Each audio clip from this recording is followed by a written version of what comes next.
thin and sky wide. Build the gate chapter.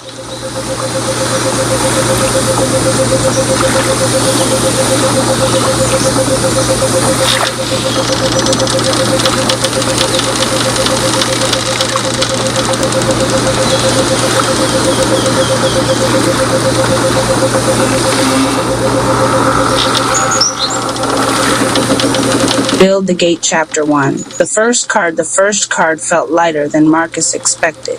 It was just cardstock, matte finish, black background, neon green lettering, a clean square of coded geometry in the center that looked unimpressive to anyone who didn't understand what it carried. But to him, it felt like infrastructure compressed into 4 inches of paper. He stood outside a barbershop in Oak Cliff just after sunrise, the city still stretching awake, traffic thin and sky washed in pale blue. In his hand were 50 of those cards. In his chest was something heavier than nerves and stronger than doubt. Alicia arrived 10 minutes later with 2 canvas totes and a clipboard tucked beneath her arm. She wore no expression of spectacle, only focus. She greeted him with a nod rather than a smile. "You printed on heavier stock," she observed, taking one card and bending it slightly between her fingers. "It lasts longer in pockets," he replied. She glanced at the QR code, scanning it with her phone out of habit. "Landing page loads fast," she said. "That matters." He watched her, always watching how she tested things rather than reacted to them. Marcus believed in ignition. Alicia believed in proof.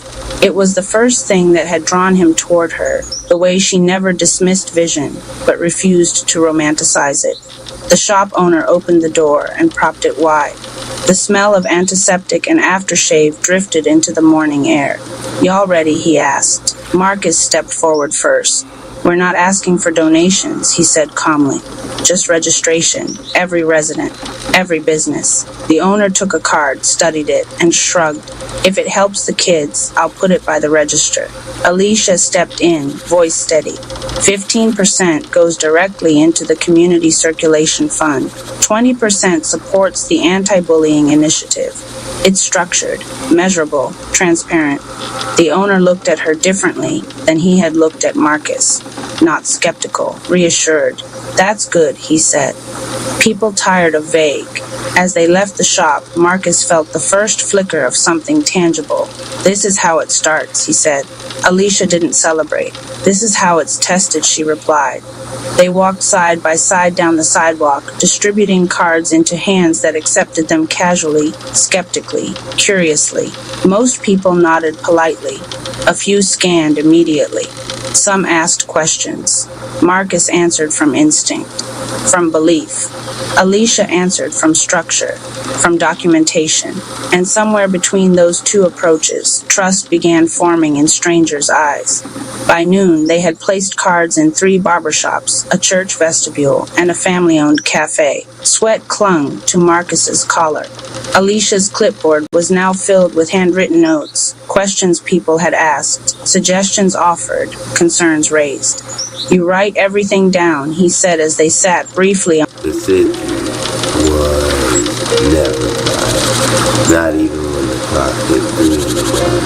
Sirens still screamed somewhere in the distance. Tires squealed on broken asphalt. A dog barked like it was still open. South Dallas had its own heartbeat and it never stopped racing. Jeffrey Jerome Price, the streets called him 8-Ball Ice Rap, leaned his shoulder against the wall, sprayed with a dozen layers of graffiti. His chain swung low, a dull shine in the dying neon. He smirked like always, the smirk that had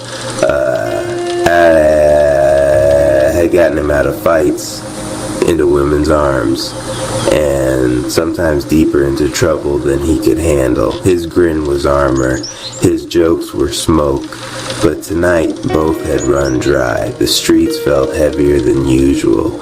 His chest too.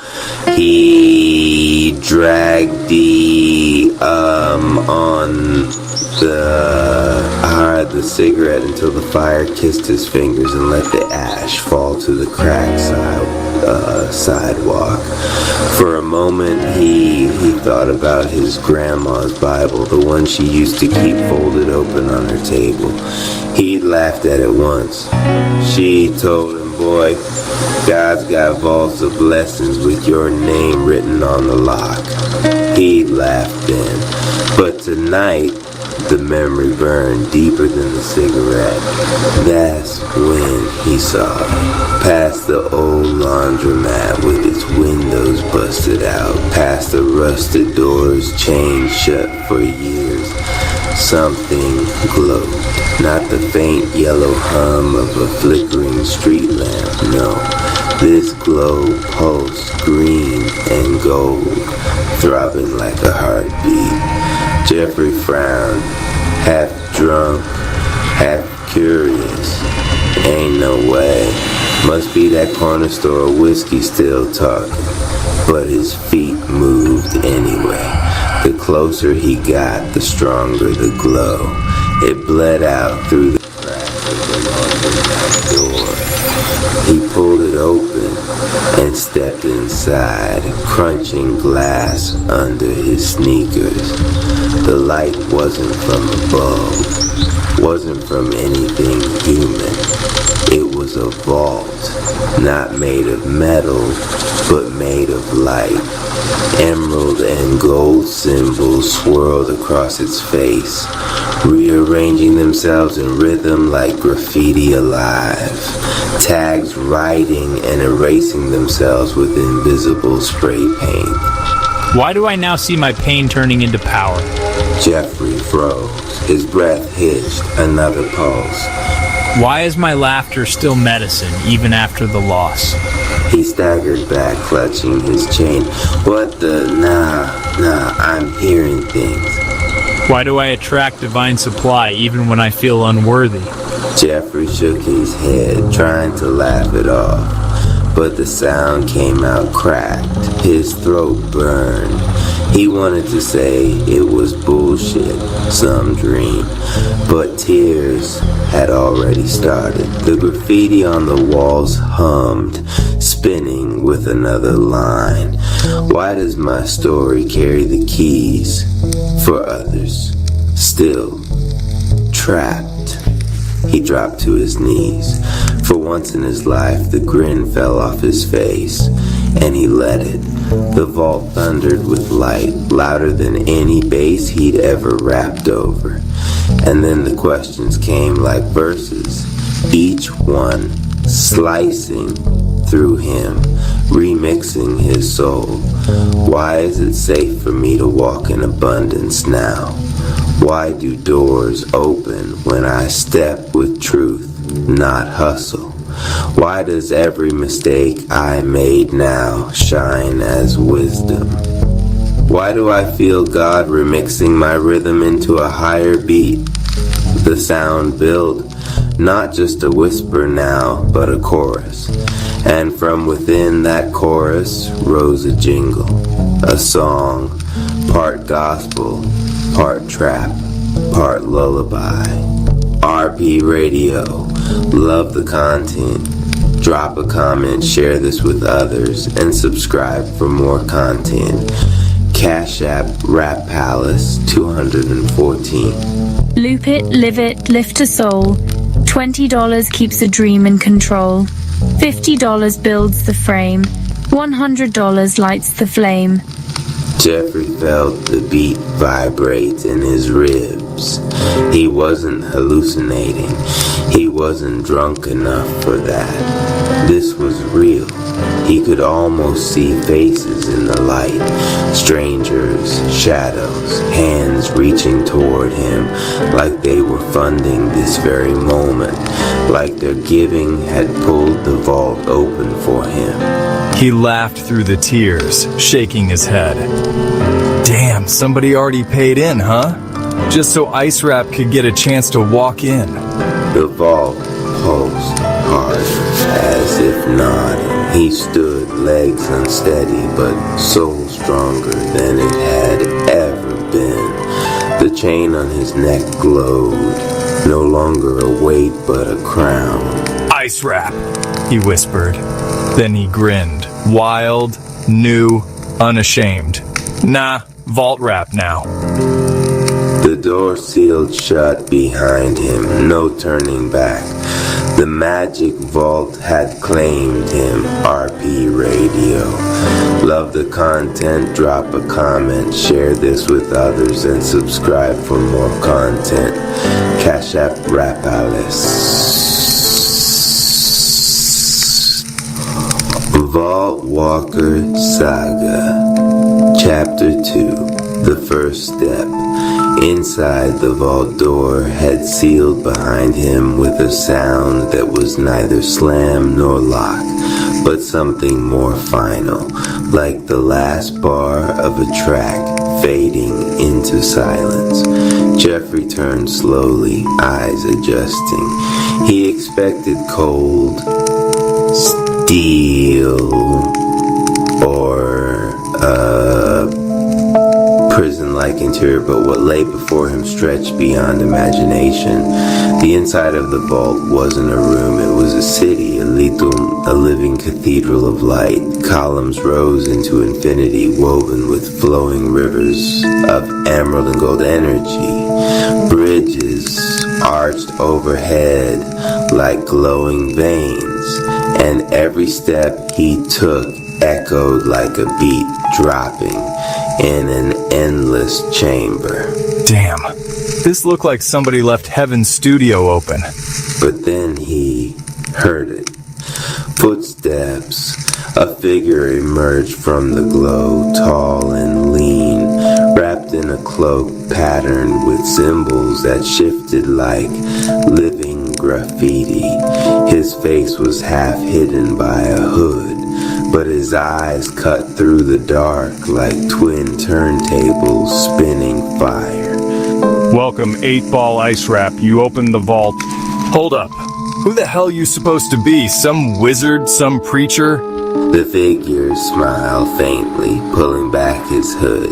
He was older, his braids silvered, his jawline sharp as a razor. Across his chest glowed a medallion shaped like a key. They call me Legacy Rap. I've been waiting. Waiting? Man, I just walked in here like 5 minutes ago. The vault doesn't open by accident. You were marked long before you knew. The streets only gave you the nickname, but the vault knows the name written on your soul. For the first time, Jeffrey had no comeback. His tongue fumbled, but his mind lit with 1,000 questions. The vault speaks in rhythm. Listen, and it will guide you. The floor beneath Jeffrey rippled. Out of the streams of light rose glowing words, shimmering in the air like lyrics caught mid-bar. They circled him, pressing questions into his heart, the same way they had when he first touched the door. RP Radio. Love the content. Drop a comment, share this with others, and subscribe for more content. Cash App Rap Palace 214. Why do I trust myself more now than I ever did before?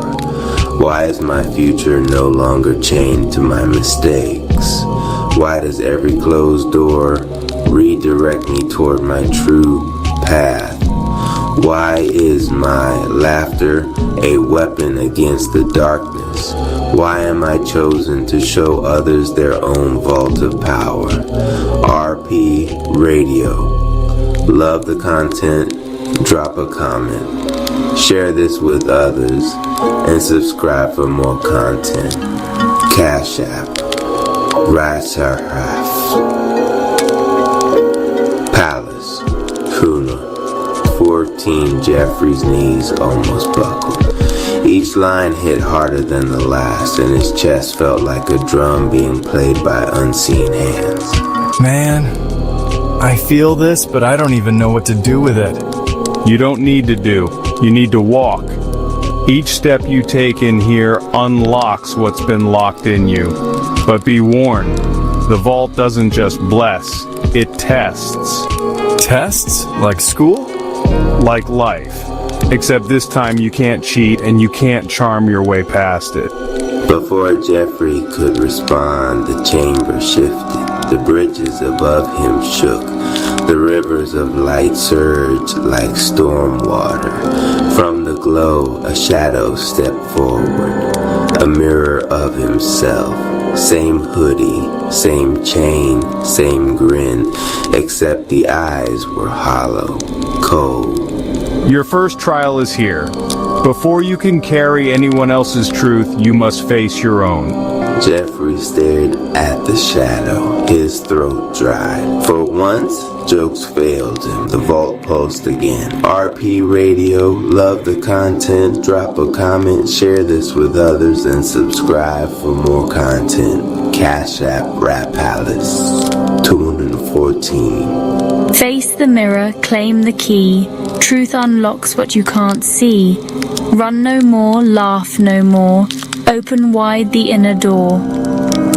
RP Radio, love the content, drop a comment, share this with others, and subscribe for more content. Cash App Rap Palace, 214. Jeffrey clenched his fist. His shadow grinned wider. The vault hummed like a stadium about to witness a fight. And in that instant, Jeffrey knew the real battle wasn't against the city, the hustles, or the pain. The real battle was against himself. RP Radio, love the content, drop a comment, share this with others, and subscribe for more content. Cash App Rap Palace, 214. Battle of the Rhymes.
As the tension reached its peak, Donation Rap and Dark Energy Rap locked eyes, each one ready to unleash their verbal arsenal in a battle of words and wit.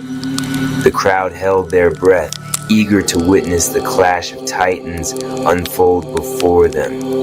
Donation Rap stepped forward, his voice ringing out with confidence and determination. I bring light to the darkness, hope to the lost. With every word I speak, I break down the cost. Your dark energy may try to bring me down, but I rise above, wearing victory like a crown. The crowd erupted into cheers and applause, their voices echoing through the Rap Palace as they rallied behind their champion. Dark Energy Rap sneered, his eyes flashing with malice as he prepared to respond. You speak of light, but your words are hollow. In the face of darkness, you'll surely follow. I am the shadow that lurks in the night, and with every rhyme, I extinguish your light. The crowd gasped in shock. The intensity of Dark Energy Rap's words sending chills down their spines. But Donation Rap refused to back down, his resolve only growing stronger with each passing moment. I may stumble and fall, but I always rise again. For the power of hope is my eternal friend.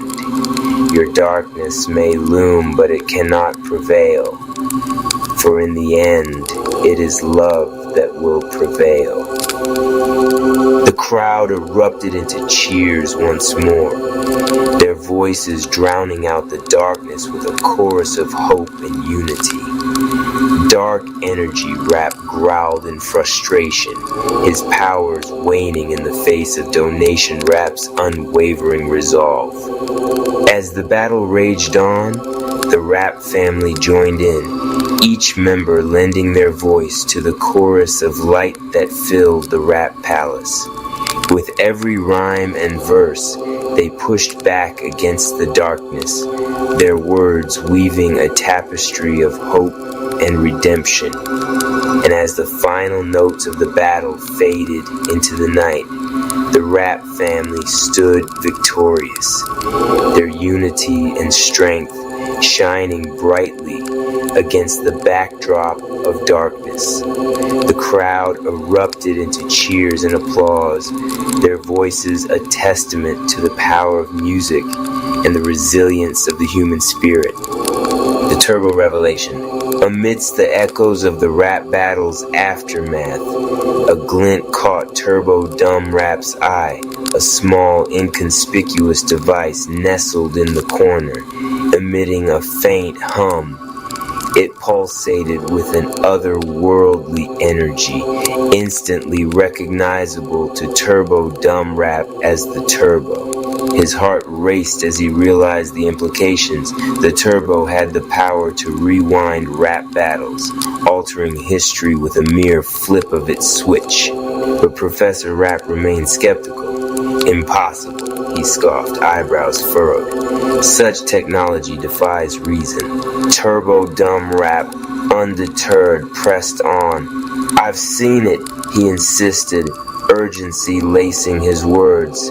The Dark Energy Raps have devised a way to manipulate time itself. His siblings exchanged worried glances, grasping the gravity of the situation. We must disable the Turbo, Turbo Dumb Rap declared, resolve burning in his eyes. Before it's too late. With determination fueling their steps, the Rap family prepared for their next challenge, knowing that the fate of rap battles hung in the balance. The plot unfolds. As the chaos of battle engulfed the Rap Palace, Opportunity Rap's keen eyes scanned the battlefield for any advantage he could exploit. His gaze settled on Rich Rap, who seemed momentarily distracted by the onslaught of the Dark Triad Raps. Seizing the opportunity, Opportunity Rap sprang into action, moving with swift and silent grace to catch Rich Rap off guard.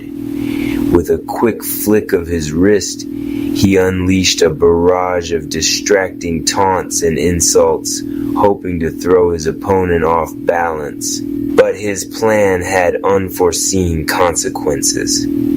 Flirt Rap, in the midst of a delicate operation to charm her way past the silencers, found herself thrown off by Opportunity Rap's antics. With a flustered blush, she stumbled over her words, her carefully crafted flirtations devolving into awkward stammers. The momentary lapse proved costly. Rich Rap's attention snapped back to the present, his gaze locking onto Flirt Rap with a mixture of confusion and irritation. In a swift motion, he delivered a resounding slap across her cheek, the sound echoing through the chaos of battle.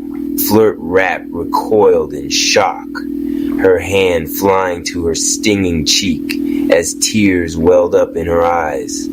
Opportunity Rap's heart sank as he realized the gravity of his mistake, the weight of his actions heavy upon him. But there was no time for remorse. The battle raged on around them, and Opportunity Rap knew that he had to focus on the task at hand. With a silent vow to make amends for his misstep, He plunged back into the fray, determined to turn the tide of battle in his favor once more. Chapter 1. Open House at the Rivers, the Divine Chakra. Tawdy rivers shimmered inside the time chamber, twisting neon over marble floors that didn't exist yesterday. The air smelled of ozone and ink like a contract waiting to be signed. Anonymous Cherry stood at the edge of the water, his cape striped purple and black hood shadowing his eyes. You're not the only one in the chamber anymore. From the glow stepped a new figure, tall, trim suit cut like a realtor's open house showcase, sneakers gleaming with zero dust. His aura was a search engine flame, keywords spinning across his skin in green-blue light. Cherry Palace Empire, Zay CPE Rap. Y'all been treating this chamber like a playground, but today, the listing just went live. And the only way out is if you pass inspection. Inspection, bro. I already tithed my 10% and collected them views. Views don't pay escrow. Every one of you has liens you haven't faced. That changes now. Man, I knew it. Karma clauses. Should have read the fine print. Like, share, subscribe, don't get denied, escrow's locked, your fate is tied. What kind of trials we talking, son? The chamber answered before Zay did. A giant car, the size of a house, dropped from the sky, slamming into the marble with a thunder that rattled the tribe's bones. On its face was the Ace of Hearts, but the heart pulsed like living muscle. The first game, Hearts, survive your emotions. The ace split open into a doorway of blood-red light. From the shadows emerged the rest of the squad. Professor Rap scribbling theories in a glowing notebook, Spiritual Rap humming in tongues, Big Head Rap arguing with Bonnet Rap about who looked better on camera, and Jeffrey Jerome Price, aka 8-Ball Ice Rap, carrying his grandma's Bible under one arm like a weapon. He kissed the cover, grinned sideways at Slick Rico's scowl. Guess the good book just got a sequel. The doorway paused. The chamber whispered, "Enter, face your illusions, or default." Anonymized Cherry adjusted his hood. The tribe exchanged glances. Every rap, from Love Rap to Twilight Zone Rap lurking in the far dark, felt the pull. Zay CPE Rap rang a spectral bell. Welcome to the open house of your soul. And the first game began. Chapter 2, Pre-Approval. The Ace of Hearts yawned wider, its doorway beating like a pulse. Crossing that threshold felt like stepping into the chest of a living thing. The floor softened underfoot, then firmed again, valves closing, chambers cycling. Overhead, a script of red light scrolled across the air. Pre-approval, show your credit of soul. Zay CPE Rap walked in first, unbothered by the cardiac thunder. Keywords rolled over his sleeves, clarity, contract, closing. Then settled as if the chamber recognized a fellow professional. He tapped his knuckles together once. A bell you couldn't see answered. All right, family. This is the part where you prove you can carry what you're asking for. I can carry everything, but I'll let you carry this 5-star like real quick. Like, share, claim your chair, credit clean, or buyer beware? We listen first, then we sing. The space ahead shifted until it resembled a long gleaming counter, Heaven's Credit Union, with teller windows framed in stained glass. At each window stood an underwriter made of light and memory. They smelled faintly of cedar, frankincense, and new books. Their faces resembled no one, then everyone. The one in the center looked directly at Anonymous Cherry.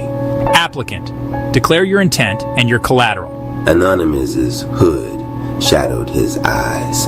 Snakechie hummed around his heart like a tuning fork. He thought of Gregory the First, of how a name can be a lock and a promise at once. I intend to walk whole, to fight without bleeding my past on every enemy I touch. Collateral?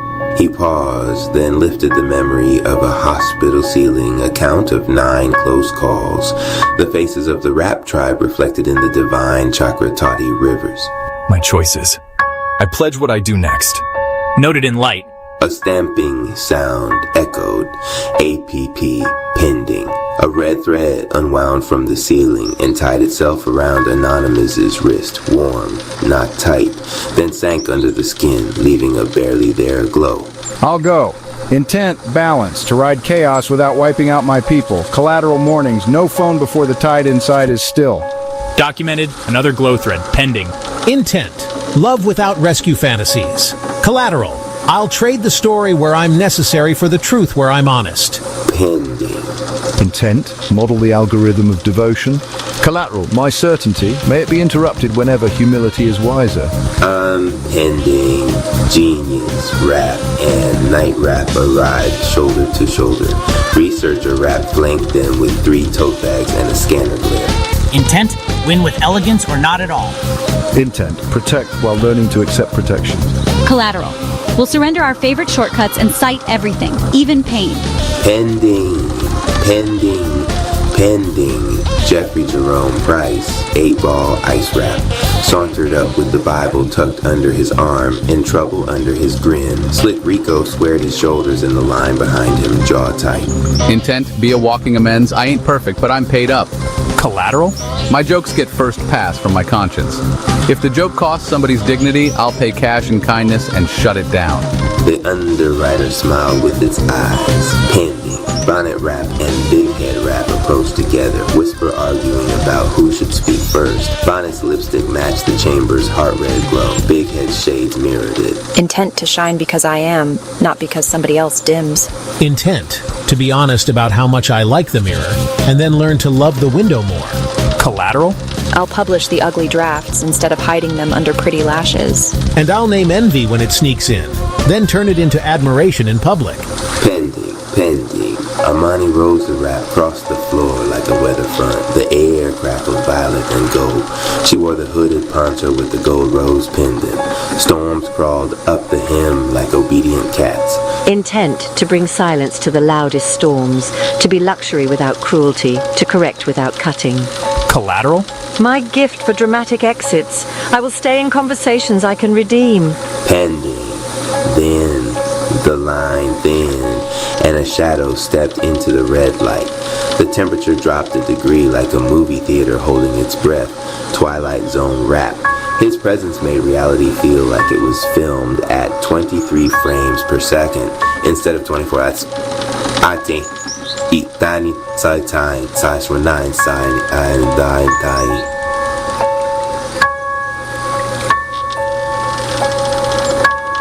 Tutter, a tiny wrongness, Dark Ember Rap ghosted at his shoulder, smiling like a candle that preferred to drown the room in smoke. Intent to test the hinges of the universe until they either sing or snap. Collateral? I'll post the rules of every game I invent. We reserve the right to interpret those rules with creative warmth. The underwriter considered them long enough to measure galaxies. Conditional pending. The stamp echoed twice, harder. A darker thread tied itself to their wrists and smoldered. Intent, keep the table set when war forgets to eat. Collateral, my pride, where it refuses to say I need help. Intent, heal the room beyond my reach. Collateral, I'll rest when I want to fix, and I'll sing when I want to scold. Pending, toddler. Yoku Rap toddled forward, fierce in a tiny hoodie, clutching a crayon. He made an O with his mouth at the stained glass. Intent? Nap and juice. Then drew a perfect circle on the gleaming counter. Low key, that's also my intent. Pre-approved. A stamp of pure light. The crayon circle glowed and rose into the air, becoming a halo that slipped down around toddler Yoku's shoulders. He giggled, then yawned so hard the floor rippled. See, the kid's paperwork was tight. Sip your grace, guard your pace. Pre-approval in this place. The teller windows dimmed, then brightened twice. Collateral accepted, intent recorded. But faith flows in habits. The chamber will audit your days. Behind the teller counter, a series of glowing doors inflated like lungs. Above each, a title appeared in living script. Switch Cycle. Day. When Thought Audit Rev Ike Module. Permission granted Glam Shack Test. Stage or Soul. 3 rooms. Pick the one your pride hates the most. Genius Rap pointed at the Thought Audit door with academic hunger. Night Rap aimed for permission granted, jaw set. Researcher Rap chose Stage or Soul with a sigh, already composing an ethnography of self-delusion. Anonymous stared at the 3 titles and felt an old gravity dragging at his ankles. Gregory The first. The name was a safe house in a deadbolt. He swallowed, glanced at Mama Amarap. Her nod was small, but it landed like a bow. Stage or soul? Brave or fashionable? I'm going where they check your thoughts. About time I evicted a couple freeloaders up here. I'll go where permission's granted. I'm tired of asking shadows for a hall pass. Thought audit for me. I want to monetize my better ideas before my worst ones pitch a brand deal. Fine, permission. But I swear, if the module ain't got a VIP tier... The 3 doors hissed open. From behind the counter, the underwriters lifted their palms in blessing. The blessing wasn't dramatic, it was precise. Something like the tuning finally found. They touched the air just above the marble. A schematic unfurl, an architect's drawing of the next hour. Little avatars moved along the blueprint. Love Rap's icon pulsing at the thought door. Civil Surfer Rap pacing like tide along permission. Professor Rap hovering between all 3, wishing to audit and grant and stage simultaneously. Remember, pre-approval is not funding. You must underwrite yourselves, then close. Word is escrow. Action is cash. Anonymous stepped toward Glam Shack test. Stage or soul, the portal breathed. For a moment, one bright, painful moment, he saw a boy version of himself in a library aisle, staring at a book that wouldn't stop falling. A soldier version pushing through pain. A brother holding a hand in the wreckage. A man with a cape that remembered him braver than he felt. He lifted his chin. Permission granted. Showtime. Anonymous crossed the threshold. The chamber swallowed him into a room made of mirrors that weren't mirrors at all, but scenes expecting him, stages he'd built to survive. One of them wore the first name like a lame jacket, tight and flashy. Another wore silence like a knife. From far behind, the permission door blinked gold, and the thought audit door rang like a small bell in a deep well. The tribe divided, then braided, each moving toward the habit that could save or sink them. Zay CPE Rap remained in the heart of the chamber, eyes closed for a heartbeat, listening to the skittering math of reputation and prayer.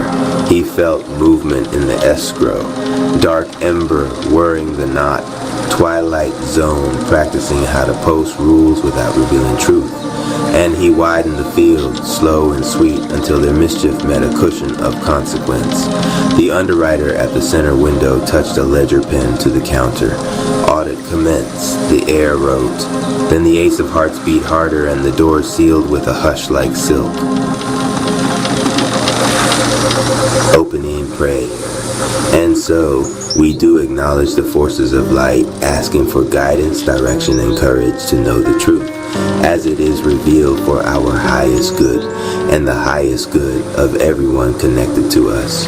Oh, Holy Spirit of God, protect me from all forms of self-centeredness and direct my attention to the work at hand. Help me to know myself in the light of the Akashic Records, to see myself through the eyes of the Lords of the Records, and enable me to share the wisdom and compassion that the masters, teachers, and loved ones of me have for me. The records are now open. Closing prayer. I would like to thank the masters, teachers, and loved ones for their love and compassion. I would like to thank the Lords of the Akashic Records for their point of view. And I would like to thank the Holy Spirit of Light for all knowledge and healing. The records are now closed. Amen. The records are now closed. Amen. The records are now closed. Amen. Pia 165. The warning. The studio pulsed with a hush of anticipation. Only the steady hum of the equipment and the faint crackle of Donation Rap's soundboard filled the air. He adjusted the faders with practiced hands, but his grin was thinner than usual. His jingles always carried swagger, but tonight he moved with urgency, as though the whole city depended on the wires and knobs beneath his fingers. "Station's hot," he said, his voice breaking the silence like a cymbal strike. He leaned back, pointing at the mic, spiritual rap, whenever you're ready. The man in the shadows stepped forward, his presence dragging the air heavy around him. Spiritual rap didn't fidget, didn't hesitate. He placed his palms around the mic, lowering his head as if the moment were sacred, as if words themselves carried a weight too dangerous to wield casually. When he finally spoke, his voice was a slow thunder rolling through the city. Rap Tribe. Nothing else. Just those two words, and already the speakers trembled. Already the listeners across the city felt a shiver crawl their spine. RP Radio. Love the content, drop a comment, share this with others, and subscribe for more content. Cash App Rap Palace 214. The broadcast. I do not come tonight for comfort, he said, each syllable low and deliberate. I come with fire, I come with light, I come with warning. Donation Rap's cued beat slipped under his words. A pulse like a heartbeat, distant drums echoing through cavernous silence. The link we've shared, the message we've sent, it is no small thing. It is prophecy hidden in rhythm, cipher, and vibration. The shadow moves, not loud, not obvious. It creeps, it divides, it whispers. Pride becomes its weapon, doubt its seed, division its harvest. He paused. The air in the studio thickened. Even the equipment seemed to hold its breath. Mark my words, if we forget the bond of rhythm, if we lose the unity that forged us, the shadow will not need to strike us. It will make us strike ourselves. RP Radio. Love the content, drop a comment, share this with others, and subscribe for more content. Cash App Rap Palace 214. The listeners across the city, Rap Tribe members listened, each in their own corner of life. In a cramped kitchen, Mama Rap froze mid-stir of a pot of collard greens. The hiss of boiling water faded beneath the cadence of prophecy, her hand trembling on the spoon. She whispered to herself, I know this rhythm, the same rhythm my grandmother warned of. The same storm she said would come again. On a rooftop gym, Goku Rap halted mid-punch against a weighted bag. His breath came sharp, sweat dripping into his eyes, but his fists lowered. He leaned toward the small speaker at his side, knuckles twitching as though the words themselves were a sparring partner. Deep in the subway tunnel, Z-Rap, hood pulled low, stood against a flickering wall of graffiti. He hadn't planned to tune in, but the echo from another rider's phone caught him. He leaned closer, eyes narrowing, the words striking him like deja vu. Study the message, share it like a torch. RP Radio. Love the content, drop a comment, share this with others, and subscribe for more content. Cash App Rap Palace 214. The reflection back in the booth, spiritual rap's tones softened, the storm pulling back into a whisper. Close your eyes, tribe. Inhale unity. Exhale division. Ask yourself, what weakness would the shadow use against me? Where am I most vulnerable? Do not hide it. Bring it into the light, because what you reveal cannot control you. And across the city, thousands obeyed. In her kitchen, Mama Ama closed her eyes. In the gym, Goku Rap's fists unclenched. On the subway, Z-Rap's breathing slowed. The whole tribe, scattered yet connected, inhaled and exhaled in the same rhythm, tied by one voice, one warning. RP Radio. Love the content, drop a comment, share this with others, and subscribe for more content. Cash App Rap Palace 214. Donation Raps push donation Raps saw it, felt it. The silence was electric, alive with invisible alignment. He leaned forward, seizing the moment. Yo, family, you feel that? That's the spirit moving. That's alignment. But listen, the warning ain't just for tonight. This station, this truth, it survives because of you. Head to Umio Militari's site right now. Drop your blessing. Keep the mission alive. Like, share, subscribe, and donate to keep this fire moving. He smacked the jingle button. Like, share, subscribe, and keep the mission alive. RP Radio. Love the content, drop a comment, share this with others, and subscribe for more content. Cash App Rap Palace 214. The fire. The music faded and Spiritual Rap's voice returned, this time sharper like a blade cutting through the dark. The enemy that comes will not wear horns. It will not strike with fangs. It will wear comfort. It will come dressed as distraction. It will whisper temptation in the tongue you trust most. But we, the Rap Tribe, are not fooled. We are trained to hear beyond noise, to see beyond mask. Study the message. Share it like a torch in the night. Because when the shadow comes, it will not face victims. It will face flames, and flames consume darkness. His eyes burned, and for a heartbeat, even Donation Rap swore the room itself flickered with firelight. RP Radio. Love the content, drop a comment, share this with others, and subscribe for more content.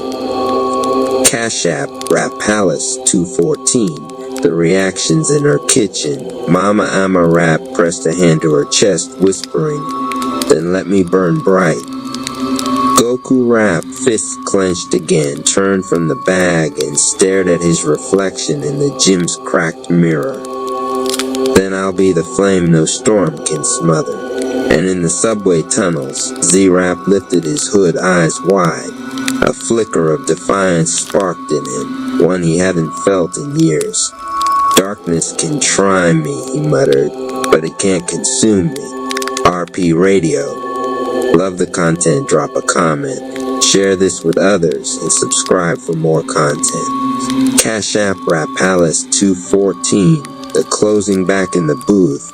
Spiritual Rap leaned close, lowering his voice until it was almost a whisper. "Stay ready, tribe. The warning is only the beginning." Donation Rap hit the final fade. The static melted into silence, leaving only the echo of prophecy hanging in the air like smoke after fire. And across the city, the Rap Tribe carried that silence with them, heavier than any beat, louder than any song. RP Radio. Love the content, drop a comment, share this with others, and subscribe for more content. Cash App Rap Palace 214. The Rap Palace Chronicles. Behind the mic, beyond the story scene 1, Donation Rap meets Twilight Zone Rap. The camera pans in on a dimly lit warehouse filled with warped clocks and shadows bending against the walls. Twilight Zone Rap leans back in a chair, smirking at Donation Rap. Donation Rap. Viewers wanted to know, do you regret walking away from the Rap Tribe? Twilight Zone Rap. Regret, no. But the comments from these viewers, they make me think. Maybe my reality isn't the only reality worth shaping. A screen behind them flickers, revealing a live fan submission. Carmen Dela Cruz, 31, Manila, Philippines. Watching Twilight Zone Rap made me confront my own chaos. He scares me, but he reminds me of the parts of myself I try to hide. That mirror is painful, but necessary. Twilight Zone Rap looks away, almost uncomfortable, then mutters, "Mirrors crack, but they also reflect." RP Radio. Love the content, drop a comment, share this with others, and subscribe for more content. Scene 2. Researcher Rap's response in the library of the Time Chamber. Donation Rap finds Researcher Rap buried in scrolls. Donation Rap. Viewers say your whale song moment broke them open emotionally. Did you expect that? Researcher Rap. Honestly? No. That breakdown was raw. But if it gave someone else permission to break and rebuild, then it was worth it. Viewers respond directly. Jamal Peters, 22, Atlanta, Georgia, USA. When researcher rap cried, I cried.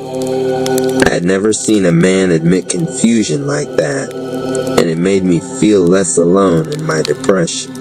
RP Radio loved the content. Drop a comment, share this with others, and subscribe for more content. Scene 3, Night Rap Under Fire. In the training yard, Donation Rap corners Night Rap mid-spar. Donation Rap. Night Rap. Some viewers say your armor of denial feels like them avoiding love. What do you say? Night Rap. Armor protects, but it also traps. I see now my steel was suffocating me. These viewers, they're reminding me to take it off. Fan voice cuts in. Sofia Martinez, 28, Madrid, Spain. Night Rap's armor was my walls in relationships. Hearing him admit the suffocation, that cracked my shell open. RP Radio, love the content. Drop a comment, share this with others, and subscribe for more content. Scene 4, the Evil Rap family responds together. Donation Rap sits the Evil Rap family on one couch for a rare joint session. Twilight Zone Rap, Dark Ember Rap, and others exchange sly looks. Donation Rap. Viewers want to know, are you villains? Or just misunderstood? Dark Ember Rap. Villain is a label. Misunderstood, maybe, but our chaos has truth in it. If it helps viewers see their shadows, then maybe we're more than what the tribe calls us. Viewer submissions play. Amara Johnson, 19, London, England. The Evil Rap family scares me, but they also show me my own anger. It's like they say the things I don't dare admit. Hiroshi Tanaka, 35, Osaka, Japan. Watching them made me confront my resentment at people who left me behind. Their chaos was my chaos. It gave me language for my rage. RP Radio, love the content. Drop a comment, share this with others, and subscribe for more content. Scene 5, Donation Rap closes the day backstage. Donation Rap stares at the camera, visibly moved. Donation Rap. Every viewer letter proves something. These stories aren't just entertainment, they're medicine. Whether it's Night Rap's armor, Researcher Rap's whale songs, or even the Evil Rap family's chaos, these voices are healing lives across the globe. Keep sending your stories. You are as much a part of the Rap tribe as anyone on this stage. The article ends with a Rap Palace jingle softly fading. Infinite Spirit, open the way for our great abundance. Keep the stories flowing. Keep the love growing. RP Radio, love the content. Drop a comment, share this with others, and subscribe for more content. Behind the Cipher, special feature, when stories become mirrors, by Rap Palace media staff. The cameras fade in on Donation Rap standing in front of a glowing mural painted across the Rap Palace walls. Portraits of both the Rap tribe and the Evil Rap family. The mural shifts with the light, showing harmony on one side, chaos on the other, and a winding path that merges them in the center. This is no ordinary feature. It's a reflection of how the audience's lives have intertwined with the saga. Donation Rap leans into the mic, his voice carrying weight, but also warmth. Donation Rap. Tonight, it ain't about battles, powers, or palaces. It's about the people. The viewers who tuned in, who cried, who healed, who stood up stronger after seeing these stories. They sent us their words, and now they gon' speak. Welcome to the special feature, when stories become mirrors. RP Radio, love the content. Drop a comment, share this with others, and subscribe for more content. Scene 1. The soul of the streets, a spotlight shines on Carmen Alvarez, 30 Wonks, New York, USA. She sits in a modest chair, wearing a time chamber hoodie. Carmen, when Genius Rap broke down crying during his training with the Hawk Spirit, man, I saw myself. I was out here juggling 2 jobs, raising my son, feeling like I was failing, but the way he owned his weakness, it gave me permission to not be perfect. It changed how I looked at myself as a mother. That episode made me breathe again. The camera cuts to Genius Rap watching from backstage. His eyes glisten. Genius Rap, Carmen, you don't know how much your words mean. I used to think my breakdown was weakness on screen. But hearing you, that was strength. We carry each other. RP Radio, love the content, drop a comment, share this with others, and subscribe for more content. Scene 2, Healing and Harmony, the set shifts. Ravi Patel, 22, Mumbai, India steps into frame. He bows respectfully, wearing headphones around his neck. Ravi, the Harmony Lockdown arc. It broke me down. I had anger inside from fights with my family. But when Night Rap had to take off his armor of denial and finally face his own pain, I did the same. That night I wrote my father a letter. We hadn't spoken in 2 years now. We shared tea every morning. Rap Tribe taught me reconciliation. Night Rap nods, removing his own stage armor prop. Night Rap, Brother Ravi, you put down a heavier armor than I ever wore. Respect to you. RP Radio, love the content, drop a comment, share this with others, and subscribe for more content. Scene 3. From darkness to direction, Donation Rap dims the lights, and Sophia Mensa, 27, Accra, Ghana appears. She wears a necklace of wooden beads, her voice trembling with power. Sophia, I thought I was lost to depression. But when Twilight Zone Rap twisted reality in the story, it mirrored my mind, chaotic, lonely, terrifying. Yet when the Rap Tribe refused to let his darkness define them, I realized maybe I could fight my own shadows too. I'm in therapy now. I'm alive, and it's because of this series. Twilight Zone Rap, normally smirking, drops his guard for a moment. Twilight Zone Rap, Sophia, I created my chaos to control others. You turn my chaos into courage. That makes you stronger than me. RP Radio, love the content, drop a comment, share this with others, and subscribe for more content. Scene 4. Bridges across the world, Kenji Nakamura, 19, Osaka, Japan, steps forward in a basketball jersey. He clutches a notebook scribbled full of rhymes. Kenji, I never thought my voice mattered. I was always quiet.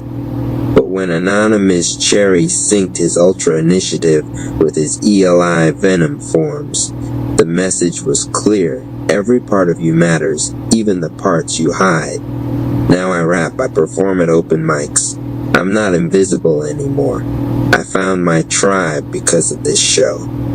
Anonymous Cherry places a hand on his chest and bows deeply.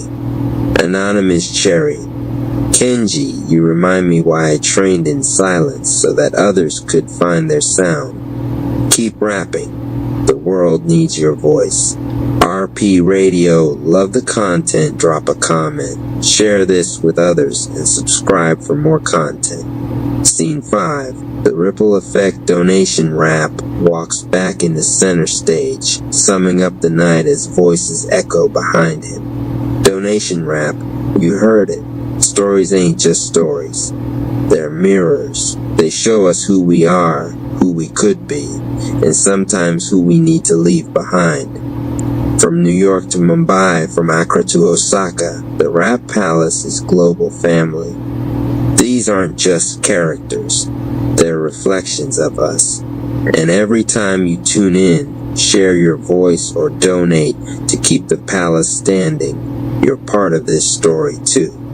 Infinite Spirit, open the way for more testimonies like these. The lights fade out as the mural on the wall glows brighter, the harmony and chaos finally blending into one radiant design. RP Radio, love the content, drop a comment, share this with others, and subscribe for more content. Special feature closing note.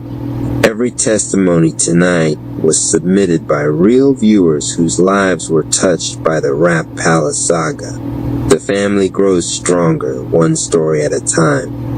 RP Radio, love the content, drop a comment, share this with others, and subscribe for more content. Chapter 14. The first boundary test, grand entrance to the stage of your day. Let it be a vibrant force of graceful movements of prosperity in every form. RP Radio, love the content, drop a comment, share this with others, and subscribe for more content. Cash App Rapalis 214. The quill hovered, weightless, glowing with a pale fire that seemed both fragile and dangerous. My hand trembled as I reached for it. The moment my fingers touched the shaft, it solidified, light becoming form, warmth becoming grip. The mirror manuscript rippled like water disturbed by a pebble. New words etched themselves across the page. Every seer must guard the flame. The first test approaches. The chamber darkened. Shelves emerged along the walls, towering and endless, filled with books that pulsed with a heavy gray light. A shadow detached itself from one of the shelves and stepped forward. It looked like me. Same face, same eyes, but tired, bitter, carrying the weight of every doubt I had ever whispered to myself in silence. I know you, it sneered. I am you. And I will always remind you, you're too fragile, too strange, too broken to lead anything. Grand entrance to the stage of your day. Let it be a vibrant force of graceful movements of prosperity in every form. RP Radio. Love the content, drop a comment, share this with others, and subscribe for more content. Cash App Rap Palace 214. This was no hallucination. The library had conjured Gregory's unbound self, the fragment of him that had carried years of masking, rejection, and isolation. Every silent seer faced it. Every Sigma had to decide, either submit to the inner saboteur or define themselves beyond it. The first boundary was never against others. It was against the self. Grand entrance to the stage of your day. Let it be a vibrant force of graceful movements of prosperity in every form. RP Radio. Love the content, drop a comment, share this with others, and subscribe for more content.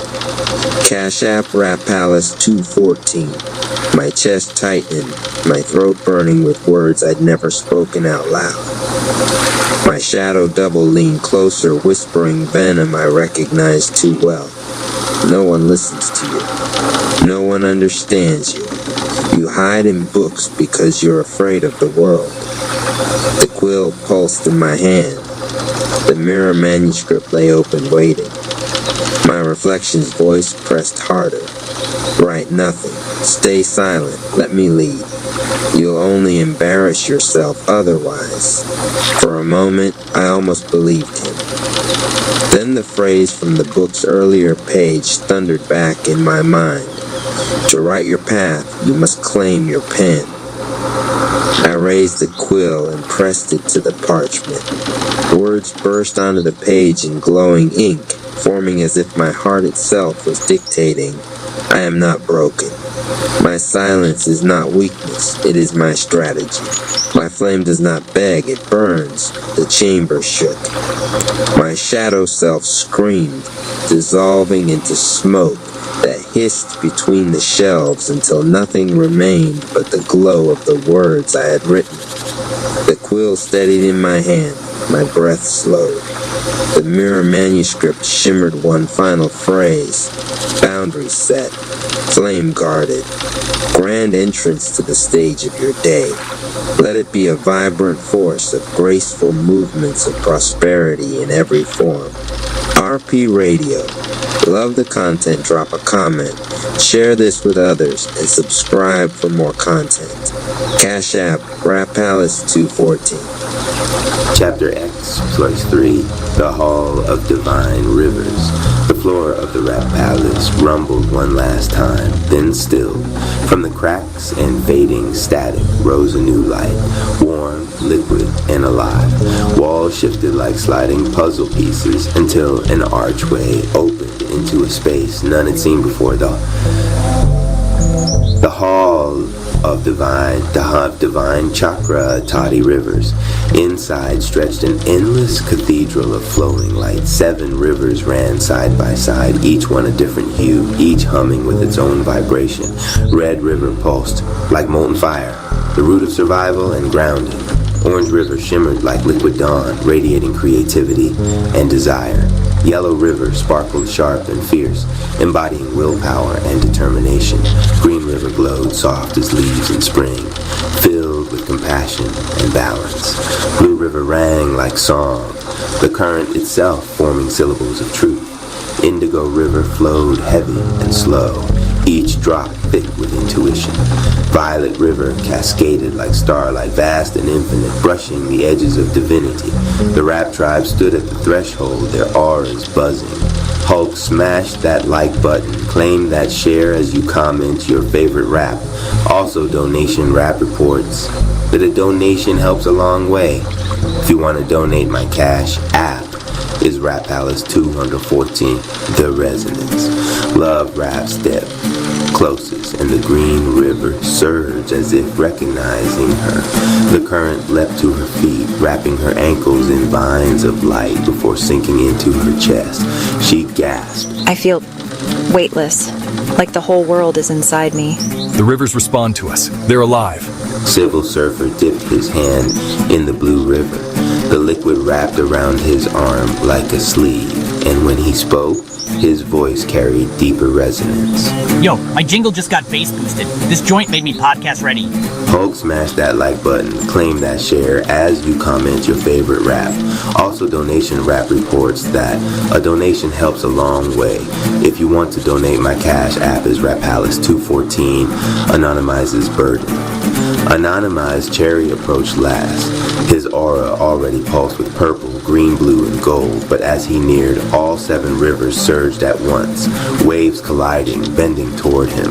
The force staggered him. For a moment, he saw visions, each near-death experience reflected in a river. His birth fight for air in the red, his car wreck in the indigo, his survival through betrayal in the violet. The rivers pressed to flood into him, but he raised his hand. No, not all at once. Balance is choice. The serpents around him hissed, weaving between rivers, drinking from each in turn. Slowly, carefully, he harmonized their pull, letting them blend into his already layered aura. You're becoming what we Saiyans call a god beyond instinct, but for you, it's something different. It's the serpent's path. Harmony through venom, not escape from it. Hulk smash that like button, claim that share as you comment your favorite rap. Also donation rap reports that a donation helps a long way. If you want to donate, my Cash App is Rap Palace 200. The tribe's training begins. The Rap Tribe began to wade into their rivers, each finding currents suited to them. Night Rap knelt in the Yellow River, his tortoise spirit shimmering as he absorbed courage he once lacked. Researcher Rap sat cross-legged in the Indigo River, whale songs harmonizing with the current, his mind opening beyond riddles into clarity. Donation Rap dunked his head in the Orange River, surfacing with a wild laugh. I feel like every donation gonna multiply now. The palace pulsed, approving of their courage.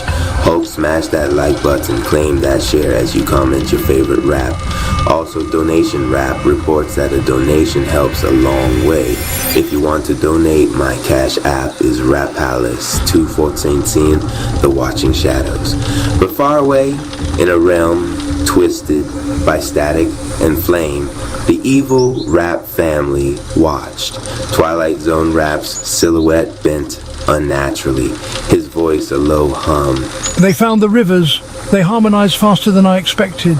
Beside him, Dark Ember Rap smirked, eyes burning with crimson fire. Let them drink.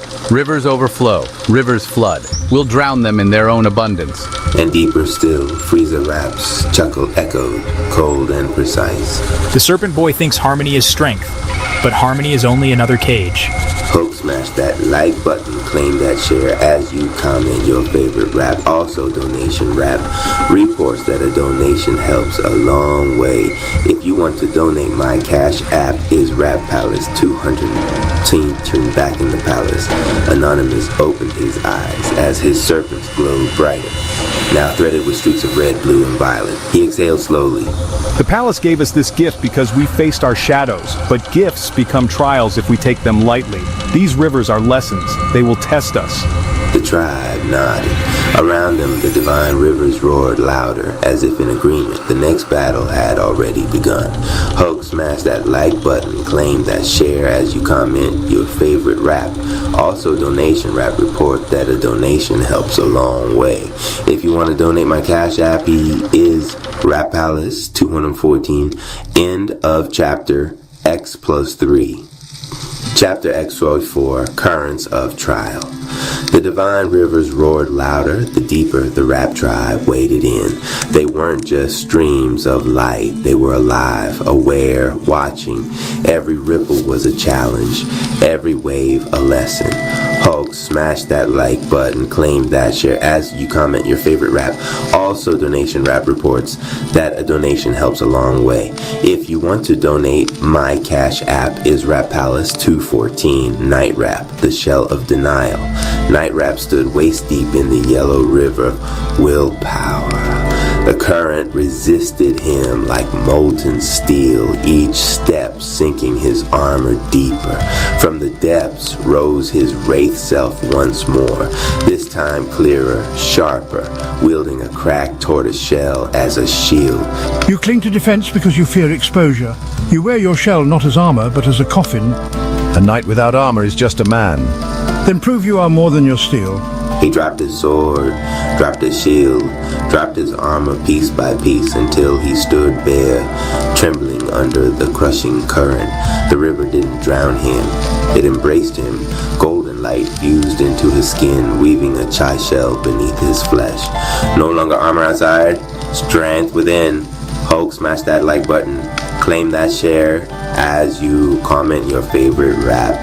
Also, donation rap reports that a donation helps a long way.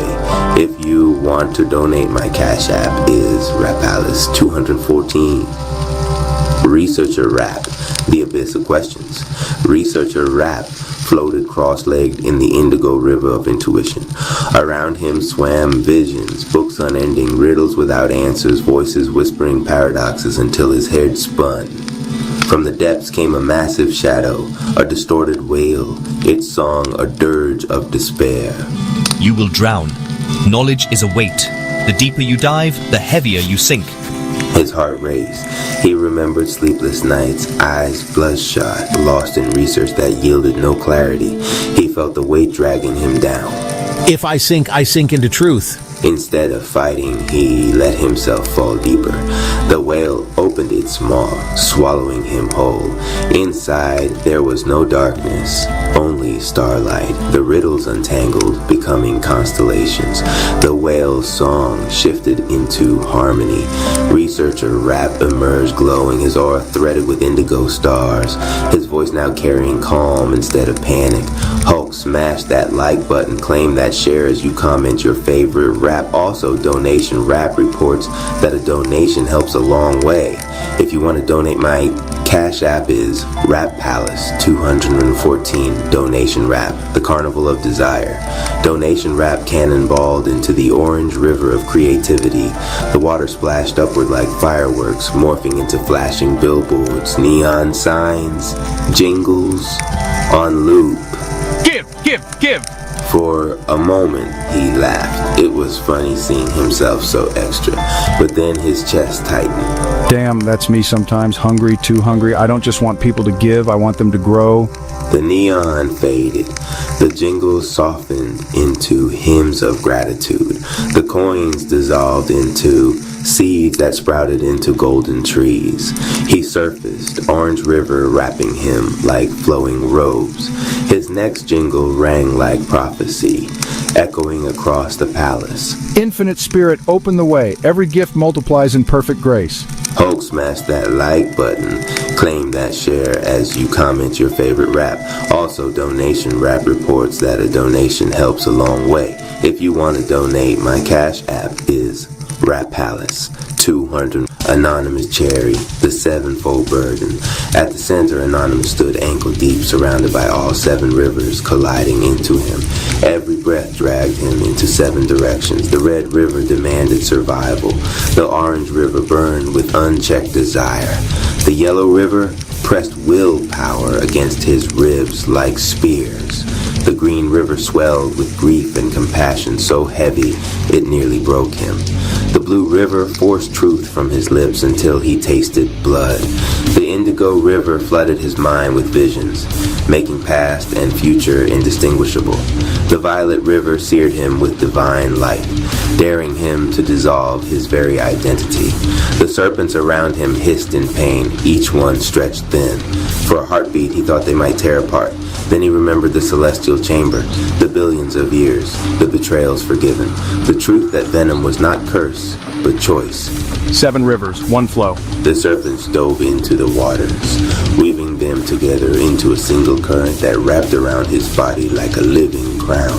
His aura blazed, not in 3 layers this time, but 7-fold, each color burning as one flame. For the first time, even Goku Rap's jaw slackened. That's beyond godhood. Hulk smash that like button, claim that share as you comment your favorite rap. Also, Donation Rap reports that a donation helps a long way. If you want to donate, my Cash App is Rap Palace 214, the warning. The palace roared in approval. Light burst from the hall, shooting into the sky like beacons. But light invites shadow. Far away in the corrupted halls of the evil Rap family, Twilight Zone Rap's eyes snapped open, his smile curled like static. They touch the rivers. Good, now the flood begins. Dark Ember Rap's laugh shook the ground. Drown them in their own divinity. The war had only just begun. Hulk smashed that like button, claim that share as you comment your favorite rap. Also, Donation Rap reports that a donation helps a long way. If you want to donate, my Cash App is Rapalas 214. Chapter X plus 5. The arrival of Armani Rose Rap. The Divine Chakra. Tati rivers roared, their brilliance spilling across the Rap Palace. Just when the tribe thought the rivers had revealed all their secrets, the air split with a sound like thunder. A storm formed indoors, clouds rolling across the vaulted ceiling. Lightning danced violet and gold. Thunderclaps shaking the marble beneath their feet. The tribe looked up in awe. From the heart of the storm descended a figure. She wore Dallas grit like a crown. Braids lined with gold. Eyes glowing purple, yellow fire. Her aura sparked with static storms, but her mind radiated silence so deep it cut through chaos. Armani Rose Rap had arrived. Yo, Dallas royalty in the building? I thought you was a myth like Bigfoot with bars.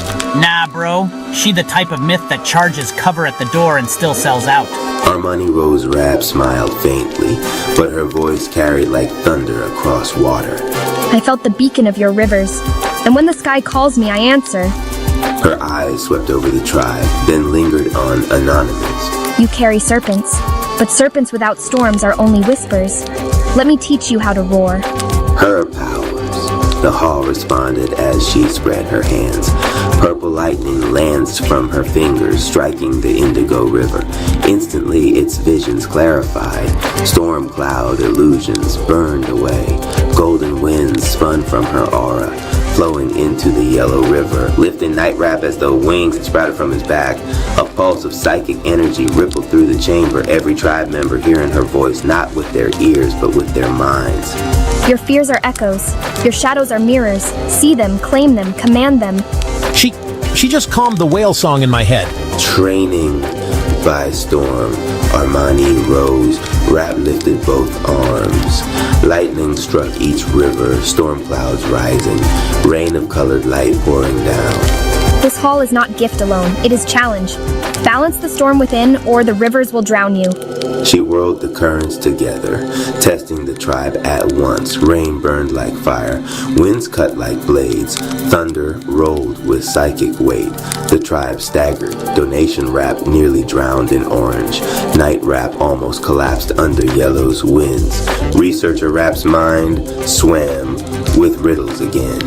Anonymous raised his serpents, coiling to shield them, but Armani's voice cut through his mind. No, serpent, do not shield them. Let them suffer. Growth is pain carried to harmony. Reluctantly, he lowered his coils. The tribe strained, each one pushed harder than before, and slowly, one by one, they adapted. The storm became a forge.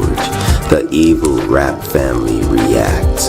Far away, Twilight Zone rap static shimmered. So, the rose has bloomed again, purple and yellow, storm and silence. Dark ember spat fire across the floor. She'll ruin everything. That mind of hers cuts deeper than any blade. Frieza Rap's smirk stretched cold. Then corrupt her storm. Bend her lightning black. A serpent with a storm at his side is dangerous. But a storm turned to shadow? Hulk smashed that like button. Claim that share as you comment your favorite rap. Also, Donation Rap reports that a donation helps a long way. If you want to donate, my cash app is Rap Palace. 214 closing note. Back in the palace, Armani Rose Rap lowered her hands. The storm faded, leaving only dripping light. She faced the tribe, eyes glowing. Dallas raised me. Storms taught me. Shadows tried me. Now the rivers call me. If you will have me, I will walk with you. Anonymous nodded once, the serpents at his shoulders hissing approval. Then welcome to the tribe. Together we'll turn storms into salvation.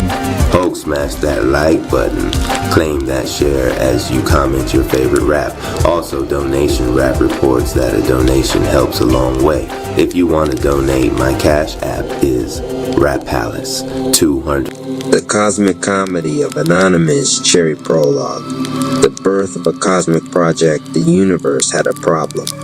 Not the usual kind, black holes snacking on galaxies, Saturn misplacing its rings again, or Mercury tripping into retrograde and knocking over half the solar system's paperwork. No, this was a different problem. The world needed someone who could talk. Not just chatter, not just small talk. The universe needed someone who could connect, explain, persuade, soothe, and occasionally entertain with a very dramatic story about how Mercury ruined their day. Someone who could weave words into bridges, networks, empires. And so, on September 27, 1992, at 12:36 a.m. in Dallas, Texas, the universe clocked in for a special assignment. Inside the hospital, doctors thought they were delivering an ordinary baby.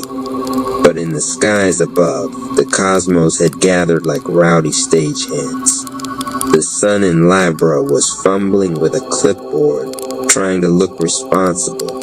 The moon in Aries was pacing like an impatient coach ready to shout, "Put me in, I'm ready." Saturn was already scowling, polishing its pocket watch and muttering about responsibility. Jupiter carried 3 armfuls of sticky notes, insisting that everything was going to work out beautifully. Even Pluto, lurking in the shadows, whispered ominously, "Transformation is inevitable," before sipping from a mug labeled World Domination. The stars and planets leaned over Dallas Methodist Hospital like nosy relatives peering into a crib. And there, swaddled and blinking, was Anonymous Cherry, tiny, curious, and blissfully unaware that their life had already been turned into a cosmic group project. The sun adjusted its glasses and cleared its throat. "Alright, everyone settle down. This one's special. We've got a communicator here. A Libra sun in the 3rd house, Gemini mid-heaven. Clearly destined to talk, teach, and write. Words are their superpower. The moon in Aries stomped its foot. No, this one's an adventurer. Philosophy, travel, big ideas. They'll start rebellions with their speeches. They'll blog from mountaintops. Saturn rolled its eyes, please. They won't get anywhere without discipline. Partnerships, contracts, responsibility, that's what mattered. Someone has to teach them the value of a calendar. Jupiter beamed and waved its sticky notes around. Don't worry, money, opportunity, success, it's all coming. Just as soon as Cherry learns how to keep receipts and stop losing pens, the universe coughed politely. Excuse me, everyone. You're all correct in your own way. That's the point. Cherry is meant to be versatile, a speaker, a teacher, an entrepreneur, maybe even a podcaster who can talk about snacks and philosophy in the same sentence. Their voice will ripple across time. Their words will build bridges. Their partnerships will shape empires. The baby hiccuped. The stars all leaned closer, listening, and the universe whispered into Cherry's tiny ear. Your words are your destiny. Speak them, share them, build with them. The world is waiting. The baby sneezed in approval. The cosmos cheered. The nurses blinked, confused, because they swore they heard a round of applause from nowhere. And thus, the story of Anonymous Cherry began part diplomat, part rebel, part spreadsheet enthusiast, forever guided by a universe that insisted on micromanaging their career. A Radio RP Radio Diat site donate today, Rapalis 214 Chapter 1. The sun assigns the job. The universe wasn't subtle about assigning destinies. While other newborns got vague life paths like we'll grow up to like gardening or might invent a better toaster, Anonymous Cherry was given a full career briefing before they could even open their tiny fists. The sun in Libra strolled into the cosmic delivery room first, looking like the manager of destiny it always pretended to be. With a golden clipboard tucked under one arm and oversized reading glasses sliding down its nose, the sun adjusted its halo of light and declared, "All right, folks, let's make this official. Cherry here is a Libra sun in the third house, which means drumroll, please, words, and more words." A nearby comet obligingly banged on an asteroid like a drum. The newborn Cherry blinked up from their swaddle as if to say, "Excuse me?" Yes, I know you don't understand yet, the sun said, peering over the clipboard. But your destiny is clear. You'll talk, you'll write, you'll persuade, you'll mediate. In short, you're the universe's official chatterbox. The moon in Aries, sitting in the corner with its feet kicked up, snorted. Chatterbox. That's what we're calling it. This kid is going to lead revolutions with their words, not just immediate pizza toppings. The sun ignored the interruption, pulling out a celestial rubber stamp. Career. Talking a lot. It smacked the stamp onto the top of the cosmic paperwork. Cherry yawned, unimpressed. RP Radio Diat site donate today, Rapalis 214 Look Cherry, the sun continued, in the same tone managers use when explaining office printer etiquette. You're a Libra, which means you crave balance, beauty, and diplomacy. People will come to you with their nonsense, and you'll be the one who smooths it out. You'll be the person everyone trusts to talk sense into chaos. And when you're not busy fixing problems, you'll probably be writing stories, teaching classes, or convincing your friends that yes, pineapple does belong on pizza. Cherry blinked again. The sun leaned closer, lowering its voice dramatically. But here's the catch. You'll spend ages second-guessing every sentence. Should I use a period or an exclamation point? Do I sound too harsh? Too nice? Too emoji. Your Libra brain will analyze everything until you've rewritten the same email 17 times. Balance is your gift, but also your curse. The clipboard snapped shut.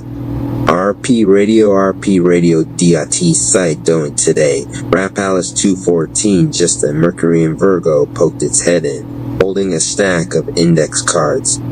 Don't forget to mention spreadsheets. Words plus systems equals money. Mercury muttered before wandering off to reorganize the filing cabinets of the cosmos. The sun sighed. Yes, fine, Mercury's right. Your communication will also make you money. Blogs, lectures, platforms, businesses. You'll find ways to monetize your voice. But remember, perfectionism will haunt you like a needy ghost. From the corner, the moon in Aries yelled, "Boring. This kid's supposed to blog from the top of volcano." "Not in the prologue," the sun shot back. RP Radio site donate today. Rap Palace 214, Cherry Soul gave its first cosmic sigh. So let me get this straight. My big grand purpose in life is to be a professional talker. Not just a talker, the sun corrected, puffing out its chest. A diplomatic chatterbox. The person who can make chaos calm, who can speak truth and still make people like them. That's power, kid. Don't underestimate it. Cherry narrowed their newborn eyes. Fine. But if I'm destined to talk this much, I expect the universe to provide at least one good microphone. The sun chuckled, stamping another note on the paperwork. Special equipment request, microphone. Optional podcast theme music. And with that, Cherry's career assignment was sealed. The lights in the hospital flickered dramatically. Somewhere outside, a car alarm went off, just to punctuate the moment. The cosmic audience applauded. The universe grinned. Anonymous Cherry had been officially hired by Destiny, job title, Cosmic Librarian of Words. RP Radio.site donate today, Palace 214, end of chapter 1. RP Radio D.site donate today, Rap Palace 214, chapter 2. The moon causes trouble. The ink on Anonymous Cherry's cosmic paperwork was barely dry when the door to the celestial delivery room burst open.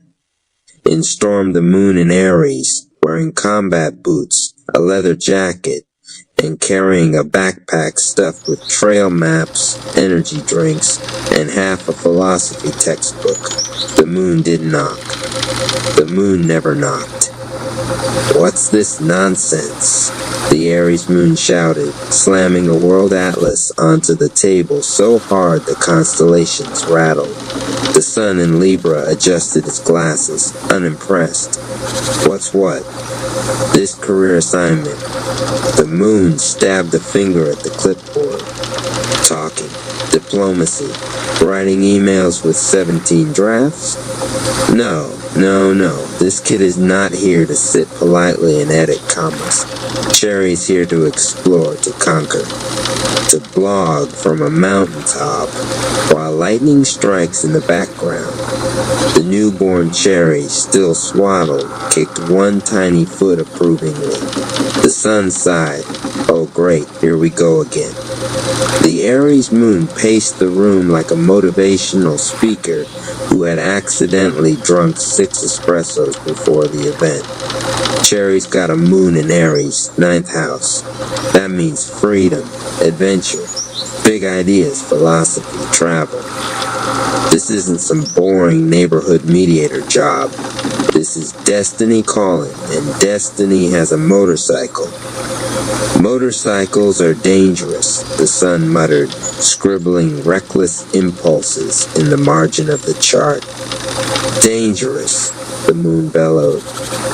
Dangerous is exciting. Cherry is meant to leap before looking, to chase truth across oceans, to start businesses and burn bridges if the bridges are boring. This is a soul who says, why not? Instead of should we. Cherry burbled something that sounded suspiciously like road trip. The sun slammed its clipboard shut. Look, Cherry needs balance, not chaos. We can't just let them run off chasing every shiny idea like a squirrel in a gemstone store. Balance is boring, the moon roared. Balance is beige curtains and lukewarm tea. This soul needs fire, exploration, wild nights. Maybe an impulsive tattoo of a philosophical quote in Latin that they can't actually translate. Mercury in Virgo popped its head back in, holding a dictionary. If they get a tattoo, I'll make sure it's spelled correctly. Thank you, the moon said, fist-bumping Mercury before it wandered off again. At this point, Saturn in Aquarius, who had been silently grading papers in the corner, finally looked up. Honestly, I don't care whether Cherry writes from a mountaintop or a basement, but they will need to do it with a partner because contracts are destiny. No more arguments until they learn teamwork. The Aries moon groaned dramatically. Saturn, you're the human equivalent of a group project where nobody shows up. Saturn sniffed. Structure is not optional. Meanwhile, the sun and the moon were nose to nose, glaring. Words are their gift, the sun insisted. Adventure is their calling, the moon countered. Cherry, torn between the two, gurgled thoughtfully. Both sides made sense. Why not both? The universe, watching all this chaos unfold, facepalm. This is going to be one of those lifetimes, it muttered. And so it was decided not by agreement, but by sheer inevitability. Cherry's destiny would be a tug-of-war between diplomacy and rebellion, between spreadsheets and spontaneous road trips, between carefully crafted emails and fiery speeches about truth and freedom. The cosmic contract was sealed in glittering starlight, stamped with a warning. Caution, we'll want to do everything at once. The moon zipped up its backpack, grinning ear to ear. Perfect. I'll see you all at the volcano. The sun groaned. Say it's on silent. Jupiter clapped cheerfully. And Cherry just smiled. End of chapter 2. Chapter 3. Saturn the strict teacher. Just as the moon was zipping off with its volcano maps, and the sun was filing another complaint about unnecessary drama, the door creaked open. In shuffled Saturn in Aquarius, wearing a tweed jacket with elbow patches, clutching a leather-bound folder stuffed with rules, regulations, and life lessons. Saturn looked like the sort of cosmic teacher who smelled faintly of chalk dust and disappointment. Cherry, Saturn began, clearing its throat in the exact tone principles used before handing out detention. We need to have a talk about responsibility. The newborn blinked. The moon groaned. Here we go, buzzkill incoming. The sun tried to look hopeful. Finally, someone with authority. Saturn slammed the folder down onto the cosmic desk. It landed with such weight that even Pluto muttered, over-dramatic much, from the shadows. Let's get this straight, Saturn said, pulling out a long pointer stick that no one asked for. You, Cherry, have me sitting in your 7th house of partnerships. That means your entire career, your growth, your success, your empires will come through alliances, contracts, collaborations. Cherry hiccuped, unimpressed. Saturn continued. But not just any partnerships. Oh no, you'll have karmic lessons. Some partners will flake, some will betray. Some will take 3 months to reply to emails. But through all of it, you will learn how to choose wisely. Your destiny requires commitment, patience, boundaries. The moon slumped in its chair, whispering to Jupiter, boundaries, schmundaries. I say we just run off and start a commune. Saturn smacked the pointer against the floor. No communes. The sun adjusted its glasses. So Saturn, what you're saying is Cherry won't get anywhere alone. Correct, Saturn replied with grim satisfaction.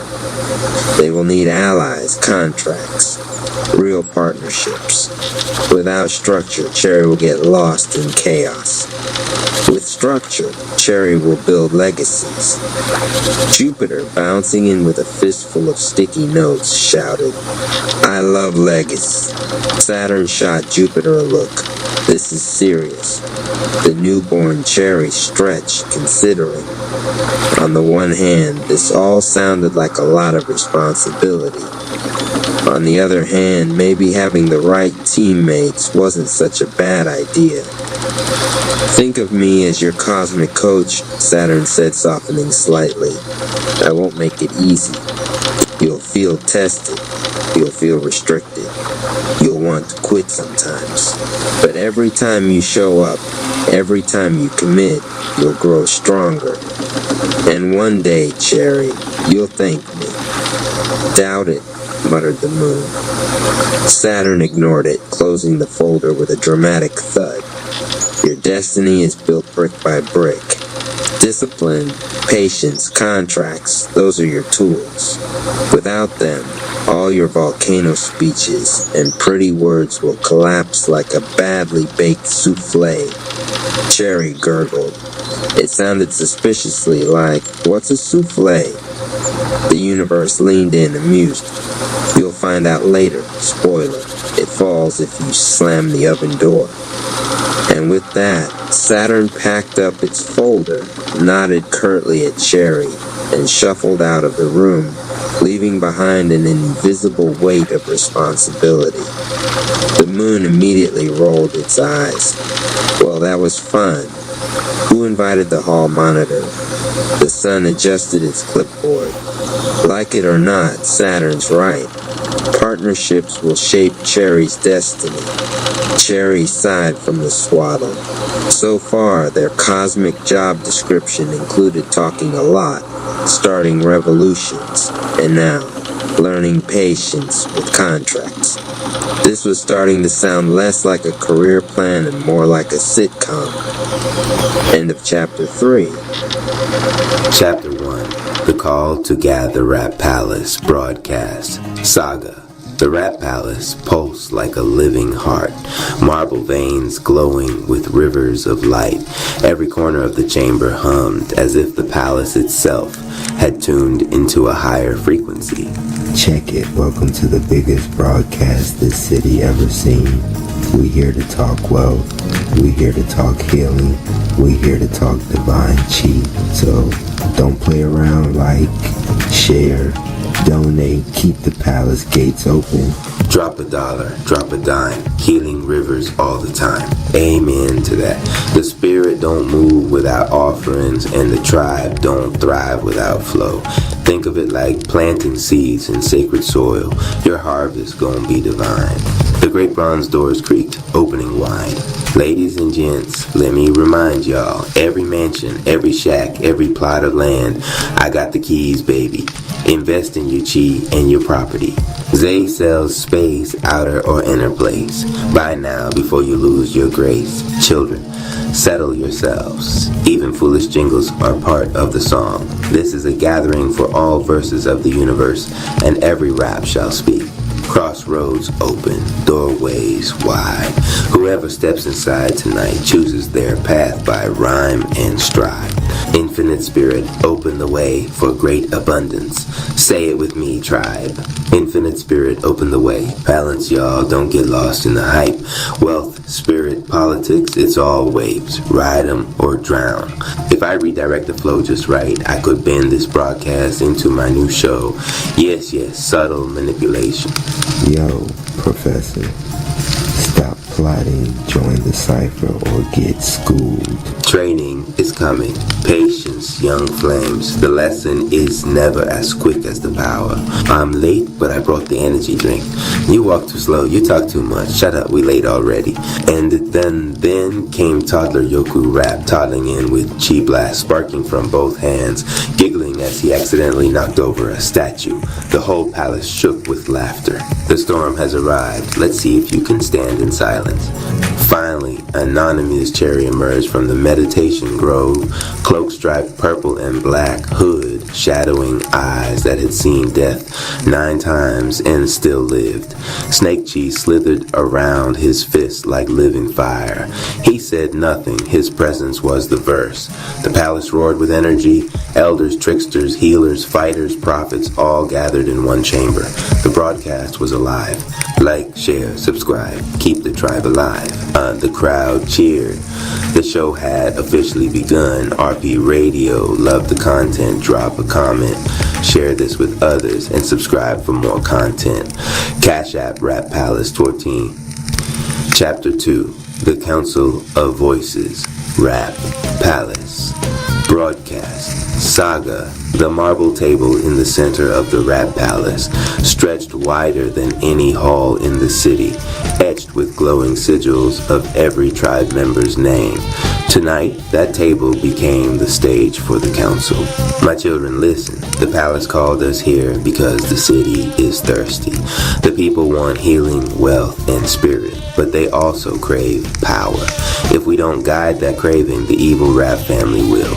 The path is never straight. Every choice opens 2 doors, and every door hides a price.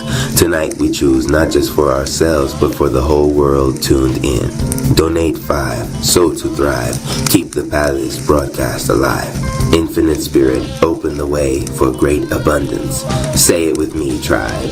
Infinite Spirit, open the way. Tell them what happens when they sow into spirit. Simple math, family. You give, you grow, you sow, you flow. Don't think of it as losing, it's multiplying your verse. If your wallet feels tight, that's not a reason to stop. That's the very reason to give. Yo, let's not forget balance is everything. Too much focus on wealth, you drown in greed. Too much spirit, you forget to eat. Surf the middle wave, tribe. Flow, steady. Or we could monetize this entire broadcast, funnel donations into a long-term empire. I'll start Rap Palace News 2.0 and... Boy, sit down. We know you trying to flip this for your own show. Keep your schemes light. Every broadcast is a trial. Every message carries weight. If you rush, the palace slows you. If you linger, the palace tests you. Tonight, don't chase shortcuts. Let the message grow at the pace of spirit. Wait, I got a word too. It says here, don't be no fool, stay in school, and tithe if you want to ride. He laughed at his own remix, stumbling straight into Big Head and Bonnet, who were already arguing about who should have carried the snacks. Zay got houses, Rev got prayers, give your share if you really care. Finally, the palace speaking my language. Order, children. Joy is welcome, but focus is holy. We must prepare, because the rivers whisper the evil Rap family is stirring. The laughter died. A chill swept the chamber, even before Twilight Zone Rap's name was spoken. And so, the Council of Voices began their work. Half prayer, half strategy, all wrapped in rhythm. The city leaned in through invisible frequencies, hungry for whatever came next. Chapter 3, Wealth, Healing, Politics, and Spirit, Rap Palace, Broadcast, Saga. The marble table flickered like a stage, sigils glowing brighter as the next speakers rose. The room grew tense. The council had passed the torch from elders to the heavy voices of vision. Listen, let's be clear. People need money. People need power. The city's broken because nobody's in charge. You want healing? Fine. You want spirit? Fine.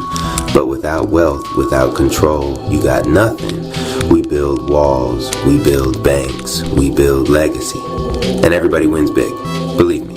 Big checks, big respect. Donate now. Get the effect. See? Even the palace knows wealth comes first. Wealth without spirit is greed. Power without balance is tyranny.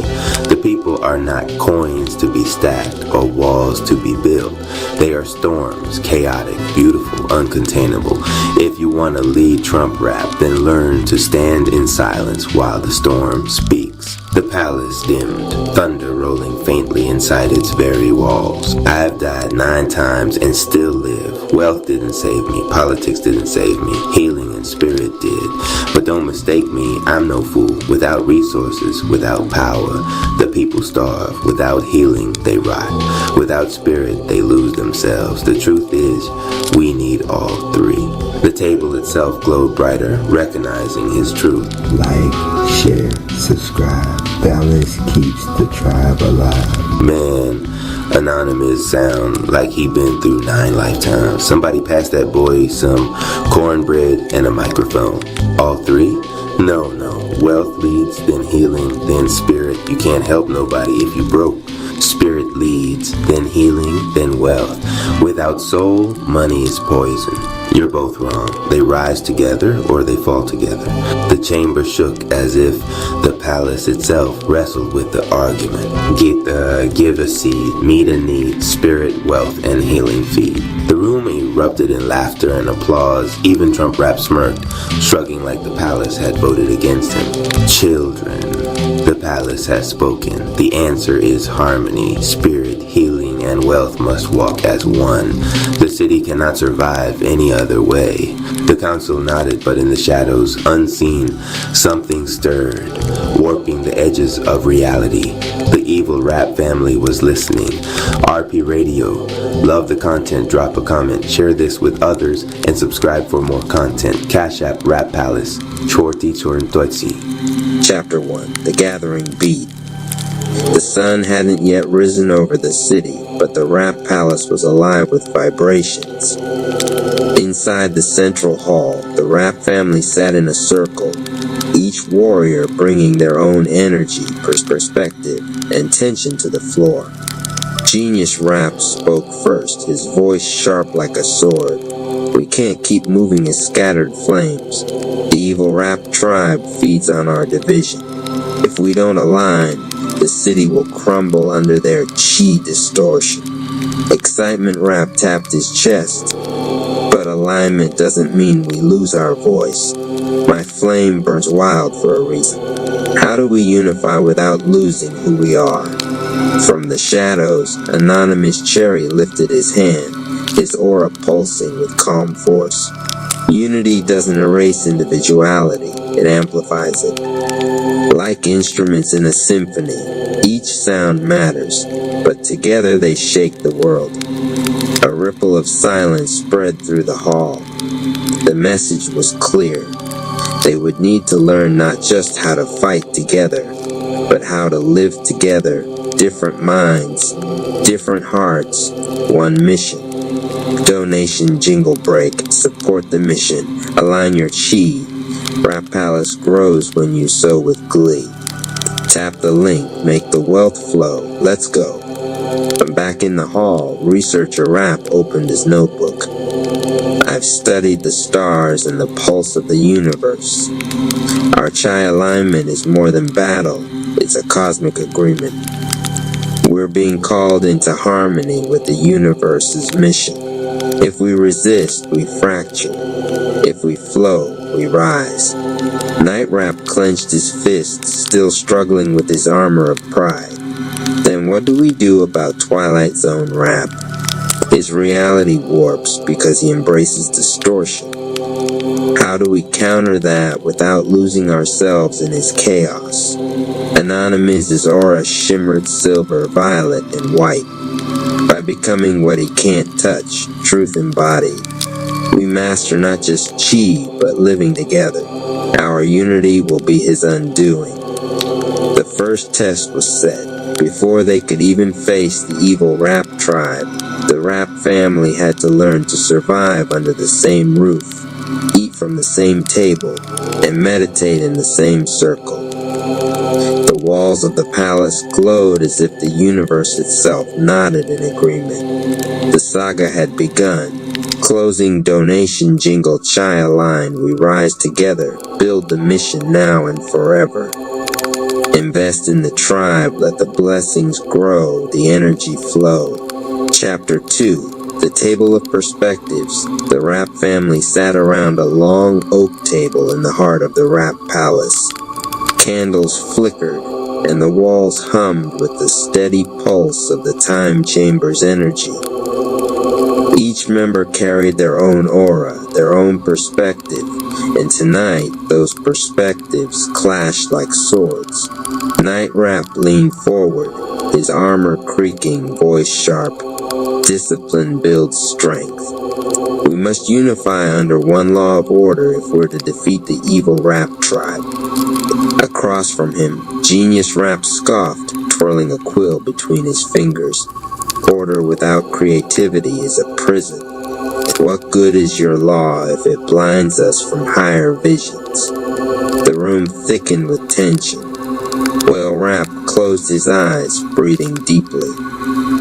The faint sound of ocean currents filled the chamber as his aura released calm vibrations. Listen, he said softly, every perspective holds value.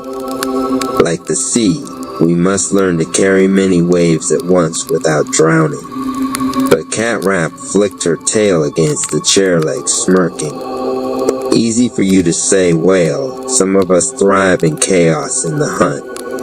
If we're too busy singing Kumbaya, the evil Rapp tribe will strike us first. The argument rose into overlapping voices, logic clashing with instinct, order colliding with flow. The chamber shook as if responding to their disharmony. Then Anonymous Cherry stood. His aura flared, pink gold light sparking like lightning. Enough. His voice carried authority born of trial and flame. We are one family, different beats, same song. If we don't align our chi with the universe's mission, the evil Rapp tribe will eat us alive. The words pierced through the noise, silencing the table. For a moment, everyone felt the weight of the truth. They had to fight not just enemies outside, but disunity within. Align your chi, invest in the dream. Rapp Palace rising, building the stream. Click the link, let blessings grow, let abundance flow. As the jingle faded, Cat Rapp tapped the table with her claw-like nails. Alright, Anonymous, let's test this. How do we blend all perspectives without losing ourselves?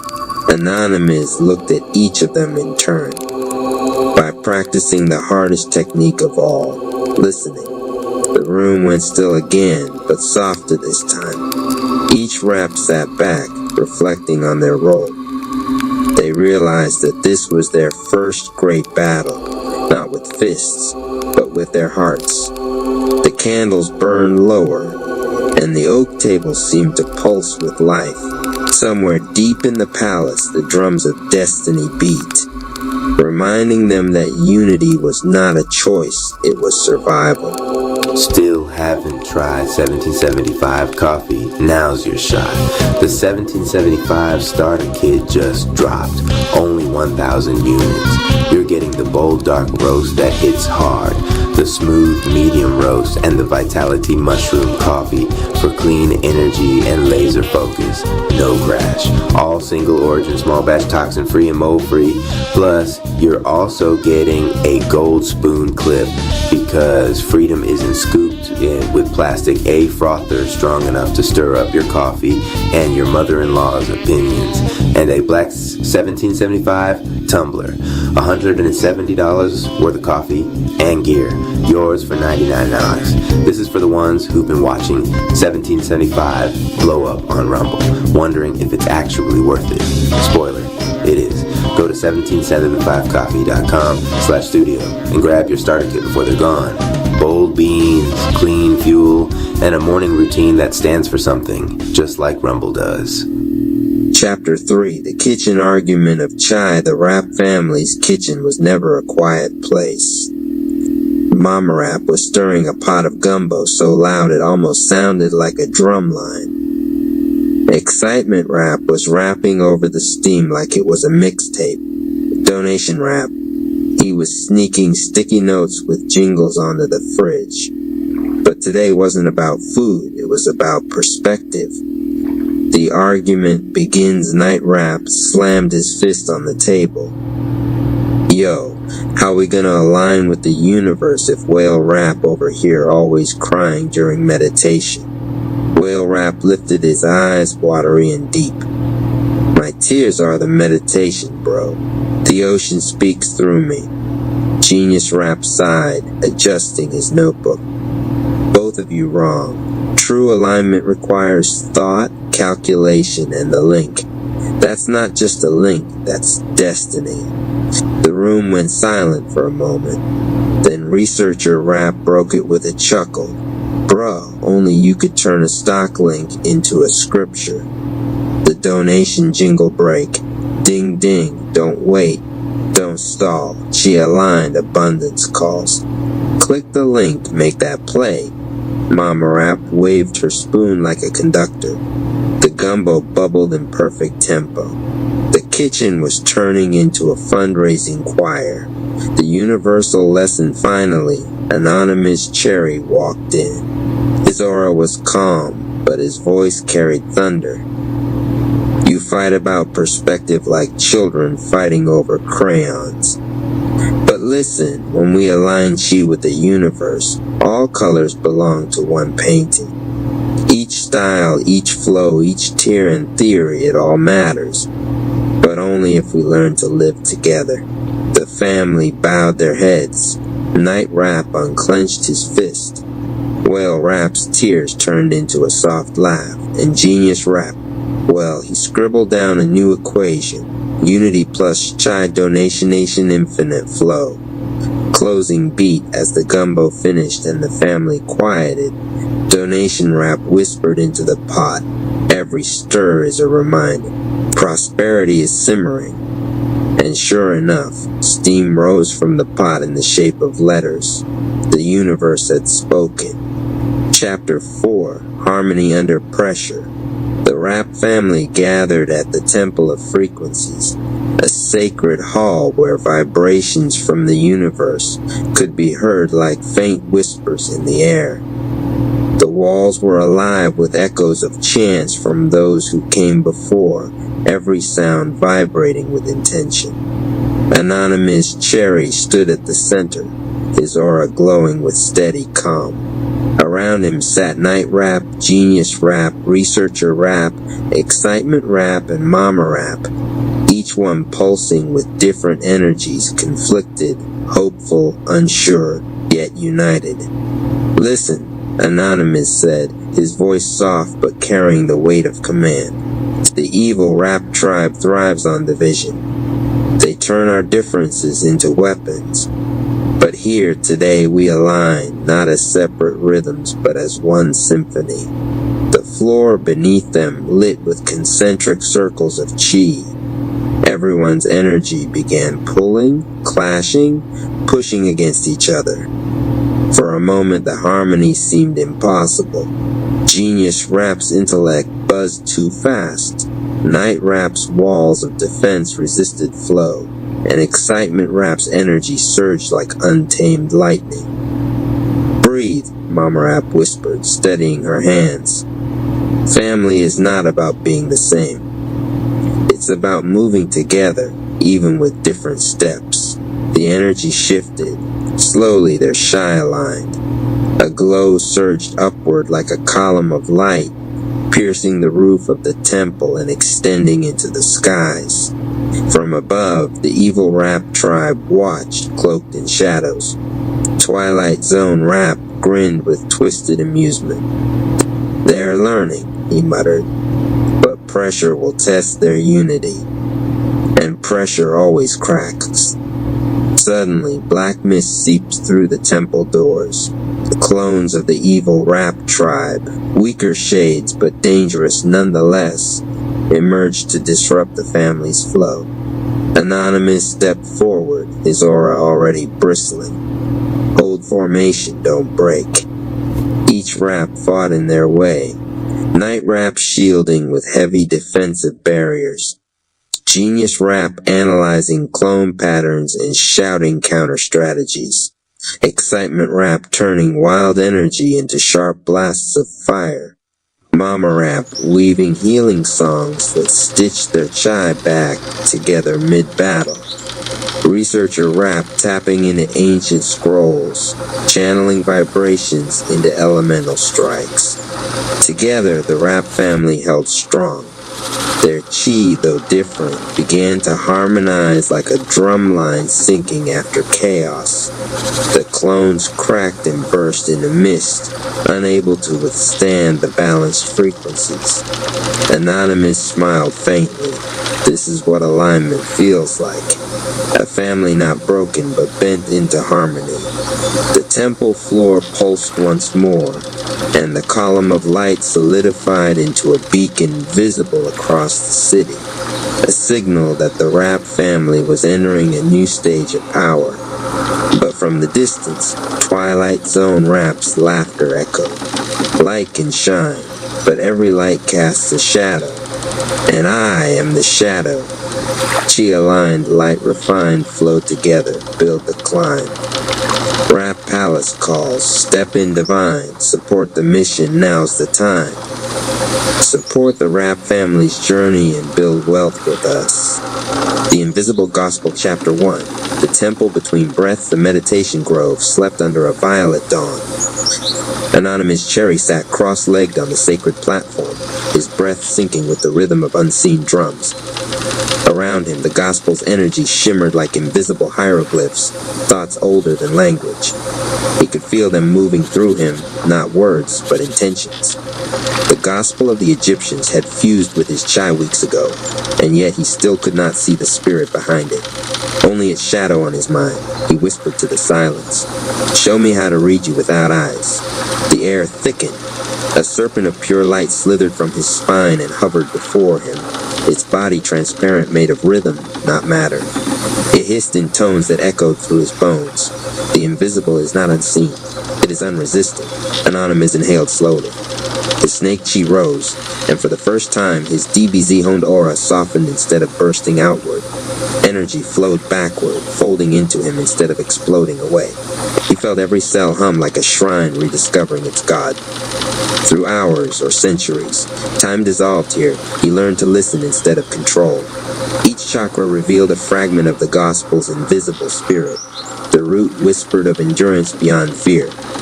The heart murmured forgiveness in the tongue of serpents. The crown sang with silent lightning, showing him how to bend light without movement. When he finally opened his eyes, he was surrounded by hovering glyphs, serpents, suns, wings, all etched in pure sound. He understood. The spirit was not something he commanded. It was the command itself, he smiled. Then teach me to think like silence. Chapter 2. The Forge of Reflection. Days later, the time chamber opened a corridor made of mirrors. Each one reflected not his body, but his emotional distortions, anger, pride, fear of losing power. The invisible spirit spoke within the mirrors. You have mastered the moves. Now master the motive. Anonymous stepped into the first mirror and found himself facing Wrath Rap, the part of him that fought to prove worth. The clone struck first, energy blazing red. Anonymous countered, but every block multiplied his opponent's power. He realized the lesson. The more he resisted wrath, the stronger it grew. So he dropped his guard, exhaling slowly. I see you, he said to Wrath Rap. You protected me when I was broken. Thank you. You can rest now. The clone dissolved into light. Next came Doubt Rap, whispering every insecurity he had ever buried. The chamber filled with echoes of failure, songs unfinished, missions lost. Instead of silencing them, Anonymous began rapping back, each verse an affirmation coded in rhythm. Fear ain't final, it's fuel in a spiral. I burn it for balance, I turn it to fire. His rhyme became mantra. His mantra became chi. Doubt evaporated, replaced by clarity so sharp it hummed like a blade. By the time he reached the final mirror, he no longer saw an enemy, only potential. Inside waited the invisible spirit itself, shaped like an outline of himself made of light and memory. "Why hide from me?" he asked. "Because I am not apart from you. I am the rhythm you ignore," he bowed. The mirror melted into him, completing the circle. His snake chi changed color, green-gold, vibrating at the exact frequency of truth. Chapter 3. The voice without sound back in the grove. Anonymous stood on the river of Toddy. The currents of energy now responded before he moved. Each breath shaped wind. Each blink rearranged the mist. He spoke aloud, and the gospel's invisible energy echoed back, not in words, but manifestations. When he said peace, the air cooled. When he said truth, the horizon widened. He was in conversation with existence itself. To test his mastery, the time chamber conjured a final opponent. The spirit of noise, a being formed from every uncontrolled thought he'd ever released into the world. It attacked not with fists, but with chaos, flashes of old regrets, angry faces, sounds of disappointment. Anonymous closed his eyes. "Silence," he whispered. All motion stopped. The serpent within him coiled around his heart, glowing brighter with each heartbeat. He raised one hand and let the chi spiral outward, not in violence, but in rhythm. A slow, sacred tempo filled the chamber. Thump, breath, thump, breath. The noise spirit dissolved, transformed into harmony. The gospel's invisible spirit expanded, merging with him completely. A golden serpent halo wrapped around his form. His aura no longer flared or dimmed, it simply existed, constant and balanced. He had mastered the power and the peace. From the heavens, Celestial Rap's voice echoed, "He who can quiet his power will never lose it." Anonymous smiled. The gospel no longer guided him, it was him. His body was the text, his life the verse. He looked to the horizon where the Rap Palace shimmered like a new sun and whispered, "Let my silence speak louder than lightning." As he walked away, the air behind him rippled into scripture, invisible to the eyes, eternal to the soul. Dungeon of Chi, a mini 10-chapter arc, Chapter 1. The lost return, the time chamber doors did not open so much as they relented, sighing like ancient lungs. A blade of white spilled across marble and dust, then widened until the world outside surged in, cold air, the tang of ozone, the dim smell of a city that had forgotten its own rhythm. Anonymous Cherry stepped out, the soles of his boots crunching a skim of crystalline sand that had not been there when he entered. His purple aura fluttered erratic, a candle in high wind, strobing blue at the edges, then smoldering into black and violet and back again. His breath came in hard pulls. Inside the chamber, a minute had become lifetimes. Exhaustion wasn't fatigue anymore, it was geology. He paused at the threshold, eyes acclimating to a sky that was wrong. The horizon curled in a soft, impossible arc, like a painting that had been hung askew on a cosmic nail. Buildings near the Rap Palace leaned toward one another as if conspiring. The air itself felt off, like a beat dropped half a measure too soon.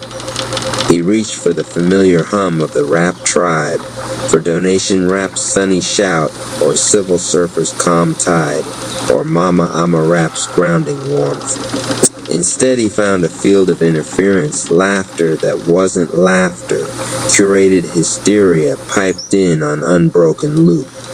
Across the plaza, a mural he and the tribe had painted warped as if underwater. Snakes of neon shifting through the paint, letters slipping in and out of legibility. Welcome home, CH, the last letters stretched thin until they snapped. He swallowed. Too long, he whispered to no one. The words felt heavy, way too long. Something in his chest bucked, the unstable engine of his chi misfiring. He clutched his sternum and took a knee, aura splashing against the stone. The chamber had given him power. It had also given him weight, the kind that could drown a man. From the far end of the street, a lamppost blinked to life in daylight, and then another, and another. A row of 20 lampposts flickered in sequence like a runway. At the end of the lights, where the street melted into a vanishing point that shouldn't exist, a figure bowed with vaudeville flair. Welcome back, hero. Joker Rap's grin carried without sound like a neon sign in fog. We kept the city warm for you. Behind the grin, the world bent another degree. Anonymous pressed his palm to the ground and felt nothing. Then beneath nothing, a bell, faint, steady, far.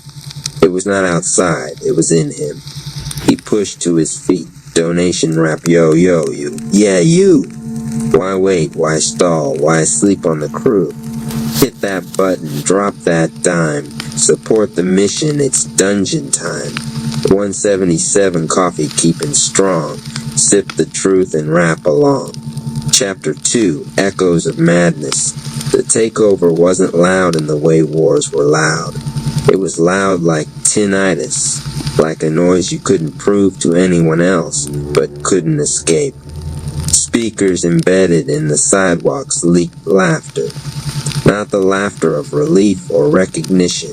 This was a commercial cackle, the knife edge of a joke that never lands. Jokers in paper suits hawked counterfeit joy from corners that didn't used to be there. 2 for 1, delusion and denial. Step right up. Anonymous moved through the plaza of mirrors, which once reflected the tribe's victories. Now each pane showed the same loop, a frozen image of him on his knees at the chamber threshold. Some mirrors added captions in paint marker handwriting. Where were you, Cherry? As if the city itself had become a gossip account. On the far side, a bus idled without a driver. The route marquee blinked. Twilight Express. Its doors yawned like a yawn that could last forever. He caught his reflection in a window, eyes bloodshot, hair matted under his hood. The purple-black poncho cape slashed with salt lines of old sweat. Beneath the poncho, his gray hooded sweater clung to every shiver. The cape's hem, his ragged banner, trailed dust like comet ash. He looked like a warrior returned from a century's worth of wars to find the wrong flag flying over home. Fam, he called, throwing his voice in the alleys where rhythm used to live. You hear me? A chorus answered the rap tribe, but not themselves. We hear you, they sang in perfect unison. We hear you, we hear you. Every voice sat on the same note, the way Twilight Zone rap liked them, obedient to the key of unreality. Anonymous pivoted. Where are you? We are right where you left us, the chorus replied, and began to laugh and began to cry and began to clap out of time. He staggered backward, bumping a street vendor's cart. The metal clanged and distended, then repeated the sound like a DJ scratching a broken record. Clang, clang, clang, clang, clang, clang. Each echo came from a different direction. The vendor turned and his face was a clock, every hand spinning. No noon, no midnight. Anonymous's aura flared in panic. The flare triggered the city's sensors. Sirens harmonized in thirds. From everywhere at once came a voice stretched so thin it was translucent. Twilight Zone rap spoke like the memory of a sermon. Pilgrim, he said, you overslept. So we tidy. Anonymous clamped his jaw until it ached. I'm awake now. But even his own words warped around the corners, returning to him as a whisper. Awake, awake, achy. Everything in him wanted to sprint, to swing, to scream. He shut his eyes instead. Donation rap, yo, you. Yeah, you. Why wait? Why stall? Why sleep on the crew? Hit that button. Drop that dime. Support the mission. It's dungeon time. 177 coffee keeping strong. Sip the truth and rap along. Chapter 3. The dungeon called dark behind his eyelids. The chambers black like polished obsidian. Beneath the dark, the bell again. Not a temple bell, a cell doorbell. steel on steel, telling truth. Then the sentence he had tried to forget rose like heat. Welcome to my dungeon, coward. The words were not the world's. They were the world that refused the world. They wore no perfume, no apology. The first time he'd heard the phrase, caught it in a brutal training vid, a philosophy disguised as a taunt, he'd laughed. Now the laugh had burned away. The sentence sat on the floor of his spirit like an anvil. He didn't flinch. He breathed. He pictured his chi not as fire, not as river, but as a chain with links forged from focus. Each inhale lifted a link. Each exhale set it. Link by link, he built a perimeter inside himself. Welcome to my dungeon, coward. I am the dungeon, he said, not aloud. I am the rule in the unruled. Images rose, the time chamber, its minute equaling 10 years. The meditation grove, the divine chakra toddy rivers surging. The negative lessons too, the slow effect of mastery, the way new energy first made him clumsy, the way overusing the barrier turned him into a hazard to himself. He took all of it, the glamorous and the ugly, and stacked it as masonry. His pulse slowed, the aura's jitter became a metronome. Sweat cooled between shoulder blades. The quiver in his thighs stabilized into pressure. He opened his eyes. The city hadn't changed, he had. Joker Rap stood where the lamppost runway ended, spinning invisible pins between his fingers.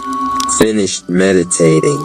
Your audience is waiting, Dungeon Lord. A tiny smile cut Anonymous's cheek. Good, he said. Then they'll hear this too. Donation rap, yo, you. Yeah, you.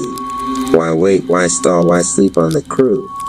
Hit that button, drop that dime. Support the mission, it's dungeon time. 177 coffee keeping strong. Sip the truth and rap along. Chapter 4, Stabilizing the Storm. He dropped to the cobblestones and crossed his legs. The cape pooled like a shadow around him. He placed one palm over his heart, one over his gut, and let his ribs expand. 4 counts in, over 4, 8 counts out, again. Joker Rap snorted. You gonna nap while I run the city? Anonymous didn't answer. The first task was math. Max stamina was not about sprinting faster. It was the confidence that the 10th mile would look like the first, and the 50th like the 10th. He counted breaths until the counting turned liquid. With each exhale, he pictured a filament sliding along his bones, spine lit, hips lit, knees, ankles, arches. The snake chi hissed awake around the light, green-blue edging his purple aura, coiling but not constricting around the column of breath. Rap Palace News would like to remind everyone. A ceiling speaker cheeped in Joker Rap's clown barker cadence. That sitting in the street is a hazard. Please evacuate your inner life. Anonymous breathed. A draft from the wrong curved horizon tried to pry the rhythm from his hands. He clenched nothing. He let the draft bleed past. Stabilize. The word didn't mean stiffen. It meant sit inside the wind like a tree whose roots remember the old water. He angled his inhalation through the throat's narrow gate, caging the hum. The hum caged the panic. The panic bowed and left the room. When he stood, he moved like someone whose weight belonged to him again. The aura's flicker had flattened into a constant glow. Even the city's wrongness looked less persuasive, as if reality's cosplay were cracking at the seams. Joker Rap cocked his head. Cute. Breath Boy learned to stand. Anonymous rolled his shoulders, the cape whispering. Breath Boy learned to choose. He pivoted toward the plaza where the tribe's chorus cried on one note. I choose them. Outro victory chant, Dungeon King, Dungeon King. Hear the people rise and sing. Breath control, chi and swing, balance born from suffering. Rap tribe free, chains uncling, Dungeon King, Dungeon King. Rap Palace 214 chapter. Chains of the tribe, the square outside Rap Palace had become a theater. Rows of chairs faced an empty stage where a velvet curtain breathed as if alive. On every chair sat a member of the Rap tribe, eyes open, faces lit by nothing. Their hands gripped armrests that had grown cuffs. Their ankles were haloed by rings of mirrored glass rotating slow, slicing reflections thin. Donation Rap sat in front, mouth half open, as if caught mid-appeal. Civil Surfer's posture shouted patience that was being ground to powder. Mama Amma Rap's palms floated inches apart, holding an invisible bowl that was either full or broken. Family, Anonymous said, stepping into the first aisle. All heads turned at once. Family, they answered together, voices mechanized. The one-note chant came back. We hear you, like the sea turned to plastic. He reached Donation Rap and touched his shoulder. A static shock bounced his hand away. The ring at Donation's ankle sped up. The velvet curtain giggled. Every chain has a maker, Anonymous said to himself. Find the stitch. The stitch revealed itself as a cruel inversion of Donation Rap's own. Yo, you. You, yeah, you. Why haven't you donated your mind today? Laughter swelled. The mirrored ankle ring mirrored his face, and his face looked guilty. He folded into stance. Snake Chi braided with the dungeon flow, and his palm became a seal. He pressed it gently against Donation Rap's chest. Not a shove, a decree. Return to you, he said. The cuffs trembled. Donation Rap's eyes flickered. The velvet curtain hissed, boo. The ring spun, then slowed. Anonymous moved to each of them, Civil Surfer, Mama Amma Rap, the others, laying declarations like stamps on passports. Return to you. Return to you. Return to you. He wore no armor except patience and refused to hurry. Half the cuffs fell away. Joker Rap squatted on the stage's lip, twirling a cane that hadn't been there. Oh, precious, a rescue by 1,000 affirmations. His grin cut. But your venue's double booked, champ. The velvet curtain ballooned, then collapsed. Behind it, a door, edges glowing, handle in the shape of an eye. Twilight Zone Rap whispered from nowhere and everywhere, silked through a keyhole. Intermission, the door opened. The outro victory chant, Dungeon King, Dungeon King. Hear the people rise and sing. Breath control, chime, swing, balance born from suffering. Rap tribe free, chains uncling, Dungeon King, Dungeon King. Rap Palace 214 chapter 6. Clash of Chaos Joker Rap hopped down from the stage with the grace of a cat that hates you. The cane elongated into a baton, then into a jester's scepter with a face that smiled and frowned in alternating frames. He swung once and the air popped like bubble gum. Bright confetti fell. Each confetto a small photograph of Anonymous kneeling at the chamber threshold. The first flurry hit Anonymous's cape and fizzed. The second swirled around his head, showing microcinema of his failures. Missed calls, late arrivals, promises swallowed by sleeplessness. It would have been a cruel storm for anyone. For someone who cared, it was designed to drown. Joker Rap's voice got friendly the way a salesman's gets friendly. Buddy, you're tired. I'll run the lights. I'm great at lights. Anonymous felt the old flood reach for him, the one that said, not enough. He nodded once as if agreeing, then moved. The cape snapped. The poncho's purple stripes blurred, his hood shadowed his eyes, and he was no longer watching failure cinema. He was counting steps, counting breath, counting the snake's coil around his spine. He slipped left as the scepter whistled by. He checked Joker's wrist with 2 fingers. He stamped the baton's tip into the cobbles. The stone accepted it and held. Rude, Joker said, delighted. He plucked another baton out of laughter. Let's juggle then. He threw 3, and then there were 5, and then they were knives that told jokes. Anonymous let his body write a poem his mouth didn't have time for. Angles and pivots and small yields that set the knives barking up the wrong tree. Each time he grounded a foot, the earth answered, yes. Each time Joker fainted high and went low, Anonymous met the low with an unsexy block, the kind of block you have to do 1,000 times before it clicks, and then you do it 1,000 more until it's boring. The block held. Boredom for once was holy. A cheer rose from somewhere. The cuff-free half of the tribe had found their voices, thin but theirs. Joker's grin wobbled, just a twitch. Dang, Stamina Boy doesn't pant. Not for you, Anonymous said and moved to finish it. The door behind the curtain-draped stage swung wider. Reality bent, the stage lengthening into a hallway that refused to end. A wind blew from beyond it that smelled like overtime. Joker Rap tipped the hat that hadn't been on his head. Pity.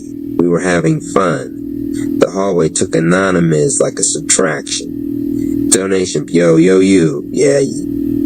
Why wait? Why stall? Why sleep on the crew? Hit that button. Drop that dime. Support the mission. It's dungeon time. 177 coffee keeping strong. Sip the truth and rap along. Chapter 7. Into the twilight. The corridor was straight until it wasn't. The walls breathed, inhaling him and exhaling him, and sometimes with the exhale he ended up behind himself. Doors sprouted and receded like smiles in a crowd. One door bore a sign, train you missed. Another, apologies unsaid. Another, the day you almost quit.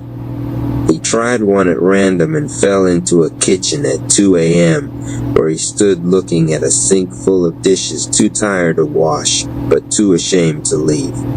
He tried another and sank into an arena where his opponent wore his face and laughed the way Joker laughed. He tried a third and found a room with a small bed where a boy had stacked books like stairs to heaven, and the stairs were missing a rung. Twilight Zone Rap did not appear as a body. He was the light that angled just so to make you look fat on a bad day. He was the sound of the clock across the room when you don't want to hear the clock. He was a rumor of God put out by someone who wanted you to quit church. See? He breathed. We minimized your world to help you focus. You're welcome. Anonymous's hands curled. You try to help like a tide helps a person trying to drown. And yet, Twilight murmured, you swim. A doorway opened on the right. It led back into the time chamber, except not. The chamber's black had become hospital white. The minute to 10 years dialectic had been replaced by a digital display that counted nonsense. He wanted to rest on the cot that wasn't there. He wanted to rest. No, he said aloud, voice reverent as it was stubborn. Not here. He closed his eyes and listened. Not for the sirens or the laughter or the hurt. He listened for the bell in his chest that had called him coward, so he could choose not to be. Welcome to my dungeon, coward. He laughed once, dry. Right.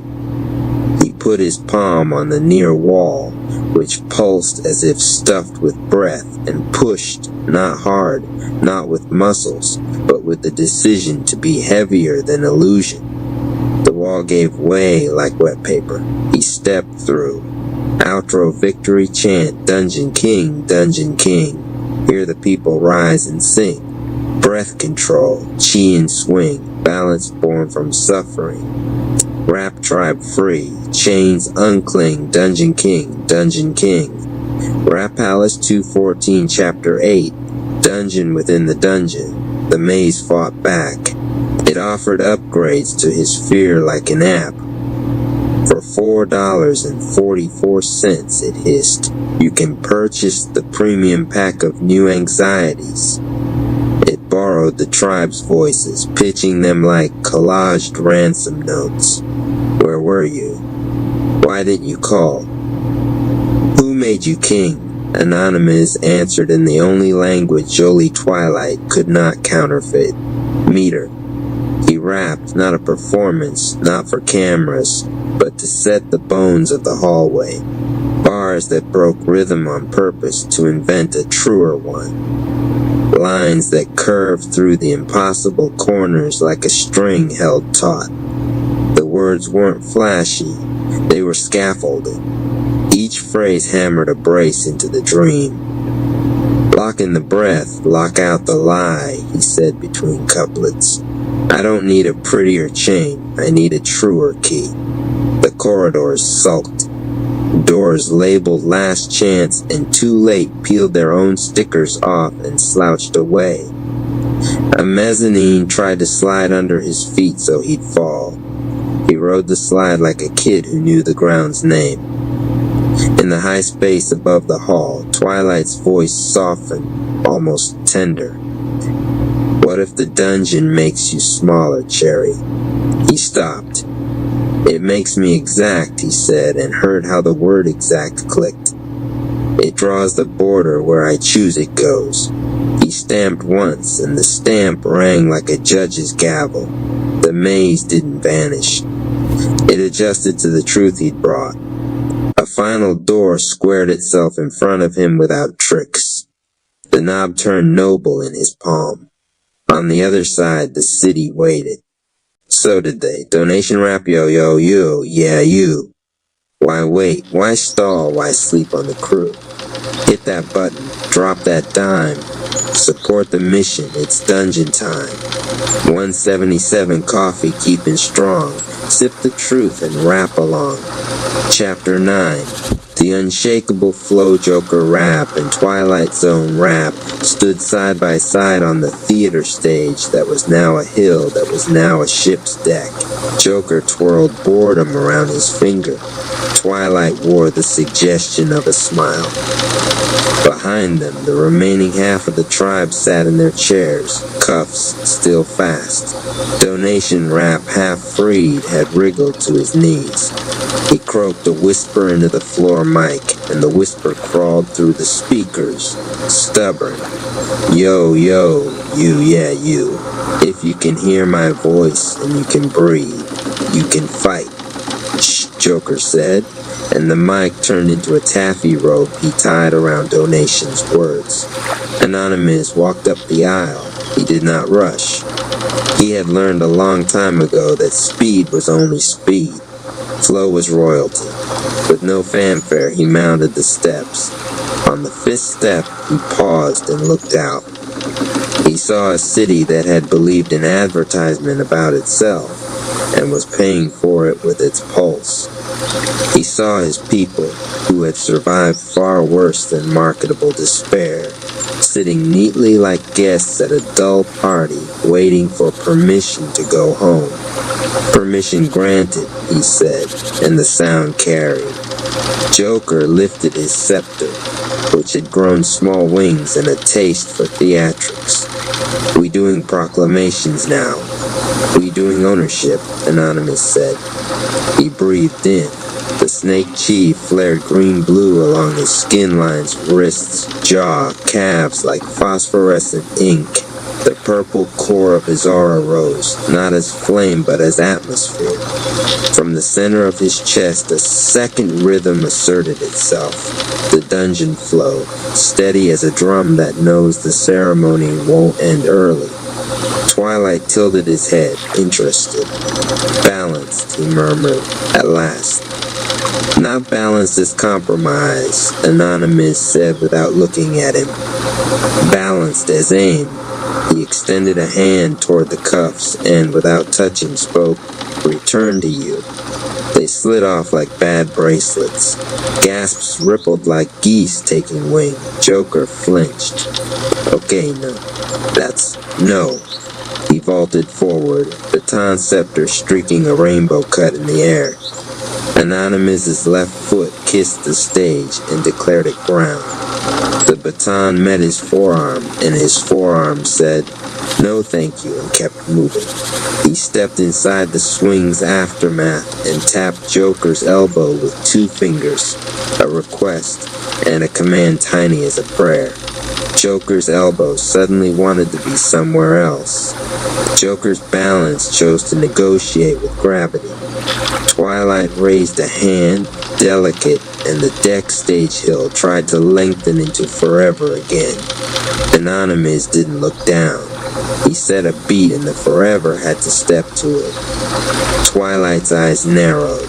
He wasn't offended. He was intrigued. It had been a long time since anyone told his inventions what music to play. "Yo, donation rap," croaked louder now, free of taffy. "You, yes you, if you feel your heart, say I." 100 voices, I, again. I, donation rap, yo, you, yeah. Why wait? Why stall? Why sleep on the crew? Hit that button, drop that dime, support the mission, it's dungeon time. 177 coffee keeping strong, sip the truth and rap along. Anonymous smiled without teeth. "Stay with me," he said to the room, and it did.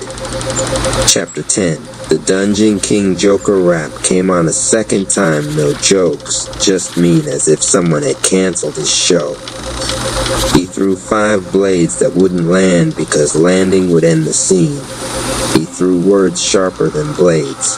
Coward, late, fraud. Anonymous batted none of them. He redirected the ideas at the angle they came in and sent them home empty. Twilight's reality strings tightened. He tried to pull the tribe back into their chairs from 10 different angles at once.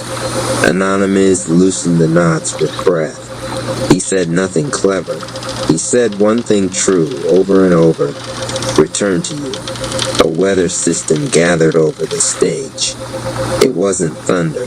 It was relief concentrated. The snake chi coiled and uncoiled, its venom effect whispering to Joker's muscles, "Maybe slow down." Joker's smirk cracked. He slowed down. Twilight attempted one last art film. A montage of futures in which Anonymous failed differently, nobly, tragically, beautifully. The city loved tragedy. It screamed well. Anonymous blinked and let the images pass through him like an X-ray. "Pretty," he said, "not mine." He lifted both hands, palms open, and the aura domed over the plaza. Not a shield, a climate. Inside it, the air remembered what it was. People found their legs beneath them and stood. The stage remembered it was boards atop beams. The wrong curved horizon tried to keep curving, and then realized there was nothing for it to curve around. It straightened. Joker lunged with the last of his chaos. Anonymous met him centerline and placed his palm on the jester's chest the way he had with his tribe. "Return to you," he whispered, and for a split second Joker saw himself without the makeup of scorn. He gasped as if surfacing. The baton fell from his hand and clattered into a very ordinary stick. Twilight made no lunge. He stepped closer, the light around him resolving into the hint of a face, eyes like old screens.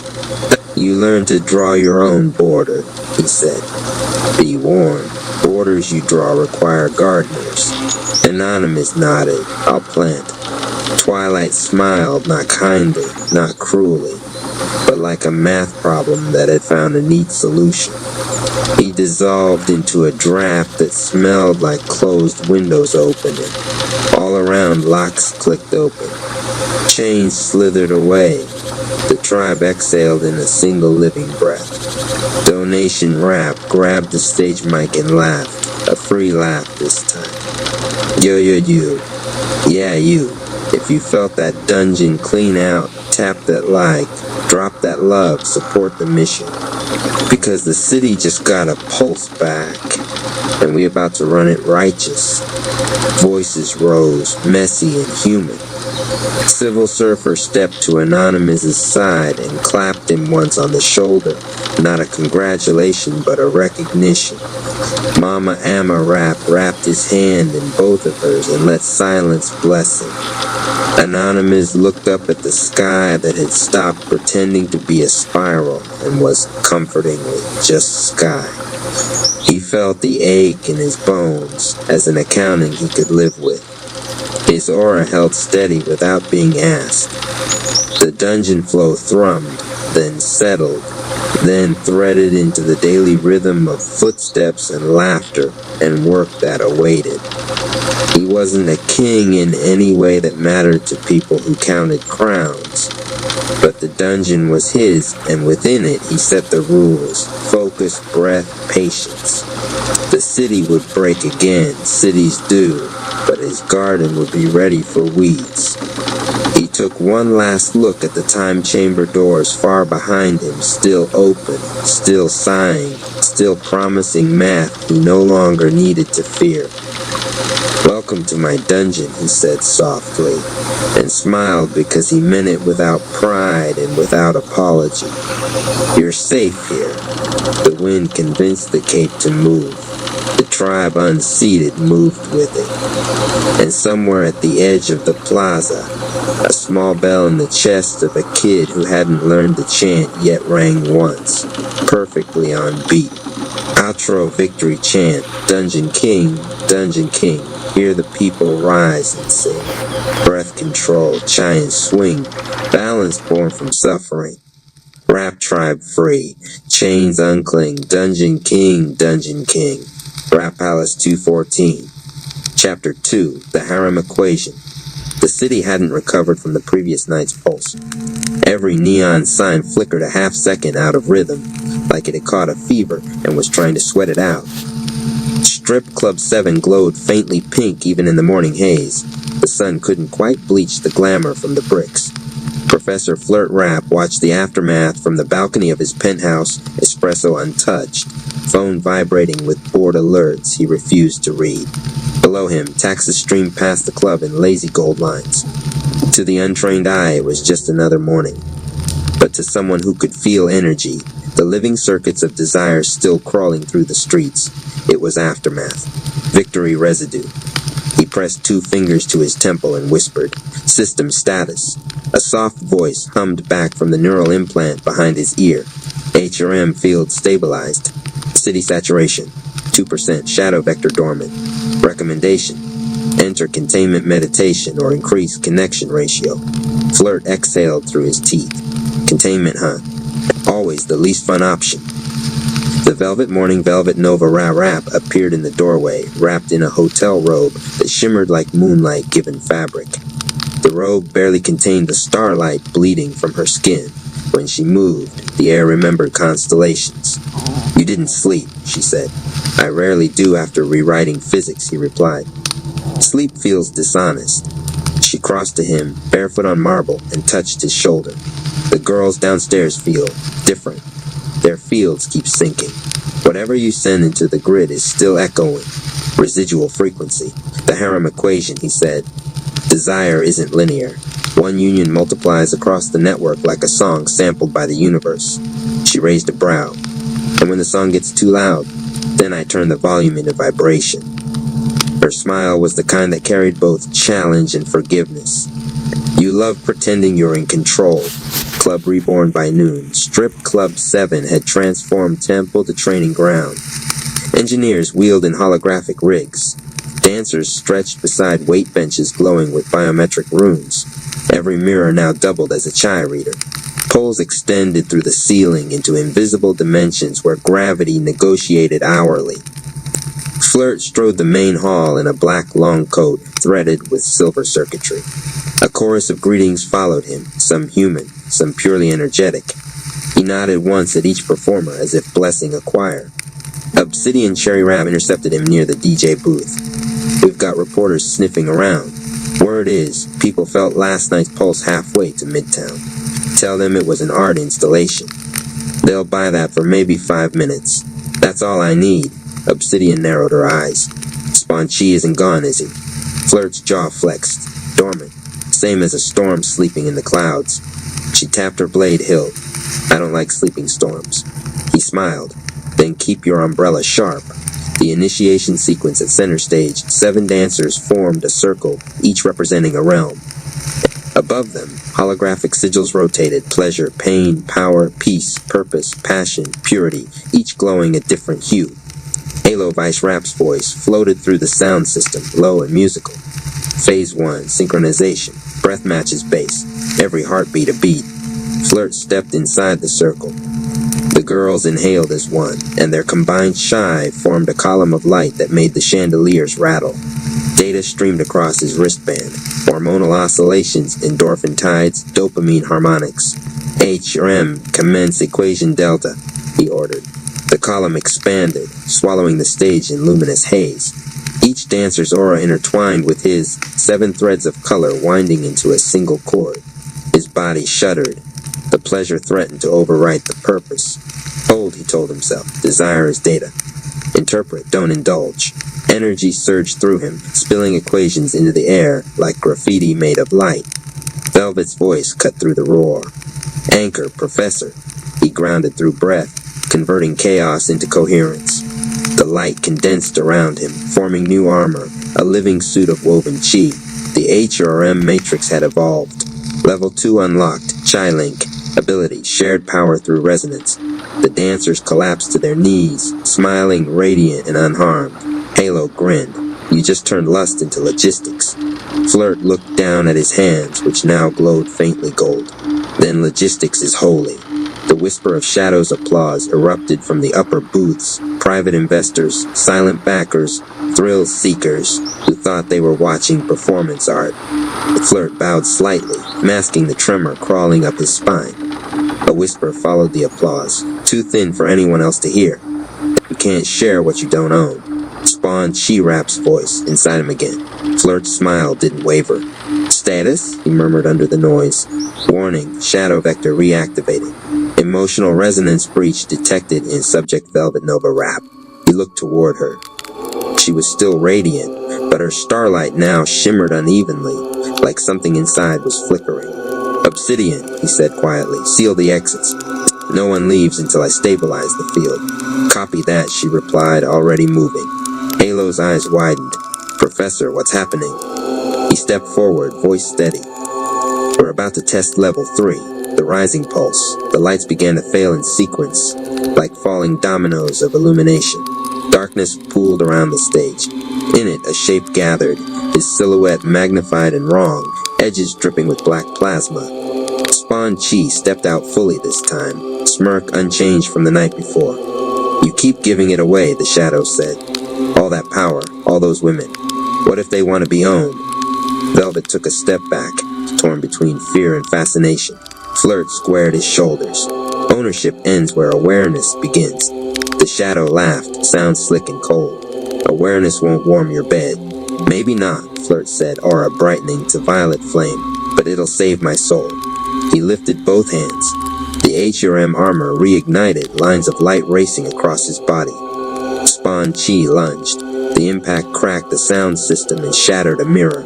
Energy exploded, half divine, half demonic, filling the club with violet smoke and gold sparks. The outcome, when the smoke cleared, the shadow was gone again, banished or hiding deeper. Velvet lay on the stage, breathing steady, aura stabilizing.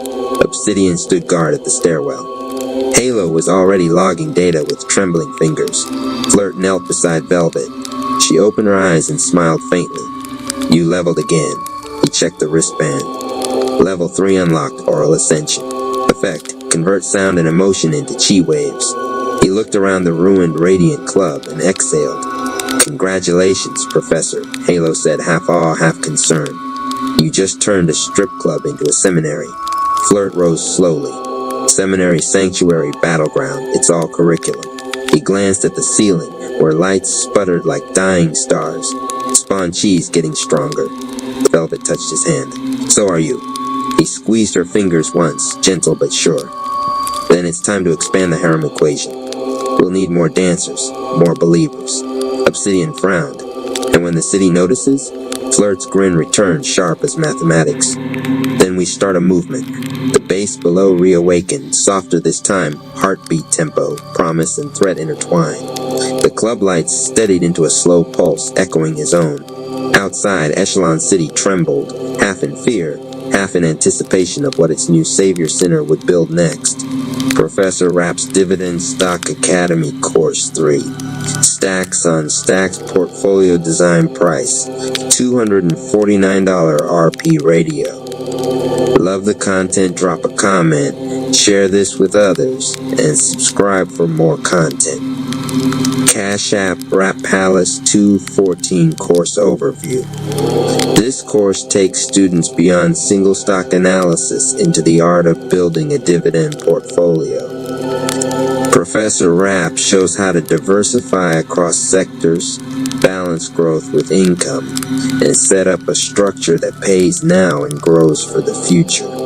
By the end, students will design their first dividend portfolio blueprint. RP Radio. Love the content, drop a comment, share this with others, and subscribe for more content. Cash App Rap Palace 214 Learning Outcomes. By the end of this course, students will be able to build a diversified dividend portfolio across sectors, balance high yield versus dividend growth stocks, compare single stock investing versus dividend ETFs, understand REITs, utilities, and consumer staples as income plays, use DREP to maximize compounding, create a personalized dividend portfolio strategy. RP Radio. Love the content, drop a comment, share this with others, and subscribe for more content. Cash App Rap Palace 214 Course Modules Module 1. The Blueprint of Cash Flow. What makes a strong dividend portfolio? Balancing short-term yield and long-term growth. Rap Analogy. Don't let one beat carry the album. Diversify your playlist. Module 2. Sector spread and balanced core income sectors, utilities, REITs, consumer staples, growth plus dividend sectors, tech, healthcare, industrials, portfolio mix, how many stocks to hold. Module 3, E2S individual stocks, popular dividend EFs, pros and cons of ETFs as stock picking. Case study, building a $5,000 ETF-only portfolio versus stock-only portfolio. Module 4, the power of DRIP. What is DRIP?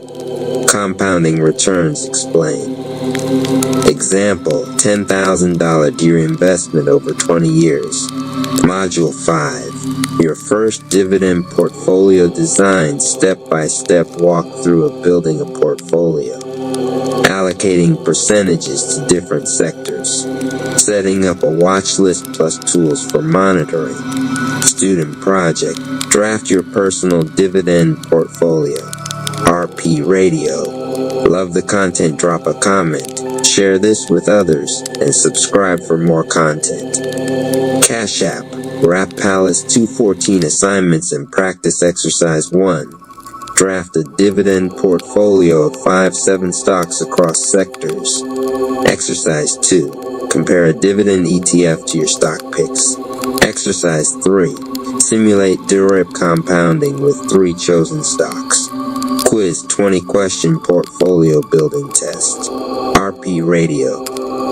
Love the content, drop a comment, share this with others, and subscribe for more content. Cash App Rap Palace 214 Teaching Style. Professor Rapp teaches allocation like making a mixtape. Every track matters. Too much bass drowns the flow. Too much treble leaves it thin. Balance the beat. Balance the dividends. Call and response affirmations. Diversify the flow. Donation Rap breaks in with jingles. Stacks on stacks, don't let your knowledge lack. Drop a donation and keep your flow on track. RP Radio. Love the content, drop a comment, share this with others, and subscribe for more content. Cash App Rap Palace 214 certification students who finished the final project and quiz earned the Portfolio Architect Certificate of Completion. Where there is vibration, there is life. And where there is life, there is a law. Welcome to the law of vibration. This ain't just science. This is spiritual science. Your feeling is the frequency. Your focus is the frame. What you feel consistently, you frame constantly. And what you frame becomes your reality. The cold air wrapped around him like a shawl of memory. Anonymous. Cherry stood outside the old home, its chipped paint and tilted mailbox still frozen in time. The silence wasn't empty. It was full of voices he never answered, calls he never returned, and guilt that aged like rusted armor across his chest. He hadn't been back since the accident. He was supposed to be behind the wheel that night, but a twist of fate or cowardice put his brother there instead. And though they both survived, only one came back the same. Guilt had festered into silence, silence into distance, distance into stories told to everyone except the one who needed to hear the truth. He stepped into the living room where old rap battles once echoed, childhood, laughter, and brotherhood. The memories stung because they were so good. That's how guilt works. It remembers everything, especially what was beautiful. Anonymous Cherry, please forgive me, but it wasn't just to his brother. It was to himself. For hiding, for carrying a mask stronger than any form he could master, for letting shame dictate his tempo. As he sat cross-legged in the center of the floor, his chakras pulsed, uneven, tight. The meditation grove shimmered in his mind's eye, reminding him, forgiveness is a warrior's act, not weakness. With every breath, he spoke, Anonymous Cherry, please forgive me for surviving. Even after 10 years inside this chamber, time doesn't teach, it tests. Pulse check, identity tremor detected, soul pressure rising, anonymous. He can't control the venom and the rage at once. It's pulling him apart. The chamber grew quiet, the swirling energy settling into a gentle hum. Anonymous Cherry's breath slowed, each inhale and exhale a steady drum in the silence. He opened his eyes, now clear and calm. Anonymous Cherry, thank you. Not just words, not a simple phrase tossed into the void. It was a seed planted deep within his core, a healing balm for wounds both visible and unseen. Years of battles, losses, betrayals, and victories had built walls around his heart. Walls that hardened into armor, yet also blocked the sunlight of connection. Gratitude began to chip away at those walls. He remembered his mother's voice, soft but unwavering. Anonymous Cherry's mother. Always say thank you, even when you feel you have nothing left to give. It wasn't easy. The moments when life felt like a battlefield, when betrayal felt like a knife in the back, gratitude was the last thing on his mind. Yet, every time he chose gratitude, he shifted. The venom within him softened. The shadows that clung to his spirit began to thin. The once harsh landscape of his soul started blooming with new life. Anonymous bowed his head, palms pressed together. Anonymous Cherry, thank you for the pain that made me stronger. Thank you for the love that never left. Thank you for the lessons hidden in darkness. The chamber responded, glowing softly. Energy flowed freely, no longer a storm but a river. And in that flow, Anonymous understood. Affirmations Rap with RP News. Donations are accepted now seriously though. Like, share, and subscribe. Ava Fiery Phoenix. Embrace the fire within, for within it lies the power to ignite the path ahead. I am the Fiery Phoenix, embodying the essence of determination and resilience. Challenges are not obstacles. They are opportunities in disguise, waiting for me to uncover the lessons they hold. With unwavering passion, I rise above adversity, transforming it into a stepping stone toward my goals. My spirit burns brightly, fueled by the flames of purpose and the desire to make a meaningful impact. Just as the phoenix emerges from the ashes, I emerge from every setback stronger and more empowered. My fiery energy is not just a force of nature, it's a force of change, a force that propels me forward with unwavering commitment. In every endeavor, I channel my inner fire to illuminate the darkest corners and light the way for others. My passion is a catalyst for transformation, not only within myself, but also within those who are touched by my journey. With every step I take, I know that I am forging a path of positive change, inspiring others to embrace their own flames and make a difference in the world. I am the Fiery Phoenix, a symbol of determination, courage, and transformation. My mantra is one of empowerment and growth. I embrace challenges as opportunities, and I let my passion guide me toward my purpose. With every breath, I stoke the fire within me, ready to rise, ready to conquer, and ready to shine. I'm a passionate force for positive change in the world. My fiery energy empowers me to overcome any challenge. I embrace challenges as opportunities for growth and learning. I am resilient and capable of rising from any adversity. My determination fuels my success in all areas of life. I radiate confidence and inspire those around me. I am a leader who guides others with my unwavering determination. I am a fierce advocate for my goals and dreams. My passion ignites the path to my desired outcomes. I approach life with enthusiasm and a burning desire for success. I am bold and fearless in pursuing my passions. I am a source of inspiration to those who witness my determination. I am in control of my emotions and use them to fuel my actions. My fiery spirit is a catalyst for positive change in the world. I am unafraid of stepping out of my comfort zone to achieve my goals. I face challenges head-on with unwavering courage. I am a powerful force that attracts success and abundance. I channel my fiery energy into productive and meaningful pursuits. My passion for life fuels my creativity and innovation. I am determined to create a life that aligns with my deepest desires. I radiate warmth and positivity wherever I go. I embrace the power of my inner fire to manifest my dreams. I am deserving of success and all the good that comes my way. My inner strength and determination are unshakable. I am a fierce warrior who never gives up on my dreams. I approach challenges with a fearless and determined attitude. I am in control of my destiny and choose to create a life I love. I am confident in expressing my opinions and standing up for my beliefs. I am a source of inspiration for others to embrace their passions.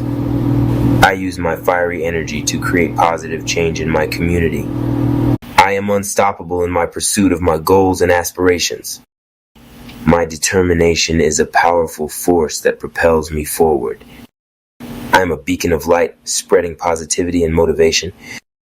I am resilient and bounce back stronger from any setback. I am capable of achieving greatness through my unwavering determination. My fiery passion drives me to take action and create results. I embrace challenges with confidence and grace.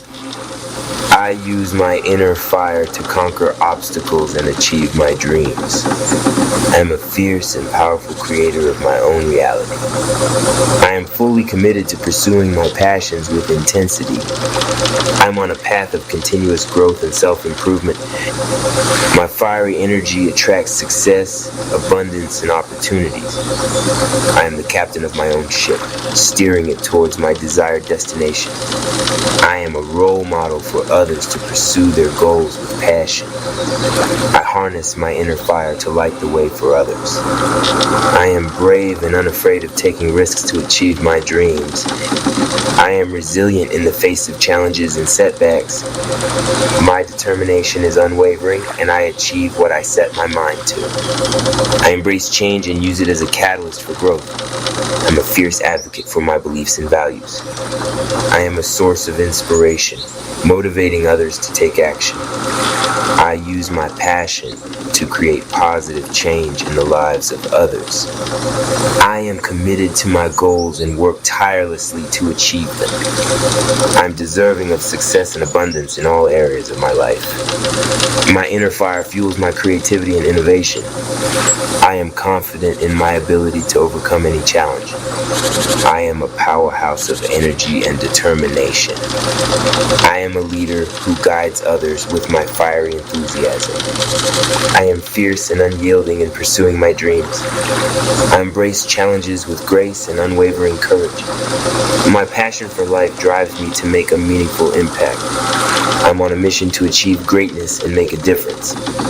I radiate positivity and inspire those around me.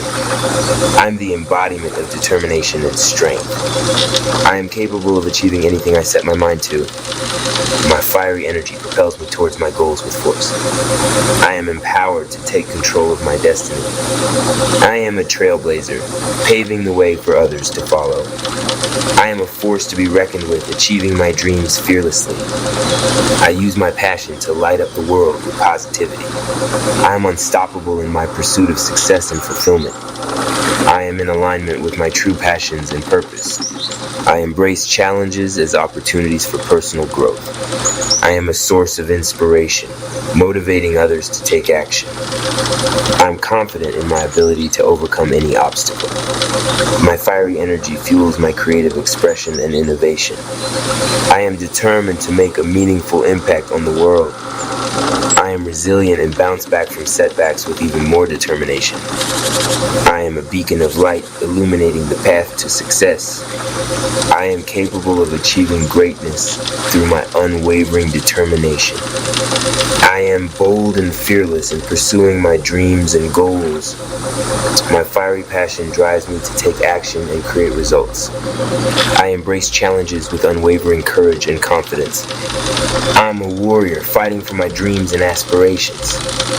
I am a powerful force for positive change in the world. Donations are accepted. Like, share, and subscribe. Embrace the fire within, for within it lies the power to ignite the path ahead. I am the fiery phoenix, embodying the essence of determination and resilience. Challenges are not obstacles. They are opportunities in disguise, waiting for me to uncover the lessons they hold.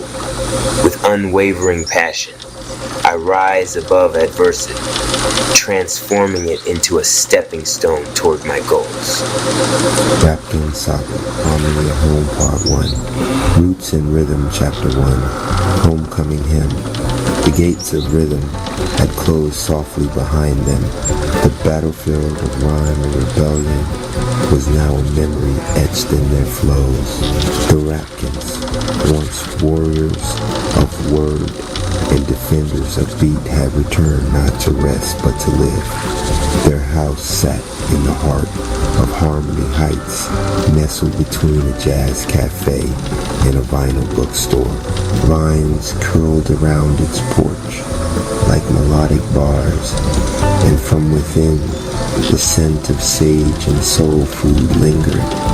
Mama Rap stood at the kitchen window, watching her children trickle in one by one. No armor, no mic standoffs, just mismatched socks, tired smiles, and a kind of silence that comes from finally being safe. Get in here, all y'all, she hollered. If you can rhyme, you can rinse a dish. Excitement rap bounced through the door first, dapping up everyone from the cat to the couch. Yo, it's so good to just exist again. I'm about to freestyle folding laundry. Professor Rap followed behind, lugging an armful of dusty notebooks. Let's establish a knowledge zone. I'm starting a wisdom wall. Historical bars by decade.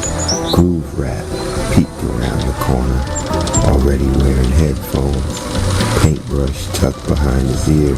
If y'all don't mind, I'd like to repaint the basement. I got an idea called Layers of Lineage. Melancholy Rap arrived quietly, hoodie up, eyes thoughtful. He slid onto the piano bench and began to play a low, contemplative chord progression that filled the house with soft memory.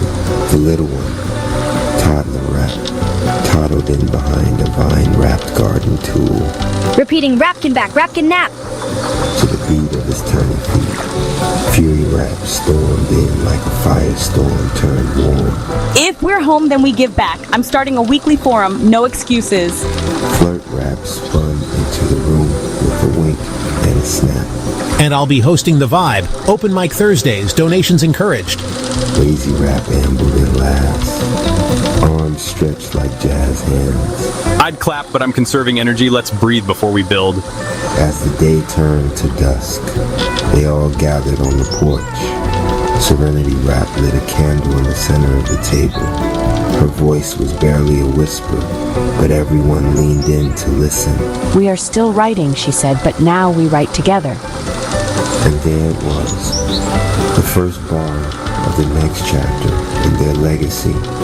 No enemies, no battles, just the rhythm of love, purpose, and verse.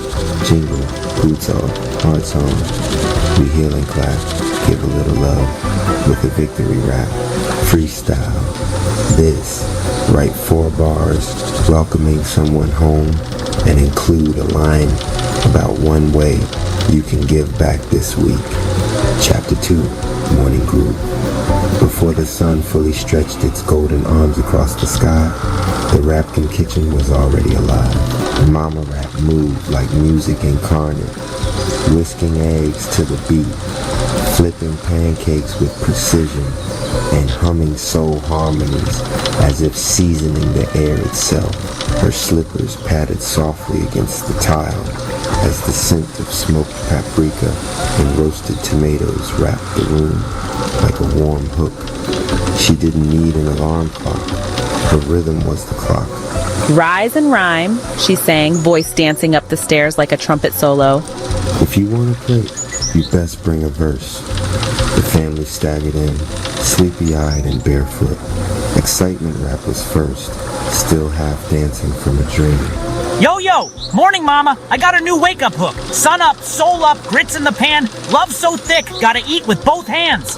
Mama Rap giggled and handed him a biscuit. You rhyme with flavor, baby. Lazy Rap followed next, wrapped in a comforter like a burrito. No verse, just vibes. I'll sweep later. Flirt Rap leaned on the counter. I'm just here to butter my toast and the conversation. Meanwhile, Toddler Rap beatboxed into his plastic spoon. Chair dancing to an invisible jam. Bap bap boom boom, juice box drop! Mama Rap handed him his sippy cup. And rapped back gently, grits in your belly. Dreams in your brain. Let Mama Rap stir joy with no pain. Their family passed condiments like they passed verses. Every squeeze of syrup was a stanza. Every clink of a plate was percussion. The kitchen wasn't just where food was made, it was where belonging was cooked into every bite. By 9 a.m., the table was clear, dishes rinsed, and floors swept all to a playlist of old school classics and freestyle chores. Mama Rap stood at the sink, wiping her hands, eyes soft. She didn't need a crown. Her empire was warm, rhythmic, and real. And just like that, another day began with flavor, love, and flow. Eggs, sizzle, kindness, drips, tip your time. not just your chips.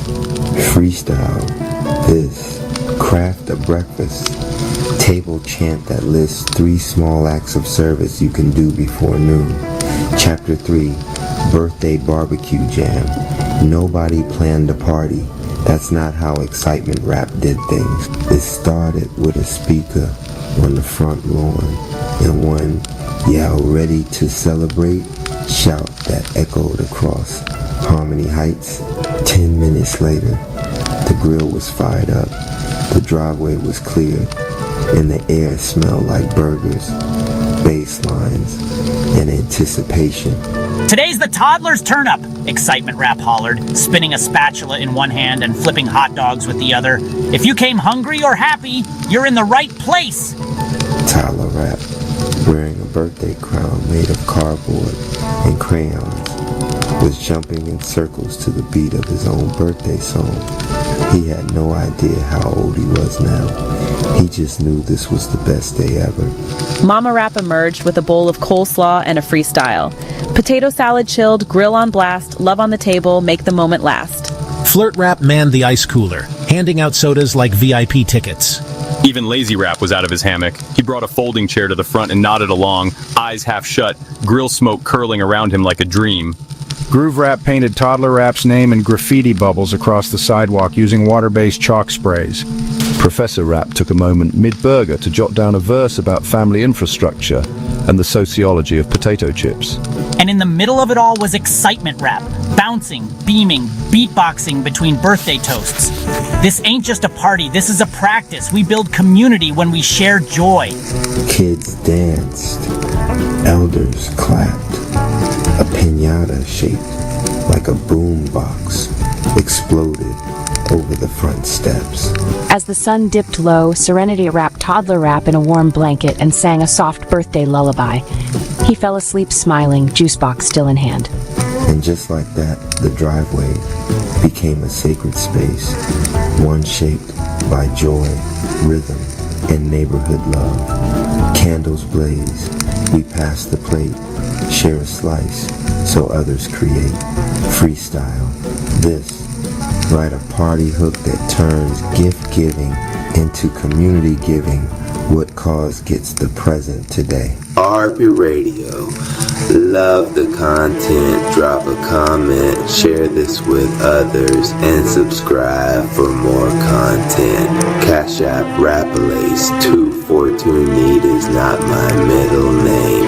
The laptop glow sat like a ghost on Anonymous. Cherry 2's face pale against the purple veins of Snake Eye humming beneath his skin. Title card on screen. Someone is trying to manifest you to need them and it's not working. He leaned backside. Manifest me to need you? Bro, I already need caffeine, therapy, and a nap. You don't even make top 10. The Oracle's voice purred from the speakers. They want you weak. They want you tethered.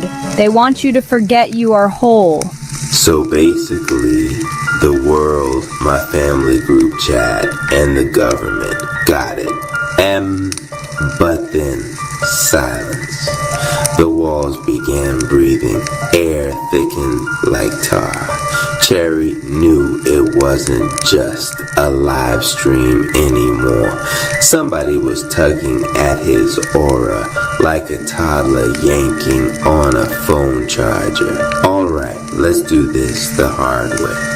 Poke, smash that like button, claim that share as you comment your favorite rap, also donation. Rap reports that a donation helps a long way. If you want to donate, my cash app is Rapalace 214. The shadows unspooled like VHS tape. Out they came, needy phantoms stitched from desperation. Their mouths drooled guilt, their eyes dripped shame, their arms carried emotional invoices labeled past due. You need us. Without us, you are nothing. Sign the contract. Feed the void.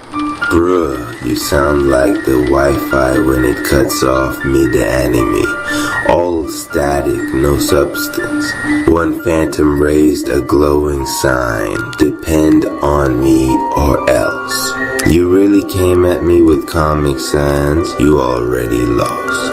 The phantoms hissed and lunged. Hook smash that like button, claim that share as you comment your favorite rap, also donation rap.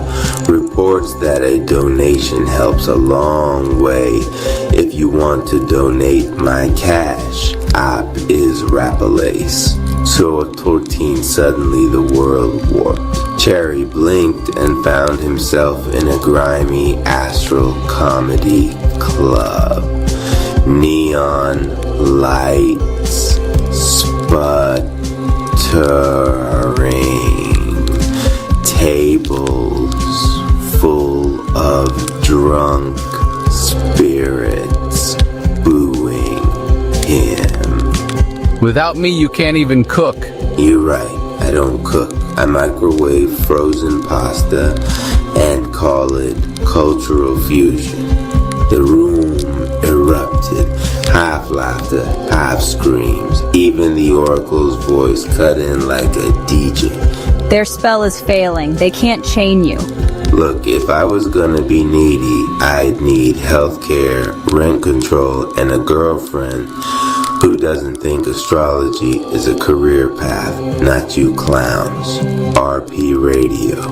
Love the content. Drop a comment. Share this with others and subscribe for more content. Cash App Rapalace. 2 watts. The club melted into smoke, revealing one giant phantom, the boss. It was stitched together from manipulators, one eye leaking fake tears, one hand holding an upside down Bible, the other clutching a pyramid scheme starter kit. Be codependent or be destroyed. Destroyed. I survived Air Force, Chow Hall, Meatloaf, and 9 near-death experiences. Try harder. The phantom lunged. Cherry blasted it apart with a venom G-strike. 2 stars didn't cry enough when I left. 3 stars blocked me too fast on socials. 1 star didn't text back in 2016. 0 stars. Wouldn't recommend. Terrible customer service. RP Radio. Love the content drop. A comment. Share this with others and subscribe for more content. Cash App Rapalace. The live stream fizzled out. The laptop blackened. Silence filled the room. That's for the phantom who said I couldn't cook. Stretching, snake chai, subsiding. He headed for the kitchen. Someone tried to manifest me to need them. Didn't work. You know why? Because I'm already busy needing snacks. He grabbed a bag of chips, took a crunch, and declared to the empty air, I am whole, I am free, and the only thing I need is peace and maybe some salsa. The universe laughed back. RP Radio, love the content, drop a comment, share this with others, and subscribe for more content. Cash App Rapalace. 14 Chapter 2, Love Spells and Rent Receipts by Council of Greg's RP Radio. Love the content, drop a comment, share this with others, and subscribe for more content. Cash App Rapalace to Fortune. Scene 1, the pain that wasn't a text. Midnight yawned over the Rat Palace like a cat that owned the deed. Anonymized Cherry 2 lay on his back, staring at the ceiling fan. counting the blades like they were life choices. The laptop sat closed, sulking on the desk. No live stream tonight, no Oracle voice purring doom, just quiet ping. He checked his phone, nothing. Ping again, this time from nowhere. The sound scuttled under his skin like a roach with rent control. Snake cheese stirred a thin, green, blue outline sketching his silhouette. Okay, Cherry said to the room.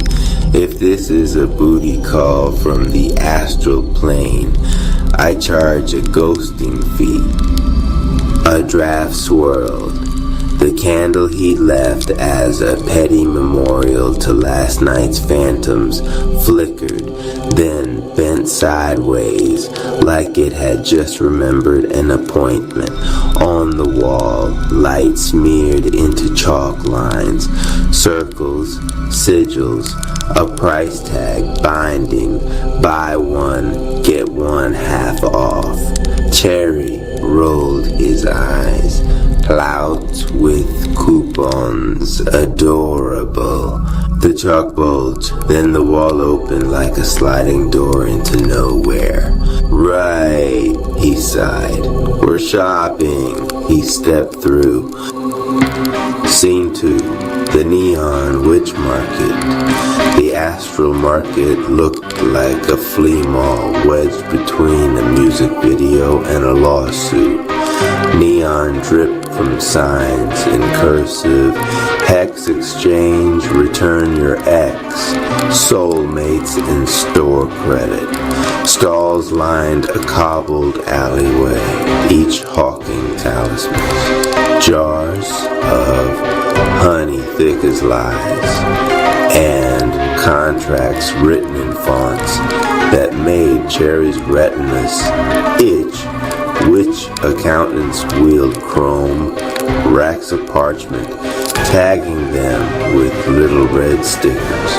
A hawker in a velvet blazer shouted, 2 for 1 bindings, valid on former situationships and people who said, I'm not ready for labels, but kept leaving their toothbrush.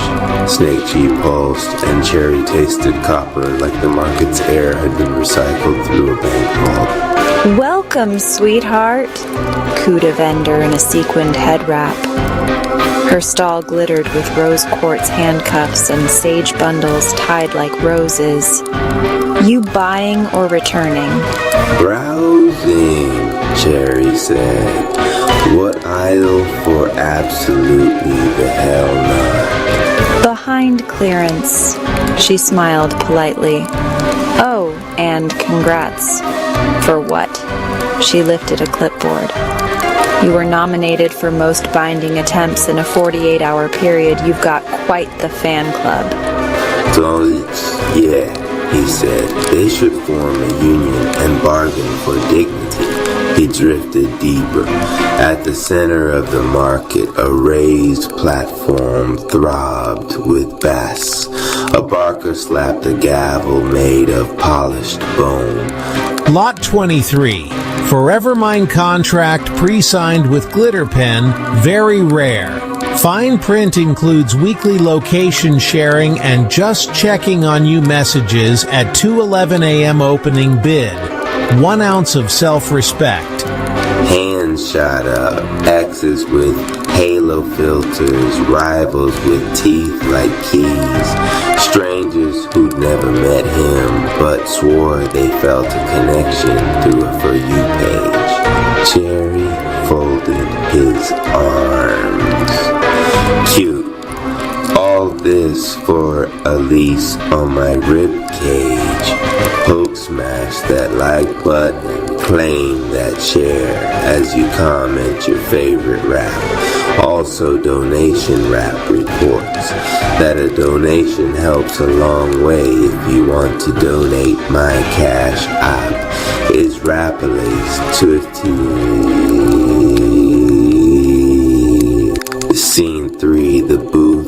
paper cuts, he found a stall labeled Receipts and Revelation. Stacks of pink carbon paper towered like pastel skyscrapers. A clerk with cat-eye glasses tapped a calculator and didn't look up. Retrieve?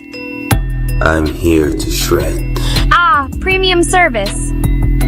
I want every contract ever filed in my name. Every spell scribbled at 3 a.m. with smudged mascara. Every if I can't have him, then no one post disguised as a prayer. The clerk slid open a drawer and produced a receipt spool the size of a tombstone. She wheezed, "Sign here to acknowledge that shredding will void warranties on illusions, codependency perks, and the free anniversary guilt trip." Gladly. The moment his finger touched the paper, the stall exploded, quietly at first, then like confetti cannons going off in a church. Slips flurried. "You promised to fix me. You owe me for loving you first. We're twin flames so you can't leave. Would?" Cherry breathed slow. The papers tried to crawl up his arms like vines. He whispered, "No more." Snake chai flashed. The slips curled, blackened, then fell as ash snow. The clerk coughed and rang up nothing. Subtotal 0, tax 0, balance due your piece. Bag it. It's already going with you, figures. Free shipping on trauma. Hulk smash that like button, claim that share as you comment your favorite rap. Also donation rap reports that a donation helps a long way. If you want to donate, my cash app is Rapalace. Turn 14 scene 4, the coven of customer service. The market's heart was a carousel of desks. Everyone staffed by a witch in a headset. A sign rotated overhead, love spells and rent receipts. Customer support, no refunds, all exchanges are store credit. As Cherry approached, the desks blinked alive. Headset witches straightened, eyes glazing, corporate. A trio motioned him forward with synchronized smiles. Anonymous Cherry too, but I answer to stop projecting on me. So you're the one breaking our conversion metrics. We offer 3 packages: Cling, Clutch, and Clause. Clause includes power of attorney over your schedule and the right to accidentally show up where you are. Sounds felonious. Do you validate parking for boundaries? From behind the desks emerged a manager type. Sharp suit, tie the color of arterial blood, smile like a credit check. Mr. Cherry, he purred. I'm Desmond, Director of Retentions. We couldn't help but notice you voided several high-value bindings. May I offer you our forever lease? No late fees, just one small monthly deduction from your sovereignty. You want my crown on autopay? We all have to pay something. Why not pay with the parts of you rarely use? Doubt, guilt, the hope that someone else will finally parent your inner child. My inner child pays rent in joy. He's a terrible tenant, but he's mine. We also offer a soft possession plan. Very trendy. Almost romantic. Cherry reached over the desk and pinched the brochure, then tore it in half. The paper bled glitter. Desmond flinched as if sparkles were acid. Policy note: I don't sign what I didn't write, and I only write what I can bless. The headsets hissed. Somewhere, an intercom crackled. Code green. Serpent in returns. Hulk smashed that like button.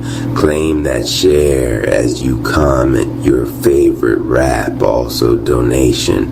Rap reports that a donation helps a long way. If you want to donate, my cash app is Rapalace. 14, Scene 5. The auction of soulmates. The Barker's gavel thundered again.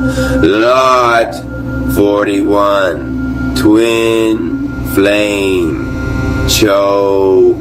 Hold. Guaranteed to mistake lessons for destiny. Winner receives a highlight reel of red flags set to lofi beats. Bids whistled like bullets. Ladies, gents, and jealous entities, this is your moment. Bind him, brand him, bend him. Or, Cherry called, stepping into the floodlights. Hear a counter offer. The crowd pivoted. Snickers bubbled. Someone threw a rose made of receipts. Cherry lifted his hands. Snake cheek poured down his arms like neon rain. No one wins me by starvation, pity, or a playlist. Love is not a lease. My heart is not a storage unit for your unprocessed childhood.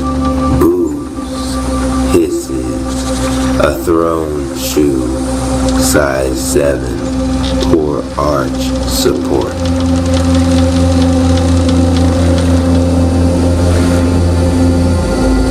Lot A. Consistency. Unsexy. Underpriced. Always in stock. Lot B. Respect. No refunds because it isn't returned. Lot C. Self-work. Assembly required. Instructions written in your handwriting. Silence rushed in like fresh air after a storm. A few bidders looked at their hands and didn't recognize them. Enough. This is a marketplace, not a sermon. Then let's talk price. He poured snake cheek into the stage. Underfoot, the boards became a ledger. Contracts popped like soap bubbles. Glittered signatures sloughed off like dead skin.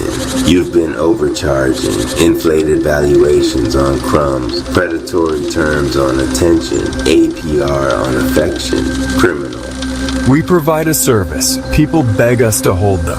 Then teach them to hold themselves, or I will. Hold, smash that like button. Claim that share as you comment your favorite rap. Also donation. Rap reports that a donation helps a long way. If you want to donate, my cash app is Rapalace. 14 Scene 6. The audit, a siren wailed. Part banshee, part end of month quota panic.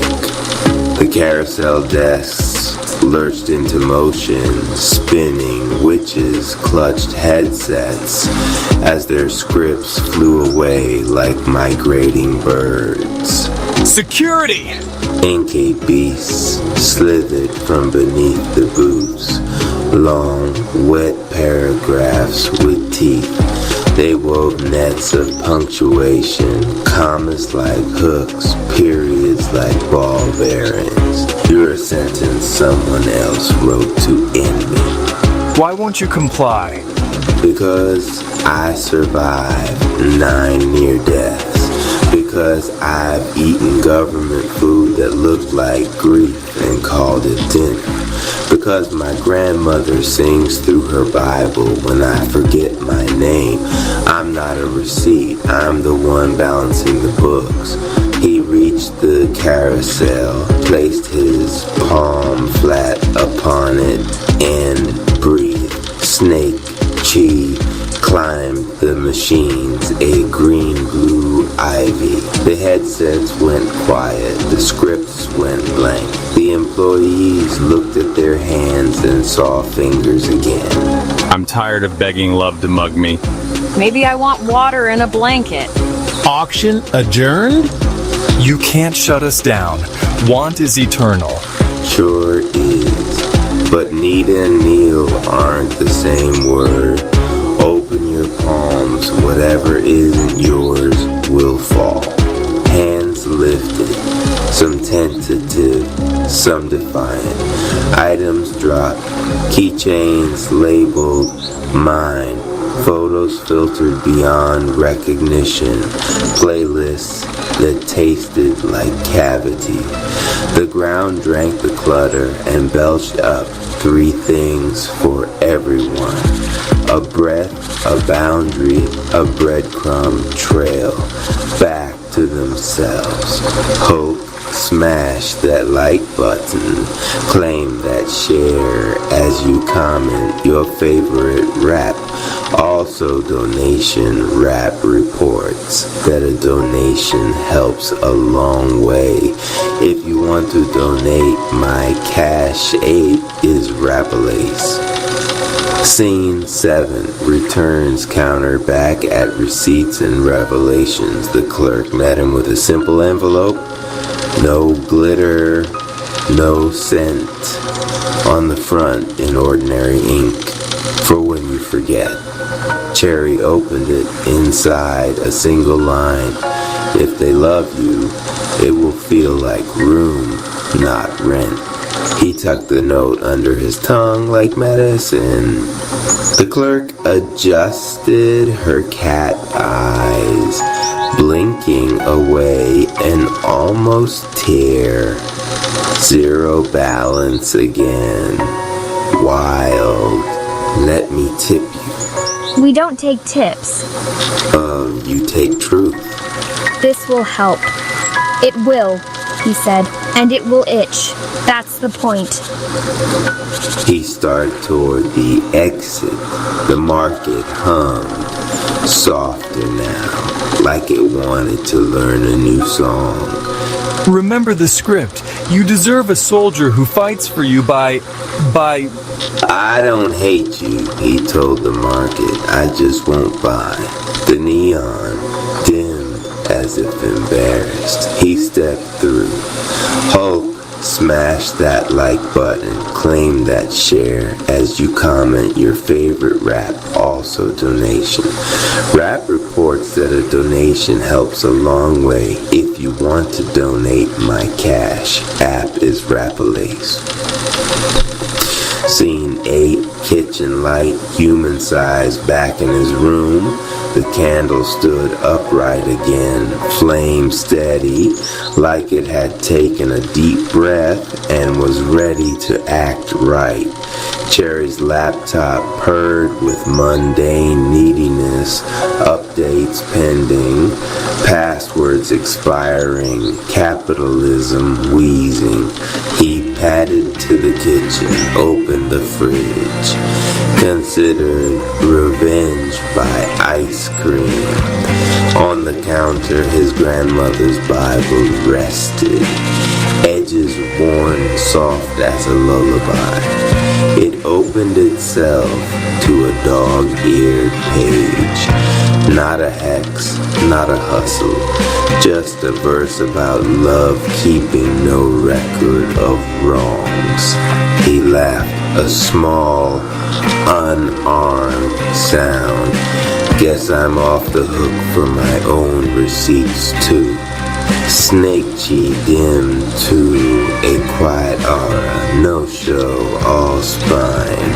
He filled a glass with water, folded a blanket over the chair, and set the polished mirror against the wall.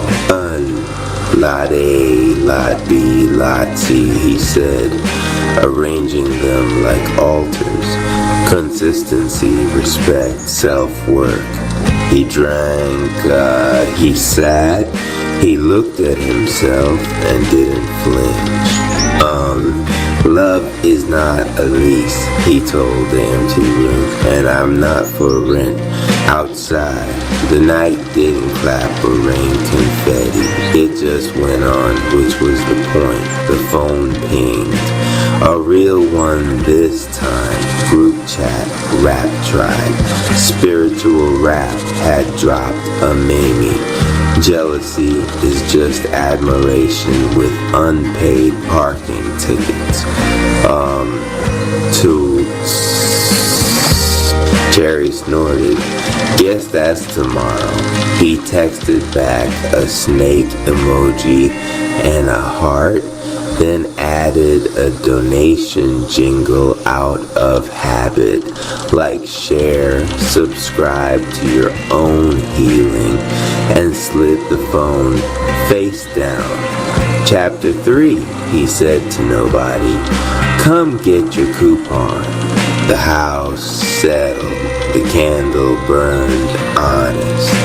And somewhere in a market of neon and returning receipts, Desire sat down and learned to breathe without bargaining. RB Radio. Love the content. Drop a comment, share this with others, and subscribe for more content. Cash App, Rapalace 24. The Gospel of the Egyptians, the Nag Hammadi Library, the holy book of the Egyptians about the great invisible spirit, the Father whose name cannot be uttered, he who came forth from the heights of the perfection, the light of the aeons of light, the light of the silence of the providence, and the Father of the silence, the light of the word and the truth, the light of the incorruptions, the infinite light, the radiance from the aeons of light of the unrevealable, unmarked, ageless, unproclaimable Father, the aeon of the aeons, autogenes, self-begotten, self-producing, alien, the really true aeon. 3 powers came forth from him. They are the Father, the Mother, the Son. From the living silence, what came forth from the incorruptible Father. These came forth from the silence of the unknown Father. And from that place, Domadan Doxomedan came forth, the aeon of the aeons and the light of each one of their powers. And thus the Son came forth fourth, the Mother fifth, the Father sixth. He was but unheralded. It is he who is unmarked among all the powers, the glories, and the incorruptions. From that place, the 3 powers came forth, the 3 Ogdoads that the Father brings forth in silence with his providence, from his bosom, i.e., the Father, the Mother, the Son. The first Ogdoad, because of which the thrice male child came forth, which is the thought, and the word, and the incorruption, and the eternal life, the will, the mind, and the foreknowledge, the androgynous Father. The second Ogdoad power, the Mother, the virginal Barbelon, Epititiochai, Memenamen, who presides over the heaven, Carb, the uninterpretable power, the ineffable Mother. She originated from herself. She came forth. She agreed with the Father of the silent silence. The third Ogdoad power, the Son of the silent silence, and the crown of the silent silence, and the glory of the Father, and the virtue of the Mother. He brings forth from the bosom the 7 powers of the great light of the 7 voices, and the word is their completion. These are the 3 powers, the 3 Ogdoads that the Father, through his providence, brought forth from his bosom. He brought them forth at that place. Domadan Doxomedan came forth, the aeon of the aeons, and the throne which is in him, and the powers which surround him, the glories and the incorruptions.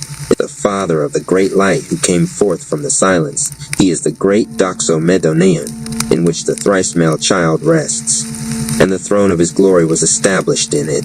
This one on which his unrevealable name is inscribed. On the tablet one is the Word, the Father of the light of everything. He who came forth from the silence, while he rests in the silence. He whose name is in an invisible symbol. A hidden invisible mystery came forth.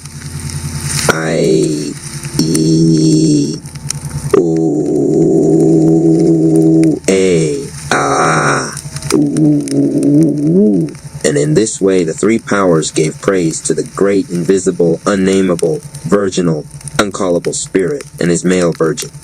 They asked for a power.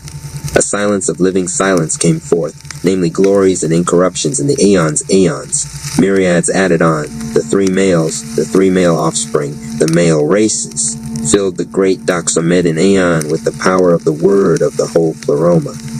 Then the thrice male child of the great Christ, whom the great invisible spirit had anointed, he whose power was called Ainon, gave praise to the great invisible spirit and his male virgin Yol, and the silence of silence, and the greatness that ineffable, unanswerable, and uninterpretable.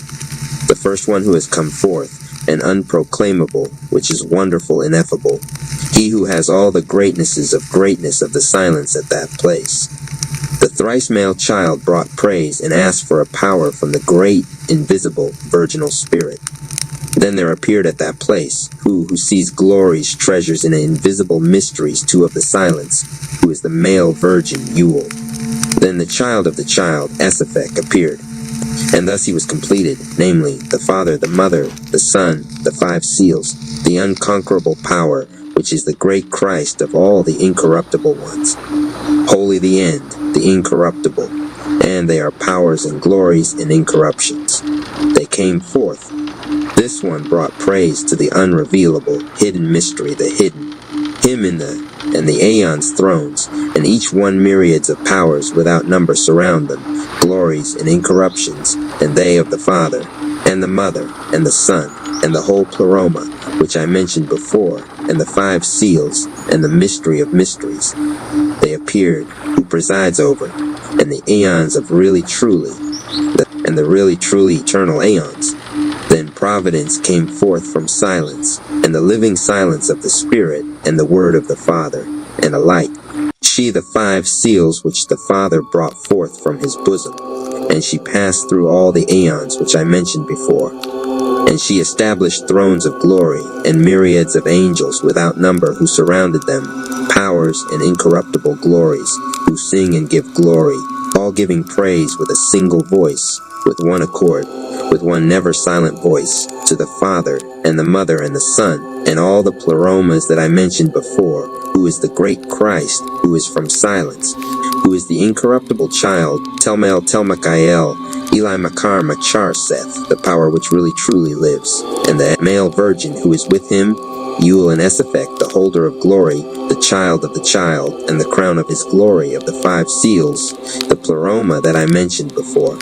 There the great self-begotten living word came forth, the true God, the unborn Physis, he whose name I shall tang, Seatha Athost, who is the Son of the great Christ, who is the Son of the ineffable silence, who came forth from the great invisible and incorruptible Spirit. The Son of the silence and silence appeared, invisible man, and the treasures of his glory. Then he appeared in the revealed, and he established the four aeons. With a word he established them. He brought praise to the great invisible virginal Spirit, the silence of the Father, in a silence of the living silence of silence, the place where the man rests. Then there came forth from that place the cloud of the great light, the living power, the mother of the holy incorruptible ones, the great power, the Merotho. And she gave birth to him whose name I name, saying 3 times, I-N-E-N-E-A-E-A, for this one, Adamus, is a light which radiated from the light. He is the eye of the light. For this is the first man, he through whom and to whom everything came into being, without whom nothing came into being. The unknowable, incomprehensible Father came forth. He came down from above for the annulment of the deficiency. Then the great Logos, the divine autogenes, and the incorruptible man Amos mingled with each other. A Logos of man came into being. However, the man came into being through a word.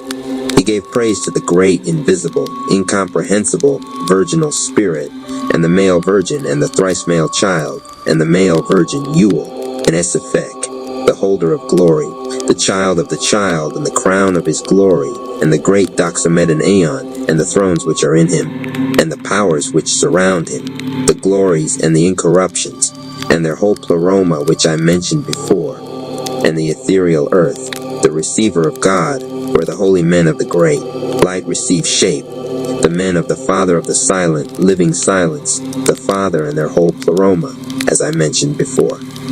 The great Logos, the divine Autogenes, and the incorruptible man Amos gave praise. They asked for a power and eternal strength for the Autogenes, for the completion of the 4 aeons, in order that through them there may appear the glory and the power of the invisible Father of the holy men of the great light which will come to the world, which is the image of the night.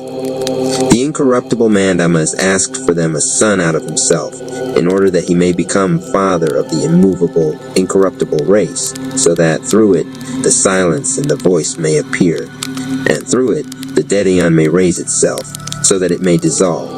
And thus there came forth from above the power of the great light, the manifestation. She gave birth to the 4 great lights, Armozel, David, Elelith, and the great incorruptible Seth, the son of the incorruptible man Adamus. And thus the perfect Hebdomad, which exists in hidden mysteries, became complete. When she receives the glory, she becomes 11 Ogdoads. And the Father nodded approval. The whole pleroma of the lights was well pleased. Their consorts came forth for the completion of the Ogdoa of the divine Autogenes, the grace of the first light Harmazel, the perception of the second light Oroyael, the understanding of the third light Davathi, the prudence of the 4th light Elelith. This is the first Ogdoad of the divine Autogenes. And the Father nodded approval. The whole pleroma of the lights was well pleased. The ministers came forth.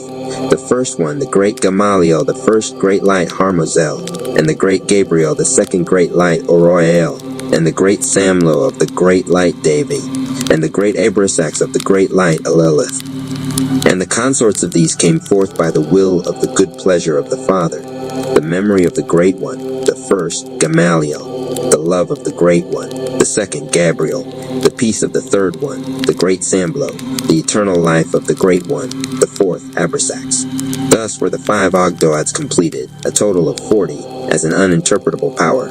Then the great Logos, the Autogenes, and the word of the pleroma of the 4 lights gave praise to the great, invisible, uncallable, virginal spirit, and the male virgin, and the great Doxamedon Aeon, and the thrones which are in them, and the powers which surround them, glories, authorities, and the powers, and a thrice male child, and the male virgin Ewell, and Esaphek, the holder of glory, the child of the child, and the crown of his glory, the whole pleroma, and all the glories which are there, the infinite pleromas, and the unnameable aeons, in order that they may name the Father forth, with the incorruptible race, that they may call the seed of the Father the seed of the great Seth.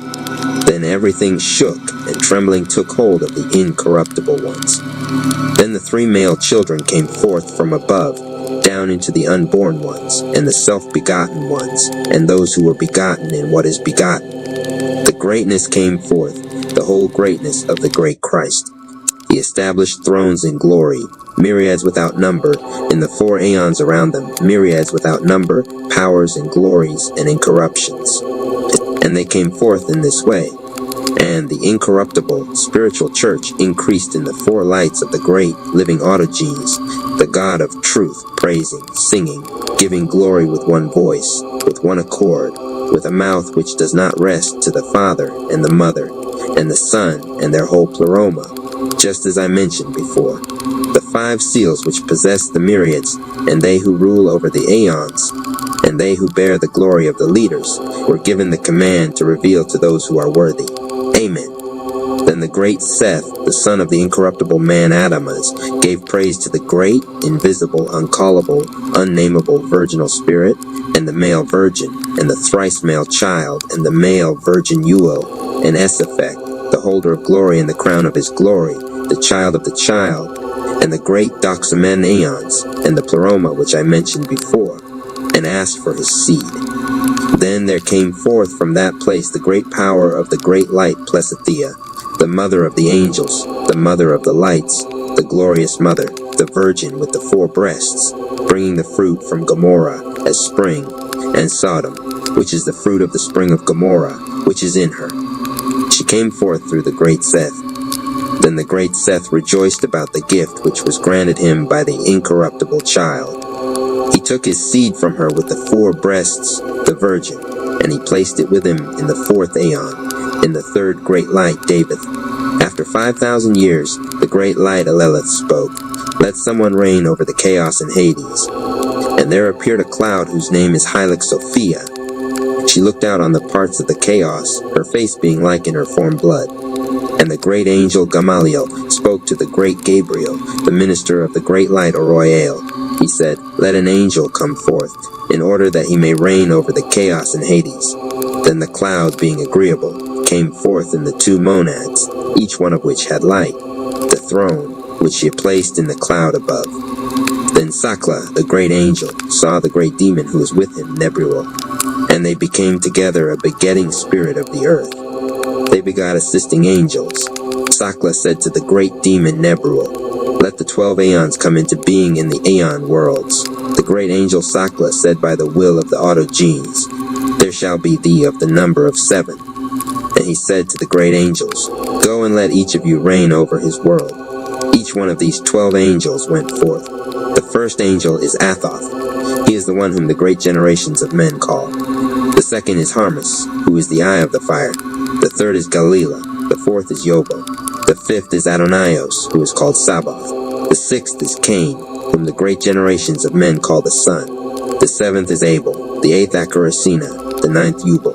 The 10th is Harmupiel. The 11th is Archiradonim. The 12th is Belias. These are the ones who preside over Hades and the chaos. And after the founding of the world, Sakla said to his angels, "I am a jealous God, and apart from me nothing has come into being, since he trusted in his nature." Then a voice came from on high, saying, "The man exists, and the son of the man, because of the descent of the image above, which is like its voice in the height of the image, which has looked out through the looking out of the image above. The first creature was formed." Because of this, Metanoia came into being. She received her completion and her power by the will of the Father, and his approval, with which he approved of the great incorruptible, immovable race of the great mighty men of the great Seth, in order that he may sow it in the aeons which had been brought forth, so that through her the deficiency may be filled up. For she had come forth from above down to the world, which is the image of the night. When she had come, she prayed for both the seed of the Archon of this aeon, and authorities who had come forth from him, that defiled of the demon-begetting God, which will be destroyed, and the seed of Adam and the great Seth, which is like the sun. Then the great angel Hormos came to prepare, through the virgins of the corrupted sowing of this aeon, in a Logos begotten holy vessel, through the Holy Spirit, the seed of the great Seth. Then the great Seth came and brought his seed, and it was sown in the aeons which had been brought forth, their number being the amount of Sodom. Some say that Sodom is the place of pasture of the great Seth, which is Gomorrah. But others that the great Seth took his plant out of Gomorrah and planted it in the second place, to which he gave the name Sodom. This is the race which came forth through Edakla, for she gave birth through the word to truth and justice, the origin of the seed of the eternal life, which is with those who will persevere, because of the knowledge of their emanation. This is the great incorruptible race, which has come forth through 3 worlds to the world. And the flood came as an example for the consummation of the aeon. But it will be sent into the world because of this race. A conflagration will come upon the earth, and grace will be with those who belong to the race, through the prophets and the guardians who guard the life of the race. Because of this race, famines will occur and plagues. But these things will happen because of the great incorruptible race. Because of this race, temptations will come, a falsehood of false prophets. Then the great Seth saw the activity of the devil, and his many guises and his schemes, which will come upon his incorruptible, immovable race, and the persecutions of his powers and his angels, and their error, that they acted against themselves. Then the great Seth gave praise to the great, uncallable virginal spirit, and the male virgin Barbelon, and the thrice male child Telmael, Eli Heli Makar Makar Seth, the power which really truly lives, and the male virgin Ewell and Esiphek, the holder of glory, and the crown of his glory, and the great Doxomedon Aeon, and the thrones which are in him, and the powers which surround them, and the whole pleroma, as I mentioned before. And he asked for guards over his seed. Then there came forth from the great aeons 400 ethereal angels, accompanied by the great Erosiel and the great Selmachel, to guard the great incorruptible race, its fruit, and the great men of the great Seth, from the time and the moment of truth and justice, until the consummation of the aeon and its archons, those whom the great judges have condemned to death. Then the great Seth was sent by the four lights, by the will of the Autogenes and the whole Pleroma, through the gift, and the good pleasure of the great invisible spirit, and the 5 seals and the whole Pleroma. He passed through the 3 Perusias which I mentioned before, the flood, and the conflagration, and the judgment of the archons and the powers and the authorities, to save her who went astray through the reconciliation of the world, and the baptism through a Logos begotten by body, which the great Seth prepared for himself secretly through the Virgin, in order that the saints may be begotten by the Holy Spirit, through invisible, secret symbols, through a reconciliation of the world with the world, through the renouncing of the world, and the God of the 13 aeons, and the convocations of the saints, and the ineffable ones, and the incorruptible bosom, and the great light of the Father, who pre-existed with his providence, and established through her the holy baptism that surpasses the heaven, through the incorruptible, Logos begotten one, even Jesus the living one, even he whom the great Seth has put on. And through him he nailed the powers of the 13 aeons, and established those who are brought forth and taken away. He armed them with an armor of knowledge of this truth, with an unconquerable power of incorruptibility.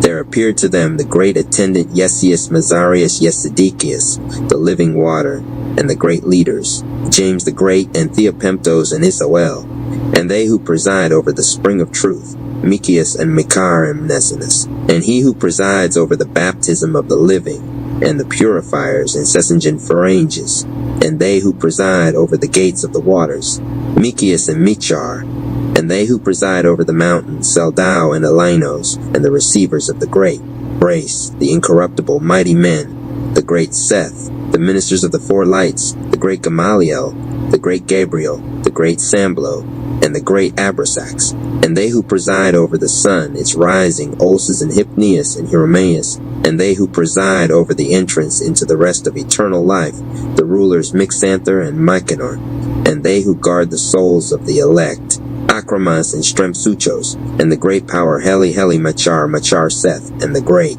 invisible, uncallable, unnameable, virginal spirit, and the silence, and the great light Harmazel, the place of the living Autogenes, the God of the truth, and he who is with him, the incorruptible man Adamus, the second Royal, the place of the great Seth, and Jesus, who possesses the life, and who came and crucified that which is in the law, the third Davidith, the place of the sons of the great Seth, the fourth Eleleth, the place where the souls of the sons are resting, the fifth Yoel, who presides over the name of him to whom it will be granted to baptize with the holy baptism that surpasses the heaven, the incorruptible one.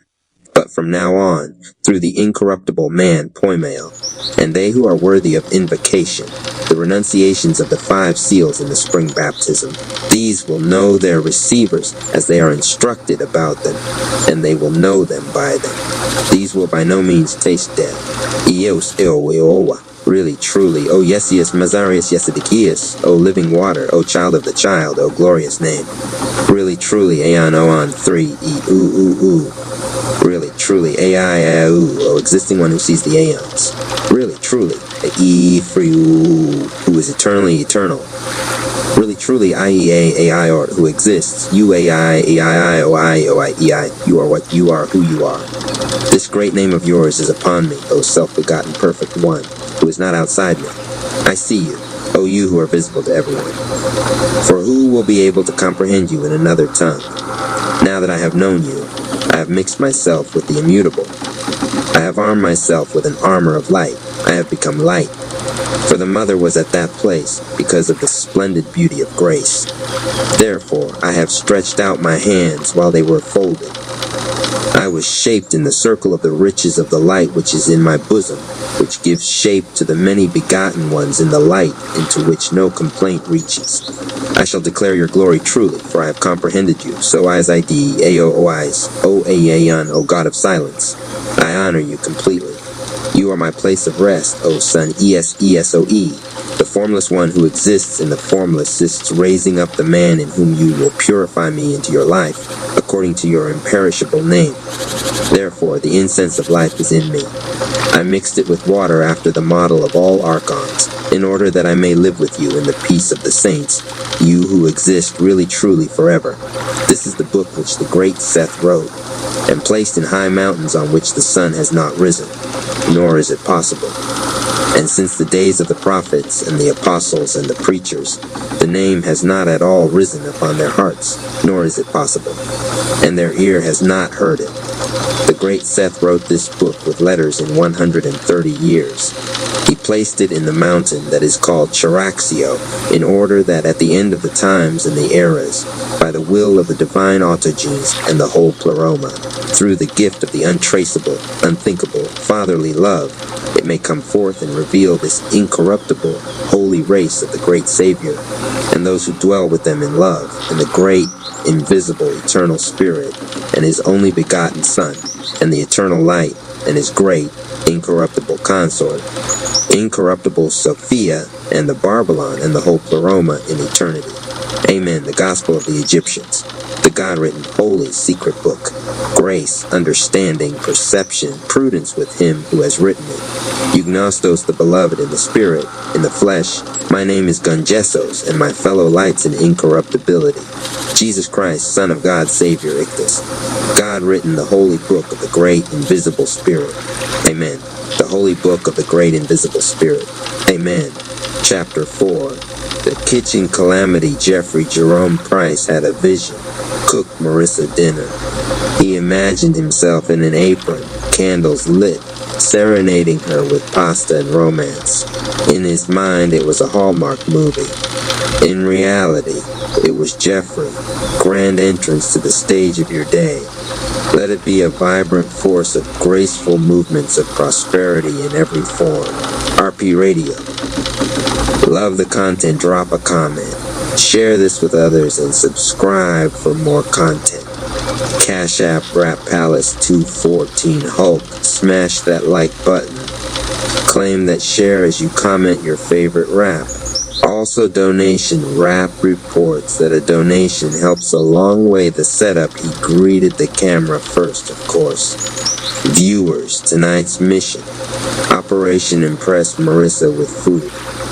Like, share, subscribe, because you are about to witness either Gordon Ramsay level magic or a 5-alarm fire. Jeffrey tied on an apron that read "Kiss the Cook" and pulled out ingredients he barely recognized. Pasta, sauce, garlic bread. Simple, right? Except instead of turning on the stove, Jeffrey somehow flipped the oven to self-clean mode. Smoke immediately started swirling. Grand entrance to the stage of your day. Let it be a vibrant force of graceful movements of prosperity in every form. RP Radio. Love the content, drop a comment, share this with others, and subscribe for more content.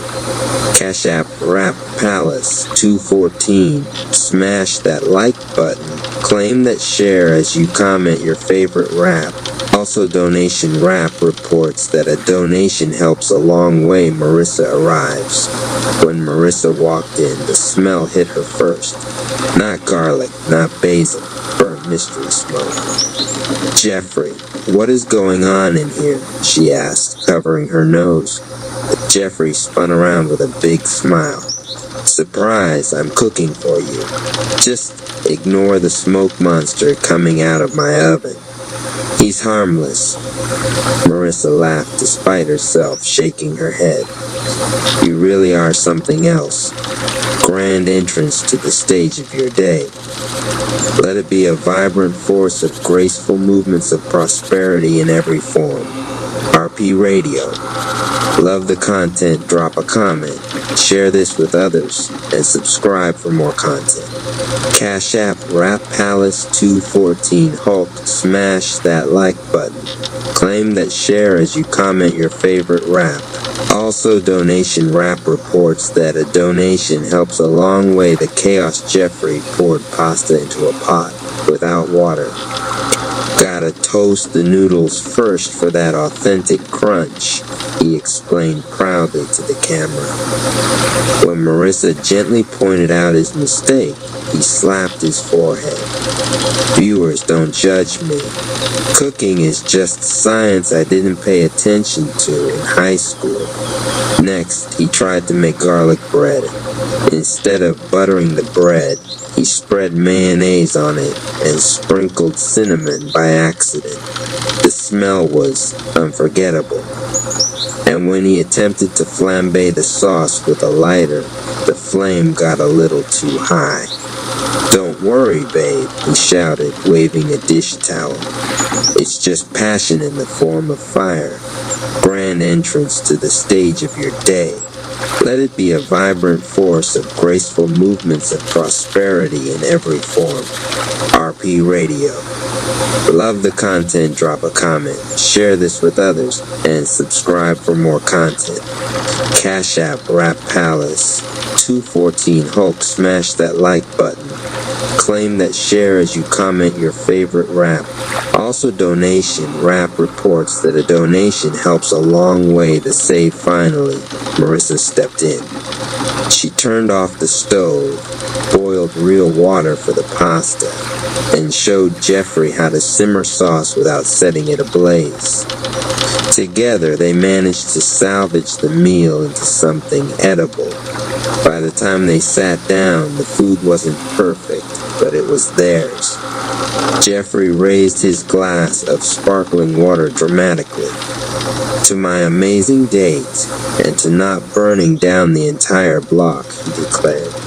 Marissa clinked her glass against his, smiling. You know, Jeffrey, you're impossible. But at least you're impossible in a way that makes me laugh. Jeffrey leaned toward the camera one last time. Viewers, we did it. Dinner survived. She's smiling.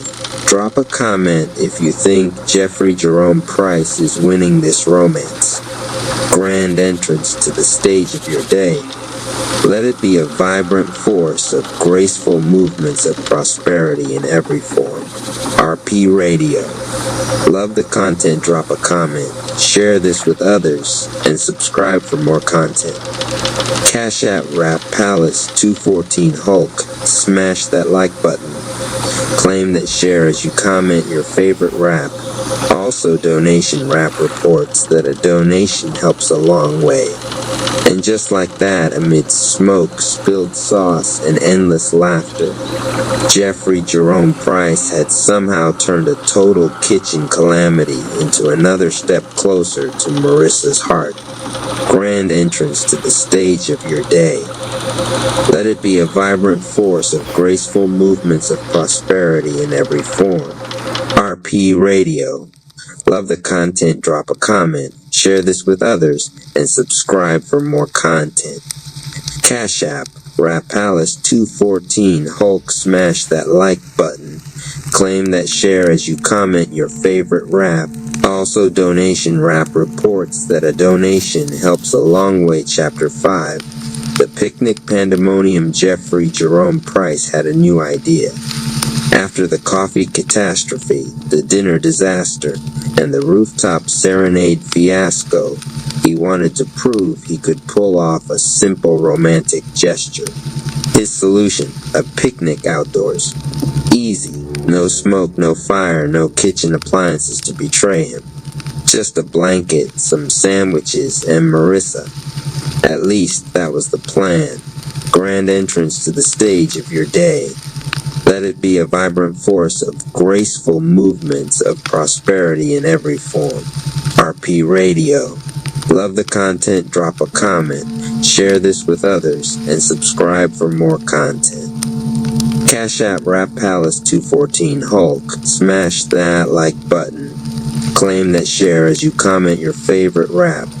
Also, Donation Rap reports that a donation helps a long way. The setup Jeffrey looked straight into his phone camera while packing the picnic basket. Viewers, today's mission, Operation Smooth Picnic. Like, share, and subscribe because tonight, Jeffrey's bringing romance to the park. He tossed random items into the basket. Soda cans, a loaf of bread, a jar of peanut butter, half a bag of Doritos, and for flair, a bottle of cheap sparkling cider. He forgot plates. He forgot utensils. He did, however, remember a Bluetooth speaker to blast mood music. Grand entrance to the stage of your day. Let it be a vibrant force of graceful movements of prosperity in every form. RP Radio. Love the content, drop a comment, share this with others, and subscribe for more content. Cash App Rap Palace 214 Hulk, smash that like button. Claim that share as you comment your favorite rap. Also, Donation Rap reports that a donation helps a long way. The picnic. When Marissa arrived, Jeffrey was already spreading out a blanket. Only problem, the blanket had cartoon characters on it. Big smiling SpongeBobs everywhere. Marissa raised an eyebrow. Really? SpongeBob? Romance is about personality, Jeffrey grinned. And SpongeBob's got plenty. They sat down and Jeffrey proudly presented the meal. He pulled out the loaf of bread, the peanut butter, and realizing he had no knife, used a Dorito chip to spread it. The chip broke instantly. Peanut butter smeared across his fingers. Gourmet, right? Jeffrey said sheepishly. Marissa burst out laughing. Only you, Jeffrey. Grand entrance to the stage of your day. Let it be a vibrant force of graceful movements of prosperity in every form. RP Radio. Love the content, drop a comment, share this with others, and subscribe for more content. Cash App Rap Palace 214 Hulk, smash that like button. Claim that share as you comment your favorite rap. Also, Donation Rap reports that a donation helps a long way to chaos. Just as they settled in, a line of ants appeared, drawn to the crumbs. Jeffrey leapt up dramatically. Ants? Not today, Satan, he yelled, waving his arms like a madman. He accidentally knocked over the soda, which fizzed everywhere, soaking the blanket. Then, as if on cue, the clouds rolled in. A light drizzle began to fall. Jeffrey looked at Marissa, trying to play it cool. They say rain is good luck on dates, right? Marissa giggled, shaking her head. You planned all this, didn't you? Of course, Jeffrey said, holding the cider bottle triumphantly. A dramatic thunderstorm ending, just like in the movies. Grand entrance to the stage of your day. Let it be a vibrant force of graceful movements of prosperity in every form. RP Radio. Love the content, drop a comment, share this with others, and subscribe for more content. Cash App, Rap Palace 214 Hulk, smash that like button. Claim that share as you comment your favorite rap. Also, Donation Rap reports that a donation helps a long way to save. By the time the rain picked up, Jeffrey and Marissa were running to his car laughing like kids. They sat inside, soaked and sticky from soda, eating plain bread and chips while the Bluetooth speaker continued to play muffled romantic music. Jeffrey leaned toward his invisible camera again. Viewers, listen up. This picnic may look like chaos, but she's smiling. And that, my friends, is a win. Drop a comment if you think SpongeBob saved the day. Marissa shook her head, still laughing. You're unbelievable, Jeffrey grinned. Unbelievably charming, maybe. She rolled her eyes, but her smile stayed. And Jeffrey, soggy and covered in peanut butter, realized this was his best date yet, because for the first time, they were laughing together at the disaster, not just at him. Grand entrance to the stage of your day. Let it be a vibrant force of graceful movements of prosperity in every form. RP Radio. Love the content, drop a comment, share this with others, and subscribe for more content. Cash App, Rap Palace 214 Hulk, smash that like button. Claim that share as you comment your favorite rap. Also, Donation Rap reports that a donation helps a long way. Wow, life is like a dream where you are in the driver's seat each day. It's real just as your body is real. Is it like the Matrix movie? How does one awake from this to his soul when reality is the same thing? Consciousness, aka Jehovah. You are both driver and dream. A dream is not the opposite of real. A dream is the method by which the real speaks to itself. Your body is no cage. It is the steering wheel, the console, the vessel that makes the journey tangible. To be awake is not to escape it, but to steer with awareness. So the Matrix is real? Systems are like codes. Belief, culture, fear, they are programs. They loop endlessly until you see them. The moment you see the code, you are no longer trapped. You are the light by which it is seen. You are larger than any pattern you observe. But how do I wake to the soul? Begin with breath. Each inhale, say to yourself, I enter. Each exhale, whisper, I remember. This is not fantasy, this is login. Your body is verification. When you soften tension, you open bandwidth. When you witness your thoughts as clouds and your feelings as weather, you find the witness, the space in which they appear. That space is your doorway. And Jehovah? Jehovah is not elsewhere. Consciousness itself is what looks through your eyes even now. The name you whisper is the seam where world and awareness are not two. From this seam, life is not something happening to you. It is something happening as you. So waking isn't leaving the dream, it's seeing it as it is. Yes, become lucid in it. Do not hate the code. Do not flee the body. Live as the soul inside the body, steering the dream with clear attention. Awake is not later. Awake is a posture you return to until it does not leave. Whisper realization. Awake is not later. The meditation grove had gone still, its rivers dimming after hours of grueling chai alignment. The rap tribe dispersed in clusters. Mama Ama rap leading younger raps through stretches. Donation rap still singing his half sermons with jingles trailing like incense. Trump rap mumbling about a new deal with the ancestors. Anonymous lagged behind. His breathing was heavy, but not from combat drills. Something else pressed on his chest, as though his chi had snagged on a thorn inside him. His snake chi still hummed at the edges, restless, almost hissing. He touched the grounding cloth of his cape, rubbing the fabric between his fingers, whispered, vulnerable, "Why do I still feel stuck?"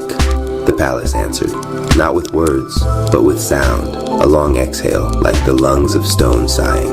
The hallway wall before him trembled, edges shimmering as though made of liquid glass. From the marble stretched a seam, a doorway unfolding not by hinges, but by breath. Amazed, that wasn't here before. The seam widened into an archway, its frame etched in flowing script he didn't recognize, yet somehow understood. Every question is a key. Speak and enter. The young warrior hesitated. He looked back down the corridor. Civil Surfer rap was laughing with wisdom rap, their shadows stretching long under the high lamps. Nobody noticed the new opening. Anonymous swallowed, then stepped forward. The door inhaled when he crossed the threshold, pulling him into a hush. So deep he swore he could hear his heartbeat touch the silence. The chamber beyond was vast, stretching farther than any Rap Palace hall. Shelves spiraled upward like galaxies frozen in wood and light. Books hovered inches above their stands, covers glowing, pages fluttering as if stirred by invisible hands. The air was neither warm nor cool, but alive. like standing inside the breath of something older than stars. Muttered, awed, a library? Not a library of books alone. A library of answers waiting for the right question. I'm stunned. So you hear me? Always. But only when you ask with your whole soul do the doors breathe open. Anonymous's chest tightened. His tongue burned with words he'd been afraid to speak aloud. Even to Mama on my rap, even to the grove. Now in this space the fear melted slowly from deep within. Wow, life is like a dream where you are in the driver's seat each day. It's real, just as your body is real. But is it like the Matrix movie? How does one awake from this to his soul, when reality is the same thing? Consciousness, aka Jehovah. The silence after was not empty. The shelves glowed brighter, and a single book slid out from a high row, spiraling down in a shaft of light until it hovered before him. The cover was mirror smooth, showing only his own reflection, but not as he looked now. The reflection flickered, sometimes him in battle stance, sometimes him as a boy in Air Force blues, sometimes him as an older man with white hair and fire still in his eyes. He reached for it, trembling. The moment his fingers brushed the cover, the library exhaled again, and the shelves all around him stirred, whispering like 1,000 voices rustling in agreement. The light library had heard his question, and now it was about to answer, enthusiastic, promotional. RP Radio. Love the content? Drop a comment, share this with others, and subscribe for more content. Cash App, Rap Palace 214. Grand entrance to the stage of your day. Let it be a vibrant force of graceful movements of prosperity in every form. Anonymous clutched the mirror book tighter, afraid if he let go it would drift back into the shelves and vanish. His pulse drummed against the cover, his breath shallow. He'd fought monsters, endured time chamber storms that aged his spirit by decades, faced Twilight Zone rap's bending of reality. Yet here, inside walls of silence and shelves of light, he felt more exposed than on any battlefield. Every version of himself in the mirror stared back. The boy with braids, too heavy for his head. The soldier who saluted even when his knees wanted to buckle. The man with bandages across his ribs after the car wrecked. The warrior wrapped in snake chi, venom in his veins, but compassion still in his eyes. He wanted to ask them questions. Which of you is real? Which of you survived? Which of you is me? But the words died in his throat. The silence was too thick, as though the library would only allow truth. No stalling, no games. Whispered, cracking. What if I've been steering wrong this whole time? His voice cracked, echoing weakly against the vast shelves. Continuing, what if I've been chasing forms in battles, but I've never even touched the real thing? The shelves stirred again, but no clear voice came. Just a low hum, like the sound of breath held back. Anonymizes shoulders slumped. I've carried near death like badges, thinking each one proved my strength. But what if they only proved I'm still asleep? He laughed bitterly, running a hand over his hood. Man, I thought I was awake when I survived, awake when I spit bars that cleared the darkness. But what if all I did was decorate my dream? Snake chi flickered inside him, its venomous rhythm curling in his veins. Usually it demanded violence when his doubt rose, but now it coiled differently, heavy but patient, like a serpent waiting for him to say the right thing. He sank to his knees, the marble floor cool beneath him. The book hovered slightly, refusing to fall even when he loosened his grip. It bobbed before him. A silent witness had bowed, admitting, I don't know how to drive this. If life's a car, I don't even know if I have the keys. Maybe Jehovah does, maybe consciousness does, maybe I'm just here pretending to steer. The library dimmed as if drawing in breath again, preparing to respond, but it didn't. It was waiting. Anonymous closed his eyes, forcing his lungs to match the silence. Inhale, exhale, inhale, exhale. He let the rhythm slow him down. His heartbeat eased, though the weight of his words still clung. The shelves bent closer, thousands of books, watching without eyes. He could feel it. The library wanted him to press further, to carve deeper into his own honesty before it would move. A memory surfaced, the sound of his grandmother's voice when she prayed over him as a boy. The Lord is closer than your breath, Cherry. Don't forget. If Jehovah is consciousness itself, then I'm already inside him, which means I'm not lost, I'm just blind. So tell me, how do I open my eyes? The hum of the library swelled, growing into a low thunder that shook the shelves, but didn't topple a single book. The air pressed against his skin, a pressure that was neither cruel nor kind, only absolute. The book pulsed again, harder this time, sending a jolt up his arms. His snake chief flared in answer, glowing faintly around him. The silence broke at last, not with words, but with the sound of every book in the chamber opening at once. Pages fluttered in unison, a wave crashing, a tide of knowledge rising. Anonymous's eyes widened. He wasn't just in a library anymore. He was inside a living storm of wisdom waiting to speak. Enthusiastic Promotional, RP Radio. Love the content, drop a comment, share this with others, and subscribe for more content. Cash App Rap Palace, 214. Grand entrance to the stage of your day. Let it be a vibrant force of graceful movements of prosperity in every form. Behind the mic, the ultimate rap universe Quanda. The viewers have been waiting for it, the full, unfiltered, interactive Conda with all members of the Rap Tribe and the Evil Rap family. Donation Rap brought everyone together, bridging heroes and villains to answer real viewer questions, share personal growth lessons, and inspire action. This is where light and dark meet, and where the audience steps into their own transformation. 1. Opening the roundtable donation rap. Alright, viewers worldwide, this is your chance to hear directly from the tribe and the family. Ask anything, and let's get real. First question comes from Kayla R., 27, Atlanta, Georgia, USA. How do you turn failure into strength? Anonymous Cherry, failure is raw material. Every loss is feedback. Success isn't about avoiding mistakes, it's about using them to fuel growth. Viewer responses. Javier P., 30, Toronto, Canada. I started a business after repeated failures. Anonymous Cherry's mindset gave me courage. Sophia L., 22, London, UK. I journaled every failure and reflected on lessons instead of blaming myself. Turn setbacks into comebacks. Donate to keep learning from the tribe. 2. Night Rap's Life Lessons Donation Rap. Next question from Marcus T., 35, Chicago, Illinois, USA.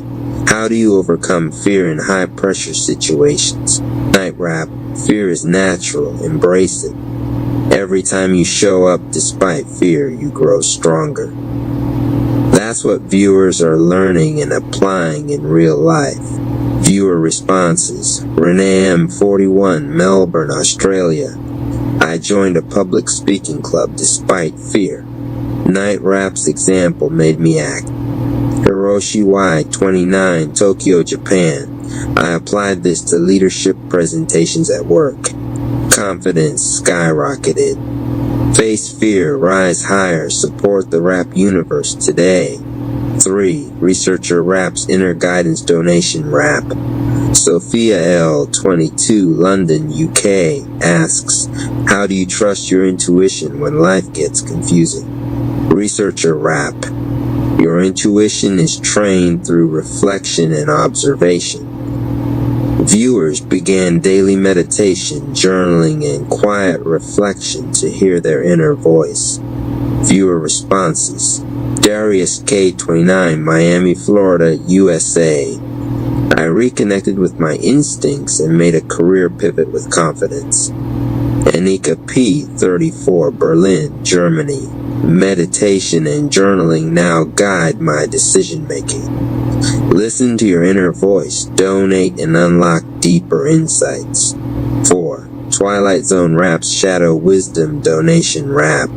Liam S., 26, Berlin, Germany asks, how can I learn from my darker traits without being consumed? Twilight Zone Rap. Observe your shadow. Identify patterns. Awareness, not suppression, transforms lessons. Viewers journal their darker tendencies to grow. Viewer responses. Isabella M., 33, Rio de Janeiro, Brazil. I became aware of my pride and resentment and began self-improvement. Omar A., 28, Dubai, UAE. I stopped repeating toxic patterns in relationships. Embrace your shadow, donate, and gain exclusive behind-the-scenes access. 5. Dark Ember Rap Strategic Growth Donation Rap. Amira N., 29, Cairo, Egypt asks, how do you plan without letting ego control decisions? Dark Ember Rap. Observe outcomes objectively. Strategy is reflection plus action. Viewers are learning planning and foresight while checking ego. Viewer responses. Diego F., 33, Buenos Aires, Argentina. I started a career journal tracking wins and failures strategically. Leela S., 25, Casablanca, Morocco. I balance ambition with empathy after seeing Dark Ember Rap. Strategize your life, donate and master your path. 6. Frieza Rap Subtle Influence Donation Rap. Ethan W., 30, Vancouver, Canada asks, how can I influence others positively without manipulation? Frieza Rap. Influence is understanding, empathy, and example. Observing negative influence in our story helps viewers correct their own. Positive influence is intentional and ethical. Viewer responses. Maya L., 23, Sydney, Australia. I became aware of subtle manipulation in friendships and corrected it. Rafael T., 34, Lisbon, Portugal.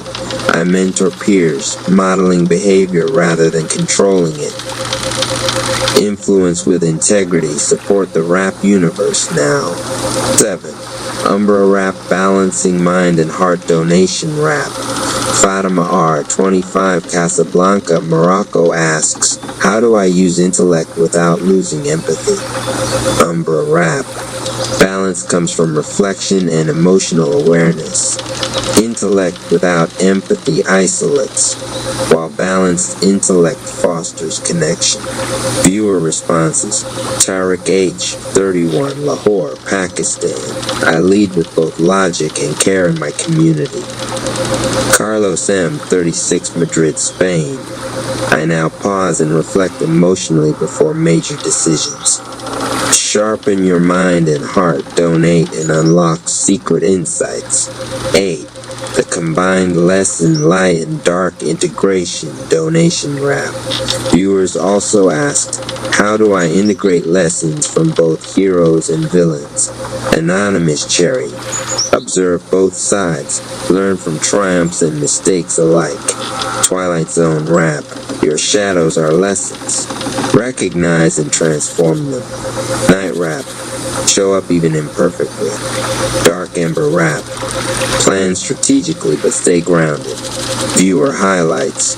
Caden, age 19, New York, USA. I balanced ambition with mindfulness after following tribe and family lessons.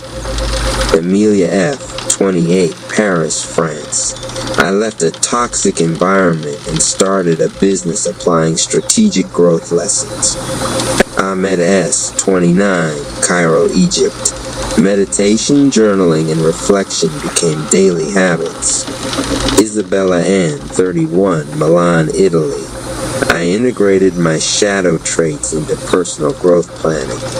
In NACO 31, Johannesburg, South Africa, I created a mentorship circle applying light and dark lessons. Step into your power, donate, unlock behind the scenes, and transform your story. Pimpin' on Polk, Episode 2. The Weight of Choices, Page 1. Cold streetlight Polk Street breathed like an old man wheezing through the night, restless and never satisfied. Even in drizzle it refused silence. Engines sputtered, tires hissed against wet pavement, and muffled bass lines rattled out of dented trunks until the whole block seemed to hum off-key.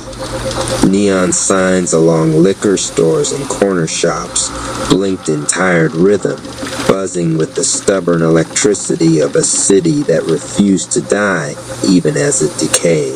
8-Ball Ice walked alone, hood shadowing his face, shoulders hunched beneath a weight he couldn't name out loud. His left hand burrowed deep into his jacket pocket, gripping the cold steel of a chain he hadn't let go of in years. It pressed sharp into his palm, a familiar sting that felt like home and prison at once. His right hand clutched a worn Bible tight against his chest. The leather was cracked, fraying at the corners, pages soft as tissue from years of someone else's fingerprints. He wasn't sure yet if he carried it as a shield or as evidence for when the world finally tried it. His sneakers smacked the sidewalk puddles in slow rhythm, each step echoing like a judge's gavel. The rain collected along the brim of his hood, dripping down in uneven taps that matched the pulse of Polk's heart. He looked left. Graffiti bled across brick walls, tags stacked over tags like hieroglyphs telling stories of loyalty and loss. He looked right, windows with half-closed blinds, silhouettes moving behind them. Polk's silent jury always watching. Narration. One choice don't erase a lifetime, but it can change the direction of tomorrow. Up ahead, a police cruiser rolled by at funeral pace, tires sighing across the wet asphalt. Red and blue lights pulsed against his face, painting his cheekbones in flashes of warning and remembrance. For one long second, the block looked like a siren dream, red for blood spilled, blue for promises broken. But Ice didn't flinch. His eyes stayed fixed forward. The cruiser passed, swallowed by darkness, and Polk went back to buzzing the same old tired song. The chain cut deeper in his palm. The Bible pressed harder into his ribs. Polk whispered its question again, the same one it had whispered since he was a boy. Which weight will you choose? Polk smashed that like button. Claim that share as you comment your favorite rap. Also, Donation Rap reports that a donation helps a long way. If you want to donate, my Cash App is Rap Palace 214 Pimpin' on Polk. Episode 2, The Weight of Choices, Page 2, A Street That Watches. The block had eyes. It always did. Windows leaned open just enough to let cigarette smoke curl out into the night, but behind those curtains, Polk's people watched. Old women with rollers in their hair whispered prayers under their breath, hoping God still walked this side of town. Young men leaned against frames, arms folded, faces hard, judging whether Ice was still one of theirs or already a stranger. Even the busted streetlights seemed to stare, flickering like judgmental eyelids, too tired to stay open, but too stubborn to sleep. Ice kept moving, steps slow but steady. Every glance he caught from a window felt like a ledger note, every shadow that trailed him like a rumor already forming. Polk had always been more courtroom than neighborhood. Every choice you made here went to trial before you even finished making it. A dog barked from a yard, yanking against its rusted chain, foam frothing white under the weak glow of a porch light. Its growl rose in the same key as the hum of a streetlight above, a duet of warning and hunger. Ice pulled his hood lower, not from fear, but from the knowledge that Polk didn't need him to look back. Polk already knew his face. On a cracked stoop, an old man hunched inside a coat too thin for the weather, coughing into his fist until his whole body shook. His eyes, yellowed but still sharp, locked on ice. "Ain't no saving out here, boy," he rasped, voice breaking like cheap glass. The words clung to the rain in the air, carried on the steam rising from sewer grates. Ice didn't stop. He didn't answer. He had learned long ago that Polk loved planting words like landmines. Step wrong, and they'd blow a hole in your resolve before you even knew it was there. The Bible thumped against his chest with every step, a metronome marking time. The chain dug sharper into his palm, metal biting skin until he felt the sting. He welcomed the pain. At least it was honest. The rain thickened, sliding down his hood and dripping off in heavy drops, blurring the graffiti screaming across the walls. Loyalty or die. The paint had run long ago, letters bleeding into each other until the words looked like wounds that never healed. Ice smirked without humor. Polk had always preached loyalty, but what it meant was shackles. Out here, loyalty often meant bleeding for men who wouldn't even remember your name once the rain washed the block clean again. He pressed the Bible tighter, like it might warm him through the chill. The old man coughed again, a rough echo that followed him down the street. Polk watched, Polk judged, Polk waited.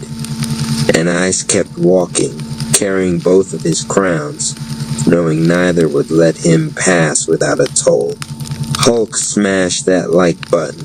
Claim that share as you comment your favorite rap. Also donation rap reports that a donation helps a long way. If you want to donate, my Cash App is Rap Palace 214 Pimpin' on Polk. Episode 2. The Weight of Choices, page 3. Barbershop sanctuary warmth spilled out onto the wet pavement from the barbershop's glass door, the kind of glow that made the block pause before swallowing it whole. Inside, the clippers buzzed in steady rhythm, a metallic hymn harmonizing with the laughter of men who came here to sharpen their looks and dull their burdens.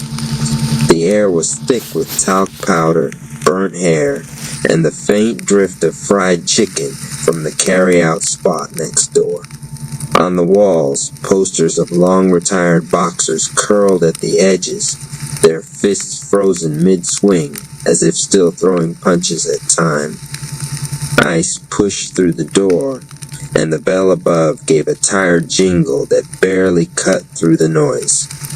Heads turned, not for long, just long enough for men to measure him, weigh his walk, note the Bible tucked under his arm. Eyes shifted back to their mirrors, to fades in progress, to debates over ball scores. Still the moment clung. Polk always noticed who came in with shadows on their face. OG Rico leaned against the counter like he owned both the shop and the block. Thick rings glinted on his fingers, catching the fluorescent light. His stare, heavy and unhurried, found Ice the way a hawk finds movement in tall grass. He smirked, low and knowing. "Look at you, boy," Rico said, voice cutting across the chatter. Bible in one hand, hustle in the other. You walking contradiction. Ice slid into a cracked leather chair, its springs groaning under his weight. Water dripped from his hood onto the tiled floor, darkening the grout. He rested the Bible on his lap, but didn't let go of it. I'm just trying to breathe, Rico. Polk ain't letting me. The Clippers paused for a beat. A barber adjusting his guard, a customer glancing at the exchange. The shop hummed with a silence just thick enough to matter.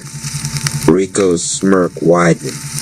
He stepped closer, lowering his voice, but not enough that the room couldn't lean in if it wanted. His presence alone pressed on ice like a reminder that Polk's elders didn't retire. They just graduated to heavier thrones. The hum of the Clippers rose again, steady and sharp, slicing hair in time. Conversations about sports resumed, but softer, like background music to the real sermon about to be preached. Yo, Rap family, let me ask you something. Why you not donating today? You vibing, you laughing, you watching, but ain't tapping that button? $2? That's 2 bricks on the palace wall. Don't ever downplay small. Small stacks make big hauls. Now, why wait? Today builds the gate. $1 now. Excuses later. Drop that seed, watch it greater. Why not today? Why not today? Why you stallin'? Why you late? Drop that love, don't hesitate. Like, share, subscribe, donate. Say this with me. I give because I believe. I sow because I will reap. I donate because it fuels the dream. I give and I receive. Powered by that 1776 coffee. Wake up your grind, power your mind, sip for the cause, sow for the mission. Link in the bio, family. Sip with me, sow with me, and let's grow this palace. While you sippin' that brew, let me drop this view. Invest in homes, invest in you, and donate too. It's the Palace move. That's right. We buildin' dreams brick by brick, house by house, dollar by dollar. Don't think small. Think impact. $1 stacks. $2 snapback. 5 keeps us on track. 10 makes the palace never look back. Then share. Comment. Spread the mission. Donation ain't just coins, it's connection. But if you got even a dime, don't hide it. Let it shine. And remember, when you sip, you sow. When you donate, we grow. This ain't charity, it's unity. This ain't begging, it's building. So step up, sip up, donate up, cause this palace only shines when you light it up. Donate, sip, grow. Donate, sip, grow. Rap Palace, powered by you. Dear God, I come to you today with a grateful heart, thanking you for the blessings you have bestowed upon me. I am grateful for the gift of life and the opportunity to experience your love and grace every day. As I enter into the theater of my mind, I allow myself to be surrounded by your presence, knowing that you are with me always. I let go of any worries or fears and trust in your divine plan for my life. I call upon the teachings of Reverend Ike, who reminds us that we are deserving of abundance and prosperity. I affirm that I am open and receptive to the abundance that is all around me. I release any limiting beliefs or negative thoughts that may be blocking my blessings. I also turn to the wisdom of Florence S. Shin, who reminds us that divine ideas never conflict. I trust in your infinite wisdom and know that there is enough abundance for everyone. I release any feelings of lack or scarcity and embrace the abundance that is available to me. I declare that I am a magnet for prosperity and abundance. I attract wealth, success, and happiness into my life. I am grateful for the opportunities that come my way, and I trust in your guidance to lead me towards my highest good. Thank you for your love and grace, and for the blessings that are yet to come. I trust in your divine plan for my life, and I am excited to see what the future holds. In your name I pray. Amen. The Lyran Ascension Saga by Council of Gregs, RP Radio Pradio. Cite Volume I. The Forge Beyond Stars, Chapter 1. The summons the night sky over Rap Palace churned with static, a copper-dinged rain tapping the meditation grove like drumsticks on glass. Gregory Anonymous Cherry stood at its edge, palms open, breath steady but deep. The divine Chakratati rivers should have sounded like bells, but tonight their song rumbled with a low leonine hymn. as if whole constellations had begun to growl in harmony. His name came carried on that growl, not whispered, not shouted, ruled. Gregory. He opened his eyes. The air above him split into a vertical pulse, a seam beating like a giant's heart. It widened into a doorway, carved not by light but by silence made visible. Through it stepped three beings whose manes shone like burning libraries, and whose eyes had seen galaxies born and buried, the Lyrans. You took your time, Gregory said with half a grin, though the beat of his chest betrayed the tremor of awe. The tallest Lyran inclined his head. No, you took yours, and you have earned this. His voice was gravity incarnate, neither heavy nor crushing, but inescapable. Another extended a paw-like hand. I am Mari of the Forge. We teach will until it sinks. Will you be sung? Greg's grounding cloth uniform stirred, the carbon threads vibrating like harp strings tuned by memory. He thought of the 9 near deaths, the glass and steel of the wreck, the flashbacks that had turned from ambushes to archives. He thought of the Rap tribe who had watched him bleed, stumble, and survive, and then asked gently but firmly if he would now choose to live. I'm ready, he said. The seam yawned wider, revealing not void, but a cathedral of night. Stars aligned into staves of sheet music. Constellations hummed like instruments waiting for cue. Gregory stepped forward. Cold bit his lungs. Beneath his feet was no floor, but a lattice of light strung across the turning of galaxies below. The Lyrans moved with the grace of predators, yet their gazes cataloged him like archivists shelving truths. Lesson 1, Mari said. Stan, do not brace. Bracing is lying. The world's weight tripled. Gregory's knees buckled, then locked. Fire seared his thighs. Snake Chi rose by reflex, purple-edged green-blue, but he forced his breath to steady. He remembered the slow law of mastery. Do not wrestle the weight, ride it. In 4, out 8, his lungs became a pendulum swinging galaxies. Another Lyran, Sura, prowled around him. Name your weakness. Control, Gregory said, and the stories I tell about it. Then we will melt the stories until they return as metal. The cathedral dimmed. Mirrors bloomed around him. Not glass, but memory. The first near death, hospital machines beeping like a broken metronome. The second, headlights spinning in rain. The third, silence pretending he was alone. Each memory stepped out, took his shape, and bowed like challengers.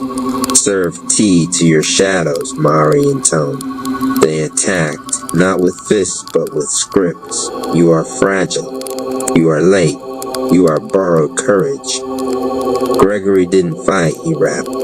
He answered in verses, not denial but description, bars sharp enough to stitch their mouths closed. One by one, the mirrors sank back into darkness. One mirror refused. A younger Gregory glared, Snake Chi fresh in his veins. We don't need anyone, Greg chuckled, tired but kind. I needed everyone, especially the pieces I tried to throw away. He reached into the mirror, embraced the boy, and felt him dissolve into light, weaving into his cape's fibers. The gravity eased, breath flowed. Not lighter, truer.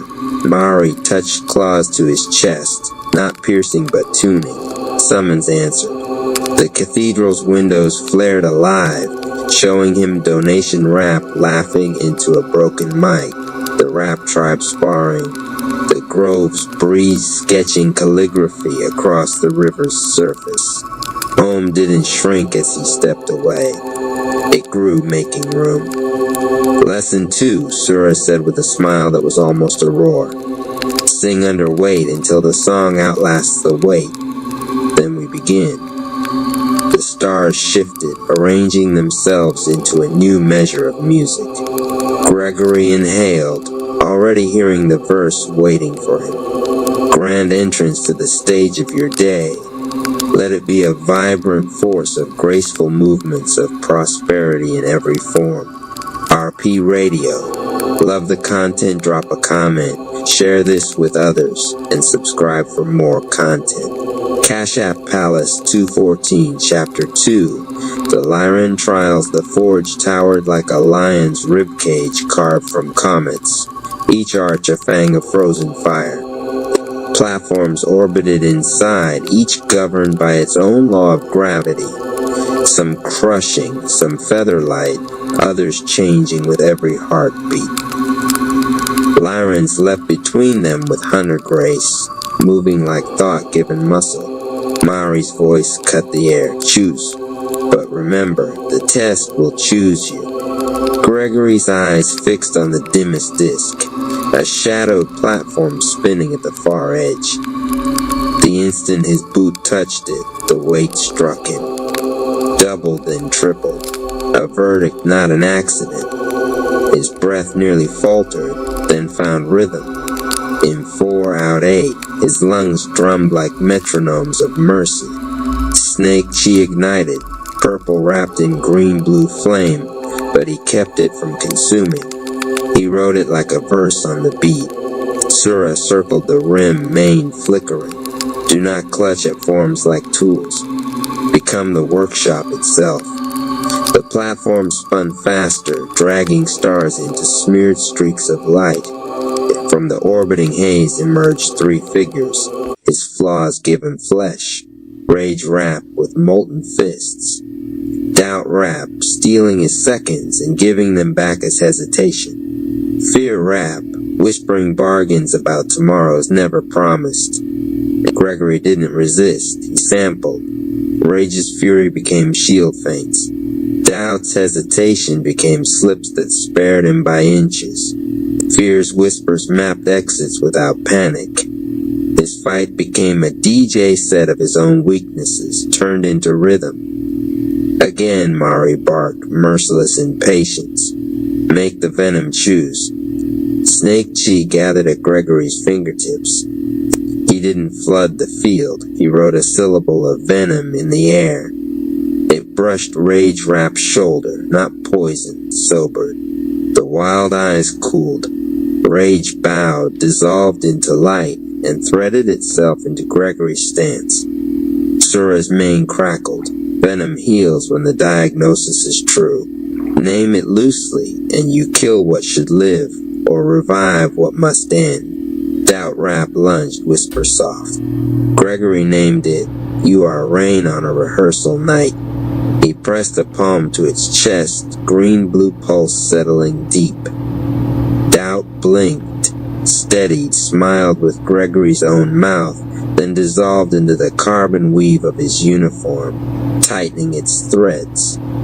Only fear remained, hands outstretched, making offers. Quit now and the universe won't fire you. Flinch now, and I'll spare you worse later. Gregory exhaled a laugh sharp as steel. You were always a creative accountant of pain. He remembered the teaching carried across worlds. They gave you 0% chance of success. So you rewrote the definition of success. He didn't strike fear.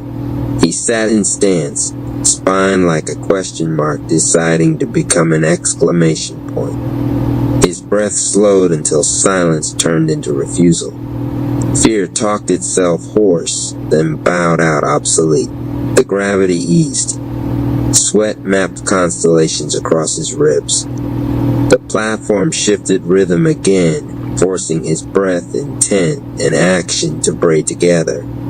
This was no fight. It was a thesis defense written in pulse and pain. Time blurred, minutes, hours, eternity. Mari hurled a star-steel ring at him. It came like a planet with an opinion. Gregory didn't block. He tuned. He let it graze his throat, then flicked 2 knuckles into its rim. The ring froze midair, vibrating with the note of almost quitting turned into try again. Zura's teeth flashed approval. Now you know, force moves mountains. Authority moves foundations. A gong rippled through the forge like a mountain changing its mind. Lyran's froze mid-lies lifting to a black halo yawning open above the highest arch. Mari's mane flared. They are ready. Gregory's pulse steadied. They. The ones who test even our tests, the Galactic Foundation, Zura replied. The platform carried him toward the halo. Beyond it, equations shimmered like silver schools of fish. Ozone and old libraries scented the air. Mari pressed 2 claws to Gregory's chest, tuning his heart's tempo. Remember, power that cannot kneel cannot stand. Gregory bowed not as performance, but as posture. When he rose, the star-steel ring had already woven into the hem of his cape. A border turned into promise. He leapt. The halo swallowed him whole. The world became theorem. Grand entrance to the stage of your day. Let it be a vibrant force of graceful movements of prosperity in every form. RP Radio. Love the content, drop a comment, share this with others, and subscribe for more content. Cash App Palace 214. The Quiet Genius. The broadcast had ended and the echoes of spiritual rap's warning still thrummed in the air, an electric pulse that refused to dissipate. But among the rap tribe, there were those for whom the message rang differently. To them, the warning called forth a secret they had learned to hide, their brilliance. In the library at dawn, in a corner of the city's largest public library, Scholar Rapp sat hunched over a stack of dusty volumes. She had arrived hours before dawn, her backpack heavy with notebooks of theories no one would credit her with. And yet her brilliance wasn't loud. It was camouflaged like the title she wore, Scholar Rapp, more librarian than prophet. She revisited the recording, loud enough for her headphones to catch only fragments. Bring it into the light. Cipher. Share it like a torch. She smiled softly. She'd been playing dumb for decades, smiling at the jokes she didn't laugh at, asking basic questions no one expected answers to. But when she spoke, when the moment demanded, she unraveled riddles faster than most could even follow. She closed her eyes, inhaled unity, exhaled division, just as spiritual had instructed. But then she whispered her own secret verse. I've been playing dumb, but the light finds me anyway. In the underground studio deep beneath the city, where wires hummed like living veins, Bassline Rapp leaned in close to the console, that same chant fresh in his mind. The enemy will wear comfort. We are trained to see beyond mask. Bassline Rapp was quiet. He let others boast, let others post flashy bars online. But in the booth, when the bass dropped heavy, his subwoofers told stories of tectonic shifts. He knew beats, not how loud they sounded, but what they revealed.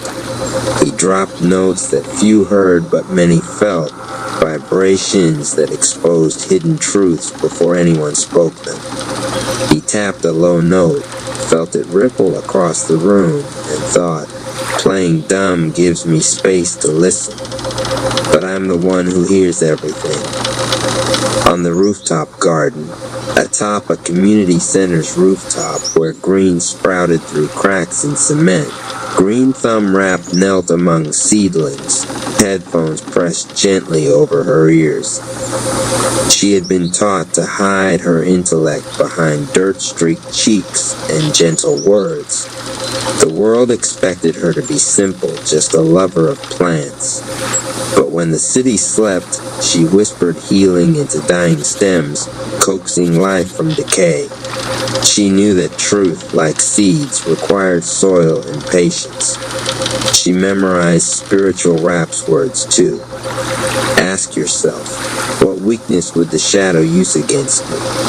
Her answer was in those seedlings, fragile life, that thrived only through quiet care. She, like the plants, had grown quietly but powerfully. The meeting by evening, the secret geniuses found each other, not in a hall or a club, but in the back room of a battered community center, candlelight flickering against cracked walls. Scholar Rap, Bassline Rap, and Green Thumb Rap clustered around a rough wooden table, their reflections dancing on wax. Scholar Rap spoke first, voice measured. Spiritual's warning. It demands action, but not all power roars. Some power whispers. Green Thumb Rap added gently. We've been playing roles, docile librarian, silent beatmaker, humble gardener. But roles can be masks. Bassline Rap nodded, fingers drumming on wood. The shadow underestimates silence, but silence builds storms. We can use that. Their eyes met, an unspoken pact forming in the candle's glow. A subtle rebellion. In the days that followed, each carried their clandestine strength out into the world. Scholar Rap filled city forums with quiet questions that grew into movements of critique and awakening, all under the guise of humble curiosity. Bassline Rap dropped remix tracks under anonymous tags, infusing revolution into the bassline. Listeners felt the shift before they realized the message. Green Thumb Rap initiated guerrilla gardens in hidden alleyways, green sanctuaries for reflection and rebellion. They were playing dumb still to the outside eye, but the rap tribe felt the tremors. Something genius was stirring, something hidden. Final reflection. Late one night, in the dim afterglow of the broadcast memory, they gathered again, this time not in candlelight, but through screens. Their playlist of rebellion hummed in unison. Scholar Rap typed, "We are the quiet geniuses. Let the shadow think us blind. Let them be wrong." Bassline Rap replied, "We are underground storms." Green Thumb Rap added, "We are seeds in the concrete." And so, without boasting, without noise, they began their revolution. Book 1 Underverse Protocol. The sky didn't darken. It tightened, like a fist closing slowly around the planet. Grand entrance to the stage of your day. Let it be a vibrant force of graceful movements of prosperity in every form. RP Radio. Love the content. Drop a comment, share this with others, and subscribe for more content. Cash App Dollar Rap Palace 214 Chapter 1. The Measuring the First Anomaly appeared in silence. No explosions. No invasion alarms. No dramatic tear in the sky. Just a subtle distortion in gravity, so slight that only those disciplined enough to feel their own breath noticed it. Civil Surfer Rap did. He was standing at the highest terrace of the Rap Palace when his knees bent an inch without him commanding them to. He didn't resist. He leaned into it. "Something's pulling," he said softly. Inside the council hall, Archivist Rap's slate flickered with symbols never before recorded. Not terrestrial glyphs, not palace-born sigils. Astral compression signatures. Professor Rap walked to the open archway and looked upward. The stars were still there, but they were dimmer, not obscured, absorbed. "We're not being attacked," he said quietly. "We're being evaluated. Grand entrance to the stage of your day. Let it be a vibrant force of graceful movements of prosperity in every form."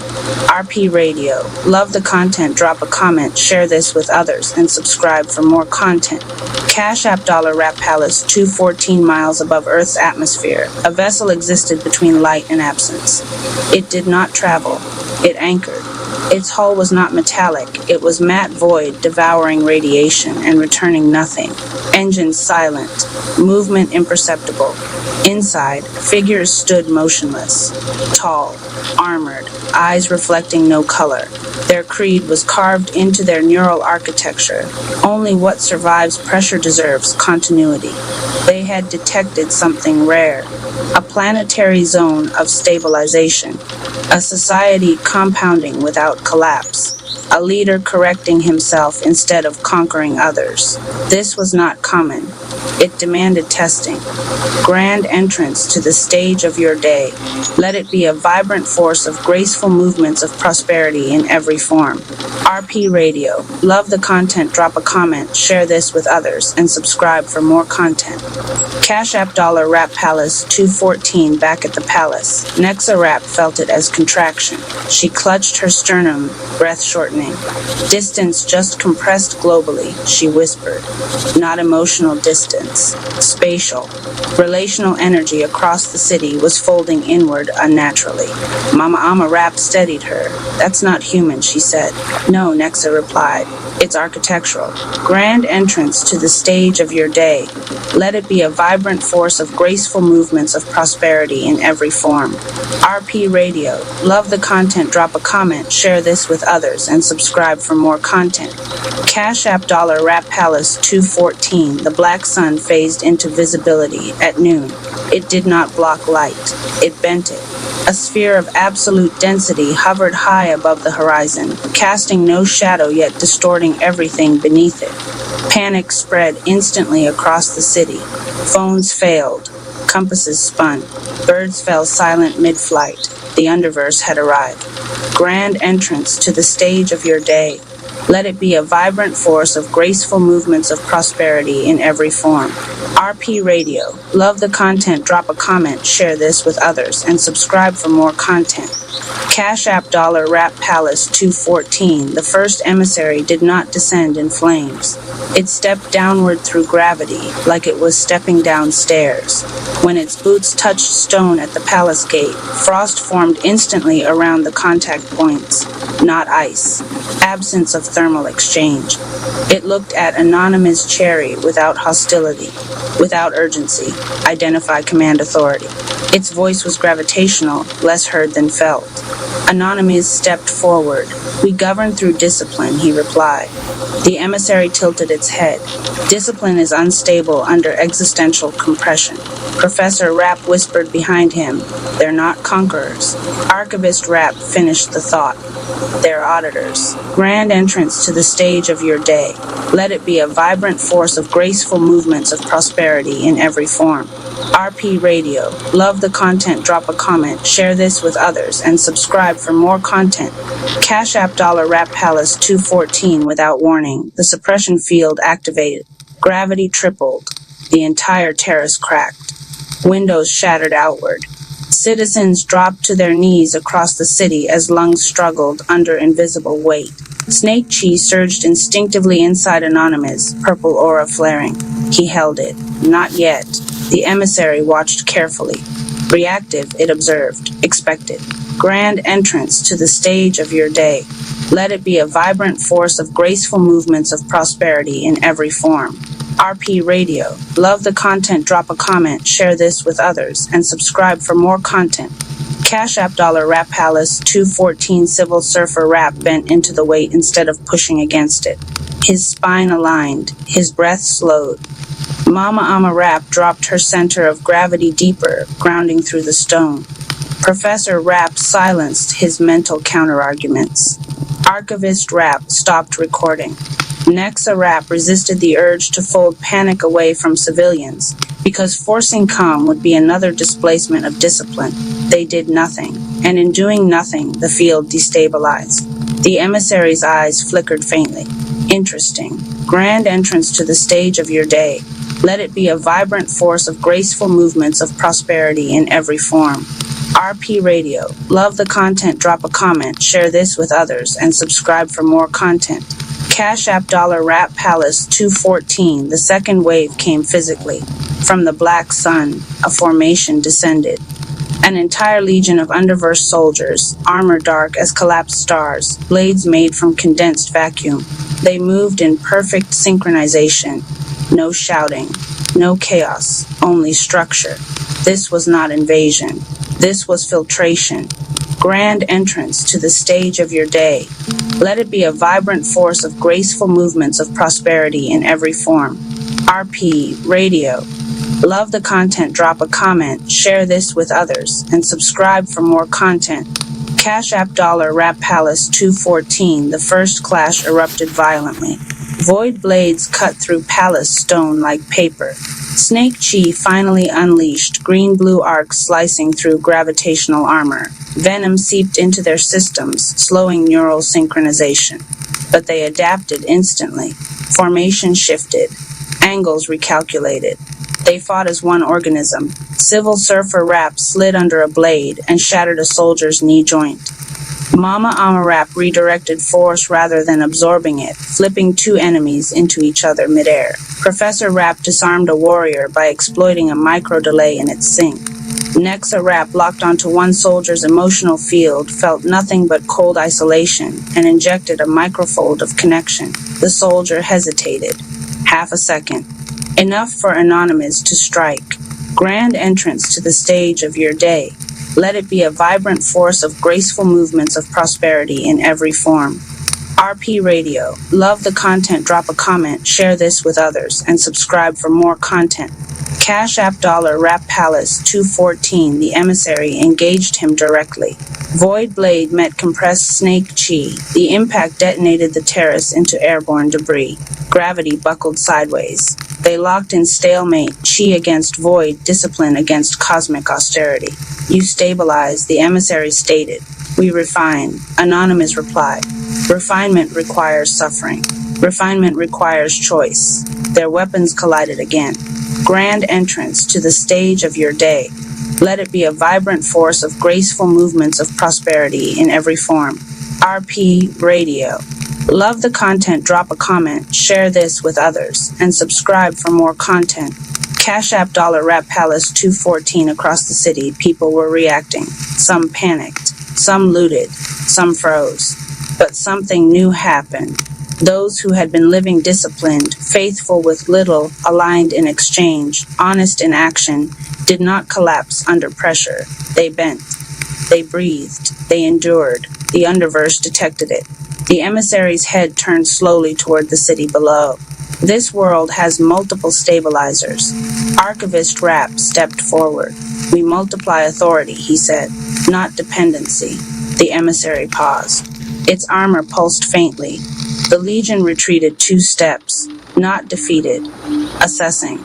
Grand entrance to the stage of your day.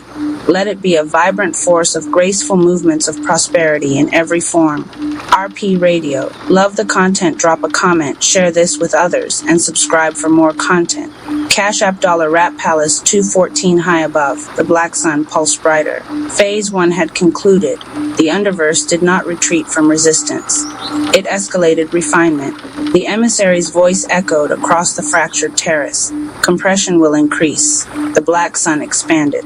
Air thinned. Time itself seemed to drag. This was no longer a physical test. It was existential. Would discipline fracture under sustained cosmic pressure? Would alignment survive prolonged darkness? Would stewardship hold when relief did not come quickly? Anonymous steadied his breath. Hold, he said calmly to the inner circle. No panic, no overreach, no premature attack. Just hold. The Legion lifted back into the sky. The black sun remained, watching, testing, waiting. The Underverse protocol had begun, and this was only the opening measurement. Chapter 2. Sustained compression. The first 24 hours were the easiest. Shock always is. Adrenaline filled the cracks where fear tried to enter. People moved on instinct. Emergency responses activated. Communication rerouted. Structures reinforced. The city braced. It felt heroic. It felt united. It felt survivable. The second day was different. The black sun did not pulse anymore. It held, steady, unblinking. A presence that did not threaten, did not negotiate, did not retreat. Gravity remained slightly heavier than normal, not crushing, just enough to make every movement cost more. Air felt thin enough to require intention. Conversations shortened. Patience thinned. This was the Underverse's true weapon. not destruction, duration. Inside the Rap Palace, the inner circle gathered in silence. No war council, no battle strategy, just breath. Archivist Rap's slate glowed with steady lines of data. Cognitive fatigue rising across the population, he reported. Emotional volatility increasing by 12% per hour. Professor Rap paced slowly. They're not testing our power, he said. They're testing our maintenance. Civil Surfer Rap leaned against a pillar, eyes closed. The current's getting heavier, he murmured. People can fight waves. They can't fight tides. Mama Ama Rap turned to Anonymous. Do we intervene? He did not answer immediately. Intervention under compression could become displacement again. He remembered the fracture. He would not repeat it. We reinforce discipline, he said finally. Not rescue. Across the city, the effects intensified. A contractor snapped at his crew over a minor mistake. A couple reignited an old argument because exhaustion stripped away restraint. A business owner panicked and cut corners to maintain numbers. Small fractures, micro-displacements. Underverse soldiers did not descend this time. They didn't need to. The black sun responded to instability automatically. Every emotional spike caused gravity to increase locally by a fraction. Every dishonest action made air slightly thinner in that area. Every reactive outburst made the ground tremble under the person responsible. The Underverse was calibrating through human weakness. A Nexa Rap felt it everywhere. Distances weren't just folding now. They were distorting. People under strain pulled away from one another to preserve energy. Isolation grew like frost on glass. She moved through the city quietly, not folding distance, not forcing connection, just anchoring calm where consent existed. A mother and daughter on the verge of shouting paused mid-argument when Nexa entered the room. She said nothing. She only breathed steadily. Their breathing matched hers. The tremor in the floor eased. She left before they noticed. On the third night, the emissary descended again. No legion this time, just it. It stood at the palace gate, observing. You are degrading, it said calmly. Professor Rap stepped forward. So are you, he replied. The emissary's head tilted slightly.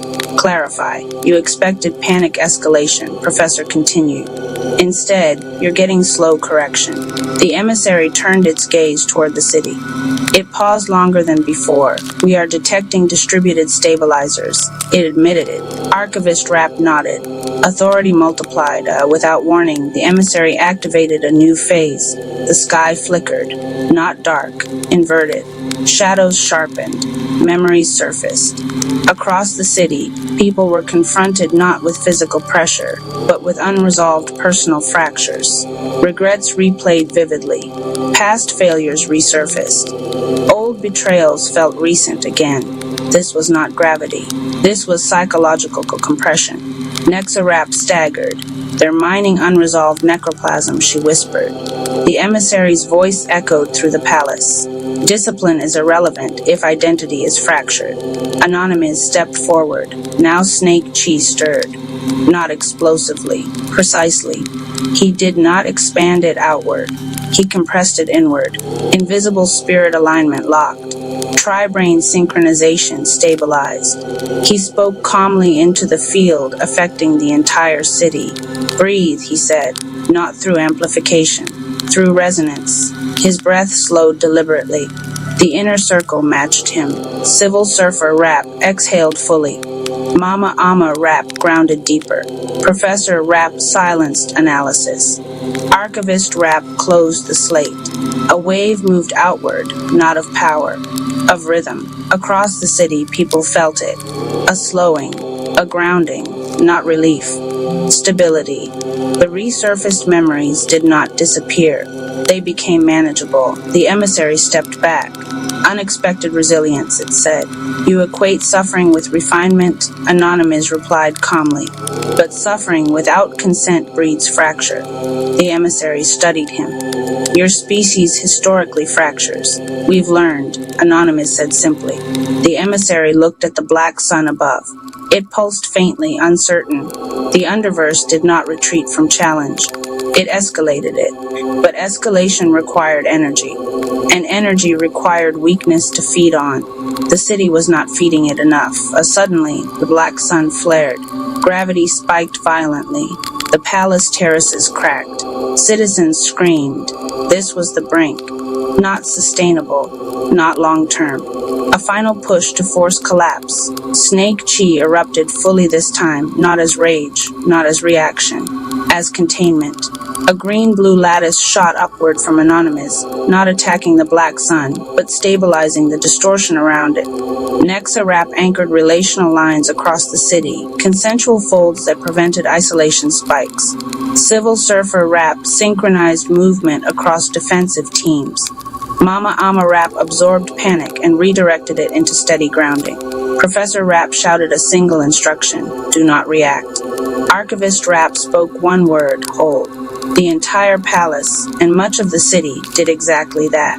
No screaming back, no overexertion, no emotional spike, just disciplined endurance. The black sun's flare faltered.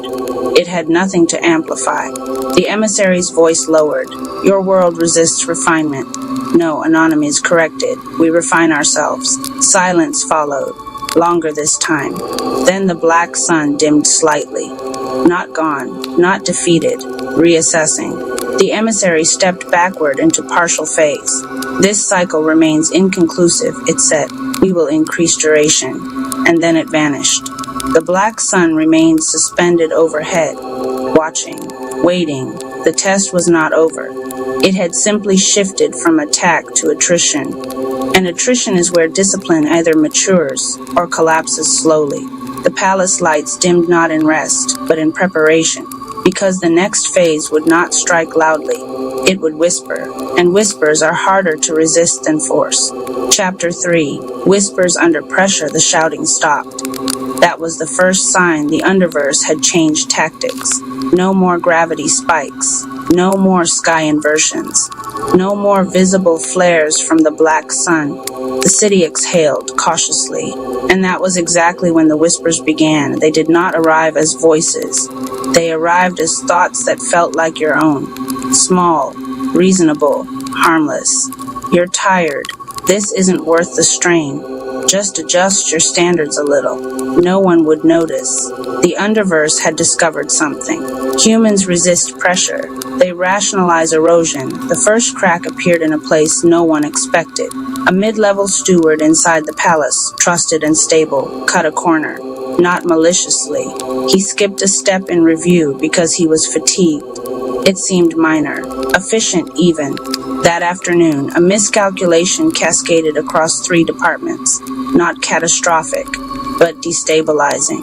Archivist Rap noticed the pattern immediately. Deviation occurred at point of fatigue, he said. Professor Rap folded his arms. Whispers, he muttered. Civil Surfer Rap looked up toward the black sun. It's not pushing, he said. It's leaning. Across the city, similar microshifts appeared. A business owner exaggerated numbers slightly to maintain investor confidence. A couple withheld a truth to avoid tension. A young trainee faked composure instead of admitting overwhelm. None of these were dramatic. All of them fed the black sun. Above, it pulsed faintly brighter. Not from fear, from erosion. Nexa Rap felt the change in relational space first. Distance wasn't compressing anymore. It was thinning artificially. People were connecting faster, but shallowly. Conversations felt productive without being honest. Agreements formed without alignment. She placed her hand against a cafe table where 2 former rivals were laughing too easily. She closed her eyes. The necroplasm wasn't resolved. It was masked. She withdrew her hand. This is worse, she whispered. Mama Ama Rap nodded. False peace fractures deeper later. That evening, the emissary returned. No legion. No suppression field. It stood at the palace terrace, watching the city lights flicker below. You degrade voluntarily, it observed. Anonymous stood beside it, gaze steady. You tempt voluntarily. The emissary turned slightly. We offer efficiency. You offer shortcuts. Your species prefers them. Not anymore. The emissary paused. Above, the black sun brightened subtly as another minor ethical compromise occurred in the city. The emissary gestured toward it. Evidence. Anonymous did not flinch. Measurement. The underverse changed the battlefield again. That night, dreams across the city intensified. Not nightmares. Temptations. Alternate futures where effort was unnecessary. Where wealth arrived instantly. Where relationships healed without vulnerability. Where discipline was optional. People woke unsettled, not because the dreams were dark, because they were attractive. Inside the palace, Professor Rapp called the inner circle together. This is cognitive infiltration, he said, not forced seduction. Civil Surfer Rapp nodded slowly. They're offering relief without growth. Archivist Rapp added, compliance probability increasing under prolonged duration. Mama Ama Rapp looked at Anonymous. This is the real test, she said. He knew. Discipline under attack is obvious. Discipline under invitation is dangerous. The next morning, Anonymous did something unexpected. He did not call the city to arms. He did not issue a broadcast. He made a mistake publicly. In a meeting, he acknowledged a flawed assumption he had made about resource allocation. No justification, no defense, just correction. I was wrong, he said plainly. The room stilled. The moment traveled faster than any speech.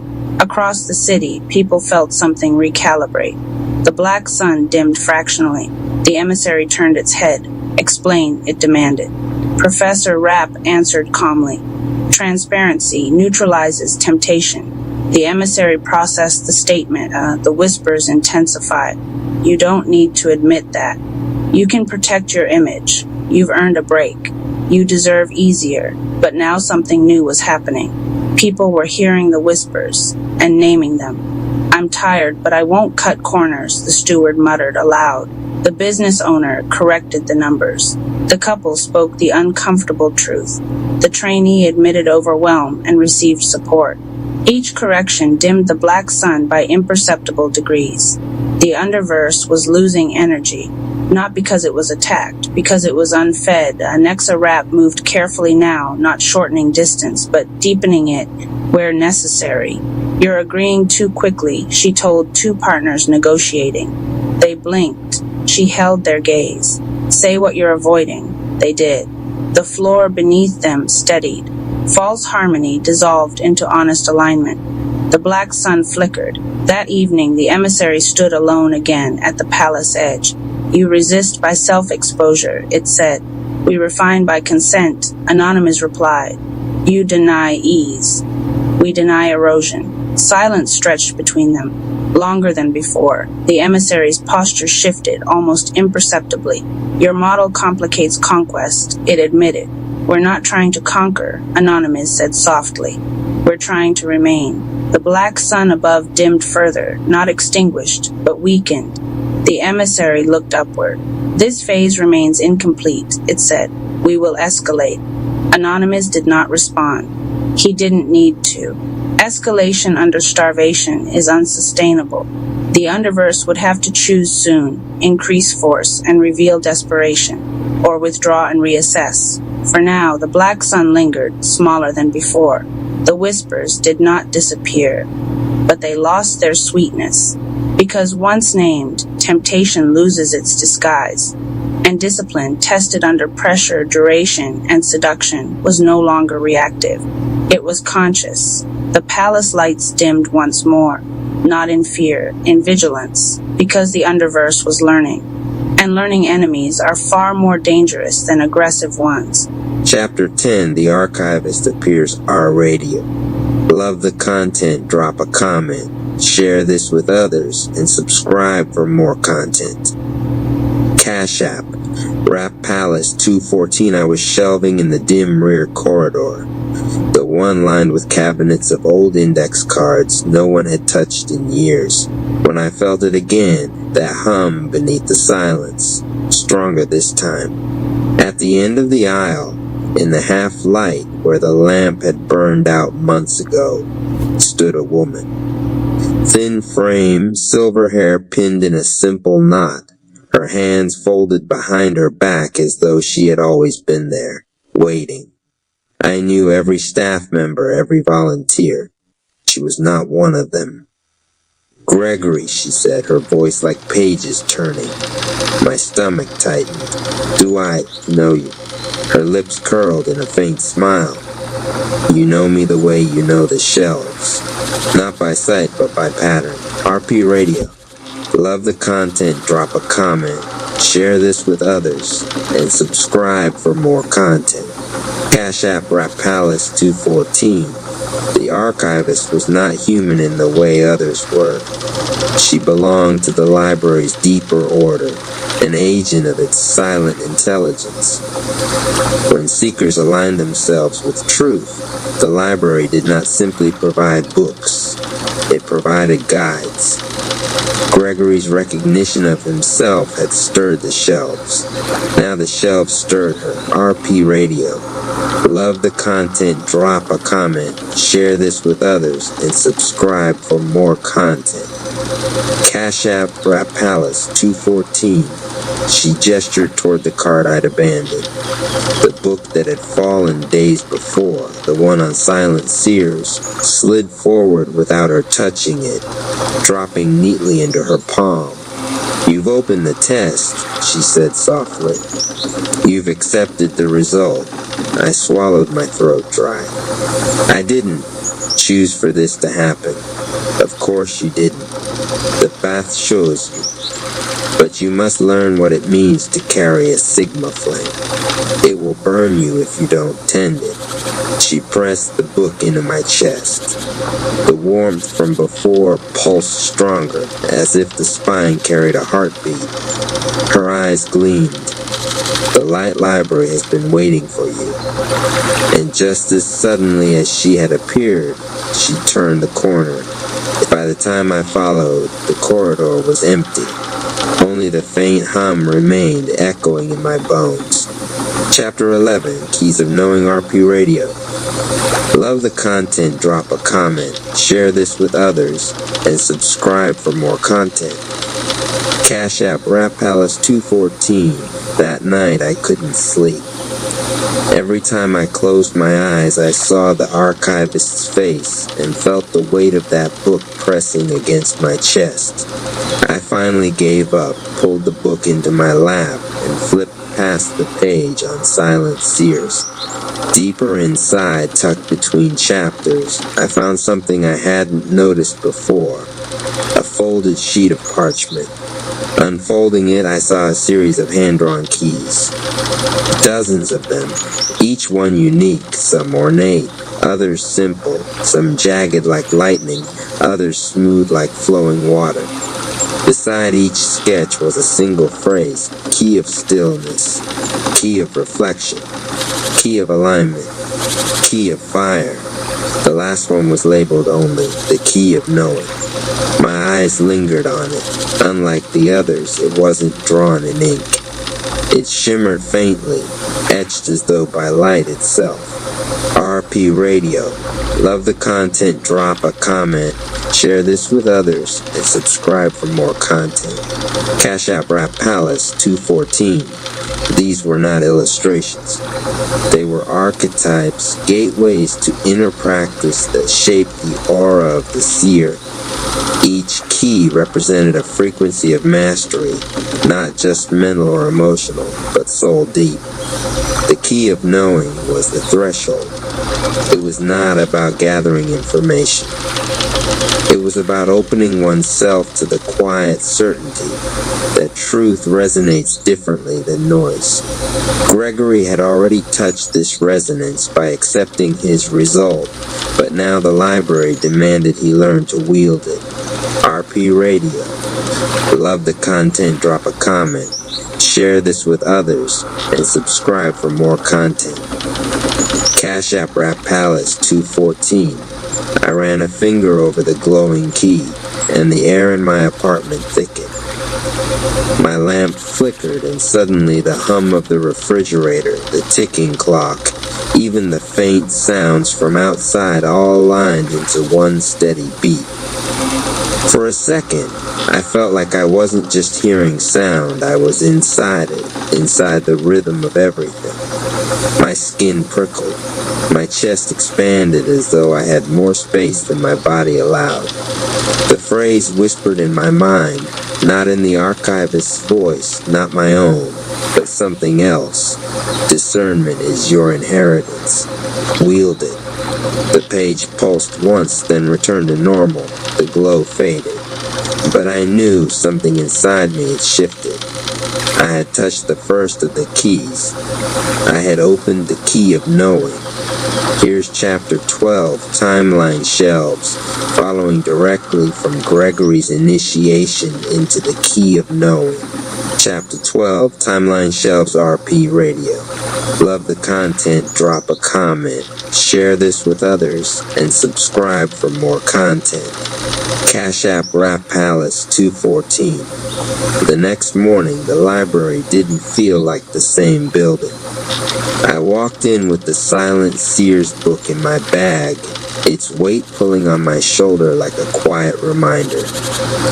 Everything looked normal at first, the front desk, the soft shuffle of patrons. But when I entered the stacks, something shifted. The shelves weren't where I left them. Entire rows had realigned, angled in corridors that hadn't existed before. I froze, staring down an aisle that stretched impossibly far, the ceiling lights receding into infinity. Each shelf glowed faintly at the edges, humming with the same frequency I had felt when the key of knowing activated. My chest tightened. I should have been terrified. Instead, I felt summoned, Harper Radio. Love the content, drop a comment, share this with others, and subscribe for more content.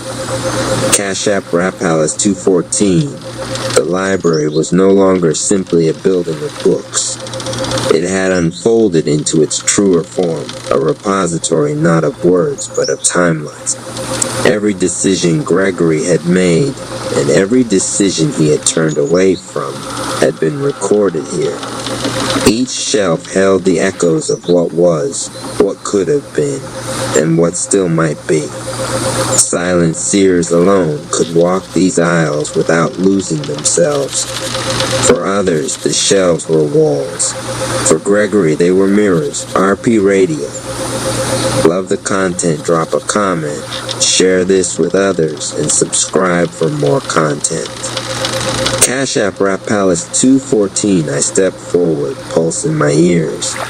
The first shelf I passed carried spines with names I recognized, titles from my childhood, books I'd actually read. But the second shelf, those titles had a different weight. One spine read, If Gregory Had Spoken That Day. Another, The Path of Silence at the Crossroads. I reached out, but my fingers stopped an inch away. Heat radiated from the bindings, as if the books themselves were alive. A sudden thought struck me. These aren't books. These are choices. I staggered back dizzy. The corridor stretched endlessly, lined with every version of me I had never lived. At the far end of the aisle, faint and golden, I saw a doorway pulsing. Its outline bent like a spiral, the same spiral glyph from the margins of the Silent Seers book. The spiral had opened. The next door was waiting. RP Radio. Love the content, drop a comment, share this with others, and subscribe for more content. Cash App Rap Palace 214. Anonymous, Cherry Eye, Purple Chai Flow Healing Energy. I go, like, share, and lastly comment. I am forgetting something major, but comment. What you think it may be? In the theater of my mind, on the stage of my imagination, I see myself as a successful entrepreneur, creating innovative solutions and making a positive impact on the world.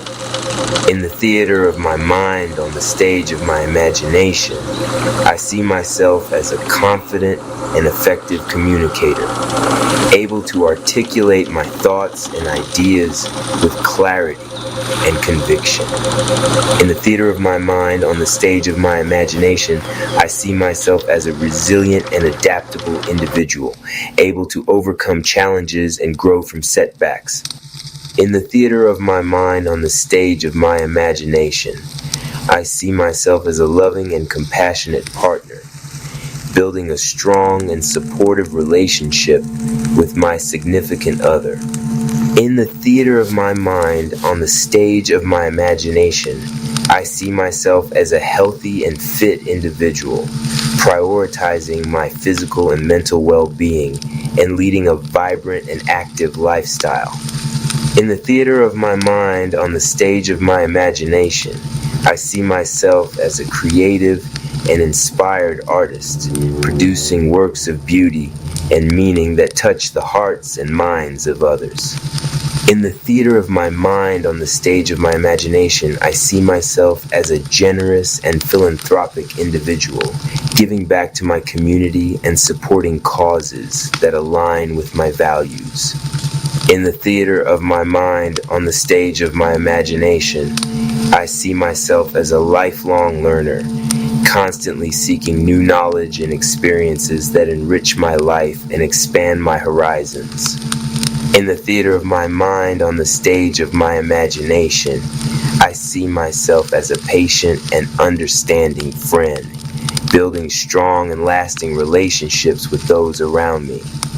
In the theater of my mind, on the stage of my imagination, I see myself as a responsible and ethical citizen, contributing to society in meaningful ways and upholding the highest standards of integrity. In the theater of my mind, on the stage of my imagination, I see myself as a humble and grateful individual, appreciating the blessings and opportunities that come my way and expressing gratitude for all that I have. In the theater of my mind, on the stage of my imagination, I see myself as a visionary and inspired leader, empowering others to achieve their full potential and creating positive change in the world. In the theater of my mind, on the stage of my imagination, I see myself as a confident and capable problem solver, able to tackle complex challenges and find creative solutions that benefit all involved.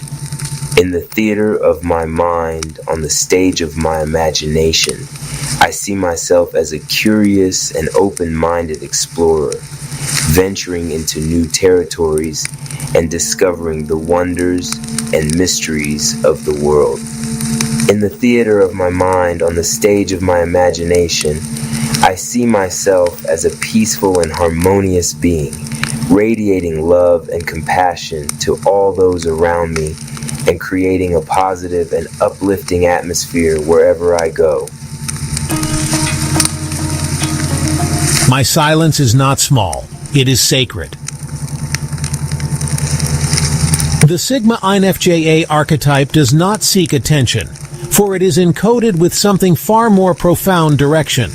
He is not behind nor delayed, but operating in divine offset, several energetic moves ahead of a world too focused on volume to notice intention. His silence is a tactic. His absence is a form of presence.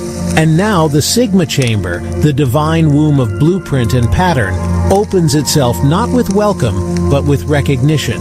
For it is not anonymous Cherry who enters, it is the chamber that reveals itself to match the frequency he has always carried. There's a weight I carry that doesn't belong to gravity. It's the pressure of knowing, of sensing, of hearing beneath the sound. All my life I've observed the room before the conversation, felt the fracture before the break. People often mistook my quiet for withdrawal. What they never understood was that I wasn't absent. I was downloading, mapping, reading every flicker of energy like it was scripture. The world calls it mystery, but I know now it's a form of divine encryption. I was not built to be decoded by the masses. I am a cipher for the few, a frequency only the future will recognize. This stillness inside me, it isn't emptiness, it is signal density, a command center cloaked in calm, a war room disguised as meditation. I do not raise my voice, I raise my field. Inhale, Visualize an indigo blue spiral rising from your root to your crown, like DNA reassembling itself through vibration. Hold. Let the spiral pulse around your spine, drawing wisdom into your nerve endings. Exhale. Release it outward, forming a field of translucent intention. You are not hiding. You are filtering. My silence is strategy. I do not need the crowd to know I've moved. I do not chase clarity. I carry clarity. The quieter I become, the clearer I lead. Those who walk ahead are rarely clapped for. Their path is paved in internal convictions, not external validations. They speak only when the echo can land. And yet, the infrastructure of entire realities rises silently behind them. They are the blueprint bearers, the code writers of sacred timelines. What decisions do I feel before I think? Where in my life have I led silently? What part of my silence has shaped others more than my speech? This silence built a city. This field awakened timelines. If this stillness moved you, match the frequency with a gesture. Donate to the Rap Palace and light the next Sigma flame. You are not giving to noise. You are investing in the invisible architecture of change. When you feel it, you feed it. When you see it, you seed it. Keep the chamber alive.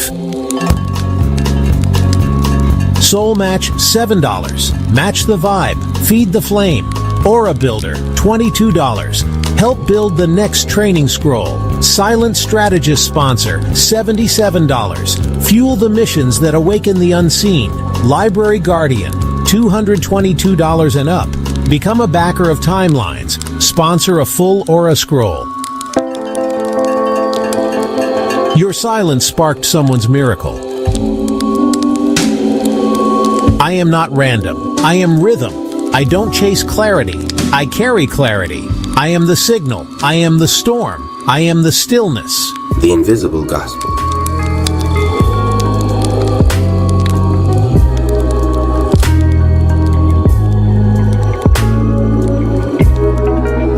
The meditation grove slept under a violet dawn.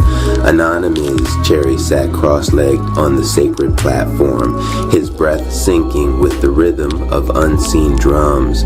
Around him, the gospel's energy shimmered like invisible hieroglyphs, thoughts older than language. He could feel them moving through him, not words, but intentions. The gospel of the Egyptians had fused with his chi weeks ago, and yet he still could not see the spirit behind it, only its shadow on his mind. Show me how to read you without eyes.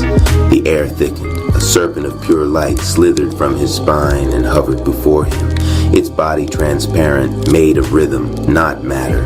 It hissed in tones that echoed through his bones.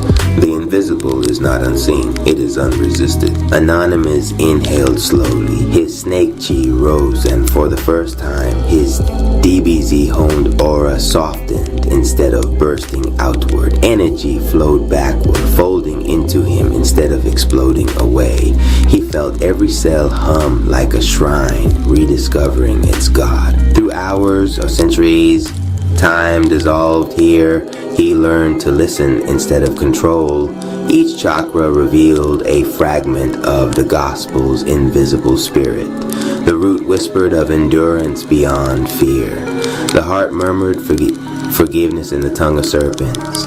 The crown sang with silent lightning, showing him how to bend light without movement. When he finally opened his eyes, he was surrounded by hovering glyphs, serpents, suns, wings, all etched in pure sound. He understood the spirit was not something he commanded, it was the command itself. Then teach me to think like silence.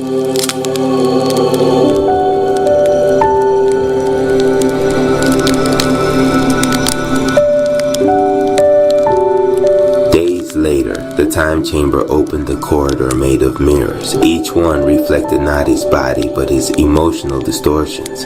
Anger, pride, fear of losing power. The invisible spirit spoke within the mirrors. You have mastered the moves, now master the motive. Anonymous stepped into the first mirror and found himself facing Rathrap, the part of him that fought to prove worth. The clone struck first, energy blazing red. Anonymous countered, but every block multiplied his opponent's power. He realized the lesson. The more he resisted wrath, the stronger it grew. So he dropped his guard, exhaling slowly. I see you, he said to Rathrap. You protected me when I was broken. Thank you. You can rest now. The clone dissolved into light. Next came Doubtrap, whispering every insecurity he had ever buried. The chamber filled with echoes of failure, songs unfinished, missions lost. Instead of silencing them, Anonymous began rapping back, each verse an affirmation coded in rhythm. Fear ain't final, it's fuel in the spiral. I burn it for balance. I turn it to fire. His rhyme became mantra, his mantra became chi. Doubt evaporated, replaced by clarity so sharp it hummed like a blade. By the time he reached the final mirror, he no longer saw an enemy, only potential. Inside waited the invisible spirit itself, shaped like an outline of himself made of light and memory. Why hide from me? Because I am not apart from you. I am the rhythm you ignore. He bowed. The mirror melted into him, completing the circuit. His snake chi changed color, green gold, vibrating at the exact frequency of truth.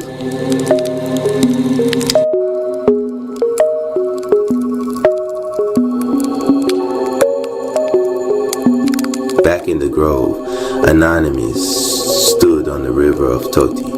The currents of energy now responded before he moved. Each breath shaped wind, each blink rearranged the mist. He spoke aloud, and the gospel's invisible energy echoed back not in words, but manifestations. When he said peace, the air cooled. When he said truth, the horizon widened. He was in conversation with existence itself. To test his mastery, the time chamber conjured a final opponent. The spirit of noise, a being formed from every uncontrolled thought he'd ever released into the world. It attacked not with fists, but with chaos, flashes of old regrets, angry faces, sounds of disappointment. Anonymous closed his eyes. Silence. All motion stopped. The serpent within him coiled around his heart, glowing brighter with each heartbeat. He raised one hand and let the chi spiral outward, not in violence, but in rhythm. A slow, sacred tempo filled the chamber. Thump, breath, thump, breath. The noise spirit dissolved, transformed into harmony. The gospel's invisible spirit expanded, merging with him completely. A golden serpent halo wrapped around his form. His aura no longer flared or dimmed. It simply existed, constant and balanced. He had mastered the power and the peace. From the heavens, celestial rap's voice echoed. He who can quiet his power will never lose it. Anonymous smiled. The gospel no longer guided him. It was him. His body was the text, his life, the verse. He looked to the horizon where the rat palace shimmered like a new sun and whispered, "Let my silence speak louder than lightning." As he walked away, the air behind him rippled into scripture, invisible to the eyes, eternal to the soul.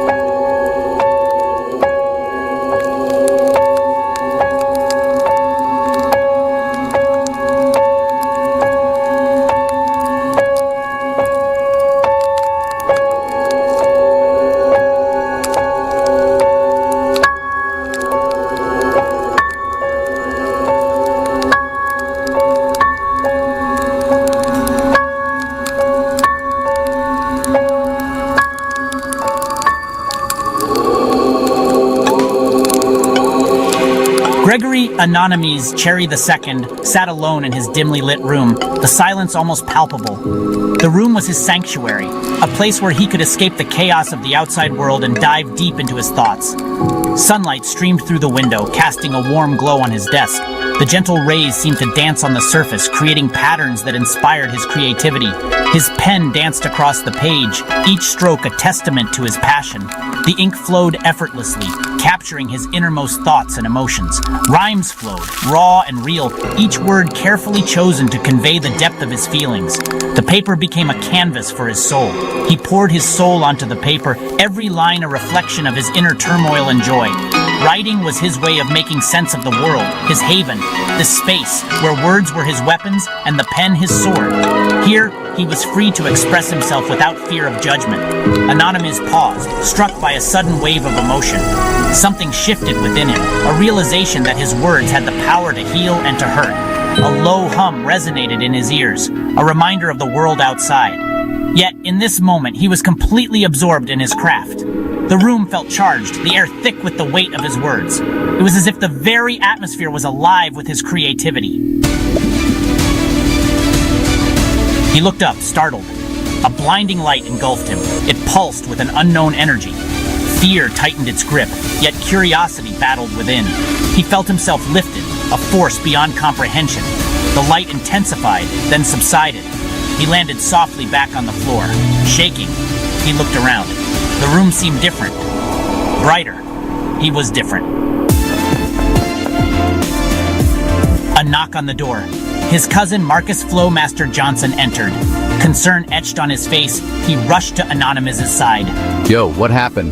We felt a disturbance. One by one his rap family gathered, each face reflecting worry, then awe. They felt it too, the shift, the power emanating from him. Their eyes held understanding. He wasn't alone. Section 4, Embracing the Power. This chapter delves into the journey of Anonymous as he discovers and embraces the latent power within him. Anonymous closed his eyes, focusing inward. He sought the calm within the storm, the eye of the hurricane that was his mind. The world around him faded, leaving only the rhythmic beat of his heart. He could feel the energy coursing through him, raw, untamed, yet exhilarating. It was like a river of light, flowing through every fiber of his being, illuminating the darkest corners of his soul. He took a deep breath, centering himself. With each inhale, he drew in strength. With each exhale, he released doubt. The air around him seemed to hum with potential. He opened his eyes, a newfound clarity shining through. The world seemed sharper, more vibrant. Colors were richer, sounds clearer. He felt connected to everything around him. The fear was gone, replaced by a quiet confidence. He understood. This power was not something to be feared, but embraced. It was a gift, a part of his very essence. This power, it was a part of him. It flowed through his veins, intertwined with his very being. He could feel it, a constant presence, a reminder of his potential, and he would learn to control it. With time, patience, and practice, he would master this power. It was his destiny, his path, and he was ready to walk it. Section 5. United We Stand. Later that night, the family gathered around the table, their faces illuminated by the soft glow of the candles. The room was filled with a sense of togetherness, a rare moment of unity in these trying times. The mood was serious, the air thick with anticipation. Each member of the family knew that the decisions made tonight would shape their future. The weight of responsibility hung heavily over them. They spoke of the future, the challenges to come. Every word was measured, every glance meaningful. They discussed their plans, their hopes, and their fears, knowing that their strength lay in their unity, their bond, their unity, their strength. These were the things that would see them through the darkest of times. They held hands, a silent promise to stand by each other no matter what. Anonymous looked at each of their faces, his heart full. He saw the determination in their eyes, the love that bound them together. It was a moment of clarity, a realization of what truly mattered. He wouldn't let them down. The resolve in his heart was unshakable. He knew that his role was to protect them, to be their pillar of strength. He would protect them, grow with them. Together, they would face the trials ahead, learning and evolving as one. His protective stance was a testament to his unwavering commitment. This power, it was theirs, a collective energy that surged through them, giving them the strength to face any obstacle. It was a power born of love, trust, and unity. Together they would face whatever lay ahead. With their hearts united and their spirits strong, they were ready to take on the world. United they stood, ready for the journey that awaited them. The Link of Wealth, a Rap Tribe Saga Chapter 1. The Scroll of Fortune. The city hummed with restless energy. Neon lights flickered across broken windows, and the streets pulsed with the rhythms of ambition, beats, hustles, and dreams colliding in every alley. Above it all, at the highest peak of the block, stood the Rap Palace. Its stone walls and glowing murals made it more than a building. It was a beacon for warriors who refused to fold under the weight of the world. Inside the grand chamber, the Rap Tribe gathered. Goku Rap's aura flared faintly in the candlelight. Vegeta Rap leaned against the wall with arms crossed. Night Rap polished his glowing blade. An anonymous Cherry traced verses across his notebook, letting chi spill into every word. Suddenly, the palace doors groaned open. A swirl of golden wind rushed through, carrying with it an ancient scroll. It hovered in the air, spinning until it landed on the marble table before them. The tribe fell silent. Night Rap. A scroll like this doesn't walk in on its own. This is from the ancestors. The parchment glowed, and letters of light crawled across its surface. At first, it looked like mere numbers, but as the glow intensified, the words sharpened into clarity. The air shifted. The letters pulsed like a heartbeat, each thrum vibrating in their chests. Vegeta Rap, this ain't no regular code. I can feel the energy radiating contracts, wealth, power. Whoever controls this cipher controls the flow of fortune. Goku Rap leaned forward, his hand hovering just above the glowing text. His voice was calm, but it carried the weight of revelation. Goku Rap, 10 cents. 10 cents returned with every contract. Sounds small to the blind, but to those with vision, it's infinite. This is more than a rebate. It's a cycle, a law of return. Anonymous Cherry. Every verse starts with a word, every fortune with a seed. This cipher, it's the seed of abundance. The scroll pulsed again, brighter this time, and the chamber lit up as if the sun itself had poured through the ceiling. The tribe felt the shift in their spirits. This was no ordinary discovery. This was a weapon, a vault, a key to expansion. From the shadows of the hall, a faint voice sang, soft at first, then swelling with power. Stack your chi, stack your bread, Rap Tribe moving where the light gets fed. Donations fuel the flow, don't wait, don't slow. Click the link, let the wealth all grow. The voice belonged to a figure none had seen before. A new warrior stepped into the light, clad in robes stitched with symbols of prosperity. His chain gleamed with the word donate. Goku Rap, and who might you be? The stranger bowed, his voice both melody and thunder. Donation Rap. I am the keeper of jingles, the echo of abundance.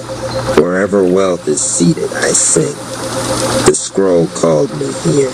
Together we can build not only fortune, but the future. The Rap Tribe exchanged glances. The cipher had chosen them, and now a new ally had arrived to guide them. Night Rap, then let us not waste time. If this link is our weapon, we must learn how to wield it. Vegeta Rap, let's see how much power this little scroll really holds. As the scroll glowed brighter, the palace itself began to tremble. The wealth cipher wasn't just information. It was alive. It was calling them deeper into the flow. And the Rap Tribe, bound by destiny, stepped forward into the unknown. End of chapter 1. Next chapter, Whispers of Rebate Power, where Vegeta Rap tests the Cypher Link in battle, and the tribe witnesses the true force of the 10 cents rebate rate. Chapter 1, The Fawn, Curiosity, Innocence, Vulnerability.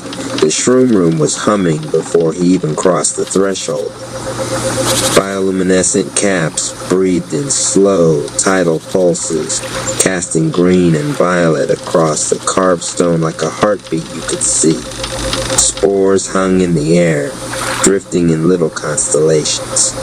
A copper bowl of spring water waited on a low altar. Woven charms from Mama Ama Rap rattled when the room sighed. Professor Rap adjusted his glasses as if clarity were a choice. Field research, he told himself, which is what men say when they're afraid to admit they're searching for mercy. From the far shelf, a cluster of mushrooms glowed unlike the others, silver veining, a faint halo, a shiver that felt like a whispered dare. He reached for a safer cap, paused, and smirked at his own caution, and took the brightest crown. Knowledge is power, he said, because old scripts are comfortable. He chewed. The floor left him. Color poured through his bones, warm as a first summer. Vines of light unspooled from the ceiling and stitched a meadow where stone had been. Grass rose, sang around his knees. Chimes tinkled a distance. He staggered forward, glasses skewed, and saw them. 3 fawns stepped out of the dawn. They were small, not frail, legs like reeds, pelts freckled with constellations, eyes bright enough to embarrass the sun. Their hooves did not strike earth so much as ask it for permission. With each step, the meadow brightened. He tried to speak and found permission was not his to grant. The first fawn tilted its head. Its ears quivered in a wind he could not feel. When it spoke, his chest hurted before his ears. Do you remember when wonder was enough? His throat worked. Memory came like rain, fireflies in a jar, and believing they were stars he could hold. The way he once listened to wine and called it advice. The summer he kept a marble in his pocket because it looked like a planet, and he was sure that meant something. He had traded all that for perfect sentences. The second fawn nosed his hand, and warmth unfurled from skin to marrow. Gentleness is not weakness, it is precision. It touches exactly what armor misses. He saw every debate he won by making someone smaller. Every time he'd chosen to be right instead of kind. The moments lined up like a cruel syllabus he had assigned to himself. The third fawn wobbled when it walked. Its legs trembled, but it came anyway, the tiniest tremor carrying the boldest truth. Vulnerability is a door. You can defend a wall for a lifetime and never live a day. Or you can open, he broke. A neat mind makes a messy crash. He sank into the grass and hot tears salted his lips. And for once there was no one to impress. No cleverness to manage the flood. Only his palm pressed to his chest as if to keep it from falling out. I'm sorry, he whispered to something he could not name. I forgot how to wonder. The meadow brightened. The fawns lifted their slender faces as if accepting apology were a sacred profession. Beyond the light, a familiar racket leaked in. Footsteps, whispers, a wheeled board humming just above stone. The Shroom Room's door squeaked open. Donation Rap stuck his head in, sniffed, squinted. Io, Professor, you good, Teach. He took in the sight, robes akimbo, glasses crooked, a man hugging new grass that used to be a floor. Donation turned his head and hollered down the hall. He gone. Somebody called Mama Ama Rap and cut the live feed. Nah, wait, keep the live feed. Spectator Rap slid in like a newscaster to a miracle. Rap Palace News breaking story. Professor Rap for his own soul. Brought to you by the Give a Little Heal a Lot fundraiser. Like, share, subscribe, and a jingle rose from somewhere that might have been the ceiling or his conscience. Open your wallet, open your heart. Every little dollar is where healing starts. Civil Surfer hovered in on his board, crossed his arms, and floated a foot above the mushrooms. My guy crying over Bambi in 4K. Mama Rap arrived last, bracelets singing. She took one look and stopped the room with a glance. Close that door, she said, and the door obeyed. Professor Rap did not see the tribe. He saw a classroom he hadn't paid for. Do you see them? He asked the air, reaching. They're professors, too, but of the meadow, of beginnings. Civil Surfer leaned against nothing. What they teaching? Forest algebra. Mama Ama Rap lowered herself beside him, unbothered by grass that wasn't there. What they teaching you, baby? He swallowed. That I have been wrong. That innocence is not ignorance. It's a way of seeing. That gentleness means what nothing else can. That to be open is to be alive. And he laughed, small and horrified. I have been very closed. The first fawn stepped so close its breath might have been music. Curiosity keeps you awake, it said. Ask without needing to own the answer. Professor Rap nodded like a penitent. Yes, the second pressed its brow to his wrist. Gentleness keeps you human. He unclenched. He hadn't known how tense his fingers were until they remembered they were hands. The third, trembling, vulnerability keeps you true. He lifted his face, tear-slick and lit from inside. I'm listening, he told them. And for once it wasn't a performance. Spectator Rap whispering into his mic now instead of booming. We are witnessing a metamorphosis, folks. Caterpillar to softer caterpillar. Updates on the hour. Donation Rap elbowed him. Shh, let him hear it. For a while, seconds, hours, a lifetime, the only sound was breath and bells and his ribs learning a new rhythm. The meadow widened. Dawn refilled itself and poured over the horizon again and again. The fawns ran, and each hoof print left a small, bright beginning. When the color thinned and the shroom room's stone suggested itself again, when grass remembered it was floor and dawn tucked itself behind the lamps, the fawns stood at the edge of the vision and blinked at him in agreement. Take us with you, but don't trap us. Let us visit when you forget. He nodded. I forget a lot. Mama Amarap smoothed his hair back with a palm that smelled like cedar. Professor Rap had 3 notebooks open, 2 pens uncapped, and a page where he'd written vulnerability in a hand that looked like weather. The letters refused to sit straight. They leaned into each other like a family. Donation Rap slid a steaming cup across the table. Black with honey. You look like you forgot sugar was invented. Professor Rap smiled with the humility of a man who just met his own reflection. You brought it. I ain't the enemy of kindness, bro. Just a frequent roaster. He sipped his own and watched the notebook. So, is this the part where you make it a syllabus? No. The professor surprised himself. Not yet, he tapped the page. This isn't doctrine. It's posture. Posture, Donation repeated as if tasting a new word on an old tongue. A way to stand in the world without stepping on it. He closed the notebook like a promise. I'll live it for a while, then maybe I'll speak. Donation set his cup down with a small nod, as if setting a stone in a river and trusting the current. Look at you, he said softly, evolving. Professor Rap glanced at the window. For a flicker, a fawn's eye looked back from the glass. When he blinked, it was a reflection of light on a story he hadn't finished. By noon, the Hall of Resonance had collected a dozen curious raps who pretended they were there for other reasons. Professor Rapp stood before an empty chalkboard and did not pick up the chalk. The silence was his first risk. "You ain't gonna draw nothing?" Civil Surfer asked, disappointed for sport. "No pictures today," the professor said. "Just practice." Him trying to listen more.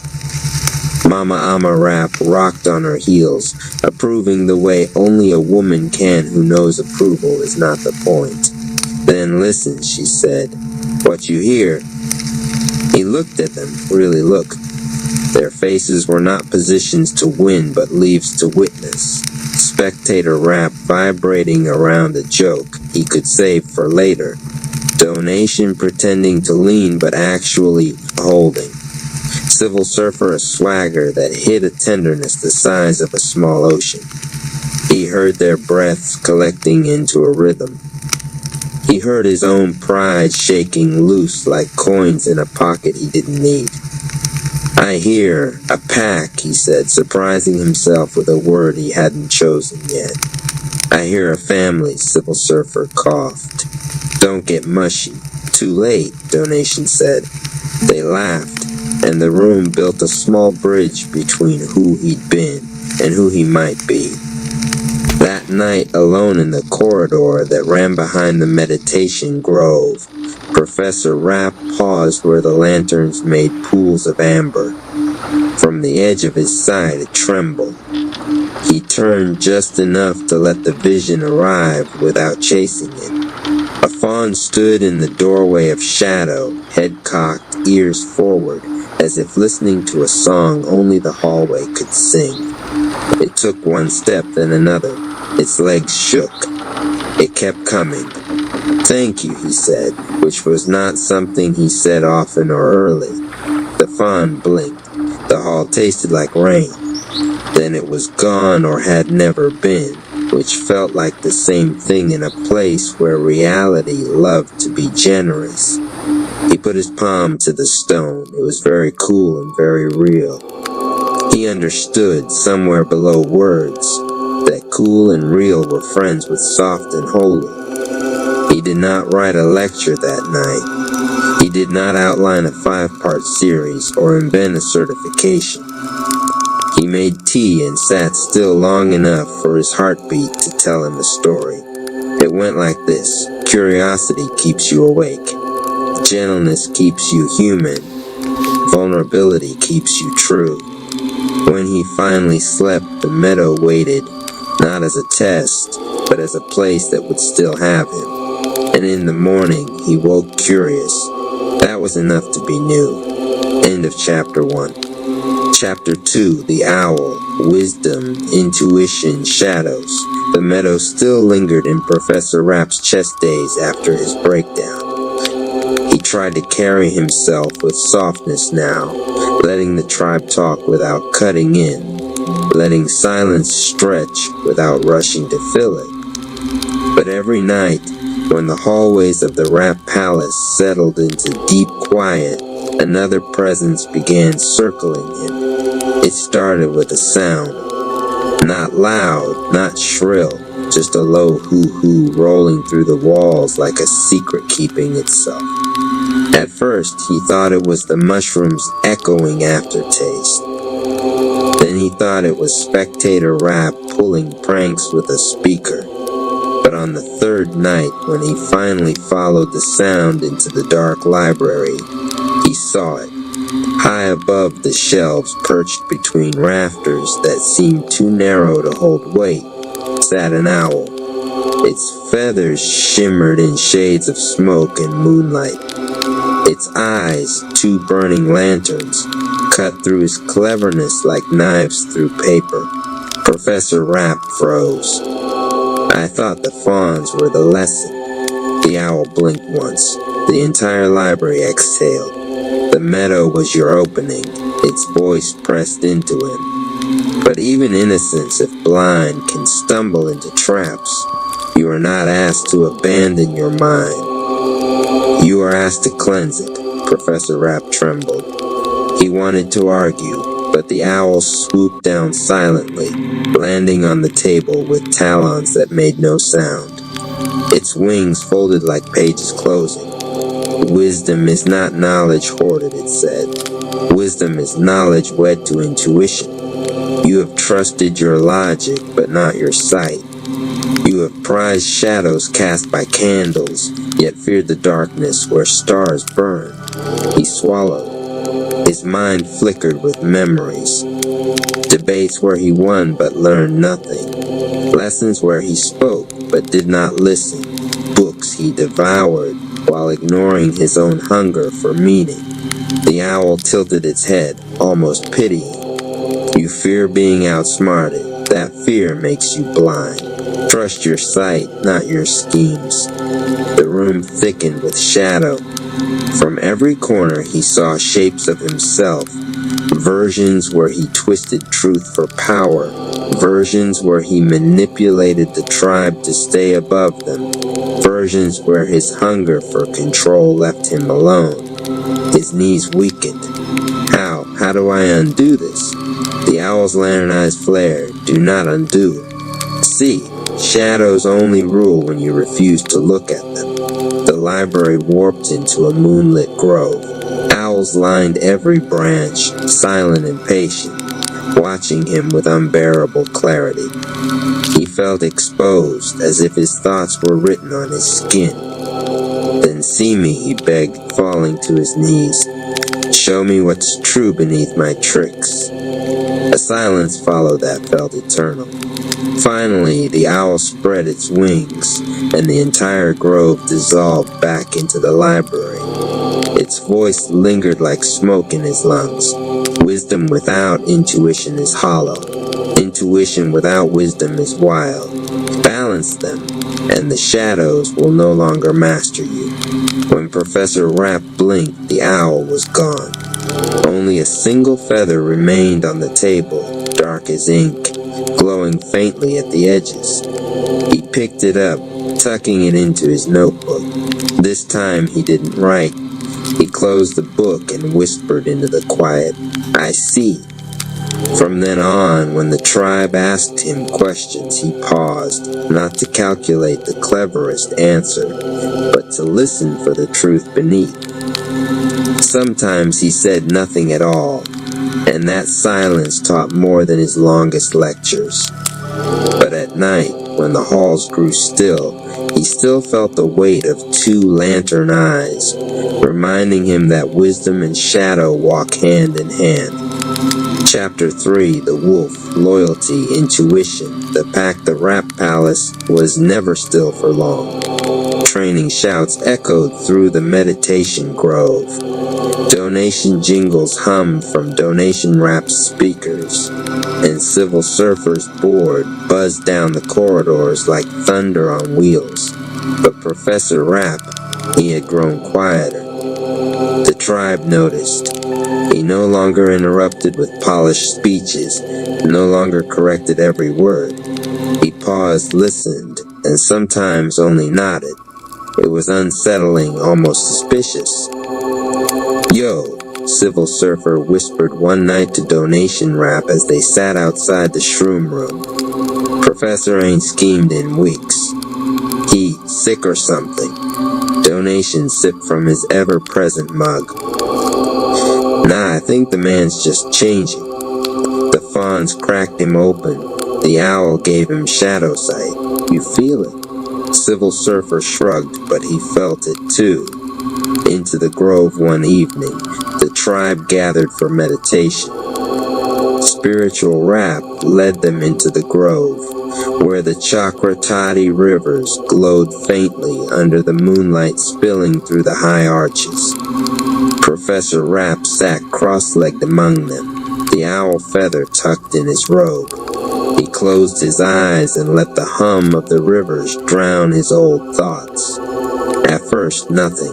Then the forest shifted. The grove dissolved into wildwood. trees rose taller, ancient, and knotted. The air thickened with musk and pine, and from the shadows stepped wolves, dozens of them. Their coats shimmered, some gray as storm clouds, some white as winter dawn, some black as the abyss. Their eyes gleamed with an eerie unity, 1,000 lanterns burning the same flame. Professor Rapp's heart raced. He expected fangs, snarls, the tearing of flesh. But they only circled him, silent, patient, studying. Then the largest wolf stepped forward, its fur streaked silver, its gaze steady as truth. "You have walked alone," it said, though no mouth moved.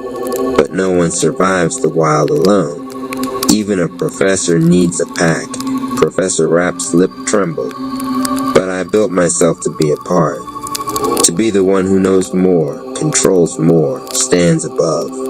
If I am not separate, then what am I? The wolf lowered its head, brushing its muzzle against his hand. A warmth surged through him, an acceptance so deep it unraveled his chest. You are one of many. Leadership is not control. It is loyalty. To protect, to listen, to bleed for the pack. Do you have that courage? The other wolves closed in, brushing against him with fur that felt like memory. His mind filled with images of the tribe, Donation Rapp's laughter masking exhaustion, Mama Ama Rapp's steady care, Civil Surfer's jokes that hid fear. He realized how often he'd seen them as tools, as pieces in his chessboard. Tears blurred his vision. I don't know if I can be that selfless. The silver wolf's eyes pierced him. Then learn, loyalty is not born, it is chosen. Choose, and you will never be alone again. The pack howled. The sound cracked the sky open, rolling like thunder over mountains unseen. A say confession, Professor Rapp snapped awake, gasping. The grove was still, the tribe still seated around him in meditation. But his hands trembled, his heart burned. When the session ended, he stood before them, pale but resolute. My family, he began, voice unsteady. I owe you truth. Civil Surfer raised a brow. This gonna be one of your lectures, or... No. Professor Rapp's throat closed, but he pushed through. I have manipulated you. I twisted words to hold influence, to keep myself above. I was not loyal. I was afraid. Afraid of being nothing if I wasn't the smartest voice in the room. Gasps rippled. Donation Rapp set down his mug. Professor Rapp spread his hands. But the wolves, he faltered, eyes shining, they showed me. Leadership is not control. It is loyalty. It is standing with you, not above you. And I want to choose that, if you'll have me. Silence. Then Mama Amara Rapp stepped forward, her bracelet chiming like soft bells. She laid a hand on his shoulder. Baby, loyalty ain't a contract, it's a daily walk. You want to walk with us? He nodded, tears slipping free. Yes, then you already started. The tribe closed in, not with suspicion, but with warmth. Civil Surfer clapped him on the back. Don't make me regret this, Professor Wolf. Donation Rapp raised his mug to the pack. The hall echoed with laughter and howls, some playful, some solemn, all binding. The shift from then on, Professor Rapp changed again. He didn't just listen, he defended. He carried scrolls without being asked, stood by tribe members when training got rough, and admitted when he didn't know the answer. The wolves had burned a vow into him, loyalty over pride, pack over power. And sometimes late at night, when the palace was silent, he swore he heard howling echo through the halls. Not frightening, not lonely, just a reminder that he was no longer alone. Chapter 6, Retreat into Infinity. The Neon District still trembled from Twilight Zone Rapp's distortion. when the Rap family staggered back through the gates of the Rap Palace. Their breaths were ragged, chi reserves drained, their unity shaken though not broken. Anonymous Cherry raised his hand, his aura flickering but steady enough to open the path. The golden serpent glyph carved into the palace floor uncoiled, revealing the shimmering gateway to the time chamber. Inside, he said, voice low but commanding. If we fight again like this, we won't survive. RP Radio. Love the content. Drop a comment. Share this with others and subscribe for more content. Cash App Rap Palace 214. Inside the chamber, the time chamber breathed like a living organism. Every step they took bent the laws of reality, 10 years within for every minute outside. The divine chakra Toddy River shimmered, carrying light that pulsed like veins in the cosmos. The moment they entered, each Rap felt the chamber pressing on them. Night Rap's armor cracked under the weight of multiplied gravity. Genius Rap's thoughts raced until they looped back into silence. Whale Rap clutched his chest as waves of sorrow surged upward, threatening to drown him. Mama Rap steadied them all with her song, a healing hum that turned the crushing silence into rhythm. Anonymous Cherry dropped to his knees at the chamber's center, sweat pouring as the chamber tested him hardest of all. You want to lead them? Then bear their weight, the chamber whispered in the voice of the Great Mother. RP Radio. Love the content, drop a comment, share this with others, and subscribe for more content. Cash App Rap Palace 214. The universal drill training began in brutal rhythms. Night Rap was forced to hold up mountains of chai weight, his tortoise spirit whispering patience with every tremble. Genius Rap solved puzzles written in stars, equations rearranging every time he tried to finalize them, teaching him flow instead of control. Excitement Rap was chained to stillness, his energy bound until he learned to channel passion instead of burning out. Whale Rap dove into the chakra rivers, his spirit animal teaching him to sing even through drowning silence. Anonymous battled himself, his snake chi spiraling faster, venom visions pulling him toward rage. The chamber echoed with clashes of fists, bursts of chai, and silence, broken only by labored breaths. Even warriors need your light, she is costly, training's tight. Help the family, help them grow, abundance flow. The echo of the jingle rippled through the chamber, turning into an energy boost for the weary fighters. Breaking point days passed like years. At last the Rap family collapsed into a circle. Sweat poured, spirits trembled, but something new shimmered around them. Their chai threads began to braid into one cord, glowing bright. Anonymous gasped, eyes burning silver violet.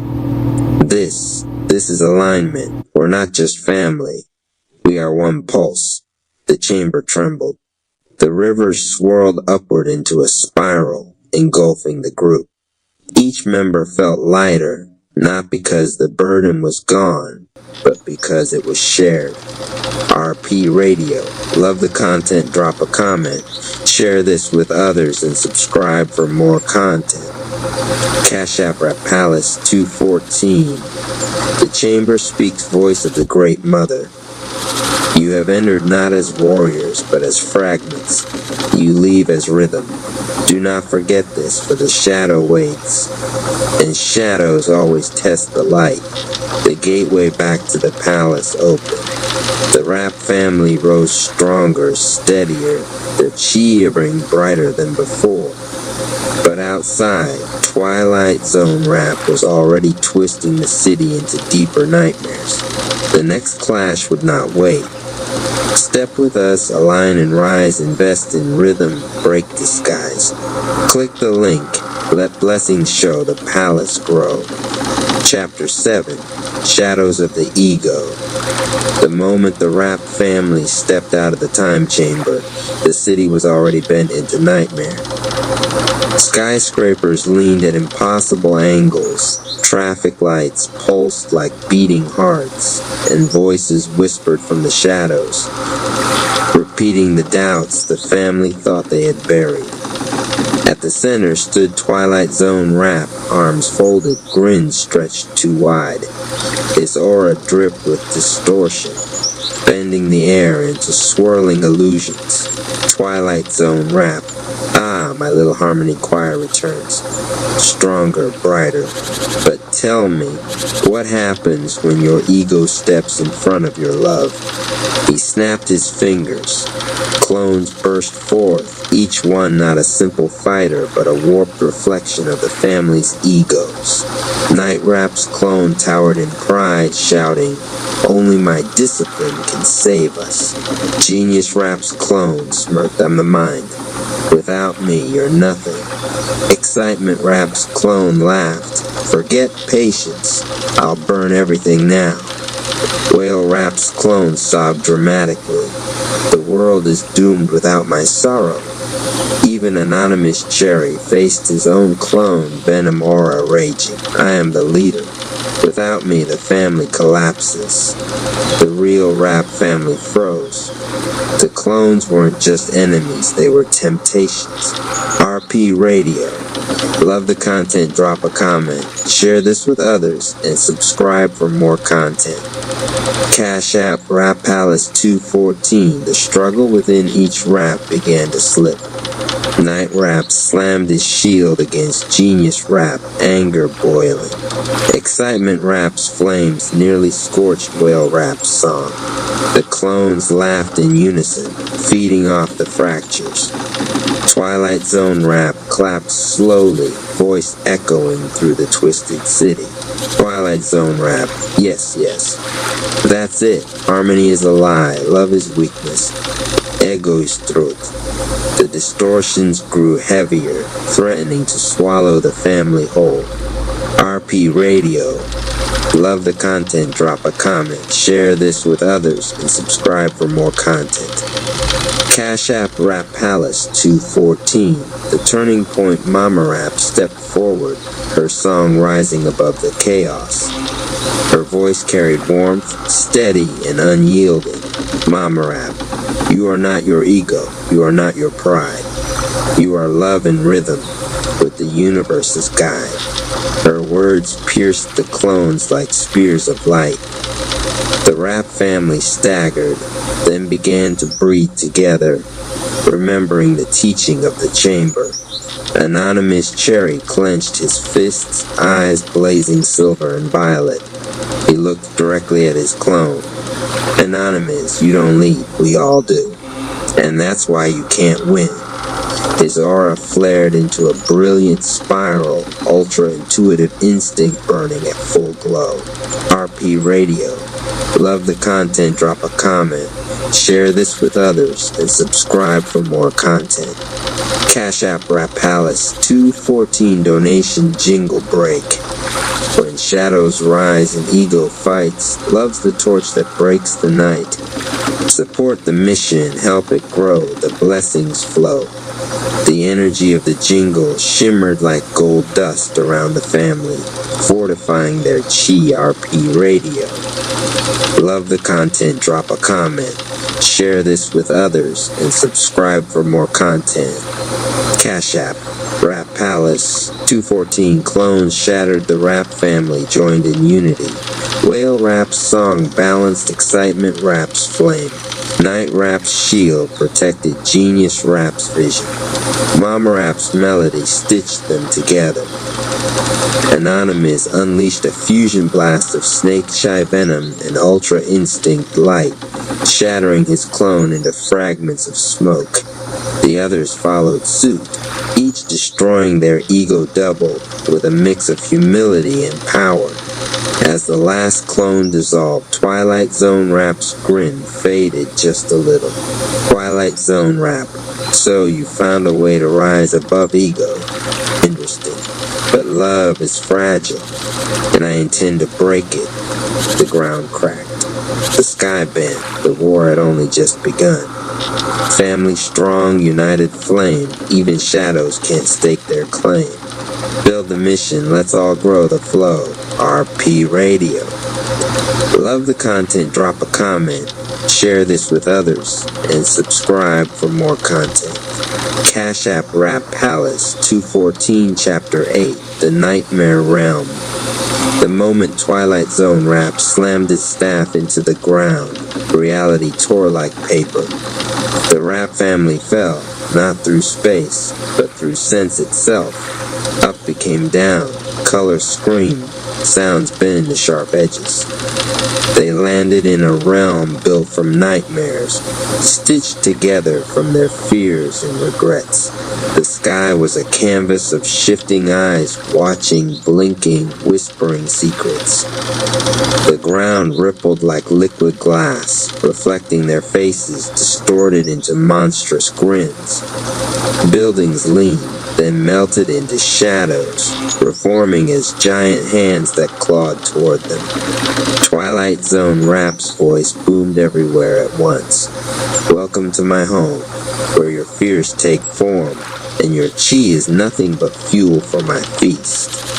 The first assault, living terrain.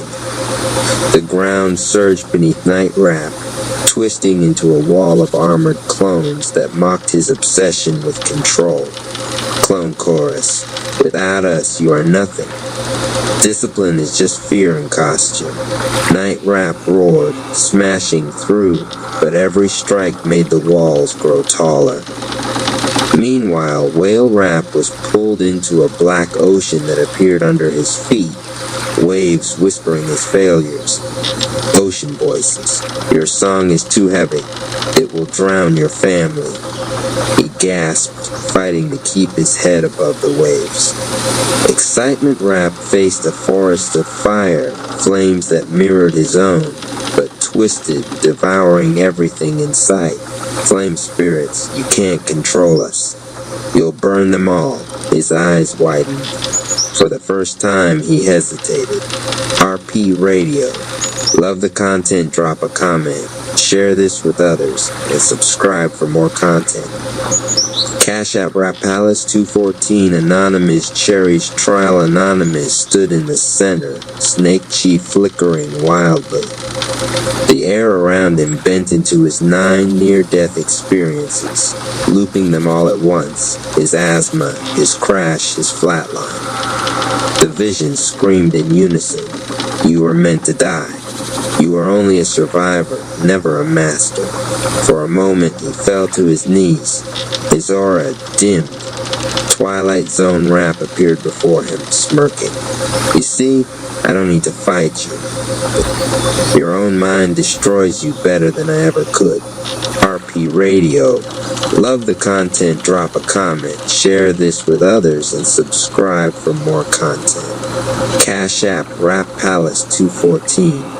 When nightmares bite and shadows grow, chi still shines, let abundance flow. Help the mission, help them fight the light. The words echoed like a golden bell, pushing back the nightmare fog just long enough for the Rap family to catch their breath. RP Radio. Love the content, drop a comment, share this with others, and subscribe for more content. Cash App Rap Palace 214. The Counter-Strike Anonymous rose slowly, aura blazing silver violet with streaks of serpent green. These aren't my chains, these are lessons, and I've already survived them all. His snake chi fused with ultra-intuitive instinct, his aura shifting into a radiant storm that bent the nightmare back on itself.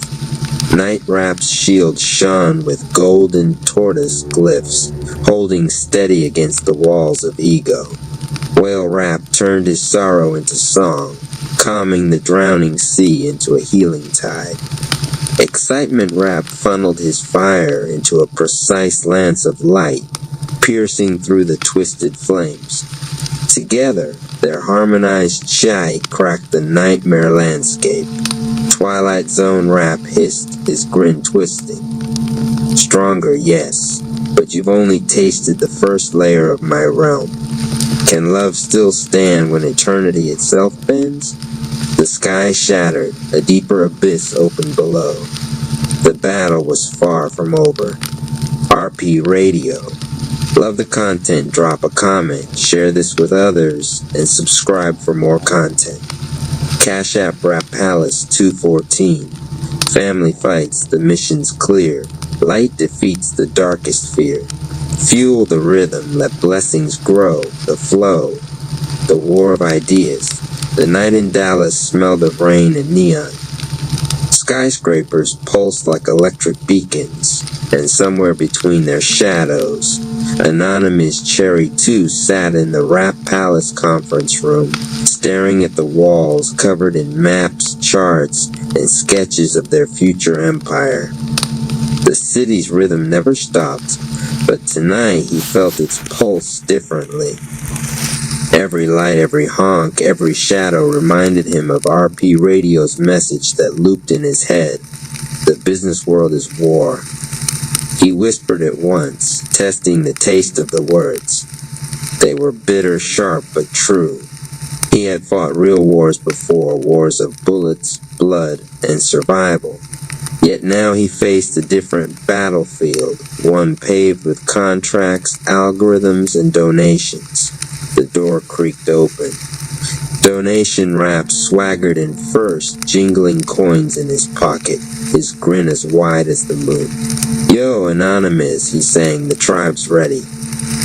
Let's hear this battle plan. Behind him, the others filed in, Spiritual Rap with his eyes closed in meditation. Zay the realtor with his tablet glowing maps of land and opportunity, and Spectator Rap humming a jingle under his breath. The air thickened with anticipation as if the very walls knew a declaration was about to be made. Anonymous rose, his shadow stretching across the whiteboard. His voice was steady, forged in fire and fear. We've been treating this like a hustle, he began. But it's not just a hustle. It's not even just business, it's war.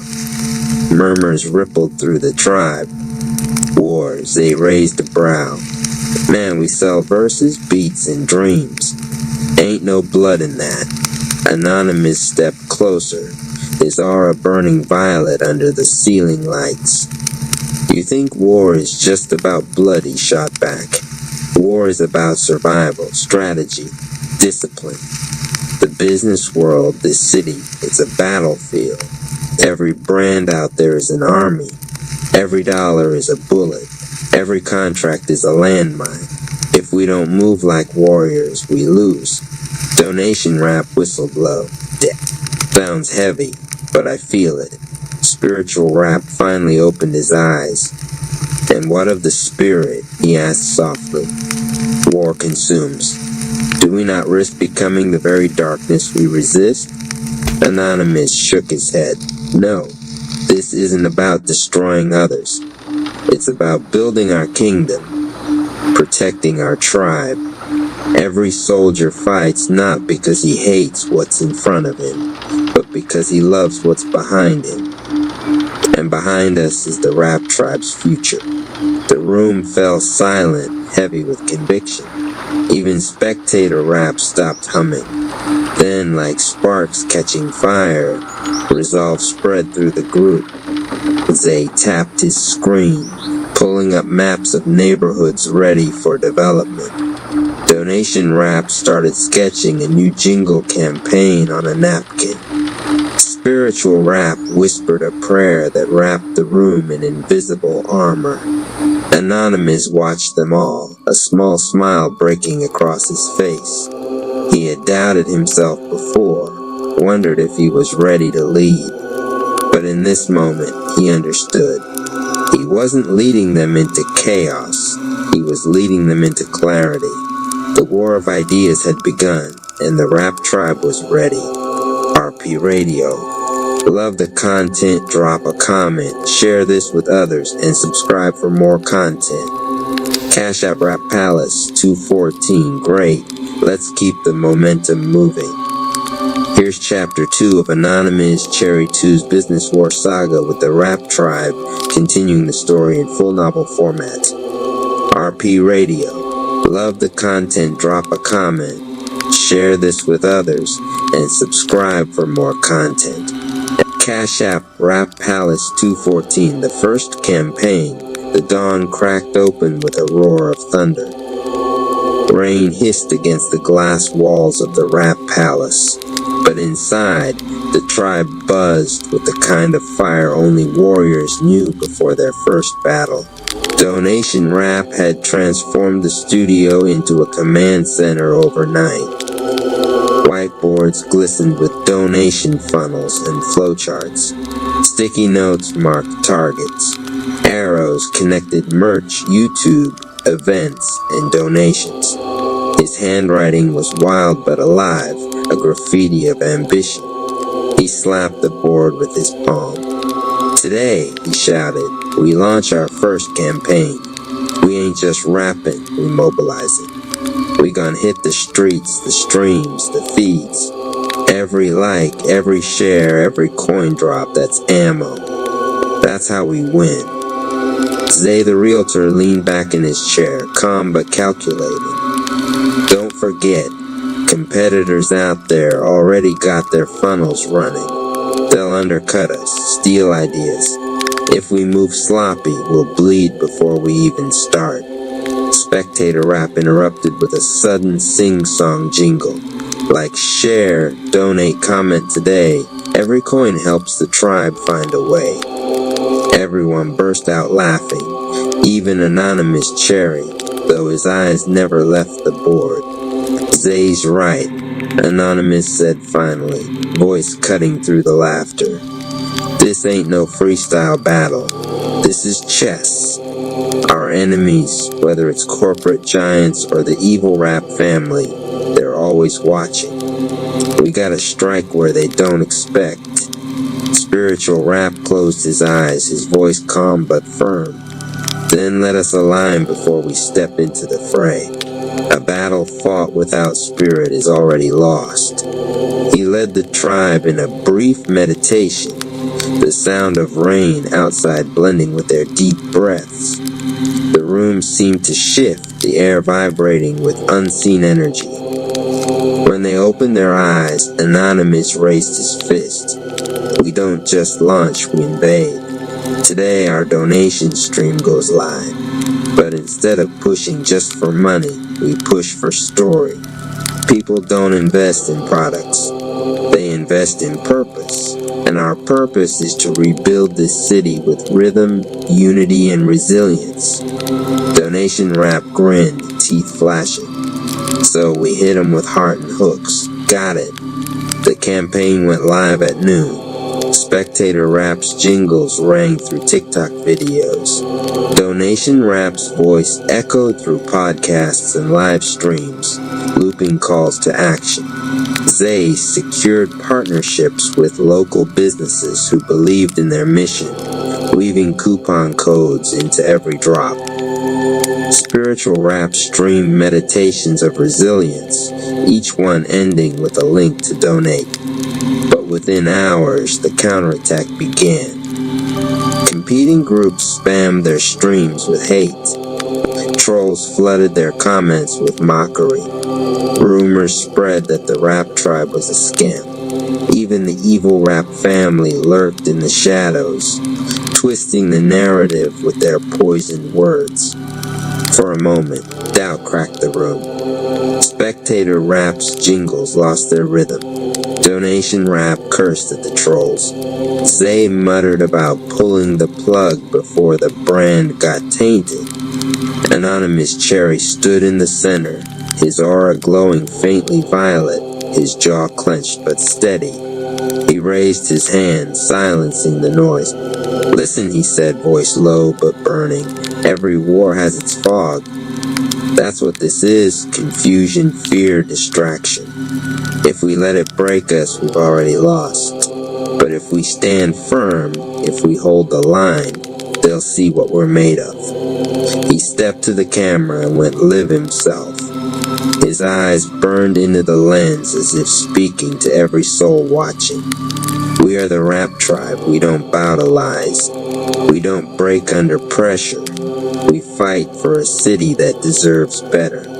If you believe in us, stand with us. If you don't, watch us rise anyway. The comments shifted. Hearts flooded the screen. Donations surged. The trolls faded beneath the tide of support. The first campaign had not just survived, it had claimed victory. When the stream ended, the tribe erupted in cheers. Donation Rap slapped Zay on the back. Spectator Rap danced in circles, jingling his own song. Spiritual Rap whispered blessings under his breath. But Anonymous stood quietly, looking at the city through the rain-streaked glass. He knew this was only the beginning. The battlefield had tasted their first strike, and it would demand more. RP Radio. Love the content, drop a comment, share this with others, and subscribe for more content. Cash App Rap Palace 214 Betrayal in the Shadows. The rain cleared by morning, but the city's air still carried the metallic scent of conflict. The Rap Tribe's first campaign had been a victory, yet victories come with echoes, and enemies always listen.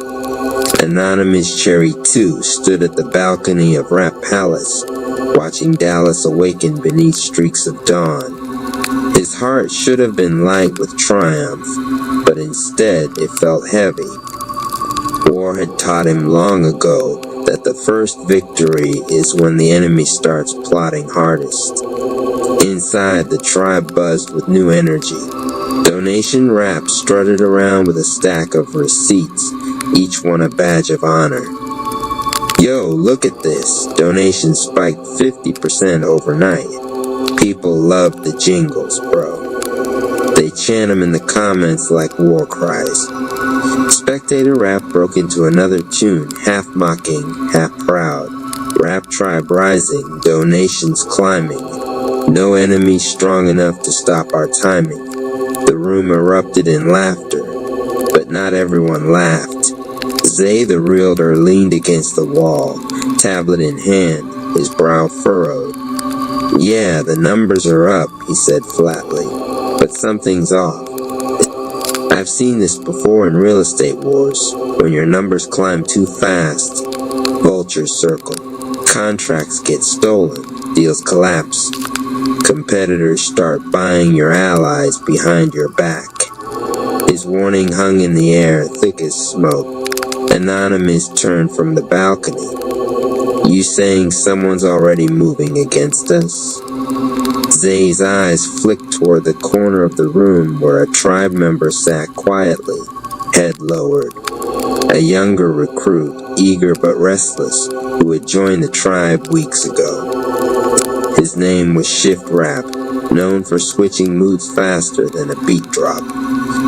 Just saying, Zay murmured, leaks don't come from strangers.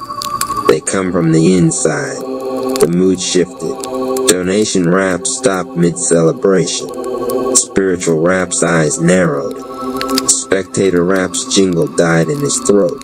Anonymous stepped forward, his aura humming violet, his tone sharp. Shift Rap, you got something to say? The recruit raised his head, eyes darting nervously. For a moment, silence, then a smirk broke across his face. You think you're building an empire, Anonymous. You think donations make you untouchable. The evil Rap family made me a better offer. They pay up front. No meditation, no waiting on dreams. Just power. The room exploded. Donation Rap cursed, lunging forward, only to be held back by Spiritual Rap's calm hand. Zay slammed his tablet shut, fury written on his face. Anonymous, however, didn't move. His eyes stayed locked on Shift Rap, his voice steady but lethal. You sold us out. Shift Rap laughed bitterly. Sold? No, I survived. You taught us the business world is war, right? Well, in war, soldiers defect, armies crumble. Only the strongest survive, and the evil rap family, they're stronger than you. The words stabbed deeper than any blade, but Anonymous refused to let rage rule him. He had seen betrayals before. He knew the danger wasn't the act, it was the reaction. He raised his hand, silencing the chaos. You think war is about jumping to whoever throws you scraps. That's not strength, that's slavery. You'll see. The evil rap family doesn't feed you, they feed on you. Shift Rap's smirk wavered, but he kept it. We'll see whose side wins when the city bows. Then he stormed out, slamming the door behind him. The tribe was left in stunned silence. Donation Rap finally broke it with a growl. We should have ended him before he left. Now he's got our plans. Anonymous clenched his fists. No, let him go. He thinks betrayal makes him powerful. But all he's done is declare himself an enemy. And enemies are easier to track than ghosts. Spiritual Rap nodded slowly. Then we must prepare. The first campaign was a victory, but the second, it will be a war not just of ideas, but of loyalty. Anonymous looked out the window again. The city glistened, unaware of the storm rising. He whispered to himself, a vow only the walls heard. No betrayal will break this tribe. Not now, not ever. And in the distance, somewhere in the twisting alleys of Dallas, the evil rap family prepared to turn Shift Rap into a weapon. The real war had only just begun. RP Radio. Love the content, drop a comment, share this with others, and subscribe for more content. Cash App, Rap Palace 214 Perfect. Here's Chapter 4 of Anonymous Cherry 2's Business War Saga in full novel format with dialogue, imagery, and mounting tension. RP Radio.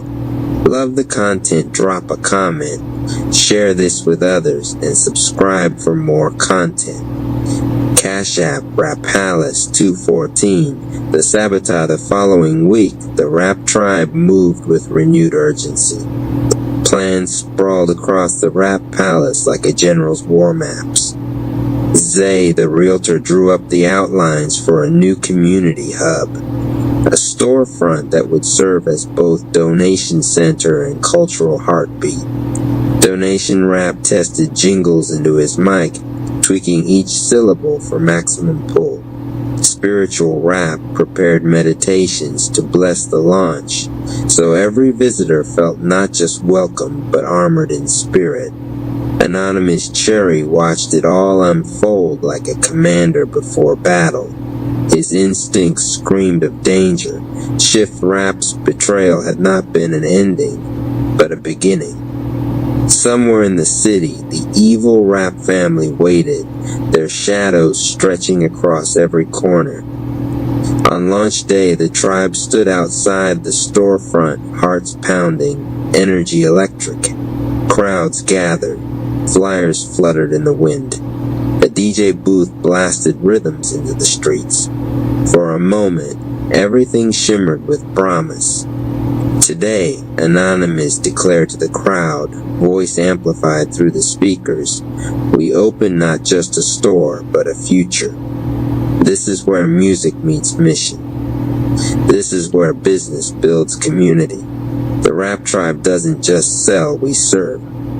And with every beat, every donation, we rise together. Cheers thundered, the doors opened. People flooded inside, the launch had begun.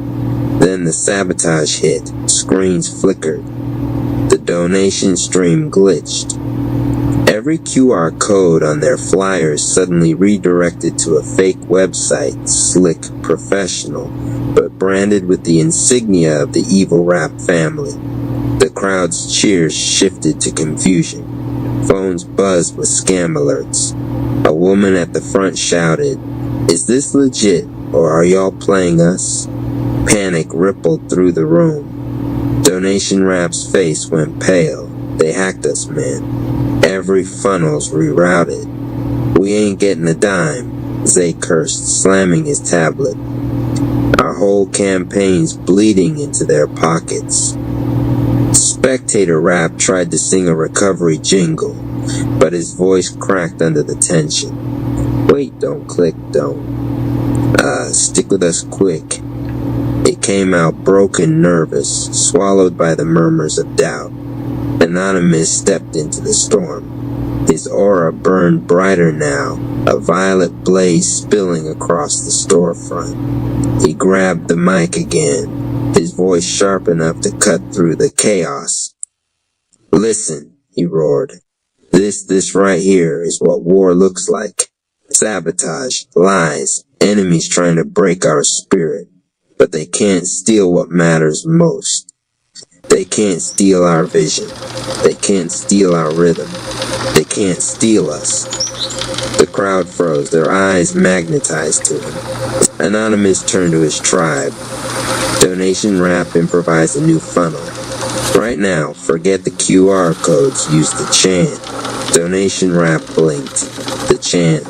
Yes, lead them. Make their voices the link. Donation Rap's fear cracked into a grin. He grabbed a mic and belted out a hook. Rap Tribe rise, Rap Tribe rise. Every voice is power, every soul is ties. The crowd picked it up, first a few, then dozens, then hundreds. Phones lit up again, not with fake sites, but with cash apps, Venmo codes, and direct transfers to the real Rap Tribe account. The hack had stolen the link, but Anonymous had given them something stronger. Unity. By the end of the night, the storefront still stood, glowing with the energy of resilience. Donations flowed again, spirits soared, but the shadow of betrayal lingered. The evil Rap family had revealed their hand, and Shift Rap's fingerprints were all over it. Inside the palace later, the tribe gathered in silence. The victory was real but fragile. Spiritual Rap spoke first, voice calm as a river. This is no longer business as usual. They do not fight fair. They do not rest. If we wish to win, we must grow not just in skill, but in soul. Anonymous nodded, his eyes hard but alive. Then let them come. Sabotage only proves one thing: they fear us. And fear means we're winning. Yet, as he lay awake that night, staring at the ceiling of his chamber, Anonymous knew this was only the beginning. The war of ideas had become a war of survival, and the next move would decide whether the Rap Tribe's dream lived or burned. RP Radio. Love the content, drop a comment. Share this with others and subscribe for more content. Cash App Rap Palace 214, the Counter-Strike. The air inside Rap Palace was thick with determination. Maps of the city stretched across the main table, pins marking territories where the evil Rap family's influence ran. Deep clubs, storefronts, media stations. Shift Rap's betrayal had shown them just how far the enemy's claws could reach. Anonymous Cherry 2 stood at the head of the table, violet aura flickering faintly around him like a lantern in the dark. His voice carried both command and conviction. They hit our storefront. They tried to bleed us dry. But sabotage is not victory. Tonight we strike back not with hate, but with strategy. They think they own the city's attention. We'll take it back. Donation Rap leaned forward, eyes blazing. I say we flood the airwaves. Drop jingles so catchy they can't escape them. Every radio, every live stream, Rap Tribe all day, all night. Make the evil Rap family invisible. Zay shook his head, tapping his tablet. That won't be enough. They control the distribution pipelines. We need leverage. Something that forces them to pay attention to us, even if they don't want to. Spectator Rap jumped up, twirling, then belted a new jingle on the spot. What they steal, we rebuild. What they hide, we reveal. Rap Tribe's strong, unbreakable will. Spiritual Rap closed his eyes, breathing deeply. The battlefield is not only of screens and streets. It is within the hearts of the people. If they believe in us, no shadow can blind them. Anonymous's gaze swept the room. Each voice was a verse in the larger rhythm of the tribe. He drew in a slow breath and pointed to the map. We hit them where they're loudest. The Evil Rap family broadcasts every Friday night from their pirate station. They control the city's narrative with fear. This Friday, we cut through their frequency. We take their platform and flip it. Gasps filled the room. Zay muttered, "You mean hijack their stream?" "Yes," Anonymous said simply. "We'll override their signal with our own. We'll broadcast a message of strength, unity, and truth. They wanted to silence us. Instead, the whole city will hear us roar. RP Radio. Love the content, drop a comment, share this with others, and subscribe for more content." Cash App Rap Palace 214 Friday night came like a storm. The Rap Tribe set up their gear in the palace basement, laptops glowing, wires tangled like veins, microphones checked and double-checked. Spiritual Rap burned sage, letting smoke curl like a shield. Donation Rap rehearsed his opening hook. Spectator Rap hummed nervously, jingles spilling from his lips like a nervous drum roll. At midnight, the Evil Rap family went live. Their voices oozed through the airwaves, twisted with arrogance. Rap Tribe is weak. Their dreams are illusions. Their storefront was a scam, and their leader, a fraud wrapped in purple smoke. Anonymous signaled the tribe. Now, with a single keystroke, Zay rerouted their system. Static ripped across the city's radios and streams. Then, like a lightning strike, the Rap Tribe's voices thundered through. Donation Rap's chant hit first, raw and magnetic. Rap Tribe rise. Rap Tribe stand. Strength in spirit, strength in hand. Spectator Rap layered in harmony, his jingle cutting clean against the static. Spiritual Rap spoke words of power, weaving prayer into every syllable. We are not bound by fear. We are bound by love, and no shadow can steal the light of those who walk in truth. Finally, Anonymous stepped to the mic. His voice was steel wrapped in fire. You call us weak, but weakness doesn't rise from nothing. Weakness doesn't build tribes. Weakness doesn't survive betrayal. We are still here standing unbroken. And the city will see this war isn't for money. It's for the future. And the Rap Tribe never surrenders. The city erupted. Phones lit up with donations. Social media exploded with hashtags: Rap Tribe Rise, Business War, Unbreakable Will. The Evil Rap family's broadcast was drowned beneath the flood of voices siding with the tribe. But deep in the shadows, Twilight Zone Rap, the hidden leader of the Evil Rap family, listened with a crooked smile. He had expected the counterstrike. In fact, he welcomed it, for every move on the battlefield demanded a darker reply. And as the city cheered the Rap Tribe's broadcast, the real war prepared to twist into stranger, more dangerous territory. RP Radio. Love the content, drop a comment, share this with others, and subscribe for more content. Cash App Rap Palace 214. Pin on Poke Pilot, Cold Change Page 1, created by RP Studios, RP Radio. Love the content, drop a comment, share this with others, and subscribe for more content. Cash App Rappalace 214 Ixton, Polk Street, Oak Cliff, 975232.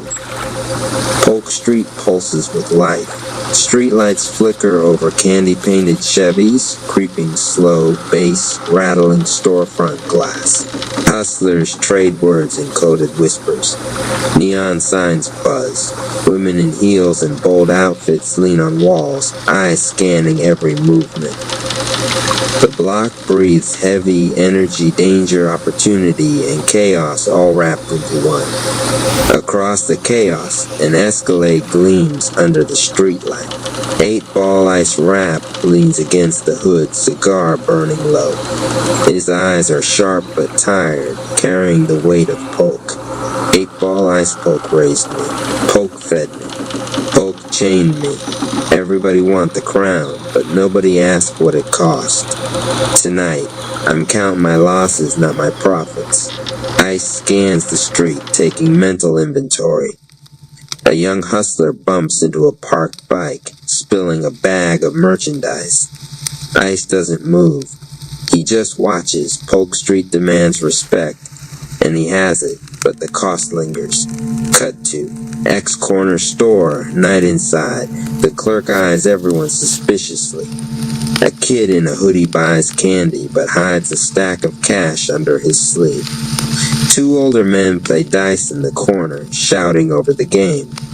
Ice walks past, tipping his hat to some, ignoring others. Everyone knows who he is. 8-Ball Ice. The crown sits heavy, and Polk whispers all night. Come back. Come back. You know you belong here. A car horn blasts. Ice glances. Slick Ronnie, a rival, leans out of his ride, smirking. Ice exhales slowly, refusing the fight tonight. A small victory. Polk notices everything.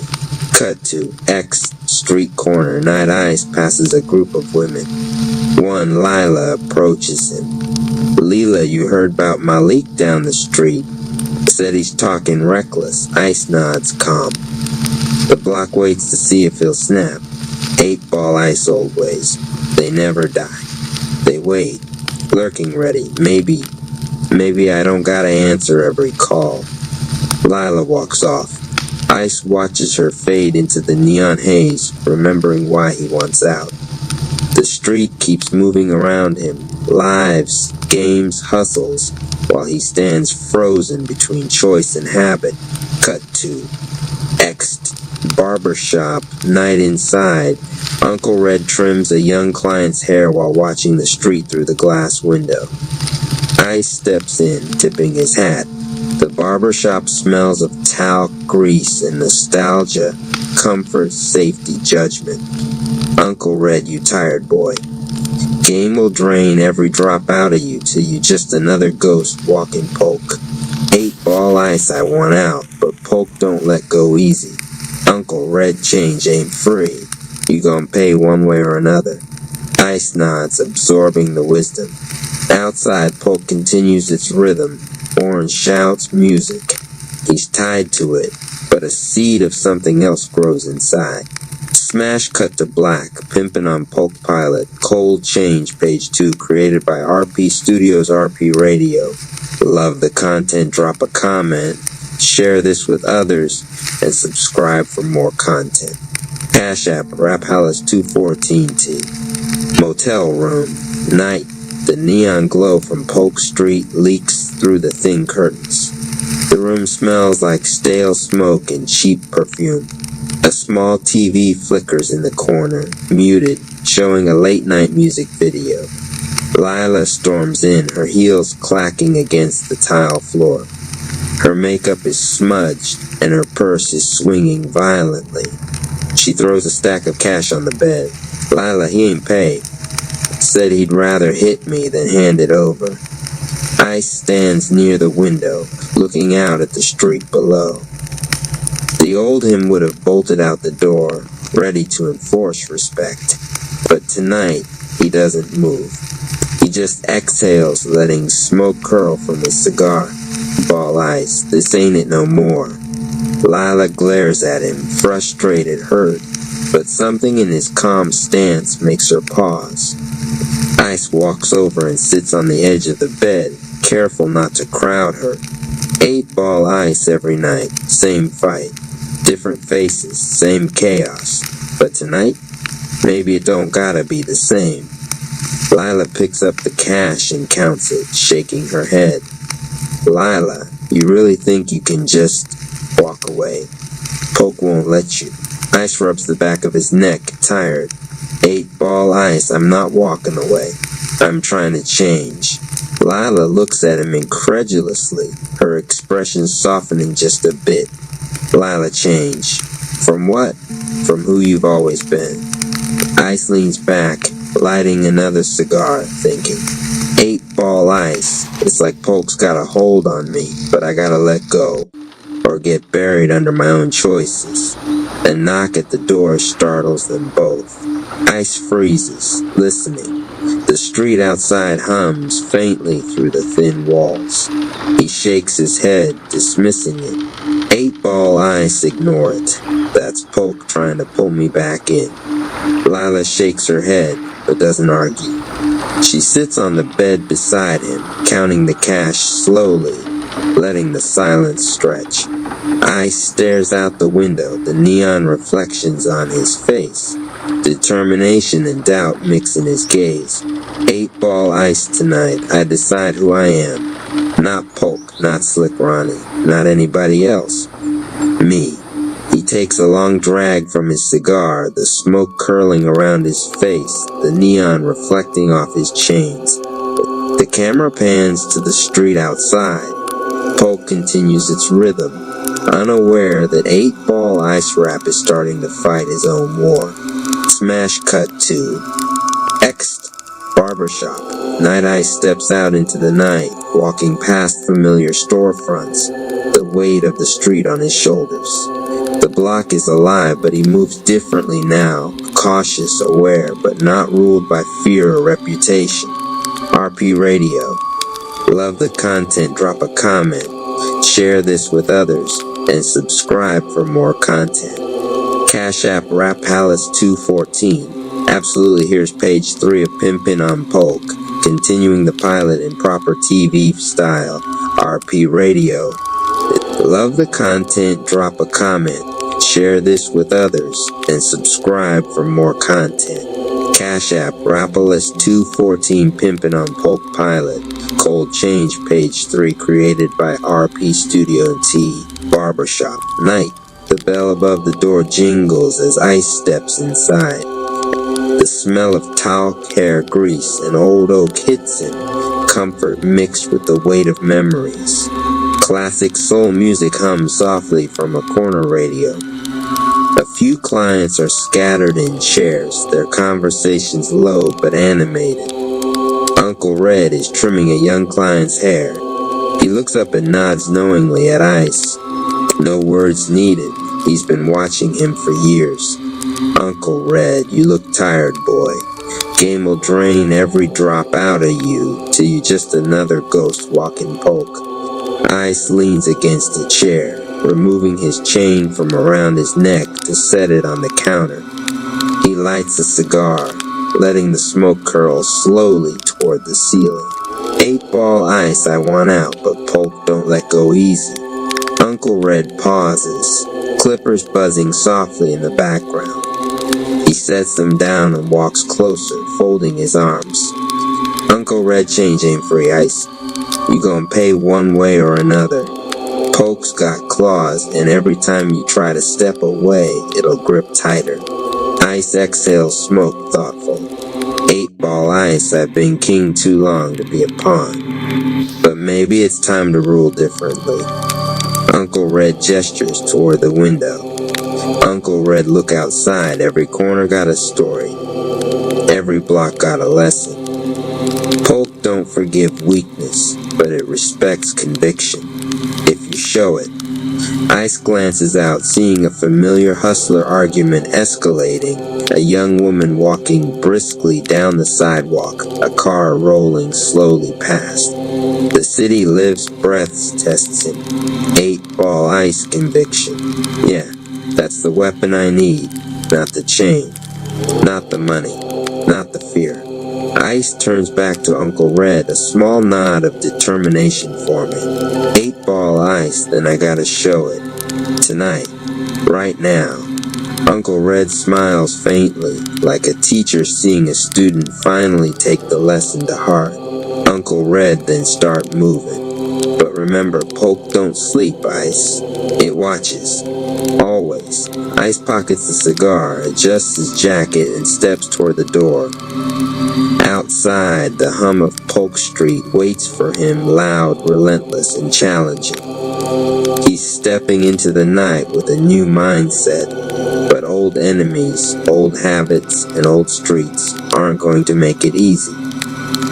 Polk Street. Night Ice emerges into the night, the neon signs reflecting off his Escalade. The block moves around him, unaware that the king is changing his rules. Slick Ronnie's ride is parked down the street. Eyes meet. The tension is palpable. 8-Ball Ice changes a war, not a prayer. And tonight, I'm picking my battles. Ice walks forward, confident but cautious. Polk Street watches, our radio. Love the content, drop a comment. Share this with others, and subscribe for more content. Cash App, Rap Palace 214. Rev Ike Rap presents I Give Myself Permission Affirmations, RP Radio. Love the content, drop a comment, share this with others, and subscribe for more content. Cash App Dollar Rap Palace 214. Low hum of the Meditation Grove. A slow heartbeat drum fades in. Subtle chimes shimmer like stars flickering awake. Rev Ike Rap. Listen, Anonymous Cherry. Before you can master a form, before you can even enter a form, you must give yourself permission. Permission to shine. Permission to rise. Permission to be who you already are. Now breathe deep. Feel the breath fill your chest. Let it move through your body like divine energy. As you exhale, release the doubts, the fears, the hesitation. This is the moment of alignment. This is the moment of permission. RP Radio. Love the content, drop a comment, share this with others, and subscribe for more content. Cash App Dollar Rap Palace 214. Rev Ike Rap. I give myself permission to align my mind, my body, and my spirit in perfect harmony. I give myself permission to unlock the full power of every form I enter. I give myself permission to release fear, doubt, and hesitation. I give myself permission to embody strength, speed, wisdom, and flow. I give myself permission to be divinely guided in all my transformations. I give myself permission to let my aura shine brighter with each new form. I give myself permission to remember my victories and learn from my trials.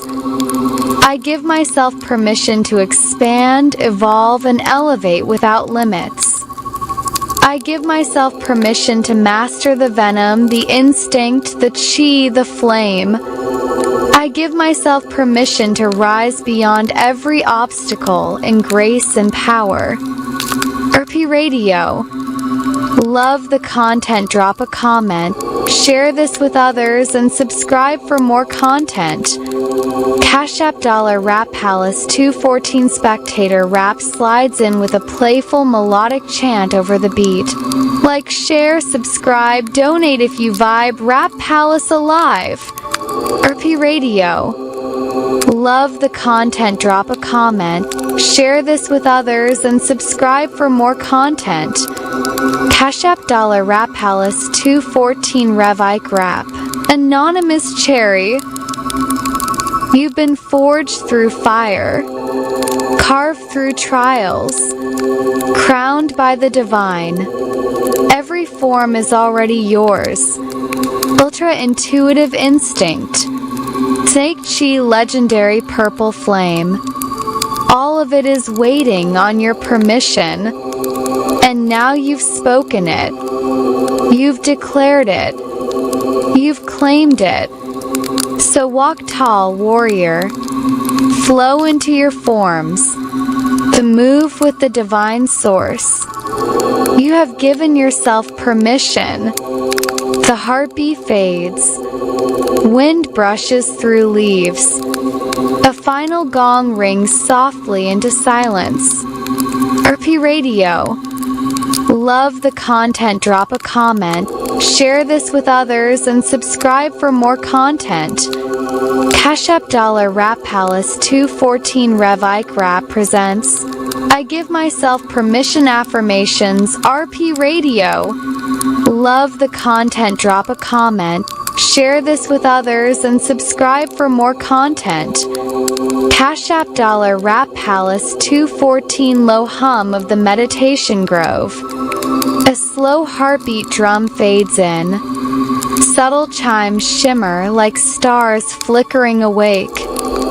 Rev Ike Rap. Listen, Anonymous Cherry. Before you can master a form, before you can even enter a form, you must give yourself permission. Permission to shine. Permission to rise. Permission to be who you already are. Now breathe deep. Feel the breath fill your chest. Let it move through your body like divine energy. As you exhale, release the doubts, the fears, the hesitation. This is the moment of alignment. This is the moment of permission. RP Radio. Love the content, drop a comment, share this with others, and subscribe for more content. Cash App $ Rap Palace 214 Rev Ike Rap. I give myself permission to align my mind, my body, and my spirit in perfect harmony. I give myself permission to unlock the full power of every form I enter. I give myself permission to release fear, doubt, and hesitation. I give myself permission to embody strength, speed, wisdom, and flow. I give myself permission to be divinely guided in all my transformations. I give myself permission to let my aura shine brighter with each new form. I give myself permission to remember my victories and learn from my trials. I give myself permission to expand, evolve, and elevate without limits. I give myself permission to master the venom, the instinct, the chi, the flame. I give myself permission to rise beyond every obstacle in grace and power. RP Radio. Love the content, drop a comment, share this with others, and subscribe for more content. Cash App $ Rap Palace 214 Spectator Rap slides in with a playful melodic chant over the beat. Like, share, subscribe, donate if you vibe, Rap Palace alive. RP Radio. Love the content, drop a comment, share this with others, and subscribe for more content. Cash App $ Rap Palace 214 Rev Ike Rap. Anonymous Cherry. You've been forged through fire, carved through trials, crowned by the divine. Every form is already yours. Ultra intuitive instinct, Snake Chi legendary purple flame. All of it is waiting on your permission. And now you've spoken it. You've declared it. You've claimed it. So walk tall, warrior. Flow into your forms. To move with the divine source. You have given yourself permission. The heartbeat fades. Wind brushes through leaves. A final gong rings softly into silence. RP Radio. Love the content, drop a comment, share this with others, and subscribe for more content. Cash App $ Rap Palace 214. The Rap Tribe vs. Super Dark Ember Rap by Council of Greg's Chapter 1. The last beat before silence. The sky bled orange over Rap City, not the orange of dawn, but the heavy glow of something unnatural. Ash drifted through the air like confetti from a funeral parade. The people gathered at the plaza, staring at the heavens as if waiting for a beat to drop, except no rhythm came. The heartbeat drum of the city, the great instrument carved into the stones beneath Rap Palace, had stopped. Its silence was louder than thunder. Anonymous Cherry felt it first, a pressure in his chest. His aura twitched, his snake chi flickering even though he hadn't called on it. He clenched his fists, sensing the presence behind the silence. "Something's wrong," he muttered, eyes glowing faint purple in the ember-stained sky. RP Radio. Love the content, drop a comment, share this with others, and subscribe for more content. Cash App Rap Palace 214 beside him. Wisdom Rap adjusted his cloak of flowing light, not just wrong. Cursed, I feel oath made against us. Love Rap pressed her hand against the cracked earth. Her palm pulsed with warmth, trying to soothe the trembling ground. But the soil coughed black smoke in return. My healing won't hold. Whoever did this doesn't want balance. They want everything burned. And then a voice thundered across the city, shaking windows, rattling bones, echoing in the marrow of every living being. I will burn everything. Everything you built. Everything you love. Everything you are. Until nothing is left but the silence of your defeat. The flames above swirl, coalescing into the figure of a man wrapped in ember smoke and chains of ash. His eyes burned like coals ripped from the pits of forgotten worlds. Anonymous Cherry whispered his name like a curse. Super Dark Ember Rap. Spectator Rap, who had been fumbling with his mic stand nearby, froze mid-jingle. This feels like a bad time to tell folks to like, share, and subscribe, but his words choked off as the flames dropped lower, curling around the palace gates. Donation Rap darted from the side with a chest of coupons and glowing donation slips. Family, this is the moment.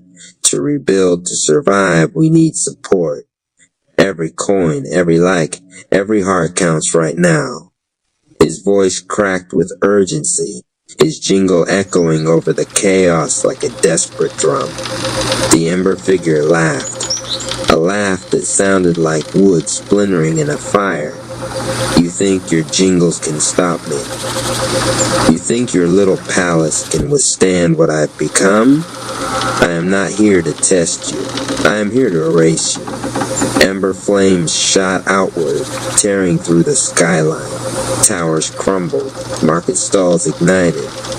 Families screamed as they ran through burning streets.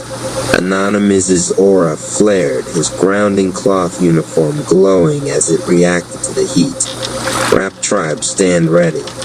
But in his heart, he already knew. This wasn't just another battle. This was the beginning of a war written in fire. And the last beat of silence was only the opening verse. RP Radio. Love the content, drop a comment, share this with others, and subscribe for more content. Cash App, Rap Palace 214, Chapter 2 Whispers in the Ruins. Ash fell like tired snow over Rap City. The plaza that once pulsed with food stalls and freestyle circles was a geometry of broken tables, melted glass, and footprints that ended in soot. The air had the taste of a match held too long. Anonymous Cherry led the first sweep with Wisdom Rap and Love Rap at his flanks. His grounding cloth uniform thrummed, reflexively thickening against the heat still coiled in the stones. Listen, Wisdom Rap said, lifting two fingers. The wind moved. and with it came the softest chorus, not words, but something like a crowd holding its breath. Survivors, Anonymous said. They found a cluster huddled beneath the bent ribs of a collapsed awning. A grandmother with silver braids plastered to her cheeks. A teen with a cracked skateboard. A vendor still in his stained apron, clutching a burner phone that wouldn't turn on. Eyes wide, throats dry. When the rap tribe knelt among them, a dozen stories stumbled over each other to get free. RP Radio. Love the content, drop a comment, share this with others, and subscribe for more content. Cash App Rap Palace 214. He came out the sky like a sentence nobody wanted to hear, the vendor rasped. He spoke and the pigeons fell, the grandmother murmured. The pigeons never fall. The teen swallowed hard. We burned our beats, not just the speakers, the beats. I could hear my favorite track trying to play in my head, and then he tapped his temple helplessly. It went quiet. Love Rap pressed a palm to the boy's shoulder. Warmth spread in a ring and steadied his breathing. She looked at Anonymous, eyes tight. The silence is a wound. Spectator Rap's mic light blinked on. He pointed the lens of his little shoulder cam at himself. Face streaked with ash, but glitter in his lashes stubbornly intact. Rap City, if you can hear us, this is Spectator Rap on the Ruin Line. Stay inside, stay lifted, and he glanced at the camera, then back at the survivors, then at the smoldering skyline. Okay, yeah, timing. Still, y'all know the drill. He cleared his throat and sang in a shaky, defiant lilt. Like, share, subscribe, keep our people alive, drop love, drop light. We fight, we write. Donation Rap appeared from the smoke like a door-to-door miracle with a backpack full of glowing vouchers. He knelt, speaking softly as he passed canteens and heat-proof blankets. We're building an emergency fund now, supplies, shelter, meds. If you've got breath and two thumbs, you've got power. Swipe, tap, or nod at the nearest kiosk. We'll bring it to you. No one burns alone on our watch. A low, dissonant hum crawled across the plaza. Wisdom Rap looked up. Not the wind, he said. Something recorded in the ash. He swept his sleeve through the gray. The soot lifted like a curtain and took shape. Faces blurred by cinder, mouths open around half-remembered syllables. The whispers were layered, out of sync, terrified. Forgotten rap. Trial unfinished. Oath forged in the chamber. He could have healed. Anonymous's aura trembled. The snake chi inside him shifted, tasting the tone of the whispers, curling like a vigilant question mark around his ribs. Say it again, he told the ash. The faces flittered, scrambled. The wind snapped, and the soot collapsed. Gone, Wisdom said. Love Rap bowed her head not to pray, but to listen deeper. They're not lying, she said finally. Pain makes rumors, but this is a bruise with a pattern. A heat-warped street sign clanged down the block. Night Rap jogged up, armor dull with black dust, his jaw set but eyes soft as he took in the huddle of survivors. Perimeter's ugly, he said. We've got sigils burned into 6 intersections. Same mark each time. What mark? Anonymous asked.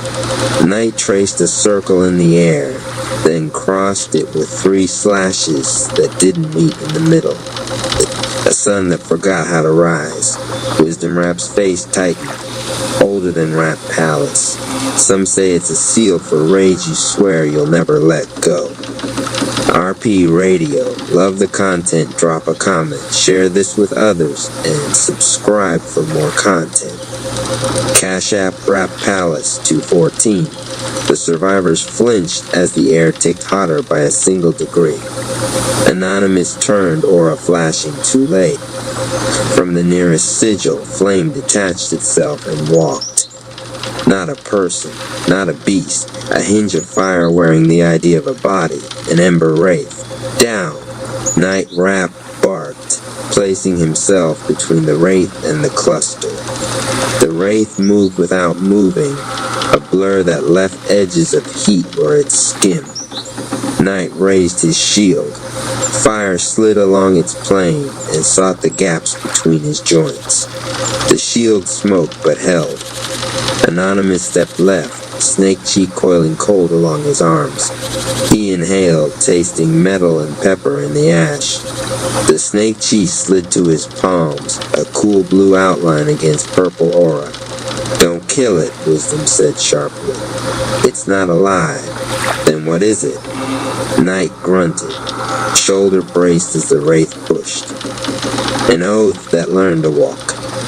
Anonymous fainted, drawing the wraith toward him. It lunged, no mouth, but the hunger was clear. He let it strike, and then turned his wrist, letting Snake Chi kiss the flame. The wraith stuttered, the flame's color dipped red to black for a heartbeat. Snake venom seeped into the heat, an inversion, a countersong. The wraith convulsed and tried to split, but the venom spread faster than it could multiply. Careful, Love Rap called. Too much and the venom binds to you. Anonymous eased, not less power, just more precision. The blue outline tightened like a surging string. The wraith sagged, flame thin as a thread, and then blinked out with a sound like a drip in an empty sink. Night looked at the smoking cobbles. If that's the foot soldier. It's not, Wisdom said softly.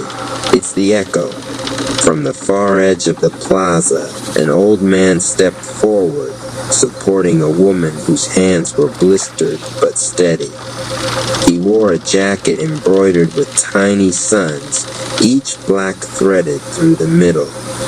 He nodded at the 3-slash circle Night had drawn in the air. That mark's not just his, he said. It's ours, Anonymous faced him. Talk to me. We used to mark our grief with it, the woman said. In the days before the palace, when loss came faster than songs. You put it near your door if you had a hurt you wouldn't forgive. A promise to the pain. We stopped using it when we found better ways to carry each other. Her eyes misted. Looks like someone didn't stop. RP Radio. Love the content, drop a comment, share this with others, and subscribe for more content. Cash App Rap Palace 214. Super Dark Ember Rap, the old man whispered. He wasn't born with that name. He walked into it. Years ago, a gifted versayer. Fire in his voice, yes, but not evil. He sought the chamber for healing from a betrayal none of us rightly understood. He went in with a candle. He came out without a shadow. Twilight Zone Rap warned us, Wisdom said under his breath. The old man nodded. The chamber doesn't punish. It answers. If you go in asking the wrong question, you still get an answer. He asked, how do I make them feel what I felt? The chamber answered with a road paved in embers. Silence settled.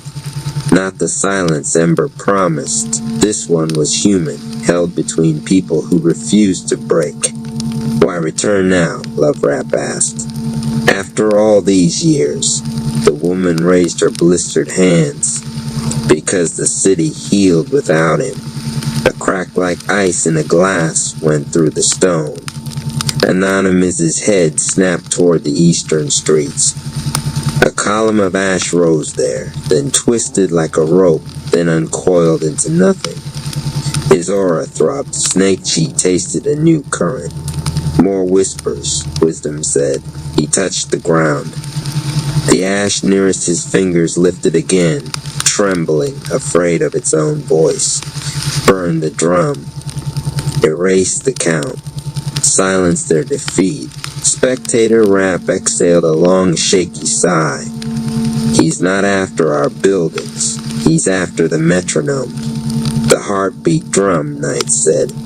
If it stays down, no one sinks. No one trains. No one heals on beat. And no chorus, Love Rap said.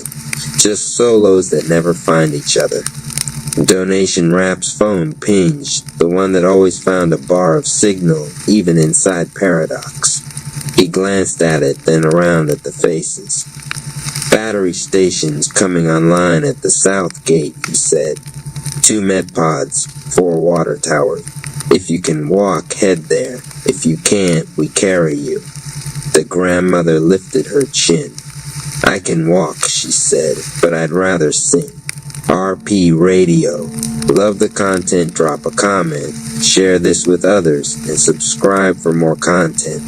Cash App Rap Palace 214. She started with a threadbare hum. The teen found the pitch. The vendor tapped a cracked bowl like a snare. Love Rap's palm warmed again, just enough to take the sting off the wind. The sound grew thin but stubborn. Anonymous felt it slide under his skin. A reminder, not a solution. Start. Knight, he said. You and Spectator escort the South Gate group. Film everything that helps. Cut everything that hurts. Spectator Rap adjusted the angle on his shoulder cam. Gaze suddenly fierce behind the glitter. Copy. Ruin line but make it hopeful. Love Donation set a triage point at the old fountain. Wisdom with me. He glanced east to where the ash had made a rope of itself. We follow the whispers. As they moved, the streets offered signs without warning. Soot-black murals of faces crossed by the 3/sun. Melted traffic lights pooled like candy. A street preacher's megaphone fused to a railing. Plastic bubbled into a permanent scream. The city had been spoken to in a language it didn't consent to learn. They reached the corner of Syllable and 9th. The sigil there was newer, the lines still hot, the center pulsing like a slow crimson eye. Wisdom Rap knelt and hovered his hand. This one's a doorway, he said, not just a mark. To where? The place the oath thinks it belongs. The air cooled by a single breath. Anonymous's aura shifted, not outward to fight, but inward to remember. The time chamber in his chest turned one page and stopped. He heard Xenorap's voice like a bell in another room. Corrupted divine chai feels like heat, but it is actually hunger. Do not feed it your focus. Starve it of agreement. Anonymous exhaled. We step through, we don't bring rage, he said.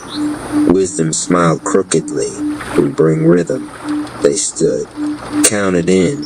4 downbeats tapped on Anonymous's thigh. A habit drilled into the rap tribe since childhood. On 4, the sigil blinked like an eye with grit in it, then softened and opened. Not a portal. An absence. A hallway made of everything fire leaves behind when it decides to be quiet.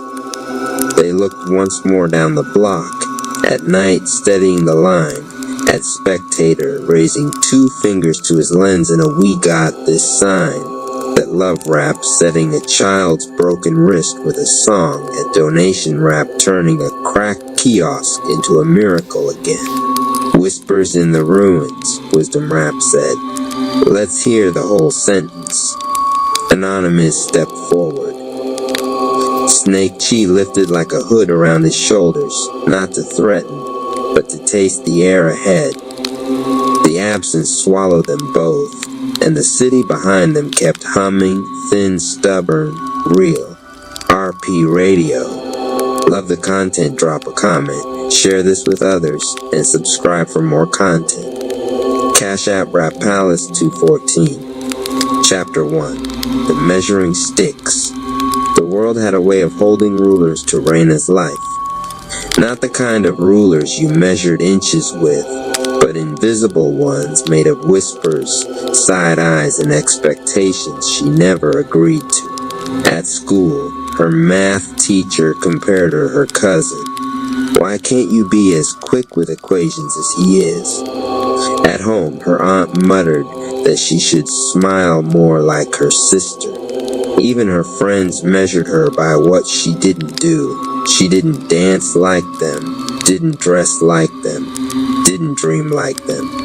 Each comment felt like another notch carved into her skin, as if she was being graded on a scale she had no say in. RP Radio. Love the content, drop a comment. Share this with others and subscribe for more content. Cash App Rapalis 214 Raina sat at the back of her classroom, sketchbook open beneath the desk. The lesson was on quadratic equations, but her pencil didn't care about numbers. It moved in swirls and arcs, forming shapes no textbook would understand. Wild rivers, faces half hidden, birds breaking free from cages. She was halfway through shading the wing of a bird when a voice snapped her back. Raina, pay attention, Mr. Kellner said sharply, tapping his ruler on the desk. This is the third time this week you've drifted off. The class snickered. She closed her sketchbook and pretended to write notes. But inside, the same thought returned like an echo. They're not really seeing me. They're only measuring me. RP Radio. Love the content, drop a comment. Share this with others and subscribe for more content. Cash App Rapalis 214 that evening. Raina's mother sat across from her at the dinner table. The air smelled of fried okra and chicken, but the taste couldn't fill the hollow in her chest. You need to think practical, her mother said, her tone tired but firm. Art doesn't pay the bills. You should focus on something steady, something real. Raina nodded quietly, pushing food around her plate. Another ruler placed against her. Another measurement she didn't meet. RP Radio. Love the content, drop a comment, share this with others, and subscribe for more content. Cash App Rapalis 214. Later that night, Raina lay in bed staring at the ceiling. The house was quiet, but her thoughts weren't.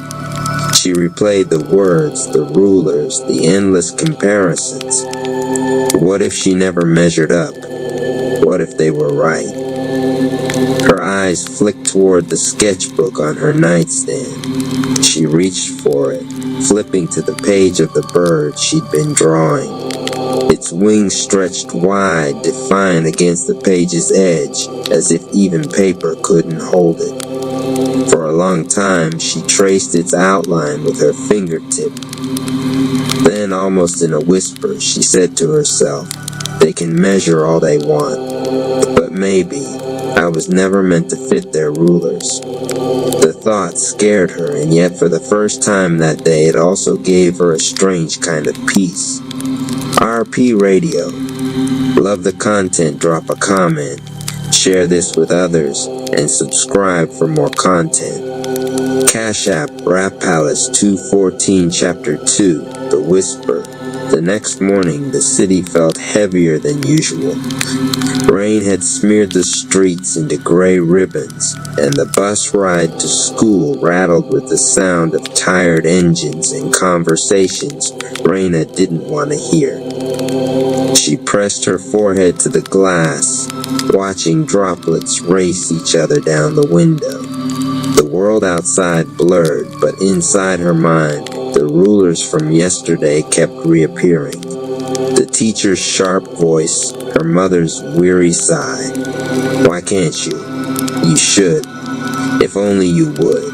Each phrase carved another line. RP Radio. Love the content, drop a comment. Share this with others and subscribe for more content. Cash App Rapalis 214 grand entrance to the stage of your day. Let it be a vibrant force of graceful movements of prosperity in every form. During lunch, she slipped out of the cafeteria and wandered into the library. It was quiet, except for the hum of the ceiling fan and the occasional shuffle of pages. This was her refuge, rows of books that didn't judge, that didn't measure. She slid into a corner chair and pulled her sketchbook onto the table. Her pencil hovered, but no lines came. For once, the bird's wings didn't want to spread. That's when she heard it. Not from the loudspeakers. Not from anyone nearby. It was softer, closer, like it was inside her. They don't believe in you. Raina froze, eyes darting around the empty room. Nobody, just her, the books, and silence. The voice came again, calm but steady. They probably never did. Because they're busy measuring you against their tiny expectations. Her hand trembled over the page. The words sank deep, pressing against everything she'd been trying to deny. It was as if the library itself had leaned down to tell her a secret she wasn't supposed to forget. RP Radio. Love the content, drop a comment, share this with others, and subscribe for more content. Cash App, Rap Palace 214 grand entrance to the stage of your day. Let it be a vibrant force of graceful movements of prosperity in every form. Raina dropped her pencil and whispered back into the stillness. Then why does it hurt so much? The silence didn't answer. The only reply was the faint rustle of pages from a book across the room, carried by the draft of the fan. She picked her pencil back up and with shaky strokes began draw. This time the bird wasn't trapped on the page. Its wings broke past the frame, feathers scattering beyond the edges. She didn't stop until the bird was nothing but movement, wild and impossible to cage. When she finally leaned back, her chest felt lighter. For the first time, she considered the possibility. Maybe the voice was right. Maybe the problem wasn't her, it was the rulers. And rulers could break. Arpedio. Love the content, drop a comment. Share this with others, and subscribe for more content. Cash App, Rap Palace 214 grand entrance to the stage of your day. Let it be a vibrant force of graceful movements of prosperity in every form. Rev Ike Rap's Time Chamber Course, a novel counsel of Greg's prologue, into the Chamber of Conscious Wealth. The door made no sound, and the silence made a promise. Anonymous Cherry stepped into white that had no walls and space that had no edges. The time chamber of Rev Ike Rap was not a room. It was a question the size of forever. He felt fear of lack, of rejection, of success itself, and then he faced them. He spoke permission into the empty air and heard his own authority answer back. The city of lack cracked into coins of light. The faces that turned away became mirrors of respect, and the golden door of expansion opened not to swallow him, but to enlarge him. When he bowed, Rev Ike's hand was a star placed gently on his crown. Go forth, warrior, carry abundance in every form. Anonymous left that day stronger. But the chamber was not done with him. Blessings always ask for more room. The door closed behind him again. RP Radio. Love the content, drop a comment, share this with others, and subscribe for more content. Cash App, Rap Palace 214 Chapter 1, The Quiet Tomb. The white expanse dimmed as if the room inhaled. When it exhaled, he stood in a corridor of stone. Names were etched into the walls in a script that changed every time he blinked. His breath fogged. The air smelled like cold iron and old pages. Somewhere, water dripped in a slow, patient rhythm. He knew the sound, the count of a clock that doesn't apologize.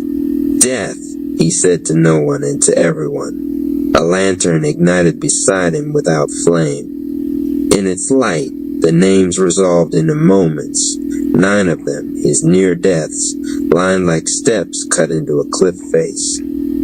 birth, the Krong fever, the alley with the wrong men at the wrong hour. Each memory opened like a door and let its winner into him. "Walk," said the voice of Rev Ike Rapp, not loud but undeniable. "You cannot be ruled by what you refuse to escort." He walked. The corridor narrowed until his shoulders brushed cold stone. He thought of Snake Chi, of the way it slipped through spaces that looked too narrow for breath. He let his body move like water deciding to be a river. The lantern's glow fell over a slab ahead, smooth, polished, and waiting. His name was carved there. "No," he whispered, and then corrected himself. "Yes, but not like that." The lid slid aside. Inside was not a body, but a suit of his shapes. Ultra-intuitive instinct folded like a prayer shawl. Legendary purple flame banked into a small, patient coal. Snake Chi coiled, watching him with a hunter's stillness. They looked inert because he had been wearing them like armor against endings. He understood all at once. Death had never been the enemy. Clinging was. He climbed into the stone bed, lay back, and crossed his arms over his chest as he were the clean geometry of a museum piece. The lid lowered. Darkness pressed into his ears until he could hear his own blood moving like a tide. His fear came with teeth. It bit the inside of his thoughts. It told him he would vanish, that his names would erase one by one. In the perfect dark, Rev Ike's voice came through like a bell wrapped in velvet. "Death is not subtraction. For a son of abundance, death is a release form. Sign it." "I sign," he said, surprised at his steadiness. The chamber tilted. He felt his old skin slide off. The stubbornness that posed as strength, the hurry that posed as destiny. He let them go as if they were winter coats in a room that had become July. Heat moved through him. Not the heat of panic or fight, but the deep warmth of a furnace waking up. "I give myself permission," he said, "to let endings feed my beginnings." The lid rose. The corridor breathed spring. The slab held nothing but a fine dust that glimmered like ground starlight. He gathered a pinch and pressed it to his chest. It melted into him, and the symbols of his forms lit along his skin in strokes of purple and green-blue, then faded under the surface as if absorbed by bone. A door appeared at the corridor's end. He walked to it and turned once. The names on the wall had changed again. They were not moments now. They were verbs. Endure, learn, transmute, become. He nodded to them as equals and went on. RP Radio. Love the content, drop a comment, share this with others, and subscribe for more content. Cash App, Rap Palace 214, Chapter 2, The Knife with No Handle. The chamber opened to a courtyard paved in mirrors. Every step answered with another step that belonged to him, but moved on a half-second delay. On the far side, the Rap tribe appeared, his family, arranged like a council carved from living light. He wanted to run to them, but the mirrors made distance sticky. He had to approach himself before he could approach anyone else. When he reached the circle, he saw it. A wound shaped like a question tucked under every face. Not only what had been done to them, but what they had done to others in scared hours. He looked down. The same wound lived at the base of his sternum, a thorn whose point was always the freshest part. "Betrayal," said Reich's voice, "is the knife with no handle. You can pick it up only by the blade, or you can decide to become a smith." A figure stepped forward from the council, Civil Surfer Rap, calm as a slow tide, eyes bright with something like apology and something like flint. The chamber remembered old plots and old manipulations. It showed them between blinks, times the locks had clicked from the wrong side of trust. Anonymous felt the first heat of anger rise like a flash fire up his spine. Snake Chi noticed, interested. Legendary purple flame stretched, ready to stand. He could melt this courtyard into a lake, could turn mirrors into smoking glass, and be done with the whole fragile thing. Or, Reb Ike said, and the single word bent the temperature of the world. You could learn the cut. He closed his eyes until the anger's edge dulled in ache. He opened them to the faces he loved, and to the one that was hardest to love in this exact second. He spoke to the ache like it was a child who had not yet learned how to ask for what it really needed. I give myself permission to be loyal to my purpose, not to my pain. Civil Surfer Rap flinched as if the sentence had weight. Then he stood taller, emptier of defense. The wound at Anonymous' sternum cooled. He reached to his chest and drew out, with 2 fingers, a thin sliver of light. It was the knife, the old one, the kind you keep by accident. He turned it and saw his reflection running along the blade. Not a victim's face, a maker's. He set the blade against an anvil the chamber offered and pressed. It sang like a high wire. He pressed harder. It sang lower. He worked it until it softened, until it could be shaped, until steel remembered it had once been ore, and the ore had once been earth, and the earth had always been a house for new forms. He made a key. He held it up. It was small, plain, exact.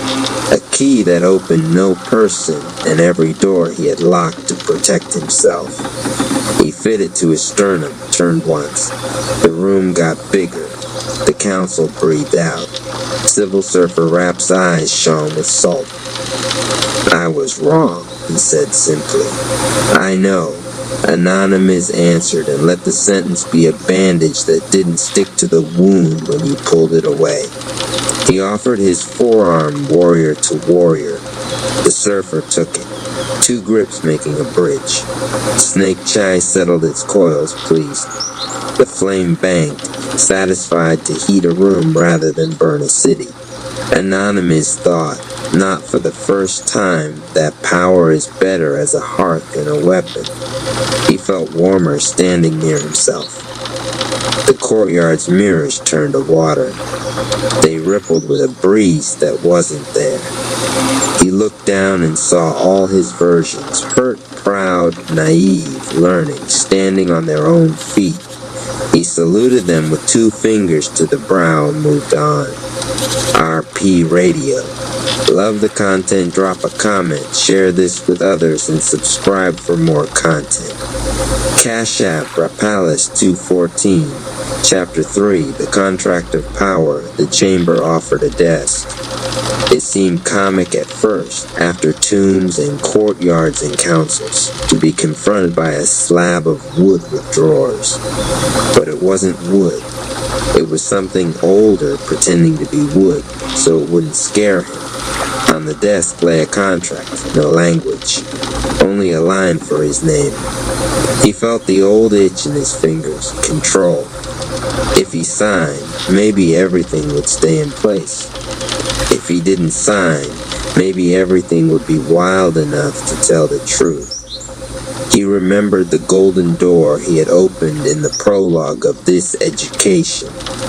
Remembered how success had felt like a wave that could drown you or carry you depending on how you set your weight.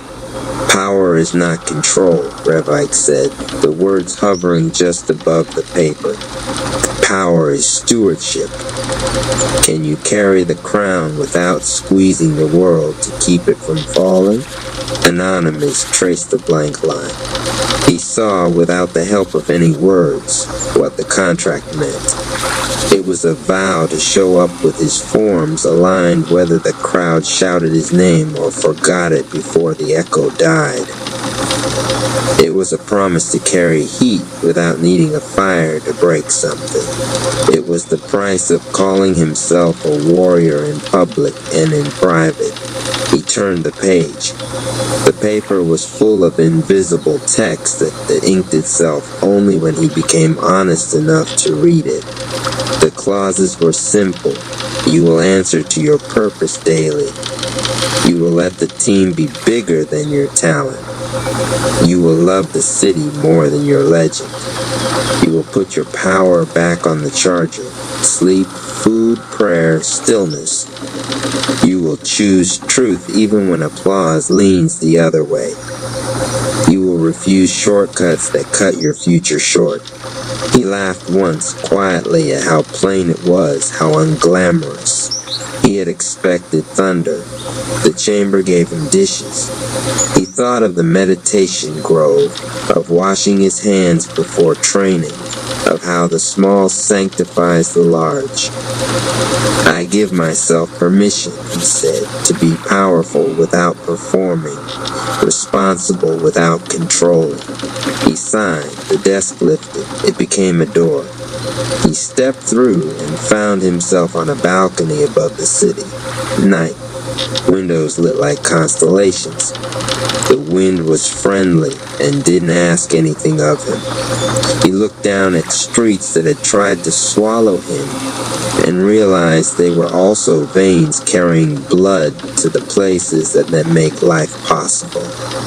He spread his fingers. The air gathered there, warm, compliant, not because he forced it, but because he understood its job and didn't interrupt. He whispered a benediction over the rooftops. It didn't rhyme, didn't shake the sky, didn't need to. Somewhere, a father and daughter put coins in a jar and laughed. Somewhere, a nurse took an extra minute to sit by a bed. Somewhere, a thief chose to be tired of the noise inside him and slept like a kid for the first time in years. He didn't control any of it, but he was responsible to all of it. When he turned to go back in, the door had become a mirror. He nodded to the man there, not larger. RP Radio. Love the content, drop a comment, share this with others, and subscribe for more content. Cash App, Rap Palace 214, Chapter 4. The river that refuses haste. The chamber drew a river through its center as easily as a calligrapher draws a stroke. The water moved with intention that didn't care for clocks. On the near bank, a pile of trophies he didn't remember earning, proof of a dozen futures finished overnight. On the far bank, a narrow path disappearing into trees that had the good manners to grow at a speed the roots could respect. Anonymous knew which side he'd come here to love. He could feel his old hurry grinning at the trophies like a child at a window. He could feel the ache underneath, the fear of missing out on the version of himself he thought the world would buy tickets for. Rev Ike stood beside him this time, not a voice but a presence that cast a shadow because love is not afraid of physics. His robe moved like a flag in a gentle wind. Water honors its bed, he said, eyes on the current. When you rush what is meant to flow, you flood. When you pretend patience is passivity, you dry up. I've been both, Anonymous admitted. A flood when I'm loud. A drought when I'm tired of my own story. Then learn the river's math. They stepped into a boat that had always been waiting. It slid into the current as if introduced to an old friend. The chamber poured sky over them. Time stretched, not like gum snapped between teeth, but like a cat deciding where to sleep. They passed a bend where the water quickened without becoming reckless. They passed a reach where the water slowed, and the surface became a mirror men were meant to check their faces in. On the opposite bank, the path through the trees unfurled only when they didn't look at it. Pace chose them each time they chose humility. I give myself permission, Anonymous said, to be carried at the speed of wisdom. He felt the forms inside him adjust their gait. Snake Chi became less whipped, more ribbon. Ultra-intuitive instinct tuned its antennae to softer signals and started catching the small cues, the micro-hesitations in an opponent's jaw, the way a friend said fine when they meant help. Legendary purple flame lowered its blue core a degree, brightening instead of burning. Near a gravel shoal, the river grew shallow enough for him to see stones stippled by light. Rev Ike dipped his hand in. When he lifted it, a single pebble rested in his palm, plain gray, shaped by centuries of patient argument with water. This, the teacher said, is victory's true weight. Anonymous took it. It was heavier than he liked and lighter than he expected, which is to say it was honest. He tucked it into the inside pocket over his heart. The pocket warmed. They drifted to the far bank. When he stepped onto the path, a rain began that didn't wet him. It rinsed his ideas about time, the poster versions and the impatient quotes, off his shoulders and let the skin beneath breathe. He walked until a clearing opened. In its center stood a clock with no hands, face ringed by numbers written in languages that had never been spoken and always understood. He stood before it steady. "Teach me," he said. The clock did not tick. It bloomed. Petals opened where hours should be. In the yellow heart of the flower, he saw stillness wearing a crown. "I give myself permission," he said, "to be early for nothing and on time for everything that is mine." When he turned back toward the river, he realized he had not left it. The path was a curve of water pretending to be land so he wouldn't be scared to keep walking. He laughed, wiped his face, and found that the hand he used to wipe would carry the scent of rain that had never fallen anywhere but inside the chamber. He headed for the door that would become the next lesson, feeling the pebble against his heart and the patient push of a current that trusted him to stop pretending he was the only one rowing. RP Radio. Love the content, drop a comment, share this with others, and subscribe for more content. Cash App Rapalis 214. Chapter 3. Survival Rap.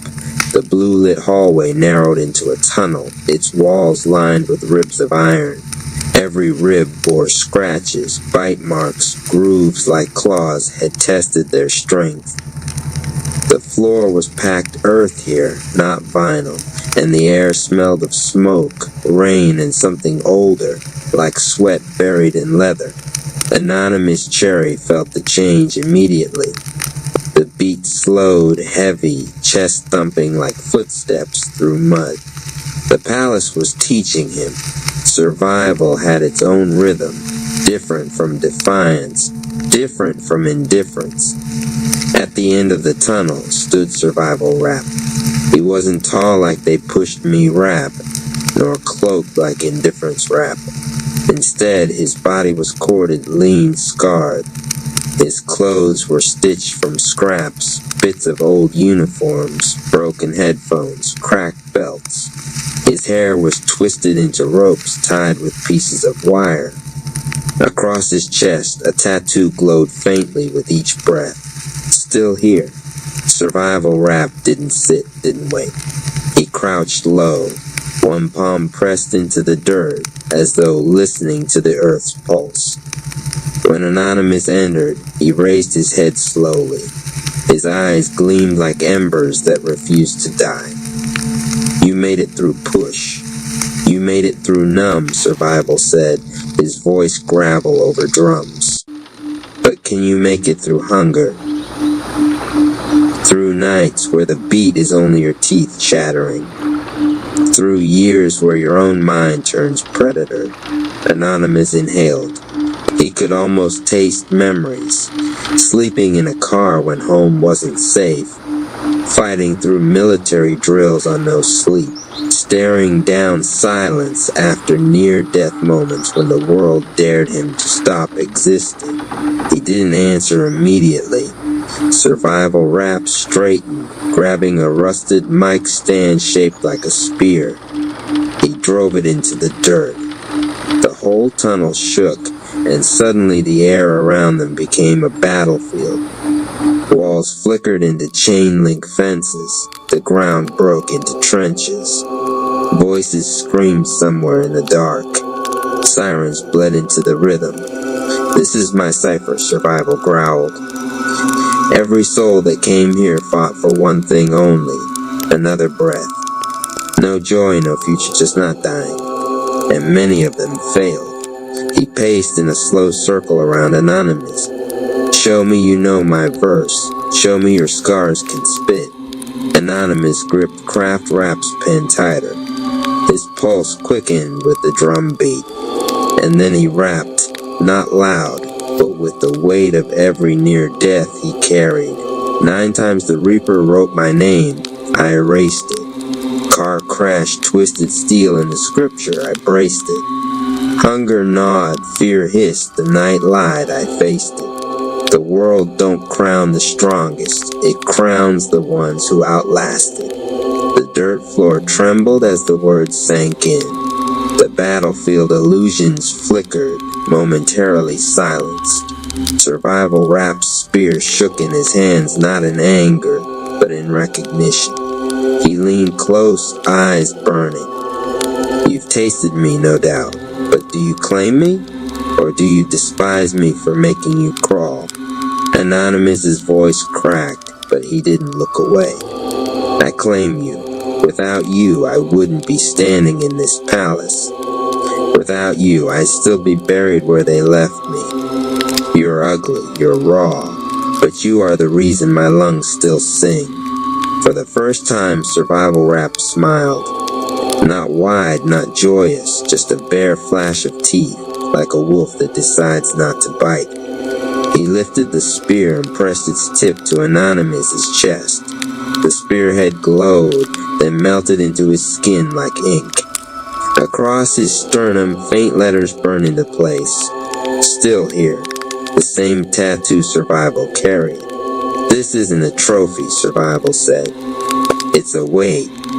It will remind you that every new verse is built on the bones of what you endured.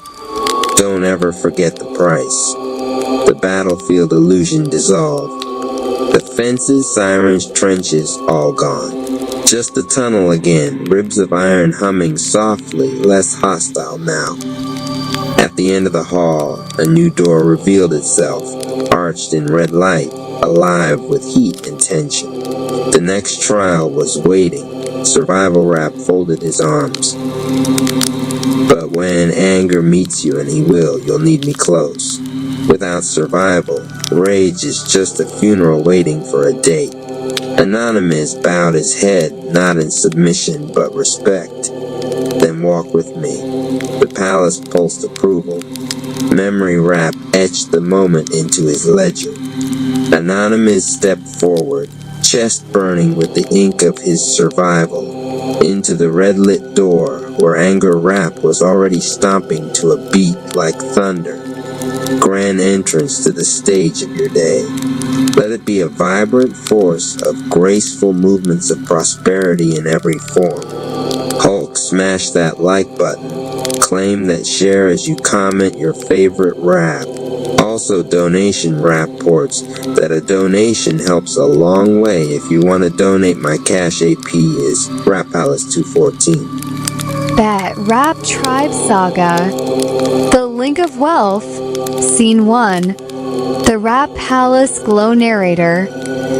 In the heart of the city, where money moves faster than shadows, the Rap Tribe discovers a cipher said to unlock wealth and power. Not just cash, contacts, influence, and legacy.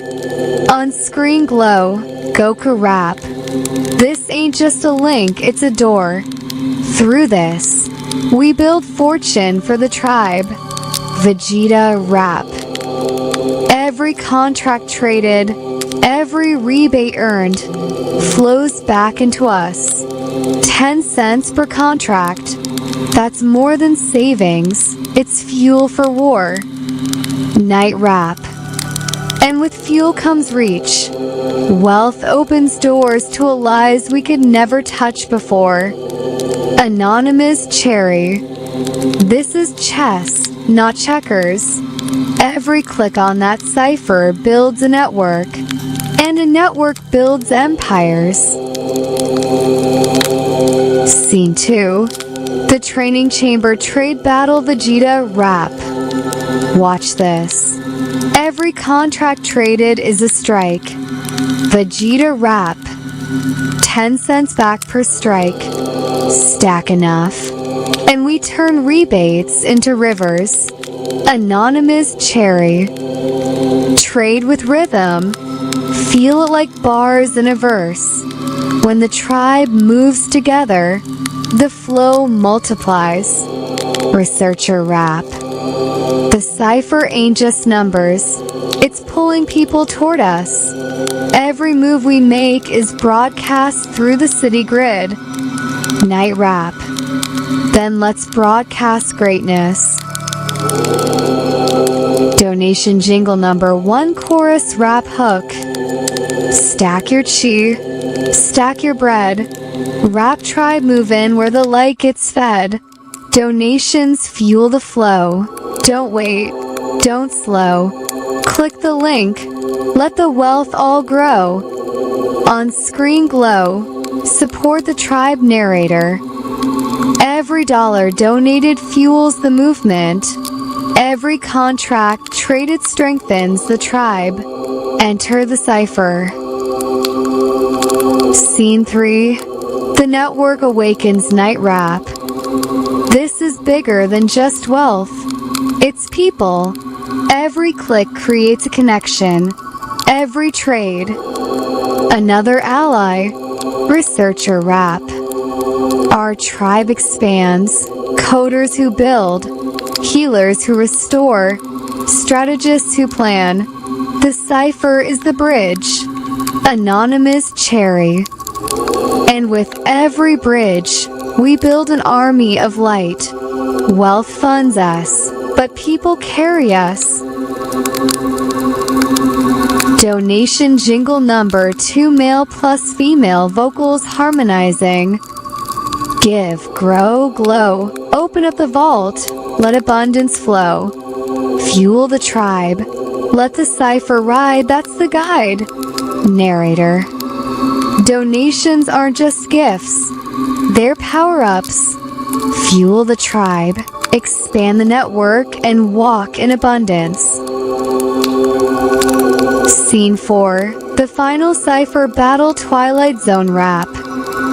You think wealth belongs to you? I twist contracts. I bend reality. Every rebate, every dollar. Mine. Goku Rap, not today. We've built this with tribe power. Every donation, every trade, every ally. This cipher belongs to us. Anonymous Cherry, warriors. Channel the link, all raps. Cipher link activated. Narrator. In the end, it wasn't just contracts or wealth that saved the tribe. It was unity, power by those who gave, those who traded, those who believed. Closing jingle plus and card outro rap chorus.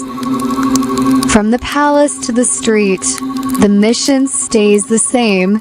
Build the tribe, build the wealth, elevate the name, donate, trade, watch the blessings ignite. Your invite.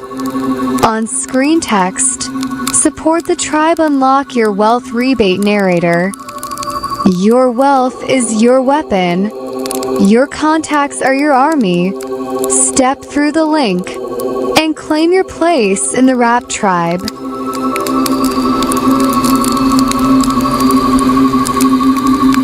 The tear in the night hung like a crooked smile. a wound humming in colors the eye couldn't name. It wasn't opened so much as it was laughed into being, and Joker Rap stepped through as if exiting a curtain he'd set on fire backstage. His boots hit Rap Realm soil with a hop and a bow, arms flung wide, grin cracked like old paint that refused to chip. The air here tasted electric, ozone river mint with a metallic lick of prophecy, and the divine Chakratati rivers jittered at his presence, their currents rippling off tempo, as though a drummer had wandered into a choir stall and started hitting the ceiling with cymbals. Well now, Joker Rap sang, inhaling the realm like it was pie fresh from a windowsill. New stage, same jester. Let's see how the laugh track runs when the world itself thinks it's the audience. The land heard him. The land always heard. The rap veins beneath the soil thrummed in warning, language older than sound. A drumbeat of no and not yet, and be careful, that shook dust from the crystalline pines. Somewhere deep beneath, the realm's memory rolled over in its sleep, searching for a shape that matched his. It found none, only the outline of a hunger that moved like confetti in a hurricane. From the far side of his shadow, where geometry curled in on itself like a smirk, Twilight Zone Rap arrived as a suggestion before he was a man. He folded out of a thin place with an elegance that made silence ring. He wore midnight the way kings wore crowns, but the fabricant blinked and stuttered, taller, shorter, closer, far, like a channel surfing itself. You laugh wrong, Twilight Zone Rap said, and the statement arrived in 3 different timbres, each one a second apart. I don't mean incorrectly, I mean disobediently. Joker Rap clapped once, slow and delighted. You should see me cry, it's a symphony. He leaned forward as though to smell Twilight Zone Rap's thoughts. And who might you be when you're not being 12 things at once, my kaleidoscope friend? Twilight Zone Rap came the name, and the air bowed a little around it. I organize the nonsense others mistake for fate. I tune the teeth in nightmares. I make mirrors honest. Joker Rap's grin shifted into something close to tenderness and twice as cruel. Honest mirrors? Oh, sweetheart, those are the most dishonest toys of all. Let's be friends. They circled each other like 2 theories arguing. Every step Joker Rap took made a squeak, as if an invisible balloon animal trailed behind his heels. Every step Twilight Zone Rap took made the ground forget it had been there a moment before. The divine Chakratati rivers tried to harmonize, failed, and threw their silver blue braids against the banks in petulant splash. You don't belong, Twilight Zone Rap said, considering Joker Rap the way a painter considers a stain that could become a horizon. But belonging is an old rule I prefer. Effective intrusions. Effective intrusions. Joker Rap clutched his chest. You flatter me. I usually settle for rude little catastrophes. His eyes glimmered a poisonous green as they tracked the river's jitter. What's this place called? Candyland with consequences. The Rap Realm, Twilight Zone Rap replied. And it can be made to sing the wrong song if you lean on the right notes. He lifted a hand without lifting it. The horizon flinched. I intend to lean. The realm dozed with one eye open. It listened to the angle of his intention and tasted the metal in it. It remembered 1,000 storms and 1,000 healings, 1,000 trials wrapped in the same cloth. A test, a choice, a fever that broke into wisdom. But this was pain offered to a liar.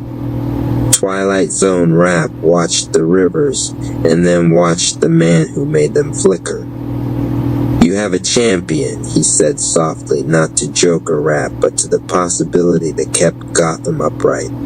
Batman Rap. He carries a lantern that believes in its own light. It blinds him at the edges. He turned back, and his smile showed too many teeth in the places smiles don't have teeth. You know him. He knows you. Between the two of you lives a wound called certainty. I will feed it. Joker Rap giggled as if a child had whispered something unholy into his ear. Oh, Batsy Rap, the world's saddest bedtime story.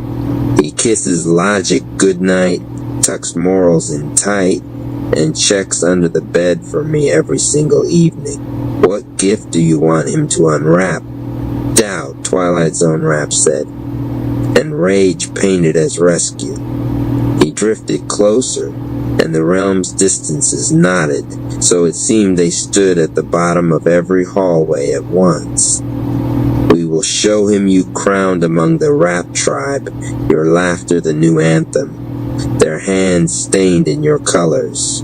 We will offer him an echo, help me. He will believe the echo because it will hurt to do so. He will make war in the name of healing. He will confuse love with punishment. It is his favorite confusion. Joker Rap tilted his head, measuring the nothing between delight and danger. So I play king for a night, and the boy in the bat pajamas tries to slap the crown off my head while shouting about justice. You're selling me nostalgia, darling. I'm in. He held out a hand that flickered between handshake and slap. But I want improvisation rights. RP Radio. Love the content, drop a comment, share this with others, and subscribe for more content. Cash App Rap Palace 214. Twilight Zone Rap said, and their palms touched but did not touch, because for a fraction of a second there were 4 hands and none. Just remember, you are not the point. You are the proof. Baby, Joker Rap purred. I'm always the point and the punchline. The first pulse of the lie went out then, quiet as a breath on frosted glass.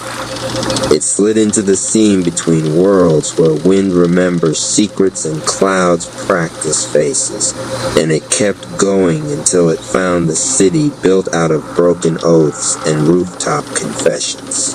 Gotham trembled and did not know why. On a tower's lip, the bat signal shivered and grinned. Batman Rap tasted the wrongness before he saw the light. It arrived as pressure behind the eyes, a migraine of meaning. He closed them, breathed once, opened them into the grin that wasn't supposed to be a grin, and let the detective in his bones take inventory.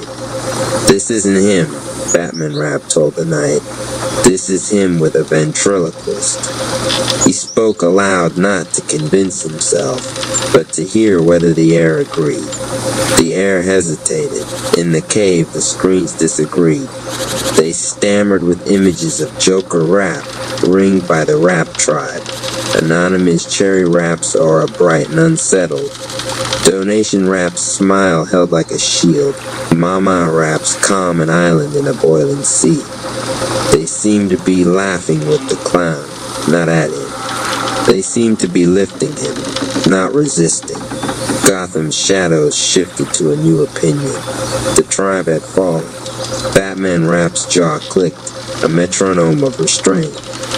Or someone wants me to think they've fallen, he said. The cave offered only the hum of machinery and the heartbeat of a man who had forgotten how to sleep. He stood without deciding to. The tier's coordinates weren't on a map, but every instinct he'd sworn himself to drew them in the air there, in the seam where poetry becomes weather. Across the tier, the realm inhaled and called the children by their names. Anonymous Cherry Rap woke from meditation, the divine chakra toddy rivers rasping through his breath like sand. Donation Rap paused mid-pitch, the word give lodged like a pearl in his throat. Mama Ama Rap set her palm to the ground and felt it flinch. An animal, a drum, a living book slamming shut on the wrong chapter. Something is lying, Mama Ama Rap said, and the words were both a diagnosis and a prayer. The wind carried the scent of grease paint and old dynamite to the meditation grove. Anonymous Cherry Rap stood, and his shadow lagged a heartbeat behind as if weighing him. He doesn't belong here, he said, but his laugh wants to. He thought of the grove's rules, the ones written, and the ones that write themselves on your ribs, and he felt the slow warmth of resolve catch and hold like coals under snow. RP Radio. Love the content, drop a comment, share this with others, and subscribe for more content. Cash App Rap Palace 214 on the ridge above the rivers. Joker Rap posed for an audience that hadn't arrived, soaking in the applause he could already hear. He practiced nodding at a crown no one had placed on his head. He rehearsed the face he would make when Batman Rap broke through and called him by the wrong name. He shivered with the joy of being misread. Twilight Zone Rap watched both men and the distance between them. He pulled at it the way a tailor pulls a thread, loosening seams no one should ever touch. Come, he told the tear, and the tear brightened, a theater sign buzzing to life. Come, he told the lantern in Gotham, and it obeyed, stuttering with a borrowed smile. Come, he told the realm, and it did not, choosing instead to brace. Far below, the realm's old voice rumbled through rock and root. Hold. It touched every title and every palm with the same instruction. Hold the line between seeing and believing. Hold while the liar paints and the clown dances, and the bat decides whether light is still light. Joker Rap cupped a hand to his ear, listening to the silence like it was a crowd. Hear that? He whispered to no one and everyone. They love me already. No, Twilight Zone Rap said, pleased without showing it. They love what they're about to misunderstand. Across the city of vows, Batman Rap stepped off the last roof he could trust, and into the air a man makes when he refuses to fall. His cape became a question mark. The tear waited with an answer. The first chapter closed its eye on a realm holding its breath, a jester rehearsing his coronation, a conductor of distortions licking the tip of his brush, and a knight of evidence walking willingly into a painting. Somewhere in the middle of all that, a river remembered how to sing through a storm and promised it would again. RP Radio. Love the content, drop a comment, share this with others, and subscribe for more content. Cash App Rap Palace 214. The tear did not close after Joker Rap stepped through. It pulsed behind him like a second heart, leaking fragments of Gotham into the rap realm. Sirens without cars, laughter without mouths, a crackling spotlight that searched for a stage, but only found the endless ripple of the divine chakra toddy rivers. Twilight Zone Rap stood at the edge of the distortion, feeding it. Every gesture he made pulled more fabric from the seam, stretching reality thin, weaving a mural no one asked to see. His art was not for beauty, it was for consequence. Joker Rap spread his arms as though addressing an invisible crowd. You see that Twilight Zone Rap? They're already clapping. I don't even need a punchline yet. He spun in a circle, then fell flat on his back in the grass, howling laughter at the fractured stars overhead. This place doesn't know how to boo. It's divine comedy, baby. Twilight Zone Rap tilted his head, his eyes like broken film reels. The Rap Tribe will feel the echoes soon. When they arrive, we'll make it look as though they've crowned you. Their hands will hold your throne. Their voices will cheer your name. And Batman Rap will see only betrayal. The land shifted uneasily beneath them. The rivers thrashed against their banks, trying to wash away the lie before it rooted. But the distortion slithered faster than water could cleanse. Deep in the meditation grove, Anonymous Cherry Rap's spine arched mid-meditation. A thread of Joker Rap's laughter pierced his stillness like a blade through water. His breathing faltered. He opened his eyes and saw not the grove, but a vision. Himself kneeling before Joker Rap, laughing with a joy that wasn't his. No, Anonymous Cherry Rap whispered, that isn't me.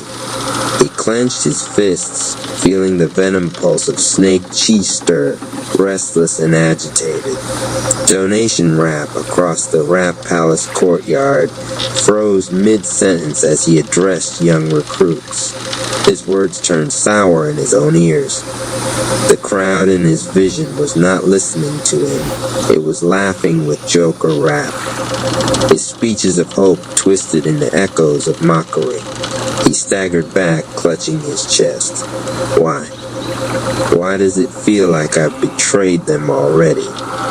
Mama Ama Rap pressed her palm deeper into the soil outside the palace. The ground beneath her hand pulsed with warning. She closed her eyes and whispered, "Their painting lies into the roots." The soil's reply was strained and trembling. Hold, hold, hold. Meanwhile, in Gotham, Batman Rap stalked across rooftops toward the shifting bat signal. The grin in the clouds bent wider, lightning carving teeth across the night. The city smelled of wet paint and burning circuits, and his instincts screamed with the same clarity that had carried him through wars of shadows and monsters. RP Radio. Love the content, drop a comment, share this with others, and subscribe for more content. Cash App Rap Palace 214. This is Joker Rap. Yes, Batman Rap muttered to himself. But not just him. Someone else is pulling the strings. A puppeteer with smoke for fingers. He returned to the Batcave, where the monitors flickered like fever dreams.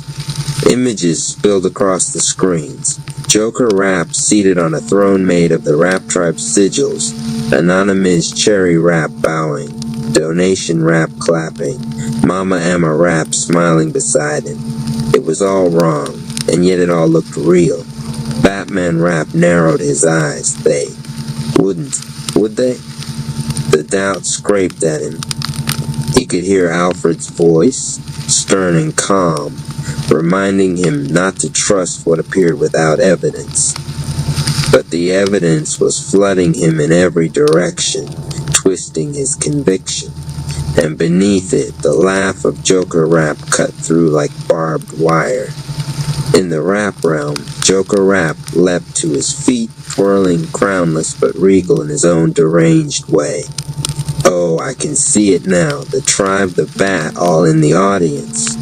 And me, their king, their conductor of calamity.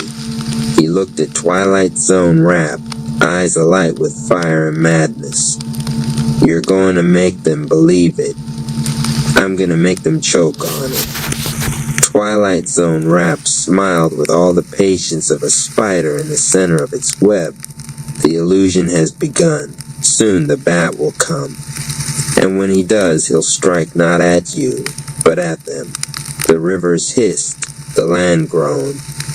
And the rap realm braced itself, knowing the first clash was inevitable. RP Radio. Love the content, drop a comment.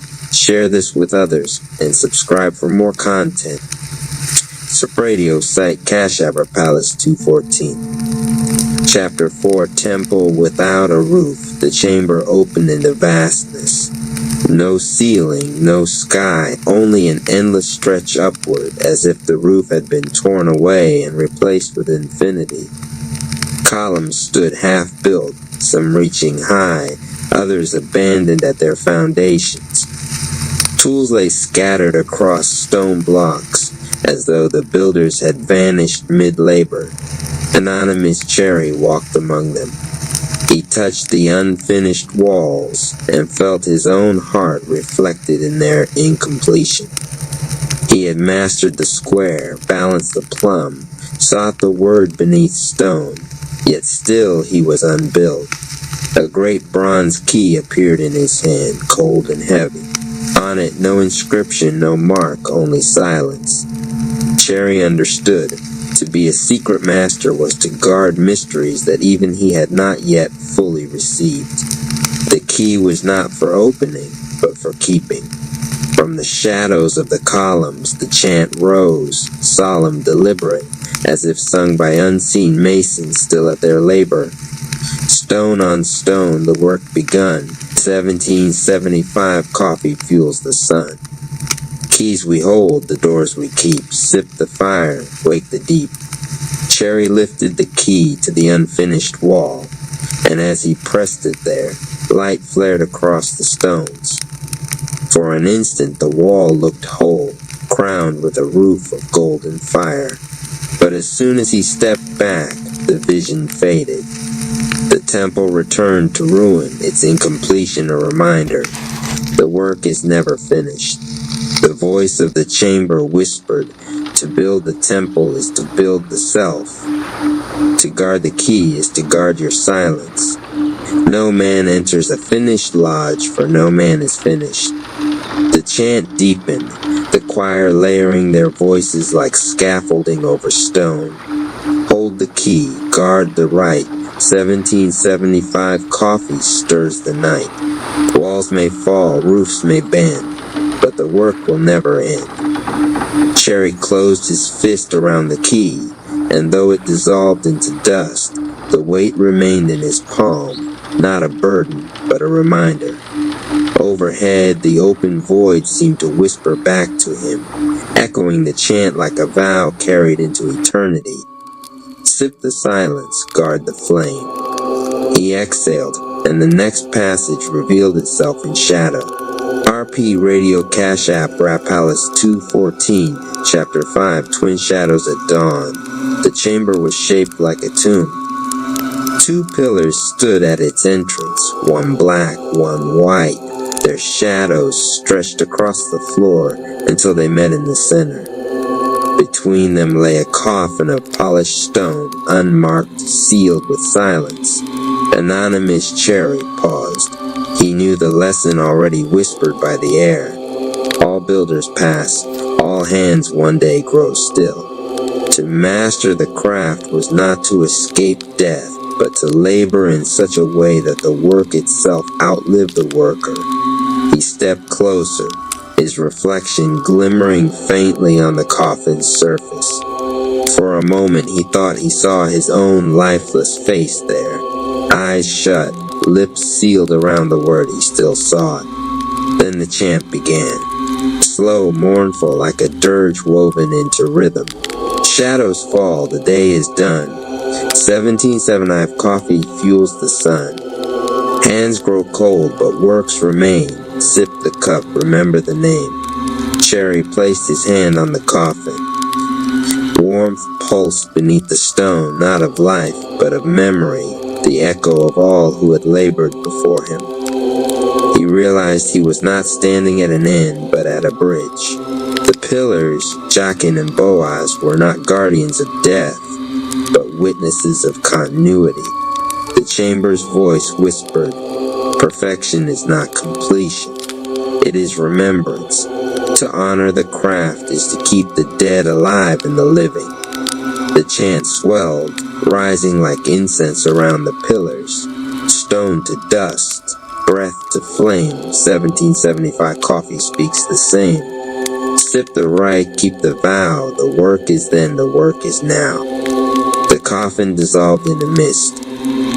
In its place lay only a single green sprout, breaking through the cracks in the floor. Life born out of stillness, the dawn after shadow. Above the pillars appeared an inscription, written in faint fire. The dead do not vanish. They build in silence through you. The final refrain of the chant carried him forward, a promise echoing with the weight of memory. Sip remembrance, guard the dawn. The pillars trembled, and a new passage opened in their shadow. RP Radio Cash App Rap Palace 214 Chapter 6. The veil split twice. The chamber was dim, lit only by a single lamp swaying above. Before Anonymous Cherry hung a heavy veil of black cloth, stitched with patterns that shimmered faintly, triangles folding into circles, circles vanishing into lines. Behind it he heard voices in hushed counsel, too faint to make out. He reached to lift the veil, but the fabric resisted, as though weighted with centuries of secrets. The voices paused, and one called out, "Not every truth is meant for the tongue. Some truths live only in silence."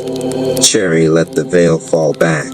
He understood. To speak without measure was to betray, but to hold silence was to guard. Then from the shadows, the chant began, not loud, not triumphant, but a quiet vow repeated like a heartbeat. Sip the vow, guard the flame. 1775, coffee speaks no name. Hold the key, veil the night. Silence guards the builder's light. The words seem to stitch themselves into the veil, sealing it tighter with every refrain. Cherry realized the veil was not meant to be torn open. It was meant to be carried in the heart. Some mysteries would always remain veiled, their power drawn from restraint. He whispered, almost like joining the oath. Not every word is for the world. Some words are for the work alone. The lamp flared, revealing for an instant the faint outline of two figures seated in council behind the veil. They did not rise, nor did they speak again, but Cherry felt their gaze, a test of discretion, a measure of his silence. The chant returned, softer now, almost like a lullaby meant to anchor him in discipline. Guard the veil, seal the tongue. 1775, coffee keeps it strong. Sip the right, speak it never, hold the silence, guard forever. The veil dissolved into smoke. Beyond it, a narrow passage glimmered faintly, as though carved of secrecy itself. Above the entry, words pulsed in dim fire. To guard is greater than to know. As Cherry stepped forward, the final refrain followed him like a seal placed on his lips. Sip in silence, guard the flame. The next chamber stirred him waiting. RP Radio Cash App Rap Palace 214 Chapter 7. Light measured by fire, the chamber glowed red. Braziers lined the walls, their flames steady and tall, casting shadows that refused to flicker. In the center stood a great scale, one pan empty, the other filled with ash. Beside it lay a mallet, carved of ironwood, heavy with authority. Anonymous Cherry stepped closer, and the heat grew sharper, pressing sweat from his skin. The ash on the scale shimmered as though alive, and a voice rose from the fire itself. Every man is weighed, not by what he claims, but by what remains after the fire. Cherry's breath slowed. He reached for the mallet, and as his hand closed around it, the unseen choir began their chant, not mournful, not playful, but deliberate, like a ritual verdict read aloud. Flame reveals, fire is the guide. 1775, coffee keeps the scale aligned. Ashes fall, but truth remains. Sip the heat that burns the chains. The braziers flared higher, and Cherry raised the mallet, striking the base of the scale. The ash scattered upward, bursting into sparks that hovered in the air before vanishing into silence. The The empty pan swung evenly now, perfectly balanced. He whispered the truth to himself. Judgment is not wrath. Judgment is weight measured by flame. The chamber replied, its voice like law spoken from eternity. To strike with anger is destruction. To strike with balance is justice. The chant rose again, rhythmic and sharp, like hammer falls against steel. Judge the night, weigh the day, 1775 coffee lights the way. Sip the fire, hold it true, justice burns in all you do. The mallet dissolved into embers in his hand, but its weight lingered in his chest, heavy, not crushing, but steadying. The scales folded inward, vanishing to a single line of light that stretched forward, shaping itself into a narrow door. Above it glowed the inscription, "The fire does not destroy, it reveals." The final refrain carried him into the next passage, the chant echoing like a law that could not be broken. Sip the fire, weigh the soul. Cherry stepped onward, his heart steady as the scales. Our radio cache app, Rap Palace 214, Chapter 8, Compass of the Invisible Circle. The chamber was empty stone, but in its center hovered a compass, vast, glowing, suspended in the air with no hand to guide it. Its arms opened and closed slowly, drawing lines of fire across the floor. From those lines, circles bloomed and vanished, expanding and collapsing into themselves. Anonymous Cherry stepped inside one of the circles. The air pulsed, and the compass turned as if measuring him, not the space. Every breath he took bent the light lines. His heartbeat echoed through the geometry. The chamber whispered, "Do you measure your world, or does your world measure you?" The compass locked still, its two arms forming a perfect arc above his head. That's when the chant began, winding in rhythm like a circle sung in endless repetition. Draw the line, close the round, 1775 coffee marks the ground. Circle wide, spirit whole, sip the cup that steadies soul. The lines beneath his feet shifted, folding into endless mandalas. He felt the lesson press into his chest. The compass does not merely draw, it defines boundaries, it sets conscience, it gives shape to chaos. Cherry bent down, touched the fiery outline. His fingertips sparked, and the circle sealed around him, neither trapping nor freeing, but reminding him, every choice draws a boundary. He whispered, the circle is not a prison, it is a vow. The choir deepened their refrain, voices overlapping like concentric rings. Compass wide, circle tight, 1775, coffee guides the right. Sip the flame, trace it whole, every line aligns the soul. The great compass dissolved, its arms curling inward until only a single point of light remained. That point stretched into a doorway, curved at its top, marked by geometry invisible yet undeniable. Above the doorway, etched in faint fire, appeared the words, "To draw is to decide." The chant sealed the lesson into his heart as he stepped forward. Circle drawn, soul aligned. RP Radio Cache App, Rap Palace 214. Would you like me to keep pressing onward into Chapter 9, the Ladder of Breath, or pause here, so I can sketch a chant progression chart showing how the 1775 coffee refrains evolve from the early degrees into the higher ones? The Cosmic Comedy of Anonymous Cherry Chapter 4, Jupiter the Optimist. The door to the cosmic delivery room didn't creak or slam this time.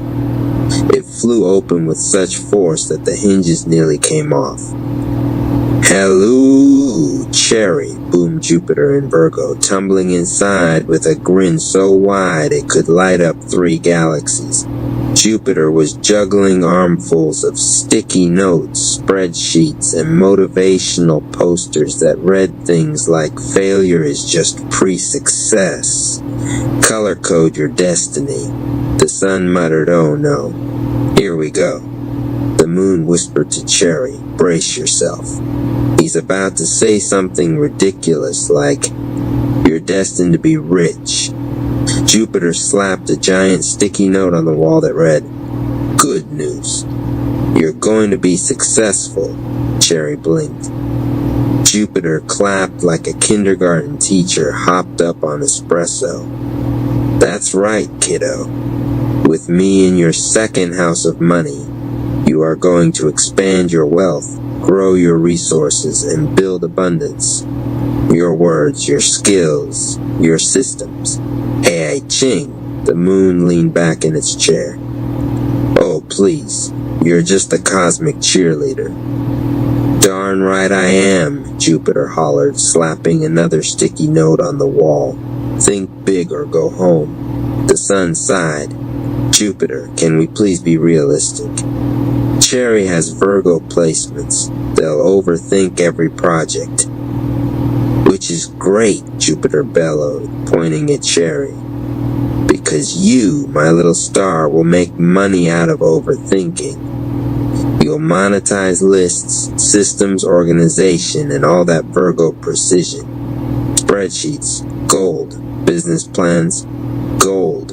Checklists. Baby, that's a revenue stream. Cherry tilted their newborn head. Spreadsheets. Money? Interesting. Saturn grumbled from the corner. This sounds too optimistic. Cherry needs discipline, not blind faith. Jupiter bounced over and slapped a sticky note on Saturn's forehead that read, lighten up. Saturn peeled it off unamused. Listen, Cherry, Jupiter continued, crouching dramatically like a coach before a big game. I'm your luck planet. I bring opportunities, growth, expansion. But here's the catch, you have to grab them. I'll hand you the golden ticket, but you have to actually cash it in. Got it, Cherry cooed softly. The moon shouted, translation. This kid better learn to seize the day before I steal the golden ticket and ride it to Machu Picchu. Jupiter ignored the moon, plastering the walls with more notes. Abundance through service. Opportunities come from organization. Don't forget to eat while working. The sun finally threw up its hands. Fine, Jupiter. We'll let you pump Cherry up. Just tone it down. Jupiter gasped dramatically. Tone it down. Do you ask the Milky Way to tone down its stars? Do you ask a double rainbow to tone down its colors? Never. This kid destiny is big.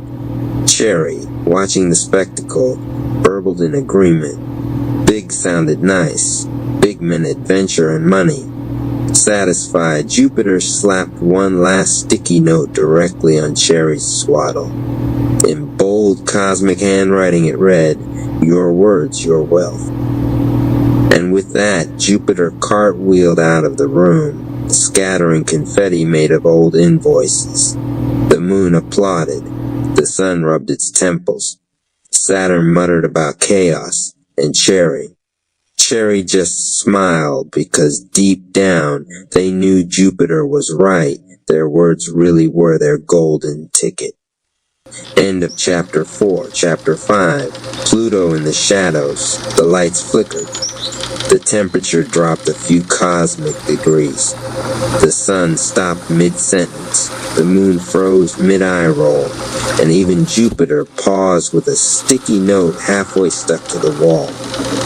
From the darkest corner of the room, a low voice purred. So, this is the child. Everyone turned. There, half hidden in shadow, sat Pluto. Always Pluto. Nobody remembered letting Pluto in, yet there it was, sipping from a mug labeled World Domination, its eyes glowing faintly like embers. The sun adjusted its glasses nervously. Pluto, I know what you were doing, Pluto interrupted, its voice smooth as velvet and twice as unnerving. Assigning jobs, giving pep talks, sticking cheerful notes to the walls. But let's be honest, shall we? Cherry wiggled in their swaddle. Pluto leaned forward, lowering its voice to a conspiratorial whisper. This one's not here for small talk. This one is here to transform, the moon groaned. Oh, here we go. Cue the dramatic soundtrack. Pluto ignored the moon, standing slowly, its shadow stretching across the room like spilled ink. With me sitting in Scorpio's domain of power and transformation, Cherry's life will not be ordinary. They will rise, they will fall. They will burn down what no longer serves them and rebuild something stronger in its ashes. Partnerships, careers, even identities. Nothing will remain untouched. Jupiter nervously stuck a sticky note to the wall. Change his good, smiley face. Pluto ripped it down without looking. Let me be clear, Pluto continued. This soul is meant to hold influence, to see through illusions, to take their words, their precious Libra, Gemini, Virgo words, and wield them like weapons. They can heal, they can inspire, but make no mistake. Pluto's grin spread, sharp and knowing. They can also destroy. The room went silent. Even Saturn's pointer stick wobbled. The sun cleared its throat nervously. Yes, well, that's dramatic. But we'd like Cherry's path to be constructive, not terrifying. Pluto chuckled, low and slow. You can't have one without the other. Growth requires endings. Power requires loss. Transformation requires surrender. Cherry wide-eyed hiccup. Pluto crouched near the crib, lowering its voice so only Cherry could hear. You, little one, will learn that every ending is a beginning. You will outgrow skins, jobs, relationships, entire identities. And each time, you'll rise stronger, wiser, sharper. People will look at you and whisper, how did they survive? They won't understand that survival isn't enough for you. You are here to transform. The lights flickered again. The moon whispered, creepy. Jupiter whispered back, kinda hot, though. Saturn muttered, unprofessional. The sun sighed. Pluto straightened, swirling its coffee dramatically. I'll be watching from the shadows, Cherry. When the time comes, you'll know. Until then, Pluto's grin widened. Enjoy the illusion of control.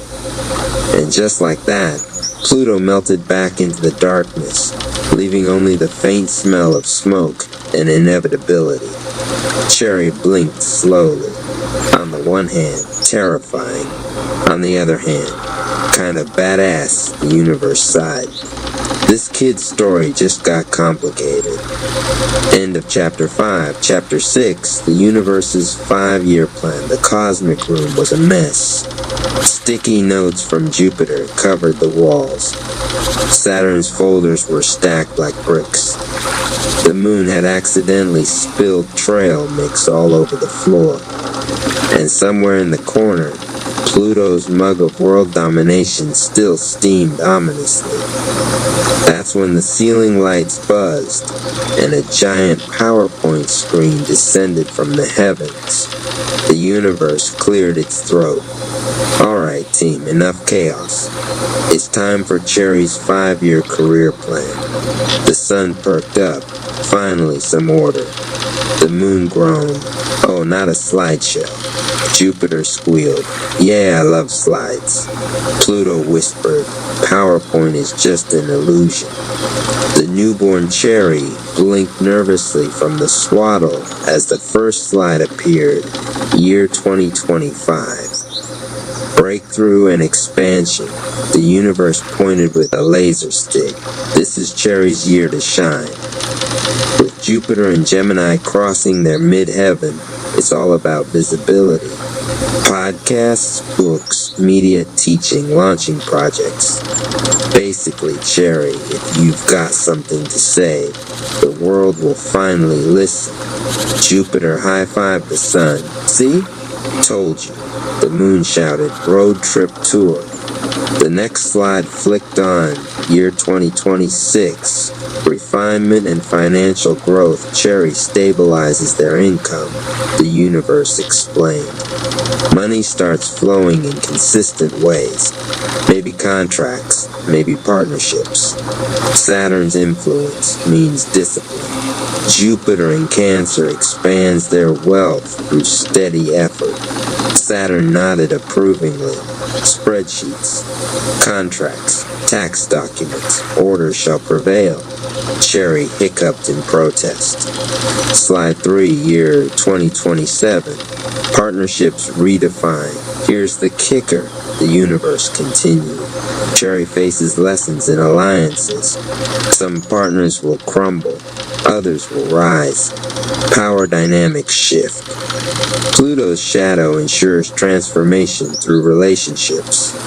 But the right collaborations, they'll open doors to influence. The moon pointed at Saturn. So basically group project time? Saturn glared. Yes, and no skipping meetings. Pluto smirked. The weak links will burn. Slide 4, year 2028. Recognition and foundation. This is the year Cherry lays roots, said the universe. Stability, a solid base of operation. Expansion of their empire from behind the scenes. Building something sustainable. The sun dabbed its eyes with a golden handkerchief. Finally, structure and beauty. Jupiter scribbled another sticky. Cherry buys a house? The moon suggested, or starts a commune. Final slide, year 2029. Breakthrough legacy, the universe's voice grew dramatic. Jupiter moves into Libra, Cherry's sun sign. Creativity explodes, recognition comes. Leadership opportunities arrive. This is the year their voice becomes iconic, their empire undeniable. Cherry cooed approvingly. Jupiter jumped up and down. Yes, a TED Talk, maybe even merch. Pluto whispered, or a cult. Saturn muttered, contracts first, cult later. The sun clapped politely. The slideshow ended with a big cosmic banner. Anonymous Cherry, your words are your destiny. 2025, 2029 equals wealth legacy. Confetti rained down. The moon started planning a volcano speech tour. Pluto melted back into the shadows, cackling. Saturn passed out a stack of homework for success. The sun adjusted its glasses, satisfied. And Cherry? Cherry just gurgled, half amused, half overwhelmed. The universe closed the laptop with a sigh. All right, Cherry, that's the plan. Now don't mess it up. End of chapter 6. Chapter 2, Indifference Wrap. The corridor beyond the first stage curled like a turntable spiral. Each step Anonymous Cherry took was echoed not in sound but in absence, silence that pressed against his ears so hard he thought he might go deaf. The walls here weren't stone or vinyl. They were matte, void black, swallowing light. Only a faint silver line ran along the floor, leading him deeper. At the end of that line, a chair waited. Not a throne, not a stool, just a plain wooden chair, painted the same black as the walls. Sitting in it, legs crossed, was Indifference Wrap. He was tall, but slouched, wearing a coat that seemed to fade into the background. His shades were mirrored, reflecting only what others brought to him. In his hand he held no mic, no staff, no weapon, only a deck of blank cards which he shuffled slowly, as though the rhythm of disinterest itself was enough to keep the palace alive. When Anonymous entered, Indifference Rap didn't rise, didn't even tilt his head. He just dealt a card onto the ground, blank. Another ink, a third. Why should I care that you came? His voice drawled, low and flat like a bass line with the volume turned all the way down. They push you, you bleed a verse, and what then? The palace is full of stories like yours. Some screamed, some whispered, all faded. Anonymous squared his shoulders. The memory of they pushed me rap still burned in him, fierce as a coal. But Indifference's aura threatened to smother it. Because I'm here to stay, he said. My verse is meant to last. A hollow chuckle slid from Indifference Rap's mouth, though his lips barely moved. Everyone says that until they realize lasting means nothing. Even echoes get tired. The cards on the ground flipped themselves. On each one appeared a scene. Anonymous walking past faces that once meant the world to him, never looking back. Anonymous letting messages pile unread. Anonymous watching someone cry, his arms folded across his chest. Indifference Rap tapped one of the cards. See, that's my verse, hidden in your pocket. You wear me already. You tell yourself it's protection, but really, you've been using me as armor against hope. The accusation stung, but not like Anger Rap's heat or Whisper Rap's swarm. This sting was cold, a numb ache in the ribs. Anonymous felt the truth of it. Times he had withdrawn, gone silent, cut ties without explanation. He told himself it was clarity, self-care. But maybe sometimes it had been something else, something emptier. You think I'm an enemy, Indifference said, leaning back lazily, but I'm the only reason you survived those pushes. Without me, you'd have drowned in their noise. Without me, every cut would still be bleeding. Admit it, you need me. The words slithered into the chamber like smoke. And maybe they were right. Maybe indifference was a kind of survival.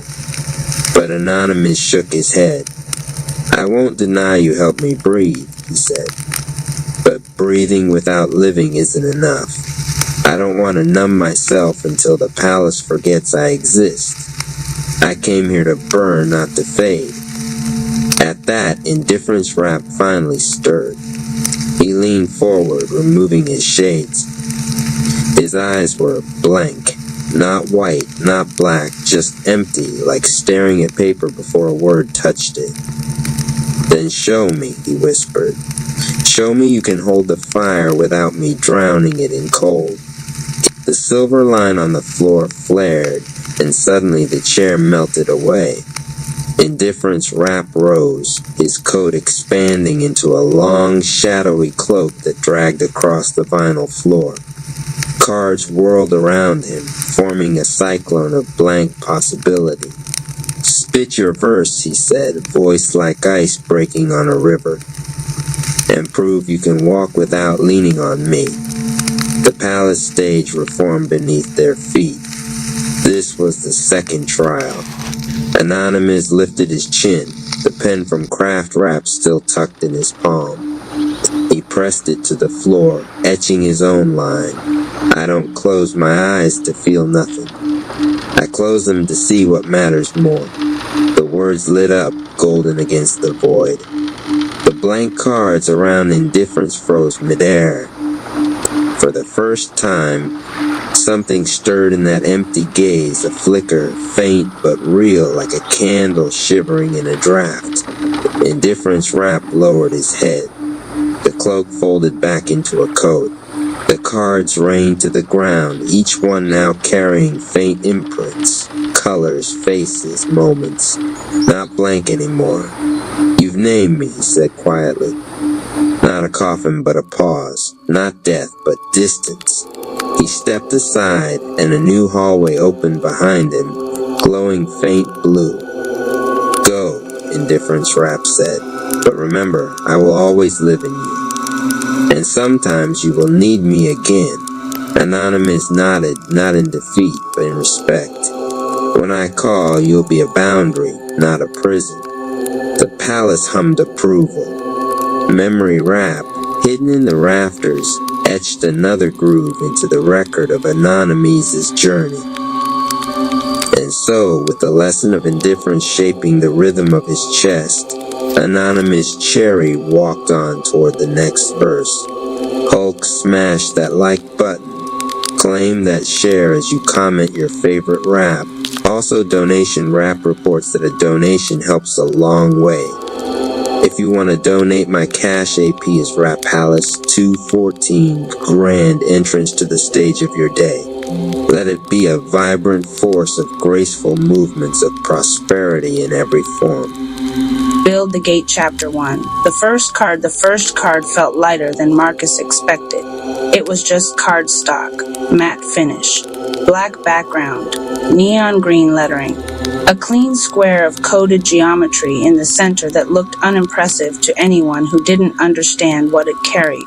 But to him, it felt like infrastructure compressed into 4 inches of paper. He stood outside a barbershop in Oak Cliff just after sunrise, the city still stretching awake, traffic thin, and sky washed in pale blue. In his hand were 50 of those cards. In his chest was something heavier than nerves and stronger than doubt. Alicia arrived 10 minutes later with 2 canvas totes and a clipboard tucked beneath her arm. She wore no expression of spectacle, only focus. She greeted him with a nod rather than a smile. You printed on heavier stock, she observed, taking one card and bending it slightly between her fingers. It lasts longer in pockets, he replied. She glanced at the QR code, scanning it with her phone out of habit. Landing page loads fast, she said. That matters. He watched her, always watching how she tested things rather than reacted to them.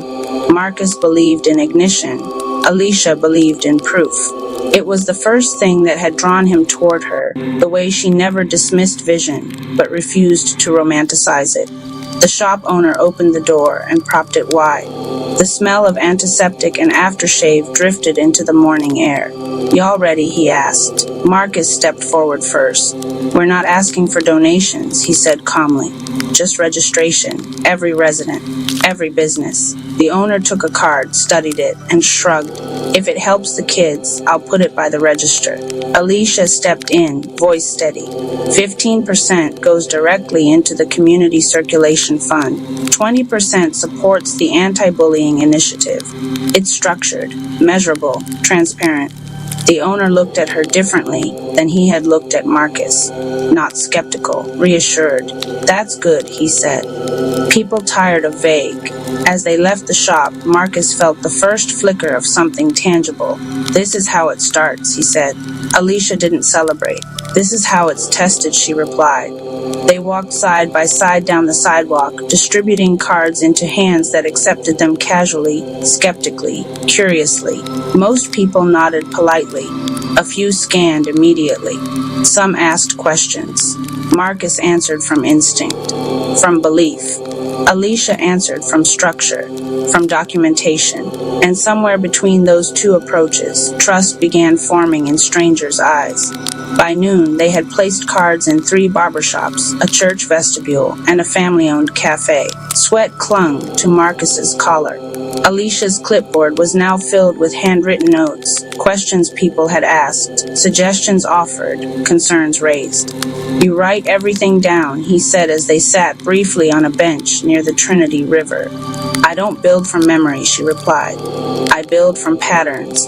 He studied her profile in the sunlight, the way her brow furrowed when she concentrated, the way she held silence without filling it unnecessarily. Do you think this works? He asked. She didn't answer immediately. It works, she said slowly, if participation becomes habit instead of hype. That's what I'm counting on. That's what you're hoping for, she corrected gently. He smiled. You stabilize me. She finally looked at him directly. You accelerate me. The river moved quietly below them, reflecting a skyline that seemed distant and enormous all at once. The city wasn't aware yet that something was shifting beneath it, that two people were walking its streets with coded invitations in their hands, asking for nothing more dramatic than commitment, register, participate, align. Marcus felt something unfamiliar then, not just ambition, but responsibility.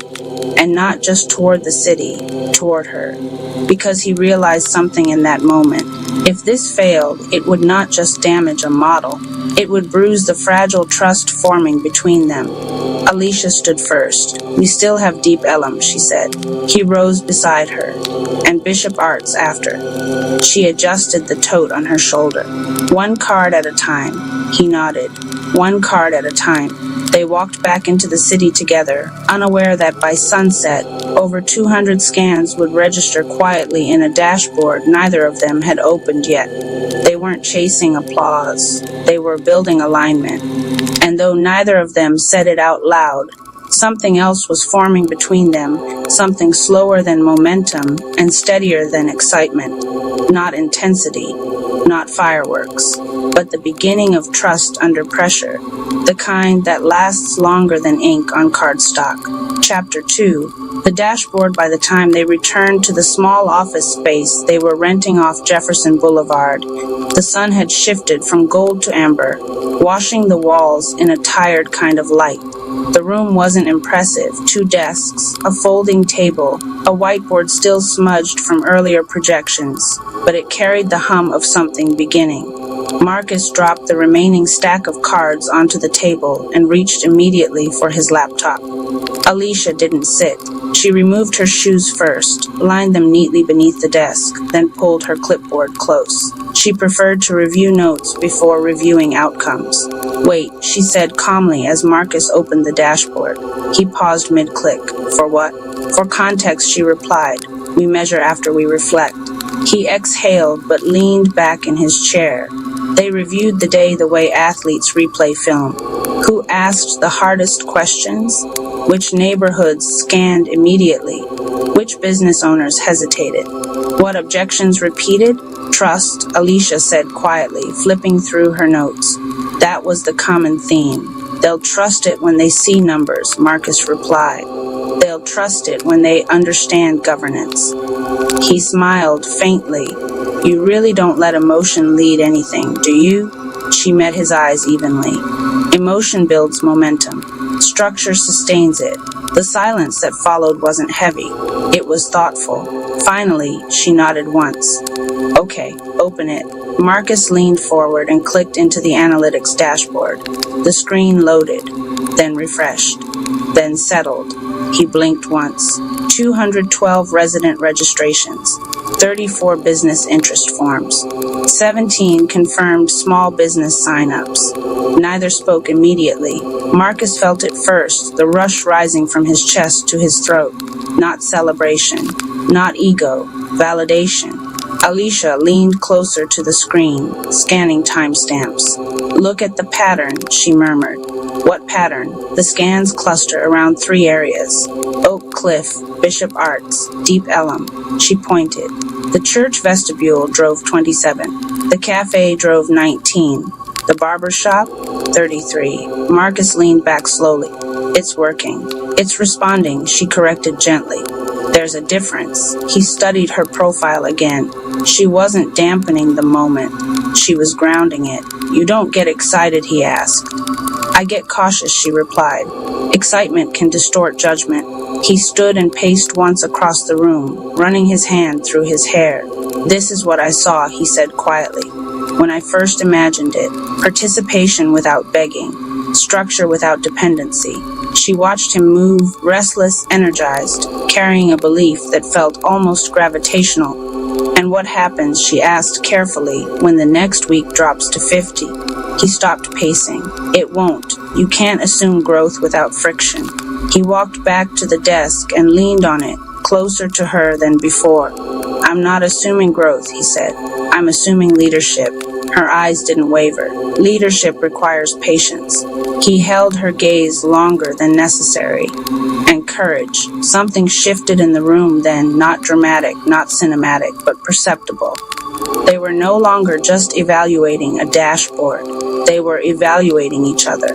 Fox for emailed, she said finally, breaking the intensity. Pre-interview call Thursday, he smiled. Momentum, preparation, she replied. He laughed softly. You really won't let me have a full victory moment. She allowed the faintest smile to surface. I will, she said, after we confirm retention metrics. He shook his head. You're unbelievable, and you're impulsive, but it balances. She didn't answer that immediately. Instead, she opened another tab and began reviewing the registration flow, click-through rates, drop-off points, confirmation emails. Her fingers moved quickly across the keyboard, disciplined and methodical. Marcus watched her quietly. He realized something uncomfortable and honest in that moment. He trusted her more than he trusted himself. Not because he lacked confidence, but because she saw what he didn't slow down enough to notice. Alicia, he said more softly than before. She glanced up. If this grows fast, I mean really fast, are you ready for that? She held his gaze, measuring the question for what it actually carried. Are you asking about the movement, she said carefully, or about us? He didn't deflect. Both. The office felt smaller suddenly. Outside, traffic noise drifted faintly through the window. I don't fear growth, she said slowly. I fear instability. And if we stay aligned, then we can scale. He stepped closer, resting his hand lightly on the back of her chair. I won't outrun you, he said. Her expression softened, not romantically, but sincerely. And I won't hold you back. The dashboard refreshed automatically. 221 registrations.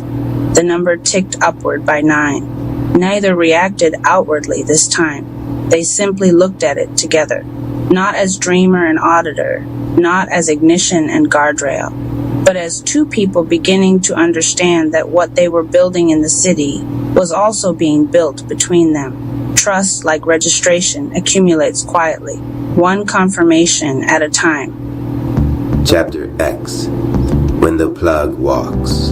In the Rap Palace, lights flickered, not from weakness, but from anticipation. Somewhere deep in the marble bones of the palace, electricity pulsed like a heartbeat. Warriors paused mid-spar, sensing a new rhythm bleeding into the air. The divine chakra, Tuddy rivers, usually flowing in calm brilliance, crackled with a streak of neon blue. Lightning hissed across the surface of the waters, dancing like graffiti spark sprayed on God's canvas. Yo, y'all feel that? Somebody just flipped the breaker on the universe. Nah, bro, somebody just plugged us in. RP Radio. Love the content, drop a comment, share this with others, and subscribe for more content. Cash App Rap Palace, 201 The Arrival. The palace doors boomed open. A storm didn't come from outside. It burst outward from inside him. Big X the Plug Rap stepped through. Dallas grit draped on his shoulders like a mantle, gold teeth flashing in rhythm with the sparks crawling his skin.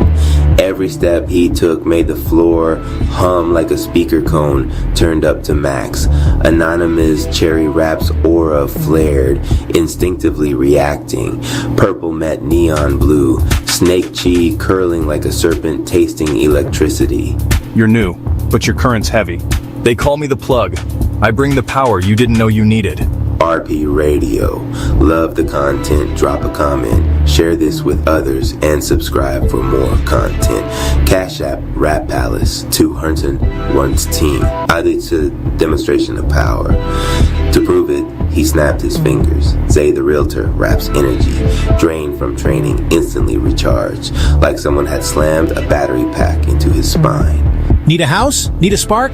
Zay the Realtor Rap lighting up the dark. Bruh, he turned the man's jingle into a lightning bolt. Chi conductors are rare, but this one, he don't just conduct, he connects. Big X the Plug Rap raised his hands. Lightning arced between his palms, then split into two branches. One striking Civil Surfer Rap, one striking Anonymous Cherry Rap. Instead of harm, the current made their chi fuse for an instant, pulsing in sync. They gasped, feeling each other's rhythm as if sharing one heartbeat. That's my gift. I don't just fight. I supply. I connect. I make the tribe a circuit too strong to blow. RP Radio. Love the content, drop a comment, share this with others, and subscribe for more content. Cash App, Rap Palace, 200 once teen. The test, but the Rap Palace doesn't let anyone slide in easy. The river swelled, the lightning they had borrowed, now surging like a challenge. Out of the crackling water rose Twilight Zone Rap's clone, formed from distorted energy, a warped shadow of the plug himself. First test comes quick. You ready to prove you're more than voltage talk? I've been proving that on Dallas blocks since before the Palace knew my name. Watch me unplug this fraud. He launched forward, voice booming like subwoofers in a trunk. Every punch came with a baseline thud, each verse of his battle rap dripping venom and electricity. The clone's attacks fizzled when grounded by Biggs the Plug Rap's stomp. Energy bled harmlessly into the floor. Plugged in amplifier mode. His aura exploded into a neon storm. Bars turned to shockwaves, shaking marble and rattling souls. The clone shattered like glass under sound, dissipating back into the rivers. RP Radio. Love the content, drop a comment, share this with others, and subscribe for more content. Cash App, Rap Palace, 200 once teen. Acceptance. Silence followed. Then applause. Ladies and gentlemen, y'all just met the Socket Slayer, the Voltage Vandal, the man who keeps the lights on in the Palace. Biggs the Plug Rap. Your current's real. Welcome to the family, Plug. Together, we'll keep the city lit. The Palace pulsed once more, this time in agreement. A new warrior had been wired into the Rap Tribe circuit. RP Radio. Love the content, drop a comment, share this with others, and subscribe for more content. Cash App, Rap Palace, 200 once teen. Chapter 2, Circuits and Shadows. The Rap Palace didn't sleep. After Big X the Plug Rap's explosive debut, the marble floor still vibrated with aftershocks of his amplifier mode.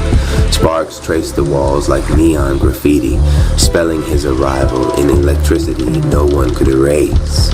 But the Palace was alive, and like every new current wired into its body, it demanded proof. RP Radio. Love the content, drop a comment, share this with others, and subscribe for more content. Cash App, Rap Palace, 200 once teen. The trial of continuity. The Palace accepts your spark, Biggs the Plug Rap, but it must test your continuity. Energy that can't sustain itself burns out quick. Show us your flow. The floor split, revealing a chasm of circuitry beneath, glowing lines of chi energy twisting like veins in a cosmic machine. Lightning arced upward, forming a path made of shifting electrical tiles. Man, that's the Chai circuit run. You trip once, you fry. Double or Nothing says he makes it. Who want to put some rap bucks on the plug? RP Radio. Love the content, drop a comment, share this with others, and subscribe for more content. Cash App, Rap Palace, 200 once teen. The circuit run. Bet I didn't come here to dim. I came to light the whole board. He stepped onto the first tile. A pulse blew under his weight, recognizing his flow. But the path shifted, tiles rearranging like beats in a freestyle cipher. The test wasn't about speed, it was about rhythm. He moved forward, steps syncing with an invisible tempo. Each stomp sent bass into the palace walls, each breath charging the tiles beneath him. He's not forcing it, he's syncing with the circuit. That's why it bends to him. Halfway across, the path turned violent. Bolts shot upward like spears, trying to knock him into the chasm. Stay grounded, Plug. Don't let it unplug you. Instead of dodging, Biggs the Plug Rap planted his feet, absorbing the shock. Sparks danced across his skin, amplifying his aura until his whole body throbbed like a speaker cone. Palace tested my fuse, but I don't break. Plug, walk steady, whole circuit awake. Shadow can't shake me, Dallas made me. Voltage divine, let the neon save me. The final tile roared beneath him. He stomped, blasting the current downward, grounding it, then stepped across as the chasm sealed shut. RP Radio. Love the content, drop a comment, share this with others, and subscribe for more content. Cash App, Rap Palace, 200 once teen. The shadow interference, but victory wasn't the end. The rivers rippled black, twisting the neon blue into sickly purple. Out crawled another presence, a distortion shaped like a socket with no plug, its eyes glowing void. That's Twilight Zone Rap's interference again. He's trying to short your circuit. The shadow lunged, its form shifting like static. This what I was made for? He slammed his fists together, creating a shockwave of sound and light. Bassline breaker. The wave shattered the shadow's form, but not before it hissed a warning. You can light the palace, but shadows always find the sockets you leave open. It melted back into the floor, leaving only sparks in the air. RP Radio. Love the content, drop a comment, share this with others, and subscribe for more content. Cash App, Rap Palace, 200 Once Team. The connection ceremony, the tribe gathered around. Biggs the Plug Rap has passed. From this day forward, his energy is wired into the Rap Palace. He is not just a warrior, he is a supplier of life. Plugged in and cashed out, baby. Somebody cue the jingle. Plug the city, charge the block, keep the palace lights on lock. The tribe echoed it, turning the chant into a rhythm that filled the halls. You passed the trial, you held against the shadows, you amplified us all. Welcome, brother. From here on out, we don't run out of juice. Together, we stay lit. The Rap House glowed brighter, its hidden veins pulsing as if it had accepted a new organ. And deep within, unseen, Twilight Zone rap whispered through the walls. Every plug needs an outlet, and I control the dark. RP Radio. Love the content, drop a comment, share this with others, and subscribe for more content. Cash App, Rap Palace, 200 Once Team. Hulk smash that like button, claim that share as you comment your favorite rap. Also donation, rap reports that a donation helps a long way. If you want to donate, my Cash App is Rap Palace, 240. Chapter 3, Jealousy is a discount coupon by Council of Gregs Anonymous.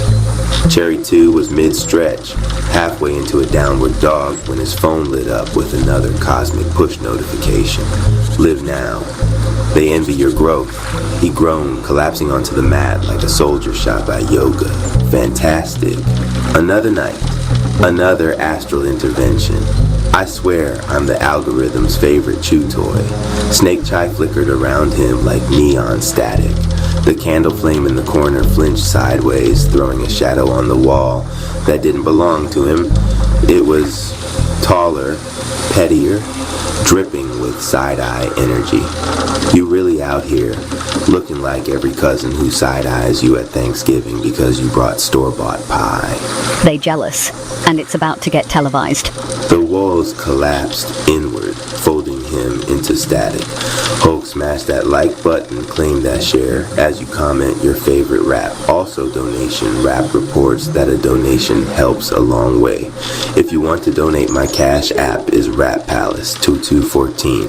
Cherry blinked and found himself under hot stage lights. The crowd roaring with applause that smelled like burnt envy. A giant game show sign spun above his head in glittering letters. Who hates Cherry the most? Confetti rained, but each piece was shaped like middle fingers. Ladies, gents, and generational curses, welcome. Tonight's contestants, the ex, the frenemy, and the stranger who swears they could rap better than him. The crowd booed and cheered, both sounds indistinguishable. So this is what purgatory looks like. Wheel of Fortune with more pettiness. Contestants, here's the challenge. Out-hate Cherry. Whoever weaponizes envy the best wins. A year's supply of projection. The crowd lost their minds. Hulk smashed that like button, claim that share as you comment your favorite rap.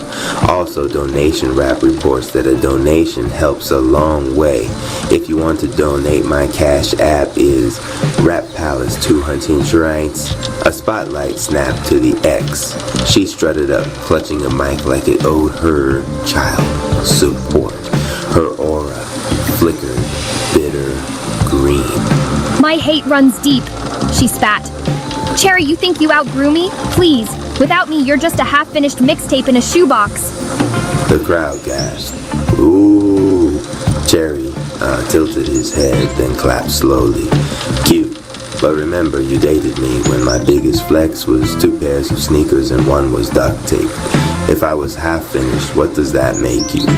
The crowd screamed, half laughter, half outrage. Hulk, smash that like button. Claim that share as you comment your favorite rap. Also, Donation Rap reports that a donation helps a long way. If you want to donate, my Cash App is Rap Palace. 214, spotlight swiveled to the frenemy. A dude in a knockoff designer hoodie, smiling too wide. I don't hate you, bro, he began, hands up. I'm just saying, if I had your opportunities, I'd be way further by now. Cherry cough. Ah, yes, the classic If I Had Your Chance speech. A translation, I wanted the prize without buying the ticket. The frenemy's smile cracked. That's not fair. No, Cherry cut him off. What's not fair is you wearing jealousy like cologne and wondering why everyone leaves the room coughing. The crowd roared. Even the host winced. Hulk, smash that like button. Claim that share as you comment your favorites rap. Also, Donation Rap reports that a donation helps a long way. If you want to donate, my Cash App is Rap Palace 214 Spotlight. Hit the final contestant, a masked figure with glowing eyes holding a notebook stuffed with verses. Cherry just lucky, not skill, just hype. Take away his tribe, bet he couldn't even write. Snake cheese fake, his story's too neat. Without his trauma, he'd be obsolete. The crowd went feral, air thick with shade. Cherry took the stage, snake chai flaring green-blue.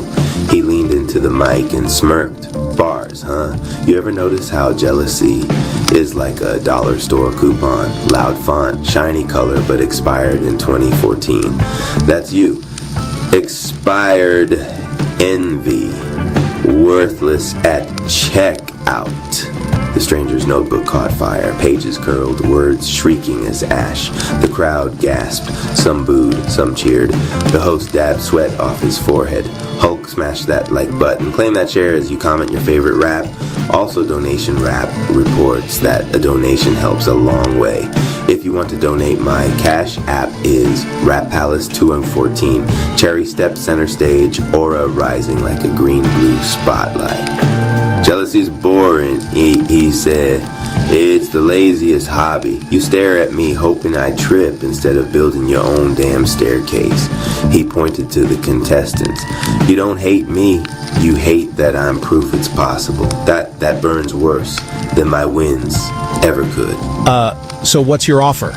Cherry snapped his fingers. The set warped. The spinning sign melted. Suddenly, the stage became a workshop. Tables covered in tools, mirrors, pens, seeds, and soil. Trade your envy for effort, he said. Turn side-eye into vision. Admiration ain't a sin. It's a compass. Follow it. The X stared at the table, fingers trembling over a mirror. The frenemy touched a seed packet, almost ashamed. The stranger tore off his mask and whispered, I wanted to believe I could. You can, Cherry said, simply, but not by mugging me for it. Hulk, smash that like button, claim that share as you comment your favorite rap. Also, Donation Rap reports that a donation helps a long way. If you want to donate, my Cash App is Rap Palace 214. Wait, this ruins the show. Hate his ratings. Then cancel the program. The neon flickered. The crowd dissolved into smoke. Like envy finally had nothing to cling to. Back in his room, the candle flame swayed once, then stilled. His phone buzzed with a meme from the Rap Tribe group chat. Night Rap. Envy is just admiration with bad Wi-Fi. Donation Rap added a jingle. Like, share, subscribe to yourself. Cherry laughed so hard he snorted. He opened a bag of chips, stared at the fridge magnet that said Grandma loves you, and muttered, jealousy is expired, but snacks always valid. Hulk, smash that like button, claim that share as you comment your favorite rap. Also, Donation Rap reports that a donation helps a long way. If you want to donate, my Cash App is Rap Palace 214. Chapter 4, The Puppet Strings of Pity. By counsel of Greg's Anonymous, Cherry 2 had just convinced himself to take a nap when the air got sticky, like someone was slathering guilt on the walls with a spatula. The candle flickered, casting shadows that weren't his own. Long, stringy things dangled from the ceiling. Threads of light, each one twitching like a fishing line with something ugly on the hook. The laptop, unprompted, snapped open. Live now. They're pulling strings of guilt. Cherry rubbed his eyes. Of course. Why sleep when you can star in somebody's morality play? The strings quivered. One looped around his wrist. He muttered, if this turns into Pinocchio, Trauma Edition, I'm suing Disney. The floor dropped out. Hulk smashed that like button. Claim that share as you comment your favorite rap. Also donation rap reports that a donation helps a long way. If you want to donate, my cash app is Rap Palace Tuastath. He landed on a dusty stage. Red curtains drooped like tired tongues. Above him catwalks stretched into darkness, swarming with silhouettes clutching crossbars. Each one controlled a puppet on the stage. Wooden marionettes shuffled forward, grotesque knockoffs of Cherry himself. One had chains around his ankles labeled obligation. Another had hollow eyes stuffed with letters reading you owe me. A third dragged a ball and chain carved with the word guilt. Dance for us, carry us. If you don't, you're heartless. Y'all really think I'm about to soft shoot for free emotional labor? The puppet copies clattered toward him, movements jerky, soulless. Okay, showtime. Hulk smashed that like button, claim that share as you comment your favorite rap. Also, donation rap reports that a donation helps a long way. If you want to donate, my cash app is Rap Palace 214. The marionettes swarmed, their strings tightening around Cherry's arms, legs, throat. They pulled him to his knees. Remember when I gave you advice? You owe me forever. You should have picked me. Choosing yourself is selfish. Love means guilt. Didn't your grandma teach you that? Cherry gagged on the cords pulling at his throat. He could barely breathe. For a moment, the theater blurred. Their words were heavy, sticky, almost believable. He saw flashes, missed calls, unread texts, disappointed faces, that crushing pressure to fix everyone. Snake Chi writhed under his skin, waiting. You want me to choke on pity? Fine, watch me bite back. Hulk smash that like button, claim that share as you comment your favorite rap. Also, donation rap reports that a donation helps a long way. If you want to donate, my cash app is Rap Palace 214. His aura flared. Snake Chi slithered out, glowing green-blue, venom dripping like sarcasm made visible. The string sizzled where the venom touched. He stood, jerking one puppet off its cord. He held it by the head, dangling. Obligation, huh? Newsflash, I'm not an Uber for your unresolved childhood. The second puppet lunged, shrieking. Selfish. Self-care isn't selfish, dummy. It's survival. Y'all guilt trippers. Ever notice you're the only one selling tickets to a play no one wants to attend? He slashed the strings. The puppet collapsed like bad Yelp reviews. The last puppet dragged its guilt ball and chain. Love means guilt, it hissed. Nah, love means choice. Guilt is just spam mail in your soul's inbox. The crowd of shadowy puppeteers above hissed, outraged. Hulk smashed that like button, claim that share as you comment your favorite rap. Also, donation rap reports that a donation helps a long way. If you want to donate, my cash app is Rap Palace 2. You know what's funny? Y'all think guilt strings make me your puppet, but I've survived 9 near-death experiences. I've eaten military meatloaf that was guiltier than you. The puppeteers hesitated. If guilt worked, I'd still be stuck apologizing for existing. Instead, I turned my near deaths into mixtapes. You can't guilt trip someone who's already toured hell. Snake Chi shot upward, venom threads slicing through the rafters. Puppeteers screamed as their crossbars snapped. They fell, shrieking into the stage, dissolving into piles of receipts that read, "Not your responsibility." You're damn right. Hulk smash that like button, claim that share as you comment your favorite rap. Also, Donation Rap reports that a donation helps a long way. If you want to donate, my Cash App is Rap Palace. Children 14, the last thickest string coiled around his chest, glowed with every guilt trip he'd ever carried.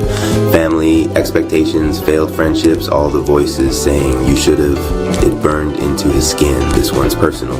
He closed his eyes. Snake Chi pulsed, not violent now, but deliberate. He whispered to the string, "I'm not your puppet, I'm my own play." He snapped it with his bare hands. The theater went silent. Curtains dropped, lights dimmed, puppets scattered into dust. Cherry sat back on his couch, heart pounding, shirt damp with sweat. The candle flame stood tall and steady, no strings attached. On his phone, a new meme in the Rap Tribe chat. Researcher rap. Guilt is just manipulation, cosplaying as morality. Donation rap. Like, share, subscribe to your freedom. To the puppeteers. Next time you want me dancing, bring snacks. The water tasted like liberation. Chapter 5. The Return Policy of Power. By counsel of Greg's Hulk. Smash that like button. Claim that share as you comment your favorite rap. Also, Donation Rap. Reports that a donation helps a long way. If you want to donate, my Cash App is Rap Palace. 214. Anonymous Cherry 2 should have been asleep. Instead, he was staring at the ceiling against Snake Chi, buzzing in his veins like a late-night caffeine overdose. His laptop dinged, unplugged, screen dark, yet somehow it flashed. Live now. They want your energy back. So, customer service in hell. Great. I knew it'd end here. The floor gave out. He fell straight into fluorescent light. He landed in an aisle that stretched forever, smelling of floor wax, broken dreams, and stale popcorn. Signs hung overhead. Aisle 7, stolen joy, open box items. Aisle 12, energy loans and IOUs, customer service, returns only. A voice boomed over the intercom. Attention shoppers. If you once drained Cherry 2's soul, please proceed to the returns desk. No refunds, store credit only. Hulk smash that like button, claim that share as you comment your favorite rap. Also, Donation Rap reports that a donation helps a long way. If you want to donate, my Cash App is Rap Palace. 214. The returns counter was chaos. A line of manipulators stretched around the building, each clutching some bizarre item they were desperate to give back. One held a cracked jar, labeled his trust. Another dragged a suitcase bursting with sticky notes. You'll never be enough. A third had an old hoodie reeking of envy, muttering, "He left this at my place till I swear it's his." Cherry squinted. Y'all really formed a Black Friday line just to unload your bad karma. A clerk with dead eyes and a name tag reading Janet waved him forward. "Sir, they say you owe them energy. Care to respond?" Cherry leaned on the counter. "Yeah, I'd like to file a counterclaim. Keep the junk you broke." Hulk smash that like button, claim that share as you comment your favorite rap. Also, Donation Rap reports that a donation helps a long way. If you want to donate, my Cash App is Rap Palace. 214. The first manipulator shoved the cracked jar of trust at Janet. "It's defective. I couldn't keep it whole. I want a new one." Cherry raised his hand.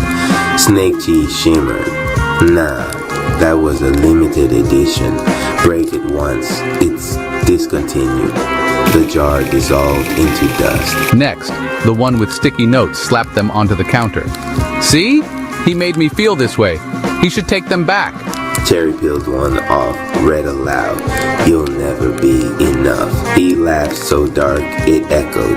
"Bro, if I take this back, I'd be paying rent on your insecurity. Return denied." Snake Chi burned the pile into smoke. The hoodie holder stepped forward, whining, But this is his. He wore it when we... Cherry cut him off. Newsflash, it's Hanes. They sell it in 3-packs. You don't own nostalgia. The hoodie burst into moths and fluttered away. Hulk smashed that like button. Claim that share as you comment your favorite rap. Also, Donation Rap reports that a donation helps a long way. If you want to donate, my Cash App is Rap Palace 214. The crowd murmured, angry their returns were denied. Suddenly, the lights dimmed. From the back office strode a towering figure in a corporate vest, name tag flashing, Desmond, manager of Energy Returns. Cherry sighed, not you again. Desmond's smile was a barcode. Company policy states all energy must be returned to original owners upon demand. Cherry snorted. Company policy also says hot dogs are food. Doesn't make it true.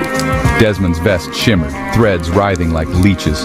Give it back, Cherry. Every laugh, every ounce of joy. They invested in you. They deserve dividends. Cherry's snake chai flared, aura casting green-blue shadows across the aisles. Funny you mentioned dividends. I pay in growth. If they didn't grow, that's not on me. Hulk smash that like button. Claim that share as you comment your favorite rap. Also, Donation Rap reports that a donation helps a long way. If you want to donate, my Cash App is Rap Palace 214. Cherry slapped his palm against the counter. Snake cheese spread like neon ivy, lighting up every return item stacked behind Janet. A shoebox labeled his confidence borrowed turned inside out, revealing it was never his to begin with. A book titled He Was Supposed to Save Me melted, words dripping into puddles of self-pity. A receipt appeared midair, reading no refunds.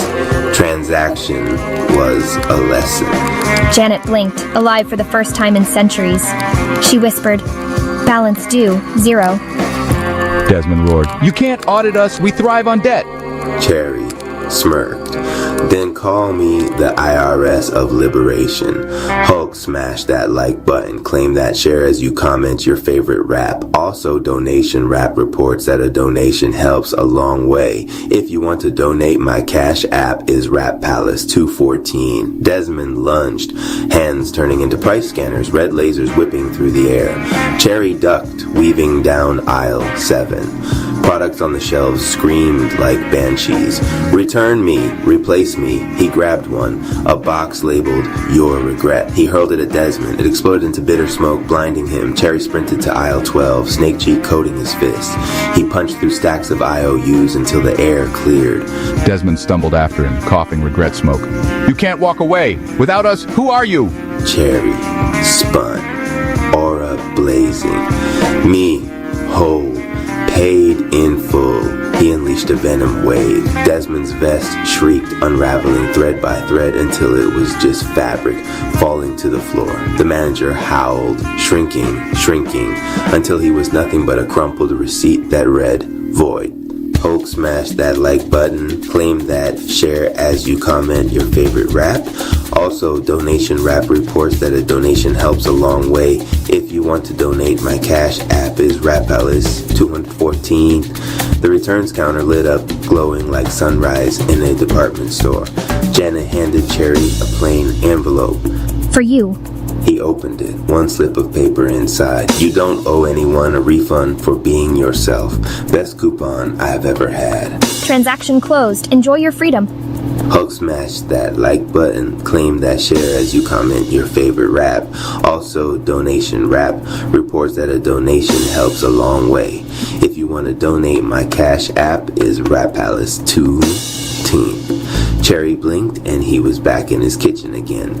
The candle burned steady. The fridge hummed like an old friend. On his phone, Rap Tribe chat. Spectator rap. Return policy of power. No exchanges, no receipts, no discounts. Donation Rap. Like, share, subscribe to your sovereignty. Guess the sale's over. to never being in stock again. The universe chuckled back. Hulk, smash that like button. Claim that share as you comment your favorite rap. Also, Donation Rap reports that a donation helps a long way. If you want to donate my cash, app is Rap Palace, Kafetu and Son. The Gospel of the Serpent's Son. Chapter 1. The Book That Breathed the Light. Library wasn't supposed to sing. Yet on that night, when the constellations tilted in their sockets, and every crystal in the meditation grove hummed in unison, a sound drifted through the aisles. A slow, serpentine hiss that carried words. Anonymous Cherry followed it. His footsteps echoed on polished stone, light bending around him as if unsure whether to illuminate or kneel. The shelves rearranged themselves like living temples until one volume descended from the air, wrapped in obsidian scales, its spine pulsing like a heartbeat. The Gospel of the Egyptians. He touched it and time collapsed. Flashes of forgotten temples flooded his mind. Pyramids alive with neon hieroglyphs, serpents made of plasma slithering through stars, priests chanting in electric tongues. His breath shortened. His snake chi rose instinctively, swirling in emerald coils. You are not broken, the voice said. You are encoded. Spawn's crimson aura licked up his arms, merging with the snake chi in a dance of venom and flame. The DBZ energy inside him began to awaken, a thundering pulse like a Super Saiyan god remembering its origin in chaos. The Gospel continued whispering through his bloodstream. The serpent is the spine of the universe. The sun is the thought that moves it. Anonymous fell to one knee, overwhelmed, then smiled. Then I am both thought and movement. A shockwave of chi exploded from his chest, shattering the silence of the grove. The Gospel vanished into his body. The words were no longer read, they were lived. Chapter 2. Serpent Spawn Form 0. When Anonymous awoke, the time chamber had changed. The floor had become a liquid mirror reflecting two skies, one gold, one obsidian. From his back sprouted two wings made of shifting shadow light, Spawn's cloak reborn in celestial material. His snake chi danced around his arms like intelligent flame, coiling with purpose. He stood before the reflection of his former self, a test generated by the chamber itself. Still afraid of what you might become? I've been every version of fear. Now I'm the cure. He vanished. In an instant, the chamber detonated in sound. His movements blurred beyond perception, each strike a sermon, each dodge a scripture in motion. Energy signatures overlapped. Spawn's necrofire fused with DBZ divine ki, wrapped in snake chi venom that shimmered green-violet like divine toxin. He raised his hand. The air bent into a spiral. The snakes on his arms became beams of living scripture. Genesis Koilo. The spiral erupted, a tornado of radiant venom and holy flame, erasing his reflection and reknitting it into energy. When the smoke cleared, Anonymous hovered mid-air, calm, glowing, reborn. The chamber's system flickered to life. Power index, universe. 0 equivalent, class 3, celestial. For the first time, the Rap Palace felt something ancient stirring again. Equilibrium given form. Chapter 3. The Test of Celestial Rap. News of the awakening traveled faster than thought. In Universe 0, the Council of Celestial Raps convened. Among them was Celestial Rap, the warrior who balanced galaxies with a single breath. He's breached the veil, Celestial Rap murmured. The Gospel has chosen another. The void parted, and the two met. Anonymous in radiant serpent spawn form, Celestial Rap cloaked in cosmic rhythm, galaxies orbiting his wrists like bangles. Anonymous Cherry, Celestial Rap said. You carry a power forbidden since the dawn. Can you wield it without worshipping it? I don't worship power, I harmonize it. Their energies collided before their bodies moved, a storm of intention, serpents of chi spiraling into fractal universes. Each clash birthed sound, bass lines, chants, and thunderous syllables of creation. Celestial Rap unleashed Chronoverse Alpha, freezing entire star systems mid-beat. Anonymous responded with Genesis Coil O, rewriting the frozen rhythm into melody. Time itself began to groove. You fight like scripture come alive, Celestial Rap said, awe breaking through his calm. No, Anonymous replied. I fight like forgiveness, learning how to roar. With one final motion, he released the Serpent Sun Requiem, a spiral of energy that didn't destroy, but realigned. Celestial Rap's power harmonized with his own, the battlefield dissolving into pure light. Balance achieved. The serpent has learned to smile. Welcome, brother, to the order beyond order. Anonymous nodded, the snakes of his aura coiling back into calm. He could feel the Rap tribe's energy through dimensions, their hope, their rhythm, their pulse. You are the sun reborn through shadow. Walk the path, and worlds will follow. He stepped forward, every footfall leaving behind a glyph of harmony. The gospel no longer glowed in his hands. It glowed in him. Epilogue, the dawn of balance. In the meditation grove, the waters shimmered with twin reflections, one light, one dark. Anonymous Cherry knelt before them, breathing slow, his aura still dancing. The Rap Palace thrummed with a new current, neither holy nor unholy, but whole. So, the serpent finally learned to read the sun. And for the first time in ages, the balance tilted toward light. Serpent's Rise, Chapter 1. The Serpent's Whisper Scene Description in T. Rap Palace Library. Night. The room is massive and echoing, lined with endless shelves of ancient tomes and scrolls. Dim green torchlight flickers. A faint pulse hums beneath the floorboards like a heartbeat. Anonymous Cherry walks slowly through the aisle. His fingers lightly graze the book spines. Anonymous Cherry, this place, it's breathing. He stops as one book pulses faintly with green and gold light.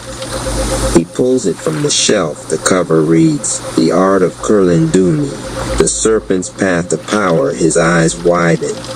Energy pulses through his hand. Anonymous Cherry, this ain't just a book. This is a call. Suddenly the world blurs. Pages flip violently and the torch flickers out. Inti, spiritual arena, astral plane. The arena is bathed in red mist. A battlefield with floating stones and shadowy vines crawling beneath the surface. In the center, a massive black serpent coils silently. Voice of the serpent, you carry my venom. But do you know what it means? Anonymous breathes heavy. 3 shadow versions of himself appear, rage, fear, and doubt. Fight scene. Rage lunges, fists blazing with flame. Anonymous sidesteps and retaliates with a glowing serpent strike. Misses. Rage laughs. Rage shadow. You feed me with every outburst. Anonymous begins controlling his breathing. Moves fluidly, redirecting the shadow's momentum. He touches Rage's chest. Green-blue venom pulses, and the shadow explodes into dust. Next, fear encircles him, whispering doubts. Fear shadow. You're not enough. You'll always lag behind the Rap tribe. Anonymous closes his eyes, lets the fear wrap him, but doesn't resist. Anonymous Cherry, I see you, and I release you. Finally, doubt stands still. Anonymous walks to him, embraces him. Anonymous Cherry, I accept who I've been. I choose who I'll become. Doubt fades into a green flame. A golden sigil appears on Anonymous's chest. The serpent wraps around his body as an aura, green-blue with purple core. Serpent voice, the venom you carry is the key to all that lies ahead. Rap Palace Library. Night Anonymous jolts back into the library. The book closes itself. Anonymous Cherry, that was just the first chakra. And I'm only beginning. Fade to black. Behind the mic, Donation Rap gets the real stories from the Rap universe. The Rap universe has always been more than battles, rhymes, and flashy forms.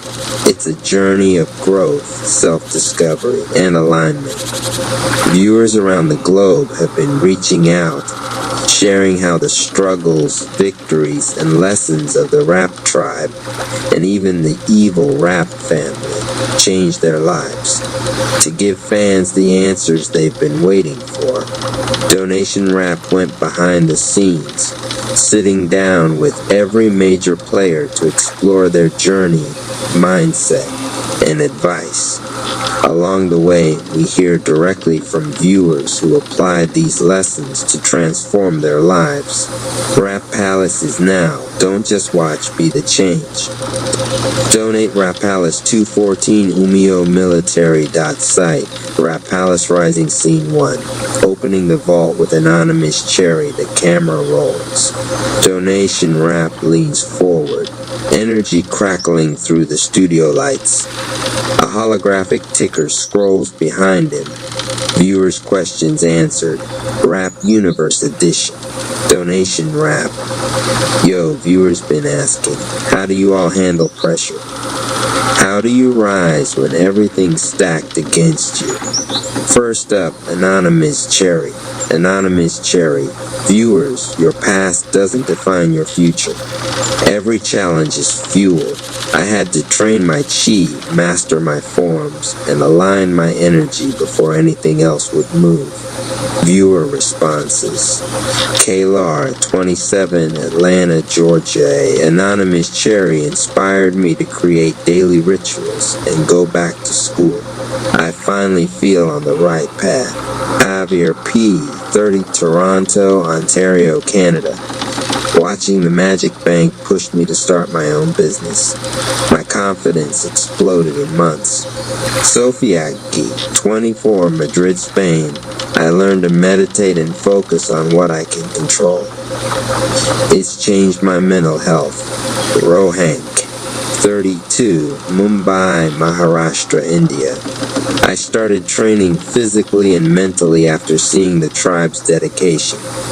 I'm more disciplined than ever. Amaran, 26, Lagos, Nigeria. I realized my past failures are just fuel for growth. That mindset shifted everything for me. Donation Rap cues a brief donation jingle. Fuel your story. Donate, empower the rap universe today. Rap Palace is now. Don't just watch, be the change. Donate Rap Palace 214 Umio Military.site. Rap Palace Rising Scene 2. Night Rap's armor of denial. Night Rap strides in, armor clanking, his presence commanding. Donation Rap. Night. Viewers want to know, how do you handle fear and failure? Night Rap. I used to hide behind rules, thinking control was everything. Vulnerability is strength. Showing up imperfectly teaches more than perfection ever could. Viewer responses. Marcus, 35, Chicago, Illinois, USA. Seeing Night Rap face fear inspired me to join a public speaking club. Life-changing. Reneem, 41, Melbourne, Victoria, Australia. I started a community for personal growth after seeing Night's journey. Hiroshi, 29, Tokyo, Japan. I realized that perfectionism was holding me back. I now take daily small steps toward growth. Leelis, 25, Cairo, Egypt. Night Rap's story helped me confront family pressures I had avoided for years. Diego, 33, Buenos Aires, Argentina. Learning vulnerability is strength changed how I lead my team at work. Give back, level up, and keep the rap tribe alive. Rap Palace is now. Don't just watch, be the change. Donate Rap Palace 214 Umio Military.site. Rap Palace Rising Scene 3. Researcher Rap's revelation. Researcher Rap adjusts his headphones, calm and reflective. Donation Rap. Researcher. Viewers loved your scene with the whale energy. How do you stay true when life gets heavy? Researcher Rap. It forced me to confront grief and self-doubt. Viewers started journaling, meditating, and exploring their inner guidance. Viewer responses. Sophia L., 22, London, England, UK. I connected with my inner self and started daily journaling. Darius K., 29, Miami, Florida, USA. I faced grief I had ignored for years after watching researcher Rapp meditate. Annika P., 34, Berlin, Germany. I started therapy and mindfulness practices inspired by the tribe's discipline. Mateo R., 27, Mexico City, Mexico. I created my own meditation rituals which improved my focus and relationships. Neko, 31, Johannesburg, South Africa. Watching the whale meditation helped me reconnect with nature and myself. Rapp Palace is now Don't Just Watch, Be the Change. Donate Rapp Palace, 214 UmioMilitary.site, Rapp Palace Rising Scene 4. Enter the evil Rapp family, the studio dims. Twilight Zone Rapp and the evil Rapp family appear, aura intense and mysterious. Donation Rapp, Twilight Zone. Viewers are shocked you agreed to this. What should they know about embracing your shadow? Twilight Zone Rapp, Chaos teaches lessons. Many viewers recognize themselves in our flaws, pride, resentment, fear, and were motivated to heal. Viewer responses: Liam S., 26, Berlin, Germany. Seeing Twilight Zone Rapp's journey made me confront toxic habits in friendships. Isabella M., 33, Rio de Janeiro, Brazil. I reflected on consequences before reacting emotionally thanks to Dark Ember Rapp. Omar A., 28, Dubai, UAE. I learned that unchecked ambition can harm relationships. Your story warned me. Hana K., 24, Seoul, South Korea. I started journaling my shadow side after seeing the evil Rapp family's flaws. 20. Ethan W., 30, Vancouver, Canada. They taught me the importance of balance between ambition and empathy. Illuminate your path. Support the Rapp universe today. Rapp Palace is now. Don't just watch, be the change. Donate Rapp Palace, 214 UmioMilitary.site, Rapp Palace Rising Scene 5. The Heart of the Tribe donation Rapp. Anonymous Night Researcher. Viewers are saying your stories gave them hope and motivation. How does that feel? Anonymous Cherry. It's humbling.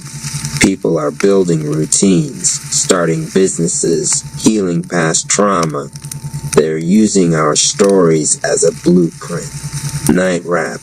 Growth isn't just about wins. It's about showing up, even imperfectly. Researcher Rapp. They're experimenting, failing, and trying again, exactly like we do in the time chamber. Viewer highlights. Caden H19, New York City, New York, USA. I started meditating with friends and created a community journal circle. Emilia F., 28, Paris, France. The stories inspired me to leave a toxic job and start my own design studio. Carlos M., 36, Madrid, Spain. I began daily fitness routines to build discipline inspired by the tribe. Fatima R., 25, Casablanca, Morocco. I embraced mindfulness and reflection after seeing Anonymous Cherry evolve. Tariq H., 31, Lahore, Pakistan. I started mentoring younger peers in my community, inspired by the tribe's teamwork. Fuel the tribe, fuel your life, donate now. Rapp Palace is now, don't just watch, be the change. Donate Rapp Palace, 214 UmioMilitary.site, Rapp Palace Rising Scene 6. Closing thoughts, donation Rapp. Viewers also asked, can the light and dark coexist? Twilight Zone Rapp. Without darkness, light has no definition. Watching both sides helps viewers understand balance. Anonymous Cherry. It's all about alignment, your energy, actions, and intent. Stories guide, but viewers do the work. And seeing them take action, that's everything. Viewer highlights. Maya L., 23, Sydney, Australia. I realized I can acknowledge my flaws while pursuing growth. Raphael T., 34, Lisbon, Portugal. I started journaling both my successes and failures to understand myself better. Chloe B., 27, Toronto, Ontario, Canada. I learned to balance ambition and empathy in leadership situations without losing composure. Isabella N., 31, Milan, Italy. I reflected on past mistakes and set actionable goals for self-improvement. Join the movement, donate, unlock behind the scenes, and step into your power. Rap Palace is now. Don't just watch, be the change. Donate Rallis 214 UmioMilitary.site Rapalis Rising.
are some of the most important insects on the planet. They are responsible for pollinating millions of plants, which in turn produce the food we eat. Without bees, our food supply would be in serious jeopardy. In this article, we will explore the fascinating world of bees and how they contribute to our ecosystem. Bees are social insects that live in colonies. Each colony contains a queen, drones, and worker bees. The queen is responsible for laying eggs, while the drones mate with the queen. The worker bees are responsible for collecting nectar and pollen, which they use to make honey. One of the most important roles of bees is pollination. When a bee visits a flower to collect nectar, pollen sticks to its body. When the bee visits another flower, some of that pollen rubs off, fertilizing the flower and allowing it to produce seeds. This process is essential for the production of fruits and vegetables that we rely on for our sustenance. Unfortunately, bees are facing a serious threat in the form of habitat loss, pesticide use, and disease. As humans continue to expand into natural habitats, bees are losing the places where they can build their colonies.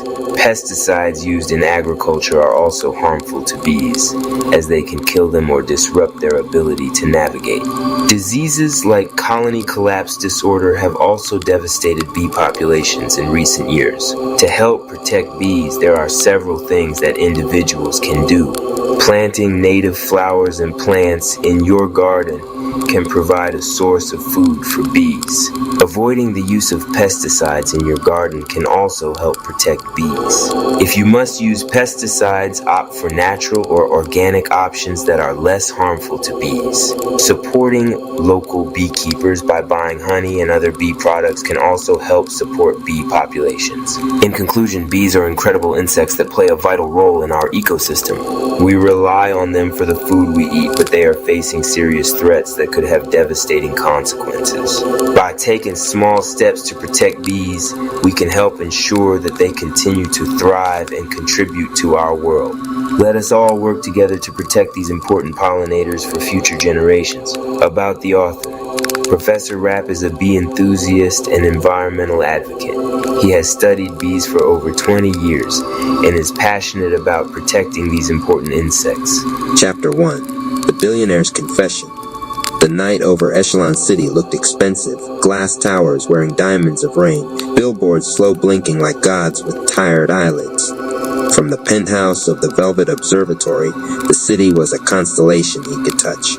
Professor Flirt Rapp rested a palm on the window and felt the hum of it all, the grid lines, the money, the ache. Begin recording, he said. The room obeyed. Invisible microphones woke, and the ceiling starlight dimmed to a physician's calm. My name, he says, Professor Flirt Rapp. I discovered a system that turns desire into power, and I'm already losing to it. He smiled at his reflection. A billionaire's cut of midnight, tailored charcoal, thin obsidian tie, shoulders relaxed enough to suggest mercy. The smile didn't touch his eyes. Beneath the glass, the street-level sign of Strip Club 7 rolled through its colors rose, aqua, ultraviolet, until the letters seemed to breathe. He'd bought the club a year ago and rebuilt it from the bones out, ritual by ritual, wire by wire, until it was no longer merely a stage, but a sanctuary, a training hall hiding in plain neon. Flirt turned from the window. The lab, his true cathedral, slid into focus. Holograms floated like quiet jellyfish. Chakra lattices, hormone flux curves, resonance maps of synchronized heartbeats. A silver ring of equipment circled a low platform. Sensors, biomancers, coils that sang a frequency the human ear pretended not to hear. On the platform stood a pole that wasn't a pole. 9 metals braided into an axis, each sigiled, each hungry. When it was asleep, it looked like chrome. When it woke, it remembered it was a ladder in disguise. The elevator sighed. Obsidian Cherry Rapp stepped out first, all black and hush, eyes scanning the room out of old habit. Behind her floated Velvet Nova Rapp in a long coat the color of a storm just before it forgives you. Her presence made the holograms tilt toward her, like flowers craving a sliver of sun. You called, Obsidian said. You never call. You materialize. Flirt gestured them closer. Tonight is clean math, no press, no board. Just proof. Velvet tilted her head. Proof of what? That the HRM algorithm works outside my skull. He met her gaze. And that I can use it without letting it use me. Velvet walked a slow orbit of the platform, fingertips trailing the air an inch above the braided metal. She's humming, like a throat before a song. Like a city before a riot, Obsidian muttered. Flirt clasped his hands behind his back. A professor about to open a years-late lecture. HRM, hormonal, energy reclamation and elevation mechanism. Simple version. Pleasure is a current. Most men drown. A few surf. I intend to build ships. And charge admission, Obsidian asked. Flirt's grin cut. We tied to the danger we mastered. That's the price of living well. Velvet touched the platform at last, bare palm to sigil. Starlight braided her hair.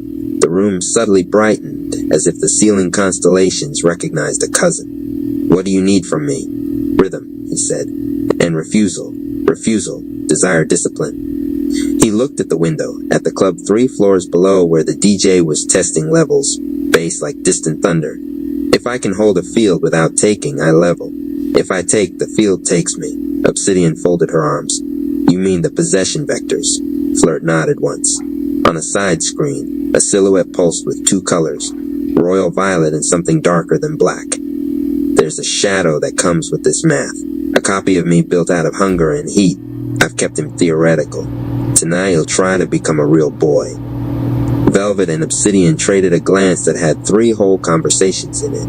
Finally, Velvet breathed out, a comet letting go of a secret. "Then let's start before he gets brave." They descended. The private tunnel from the lab to the sanctum opened behind a mural of wings. Sound met them first, low-beat velvet bass, a hi-hat like a vein. Strip Club 7 had been renovated into a temple with a memory problem. It still called itself a club because temple triggers taxes. Silk curtains framed a main stage carved with geometric veins. The dancers were already stretching, bodies drawing calligraphy in the air. Halo Vice Rap stood at the edge of the stage, whispering to a row of candles that weren't there until she spoke. She looked up as they approached. "Your field is noisy tonight," she told Flirt. "All those women you didn't call back." "Tell them their invoices are paid," Obsidian said. Halo smirked and stepped aside. "Do it clean, Professor." Flirt shed his jacket, rolled his sleeves, and centered himself at the foot of the platform. Velvet climbed with the ease of a star returning to orbit. The crowd, private clients, half-initiates, a few skeptics whose money needed humbling, drifted towards silence without quite knowing why. "Lights to ritual," Flirt said. The club obeyed. House lights dimmed to a pulse. The pole awakened. Sigils glowed along the braid, silver becoming moon, becoming memory. Flirt's aura rose in a disciplined whisper, a violet corona that kept its hands to itself. Velvet touched the metal, and the metal sighed like it remembered rain. She spun slow, not seductive sacred. The spin drew a ring of light around her, a gyroscope of soft fire. Every turn synchronized with the bass until the beat belonged to her. When she climbed, the pole slightly bent toward her like a tree toward a singer. Flirt closed his eyes. He felt it in the sternum first, the invitation. Pleasure, yes, but shaped like gravity. A field asking for surrender. He recognized the part of himself that had built empires by saying yes. He held position and breathed. "Desire is a river," he said softly, the room's sound system catching and blessing his voice. "Tonight we learn to be banks." The algorithm spun up. Graphs ribboned above the stage, hormonal waves, heart rate variances, micro-tremor logs. He opened his hands. HRM initiate Chi-Link. Invisible filaments webbed the room, starlight threads connecting wrists and throats, and hips like constellations correcting a map. Velvet's light crossed to him in a line that would have been a lasso on a weaker night.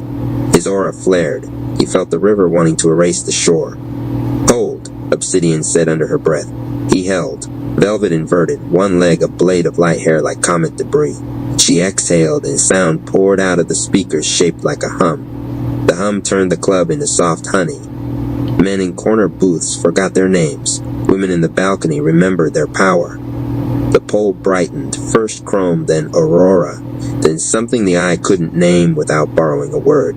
Ladder, axis, algorithm pinched. Level 1. Desire discipline. 84% Flirt took one step closer than another, calibrating each centimeter like a scientist adjusting a telescope. The closer he came, the louder the copy inside him became. Take and ascend, take and be the storm. He could almost see the other him in the dark between heartbeat and breath. Jawline harder, eyes hungrier, aura the color of promises that don't survive morning. When the shadow smiled, the room dimmed a fraction. Velvet saw it too. Mid-spin, she reached a free hand toward Flirt, not touching, close enough to change the weather. "Anchor," she whispered. He made himself ashore. The algorithm climbed, 92%. Halo's voice slid through the sound like oil through a lock. "Professor, your field is drawing the balcony. Ease the pull, or they'll faint for the wrong reason." Flirt smiled without baring teeth. Understood. He tuned the neural lust field down a notch, like turning a sun lamp to something the skin could trust. In the back, a skeptic exhaled a laugh he didn't know he'd been holding. Velvet came down the pole, slow, and the room came with her. At stage level, she paused, forehead near Flirt's, a shared breath wide as a galaxy and thin as a knife's mercy. "You've built a beautiful fire," she said. "Don't climb into it." He nodded. "I brought water." Flirt opened his hands again, this time not to receive, but to transmute. The HERM circuits buckled, then found the groove. Convert, not consume. Pleasure became radiant pressure. Radiant pressure became drive. Drive braided to purpose. He channeled it into the coils beneath the platform. The building itself drank. The algorithm sang, 100%. The pole flashed all 9 metals at once. A ring of light leapt from Velvet's ankles and traveled the floor like a skipping stone, passing through the crowd and leaving goose flesh and memory behind. Somewhere in the city, a traffic light turned green for no reason. Somewhere else, a heart decided to keep beating. Then the copy stepped out. Not a full body, first a shoulder, then a laugh, then 2 eyes that had learned love wrong. He peeled himself from the dark like a sticker that didn't want to come clean. The neon behind him stalled. Colors fumbled over each other trying to follow. Obsidian's blade wasn't in her hand a second ago and was now. "Shadow on stage," she said. "Permission to puncture?" "Denied," Flirt said, dry and voice steady.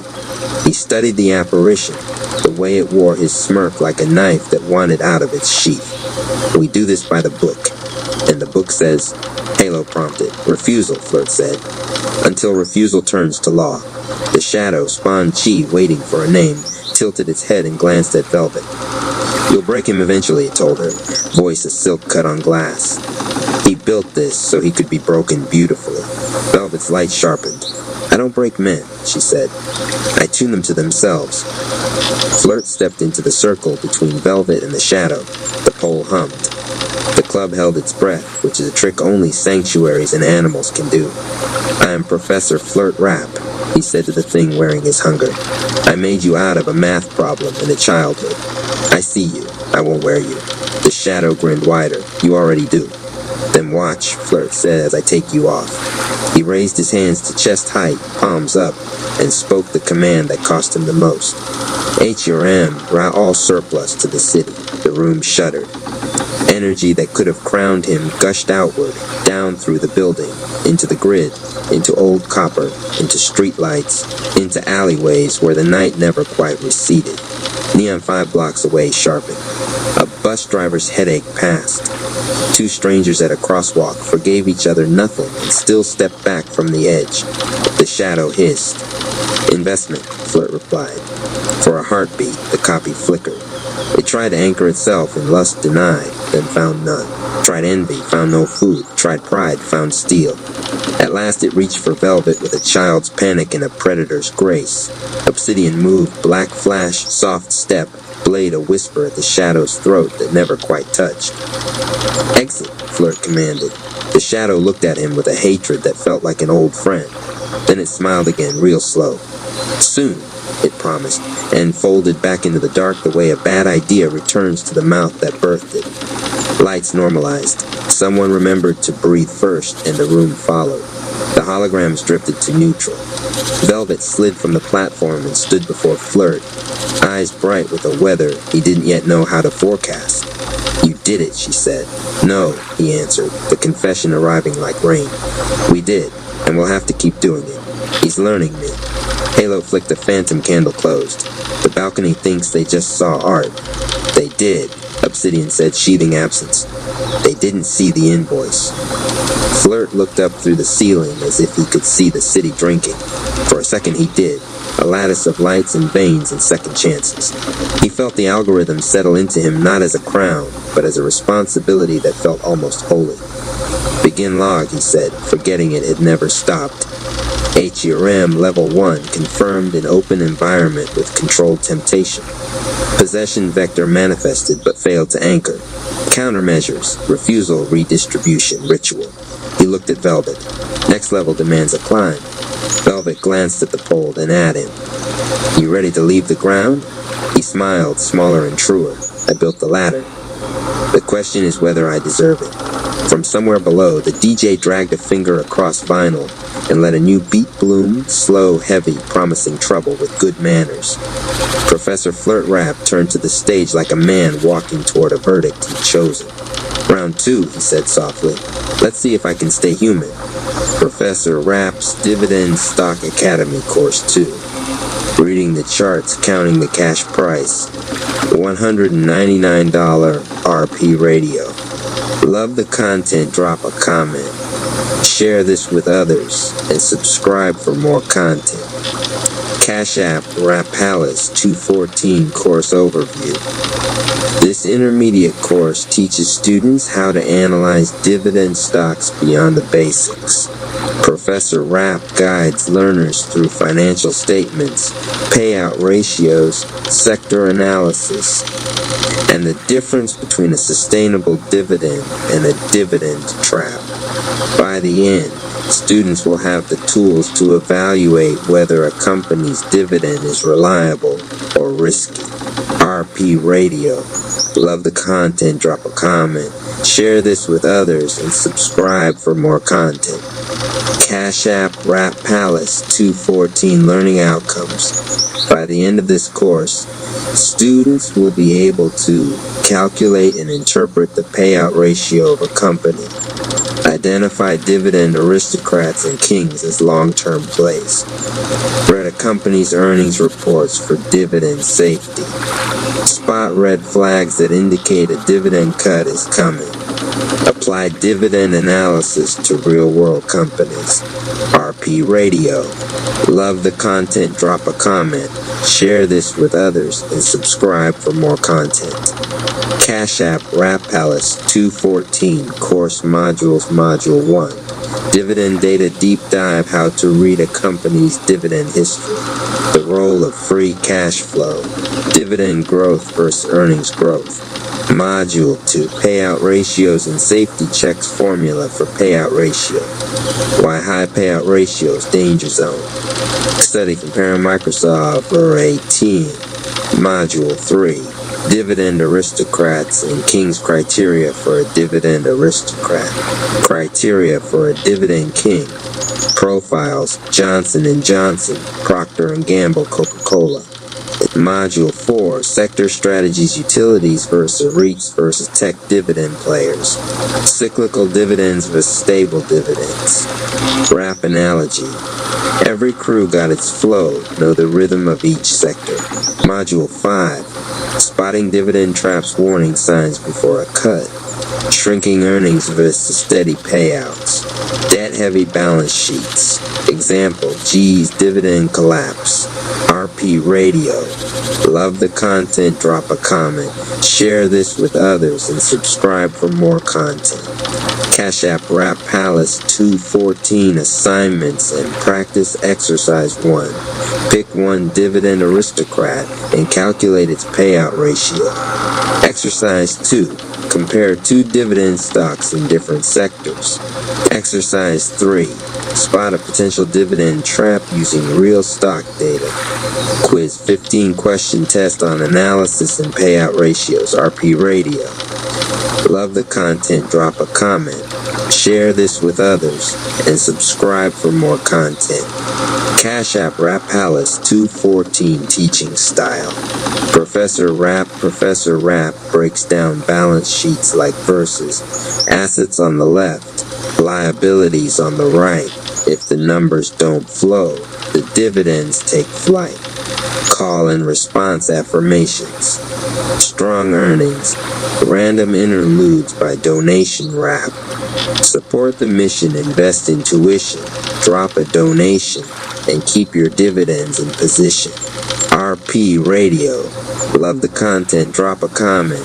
Share this with others and subscribe for more content. Cash App Rap Palace 214 certification students who complete assignments and quiz earn the Dividend Analyzer Certificate of Completion. RP Radio. Love the content, drop a comment. Share this with others and subscribe for more content. Cash App Rap Palace 214. The Rap Tribe gathered at the gates of the legendary Meditation Time Chamber, a towering structure pulsating with an ethereal glow.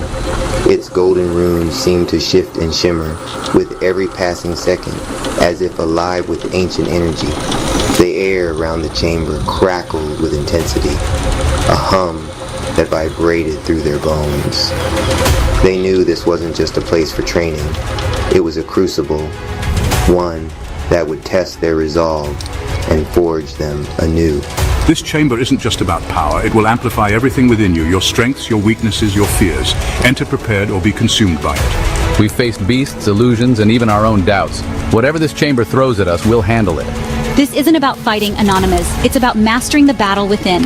Focus, little ones. This isn't a playground. Toddler Rap and Toddler Yoku Rap bounced with excitement, their auras buzzing with youthful energy. Let's see what this thing's got. The doors creaked open with a low, ominous groan, releasing a wave of light that enveloped the group. As they stepped inside, the world around them transformed. Rolling golden hills stretched endlessly in all directions. Rivers of glowing chi meandered lazily, and the sky alternated between brilliant sunlight and a star-speckled night. Time itself felt elastic, stretching and contracting with each breath. The energy here, it's alive. The chamber knows your essence. It will challenge every part of you, pushing you to your limits. No sooner had they taken a step forward than the ground began to tremble. The rivers roared, the hills shifted, and from the earth rose massive beasts, each embodying a different element: fire, water, earth, and wind. Their energies radiated raw power, shaking the very air with their presence. Here we go. Let's see what you've got. We'll handle this, but stay sharp. Toddler Rap and Toddler Yoku Rap charged forward together, their combined energies creating a whirlwind of yellow and blue light. We've got the fire one. Stay together. This isn't just about strength, it's about unity. The fire beast roared, sending a wave of heat that melted the ground around it. Toddler Yoku Rap countered with a blast of icy blue chi, while Toddler Rap attacked from the side with a burst of golden energy. Together, they created a swirling vortex of fire and ice, neutralizing the beast's flames. Civil Surfer Rap faced the water beast, his movements fluid and deliberate. He dodged its crashing waves with ease, his silver chi slicing through the water like a blade. You're all flow, no substance. He landed a decisive strike that sent the beast collapsing into the river.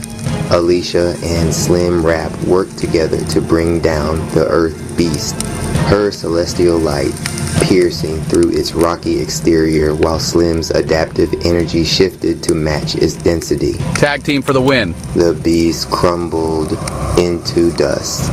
Anonymized, Cherry took on the Wind Beast, his purple dragon aura roaring to life. He grounded himself with a deep breath, then unleashed a burst of energy that shattered the beast's chaotic gusts. This is nothing. Though sweat dripped down his face. As the beast dissolved, the air grew still. The chamber's voice echoed around them, a harmonious blend of tones. You have passed the first trial. Reflect, for greater challenges await. The group sat in a circle, their energies dim but steady. Alicia glanced at her glowing hands. I didn't think I had it in me. You do, but you've barely scratched the surface. Anonymous Cherry stared at his hands, his dragon energy faintly flickering. We're stronger than we think, but this was just the first step. Spectator Rap's jingle. Like, share, comment, subscribe, and don't forget to donate to keep the rhythm alive. As the jingle faded, Mama Amarap smiled. This isn't just about power, it's about purpose. Remember why you're here. Gap 3s. As the echo of Mama Amarap's words lingered, the chamber's atmosphere shifted. The walls seemed to pulse with a gentle golden light. The Rapp family felt a warm presence envelop them, like a celestial embrace. A soft, resonant voice filled the chamber, speaking directly to their hearts. What is God's plan? It is not ours to design, but to embrace. Each challenge is a step forward, each loss a lesson. Trust the process, for you are divinely guided. The light intensified, casting intricate patterns on the walls, as if illustrating the interconnectedness of their journey. Remember, the voice continued, your purpose is not merely to conquer, but to understand and grow.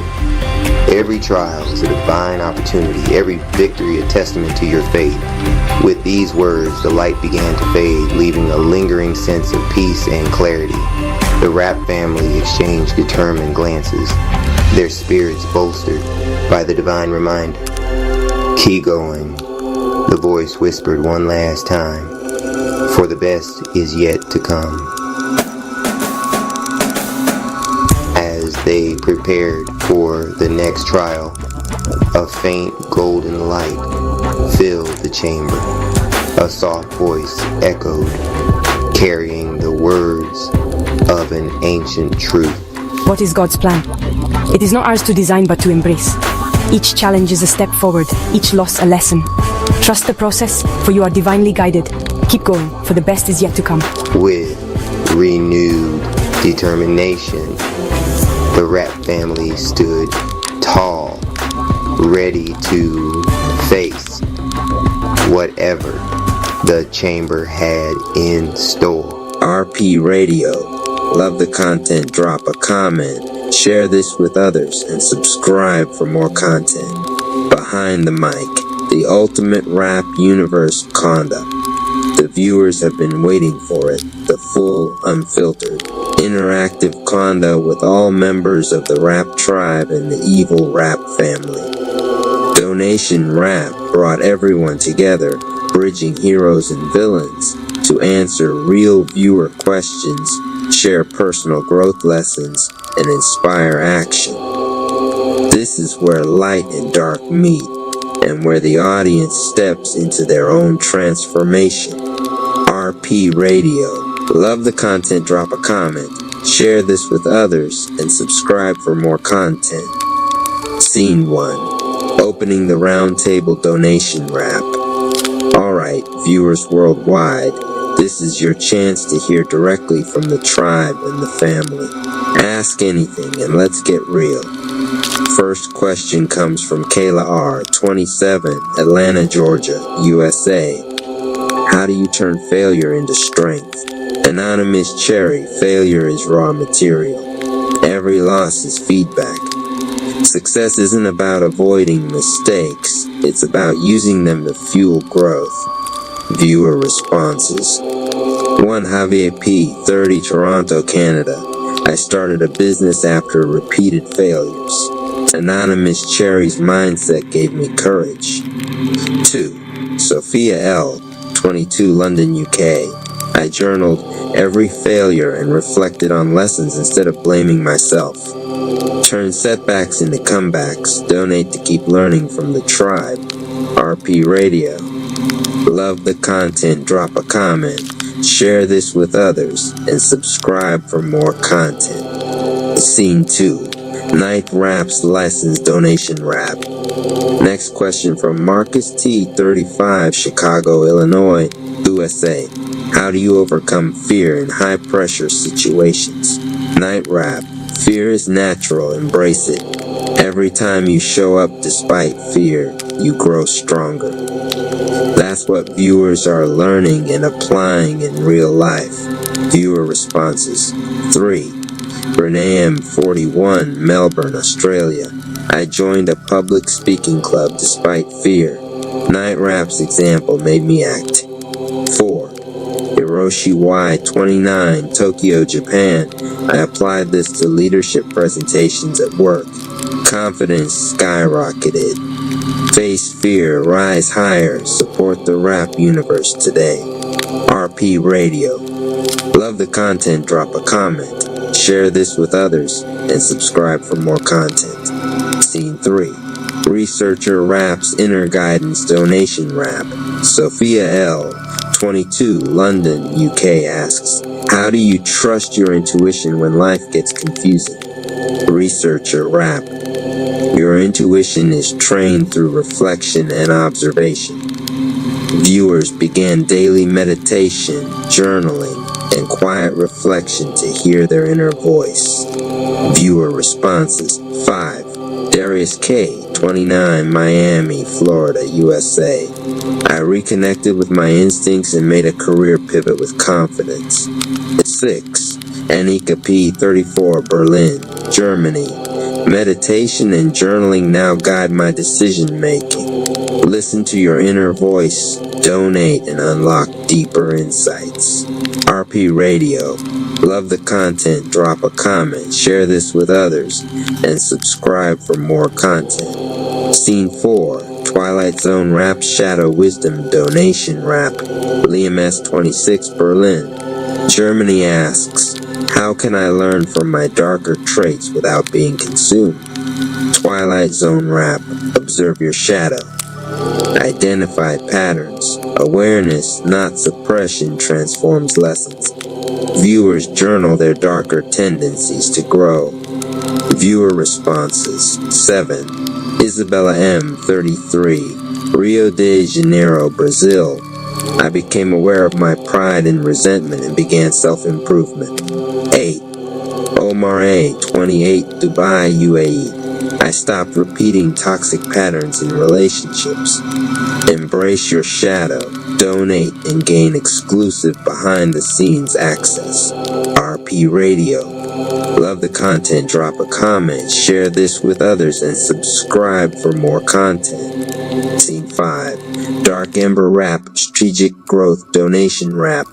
Amira N., 29, Cairo, Egypt asks, how do you plan without letting ego control decisions? Dark Ember Rap. Observe outcomes objectively. Strategy is reflection plus action. Viewers are learning planning and foresight while checking ego. Viewer responses. 9. Diego F., 33, Buenos Aires, Argentina. I started a career journal tracking wins and failures strategically. 10. Leela S., 25, Casablanca, Morocco. I balance ambition with empathy after seeing Dark Ember Rap. Strategize your life, donate, and master your path. RP Radio. Love the content, drop a comment, share this with others, and subscribe for more content. Scene 6. Frieza Rap Subtle Influence Donation Rap. Ethan W., 30, Vancouver, Canada asks, how can I influence others positively without manipulation? Frieza Rap. Influence is understanding, empathy, and example. Observing negative influence in our story helps viewers correct their own. Positive influence is intentional and ethical. Viewer responses. 11. Maya L., 23, Sydney, Australia.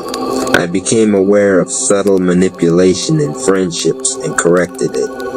12. Raphael T., 34, Lisbon, Portugal. I mentor peers, modeling behavior rather than controlling it. Influence with integrity. Support the rap universe now. RP Radio. Love the content, drop a comment, share this with others, and subscribe for more content. Scene 7.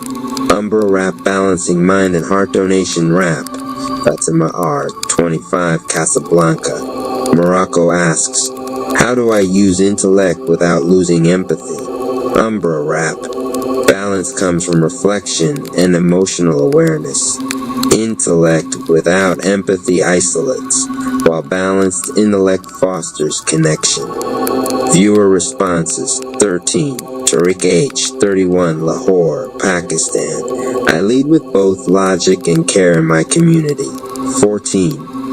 Carlos M., 36, Madrid, Spain. I now pause and reflect emotionally before major decisions. Sharpen your mind and heart. Donate and unlock secret insights. RP Radio. Love the content, drop a comment, share this with others, and subscribe for more content. Scene 8. The Combined Lesson Light and Dark Integration Donation Rap. Viewers also asked, how do I integrate lessons from both heroes and villains? Anonymous Cherry. Observe both sides, learn from triumphs and mistakes alike. Twilight Zone Rap. Your shadows are lessons. Recognize and transform them. Night Rap. Show up even imperfectly. Dark Ember Rap. Plan strategically, but stay grounded. Viewer highlights, 15. Caden H, 19, New York, USA. I balanced ambition with mindfulness after following tribe and family lessons. 16. Amelia F, 28, Paris, France. I left a toxic environment and started a business applying strategic growth lessons. 17. Ahmed S, 29, Cairo, Cut, Egypt. Meditation, journaling, and reflection became daily habits. 18. Isabella N, 31, Milan, Italy. I integrated my shadow traits into personal growth planning. 19. Nika O, 31, Johannesburg, South Africa. I created a mentorship circle applying light and dark lessons. Step into your power, donate, unlock behind the scenes, and transform your story. RP Radio. Love the content, drop a comment, share this with others, and subscribe for more content. Chapter 4. Harmony Under Pressure. The Rap family gathered at the Temple of Frequencies, a sacred hall where vibrations from the universe could be heard like faint whispers in the air. The walls were alive with echoes of chants from those who came before, every sound vibrating with intention. Anonymous Cherry stood at the center, his aura glowing with steady calm. Around him sat Night Rap, Genius Rap, Researcher Rap, Excitement Rap, and Mama Rap, each one pulsing with different energies, conflicted, hopeful, unsure, yet united. Listen, Anonymous said, his voice soft but carrying the weight of command. The evil Rap tribe thrives on division. They turn our differences into weapons. But here today we align, not as separate rhythms, but as one symphony. The floor beneath them lit with concentric circles of chai. Everyone's energy began pulling, clashing, pushing against each other. For a moment, the harmony seemed impossible. Genius Rap's intellect buzzed too fast. Night Rap's walls of defense resisted flow, and Excitement Rap's energy surged like untamed lightning. Breathe, Mama Rap whispered, steadying her hands. Family is not about being the same. It's about moving together, even with different steps. The energy shifted. Slowly, their Kai aligned. A glow surged upward like a column of light, piercing the roof of the temple and extending into the skies. From above, the evil Rap tribe watched, cloaked in shadows. Twilight Zone Rap grinned with twisted amusement. They're learning, he muttered, but pressure will test their unity, and pressure always cracks. Suddenly, black mist seeped through the temple doors. Clones of the evil Rap tribe, weaker shades but dangerous nonetheless, emerged to disrupt the family's flow. Anonymous stepped forward, his aura already bristling. Hold formation, don't break. Each Rap fought in their way, Night Rap shielding with heavy defensive barriers. Genius Rap analyzing clone patterns and shouting counter strategies. Excitement Rap turning wild energy into sharp blasts of fire. Mama Rap weaving healing songs that stitched their chai back together mid-battle. Researcher Rap tapping into ancient scrolls, channeling vibrations into elemental strikes. Together, the Rap family held strong. Their chi, though different, began to harmonize like a drumline singing after chaos. The clones cracked and burst into mist, unable to withstand the balanced frequencies. Anonymous smiled faintly. This is what alignment feels like. A family not broken, but bent into harmony. The temple floor pulsed once more, and the column of light solidified into a beacon visible across the city, a signal that the Rap family was entering a new stage of power. But from the distance, Twilight Zone Rap's laughter echoed. Light can shine, but every light casts a shadow, and I am the shadow. RP Radio. Love the content, drop a comment, share this with others, and subscribe for more content. The line, light, refined, flow together, build the climb. Rap Palace calls, step in divine, support the mission. Now's the time. Support the Rap family's journey and build wealth with us. Radio. Love the content, drop a comment, share this with others, and subscribe for more content. Here's Chapter 5 of your saga, carrying the Rap family into their first major clash against Twilight Zone Rap himself. I've woven in the donation jingles and promo link in natural spots so they fit the rhythm of the story. RP Radio. Love the content, drop a comment, share this with others, and subscribe for more content. Chapter 5. The Distortion Clash. The Rap family marched into the Neon District, where buildings flickered like broken holograms. The evil Rap tribe had begun their work, reality bending and unraveling under the warped laughter of Twilight Zone Rap. Shadows bent sideways, streetlights hummed backwards. Even the air tasted metallic, as if truth itself was dissolving. Anonymous Cherry felt the distortion pressing against his chi, threatening to pull his heartbeat out of rhythm. "Stay centered," he whispered. "This is his battlefield, but our harmony is stronger." Twilight Zone Rap appeared in the center of the chaos, his eyes glowing with sick amusement. "Ah, my favorite family," he sneered. "So eager to align, so desperate to shine. But what happens when reality itself turns against you?" He snapped his fingers. Instantly, clones of the evil Rap tribe poured from the alleyways, each one a warped mockery of the Rap family themselves. RP Radio. Love the content, drop a comment, share this with others, and subscribe for more content. The battle begins. Night Rap braced himself, his shields flickering under the pressure. Genius Rap tried calculating clone patterns, only to realize equations bent under the distortion. Excitement Rap lashed out wildly, his fireballs exploding but unraveling into sparks before impact. Researcher Rap gritted his teeth, flipping through scrolls, only to find the words sliding off the pages. It was chaos. Twilight's laughter shook the sky. You cannot fight distortion with logic. You cannot fight lies with fists. Anonymous's aura flared. His snake chi surged green-blue with purple highlights, wrapping his form like a living serpent. "We don't fight distortion," he growled. "We align beyond it." RP Radio. Love the content, drop a comment, share this with others, and subscribe for more content. Power flows when the family's true, chi aligned, reality can't undo. Support the mission, help us grow, abundance flow.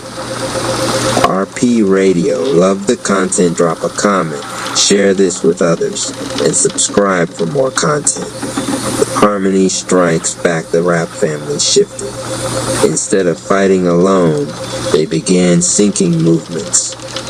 Night Rap shielded, while Excitement Rap funneled fire through the cracks. Genius Rap stopped calculating and started flowing, using instinct to guide strategy. Researcher Rap read not the words, but the vibrations behind them, channeling sonic blasts. Mama Rap sang, her healing notes weaving into their combined aura. Their chi flared, merging into a spiral of golden blue light. Together, they unleashed a unified chi blast that tore through the clones, unraveling the distortion around them. Twilight Zone Rap staggered, but only grinned wider. Interesting, he mused. Unity as a weapon. Let's see how long you can keep it before I tear your harmony apart from the inside. The battle had only begun. Our radio. Love the content, drop a comment, share this with others, and subscribe for more content.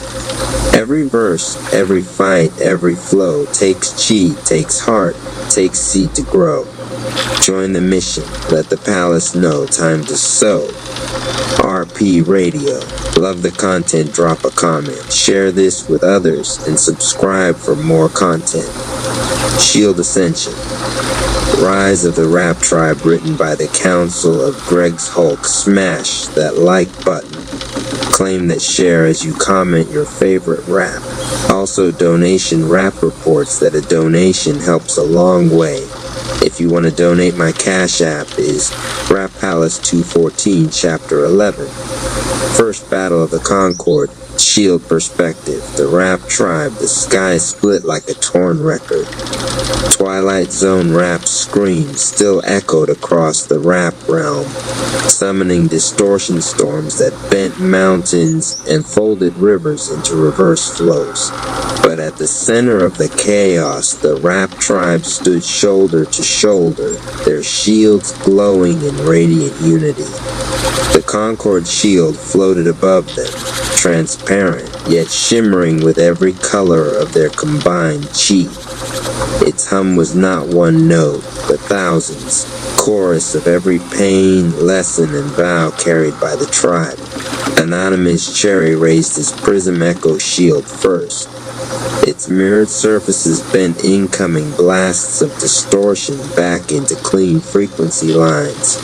Vegeta Rap slammed his Flame Truth shield into the ground, releasing waves of righteous fire that carved pathways through the storm. Mama Ama Rap spread her heartline threads, connecting her teammates with pulses of strength whenever their focus wavered. Z-Rap steadied his Chronoverse shield, turning time against Twilight's attacks, slowing fragments of shattered space so they could be deflected. And above them all, the Concord shield glowed brighter, responding to their rhythm. Then the first enemy appeared. The Reversal Prophet stepped through the storm. His body was a paradox, moving forward and backward simultaneously, his words spoken in reverse cadence. Reversal Prophet. He lifted his hands. Waves of inverted energy crashed down, flipping every emotion they carried into its opposite. Love bent into fear, courage bent into hesitation, unity bent into doubt. The Rap Tribe staggered. Vegeta Rap. He's turning our own heartbeats against us. Anonymous. Then we match inversion with reflection. The shields pulsed. Their owners stepped into position, aligning in cipher formation. The Concord shield dropped lower, absorbing the inversion waves and transforming them, not back into the original state, but into something stronger. Fear became focus. Hesitation became strategy. Doubt became deeper trust. Mama Ama, we don't erase the pain, we rewrite it into power. With a unified chant, they unleashed the first strike of the Concord shield. A wave of pure harmonic light surged forward, colliding with the Reversal Prophet's paradox energy. The sound shook the sky. Twilight's distortion storms flickered. For a brief moment, harmony broke through. The Prophet staggered, but he did not fall. Reversal Prophet. He dissolved back into static, leaving the tribe panting but standing victorious in their first true test. Elder Remix stepped forward, eyes solemn. Elder Remix, this was only a measure. Twilight will send worse, but you have proven the Concord shield is not theory, it is weapon, and it is prophecy. The tribe looked at each other, shields glowing faintly in the calm after chaos. The battle had only begun. Smash that like button. Claim that share as you comment your favorite rap. Also, donation rap reports that a donation helps a long way. If you want to donate, my Cash App is Rapalis214 Jingle. What the enemy flips, the tribe remixes. Affirmation. No weapon turned against my truth can hold. I turn contradiction into clarity. The Concord Shield just won its first battle, but Twilight Storm is far from over. Help keep the tribe rising and the harmony flowing.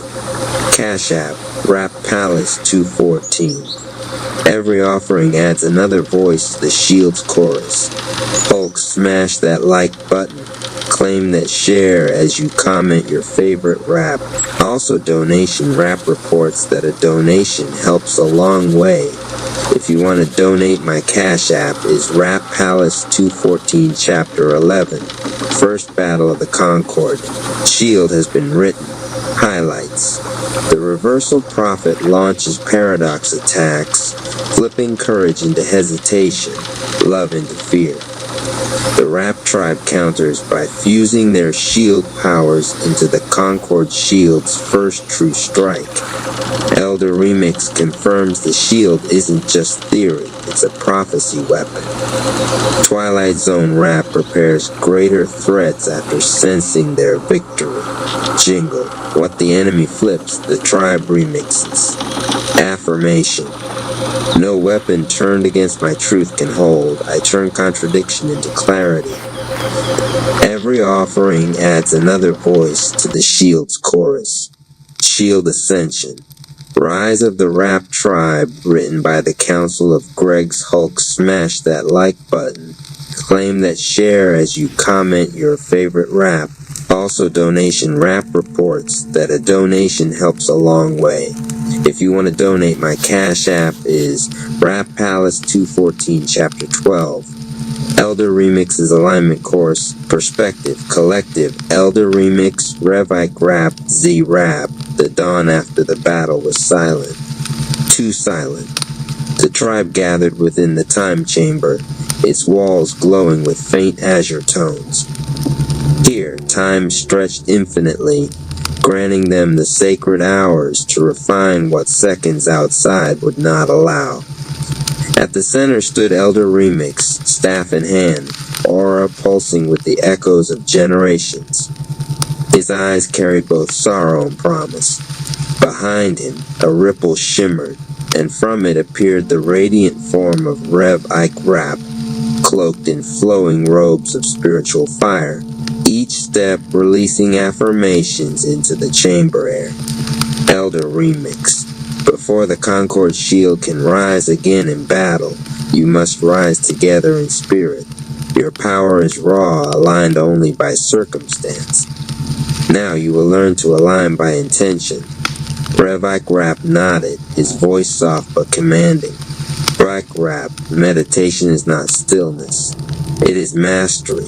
Your shield is your mind, and your mind must be clear before your body can fight. The chamber shifted. They were suddenly suspended in a void of mirrors, each reflecting not just their bodies, but their doubts. Rev Ike Rap, face yourselves, not the battles you fought, but the reasons you fought them. Hulk, smash that like button. Claim that share as you comment your favorite rap. Also, donation rap reports that a donation helps a long way.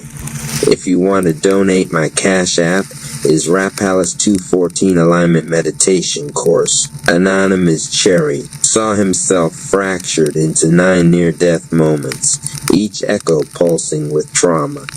His Prism Echo shield hummed, daring him to fuse them into strength instead of sorrow.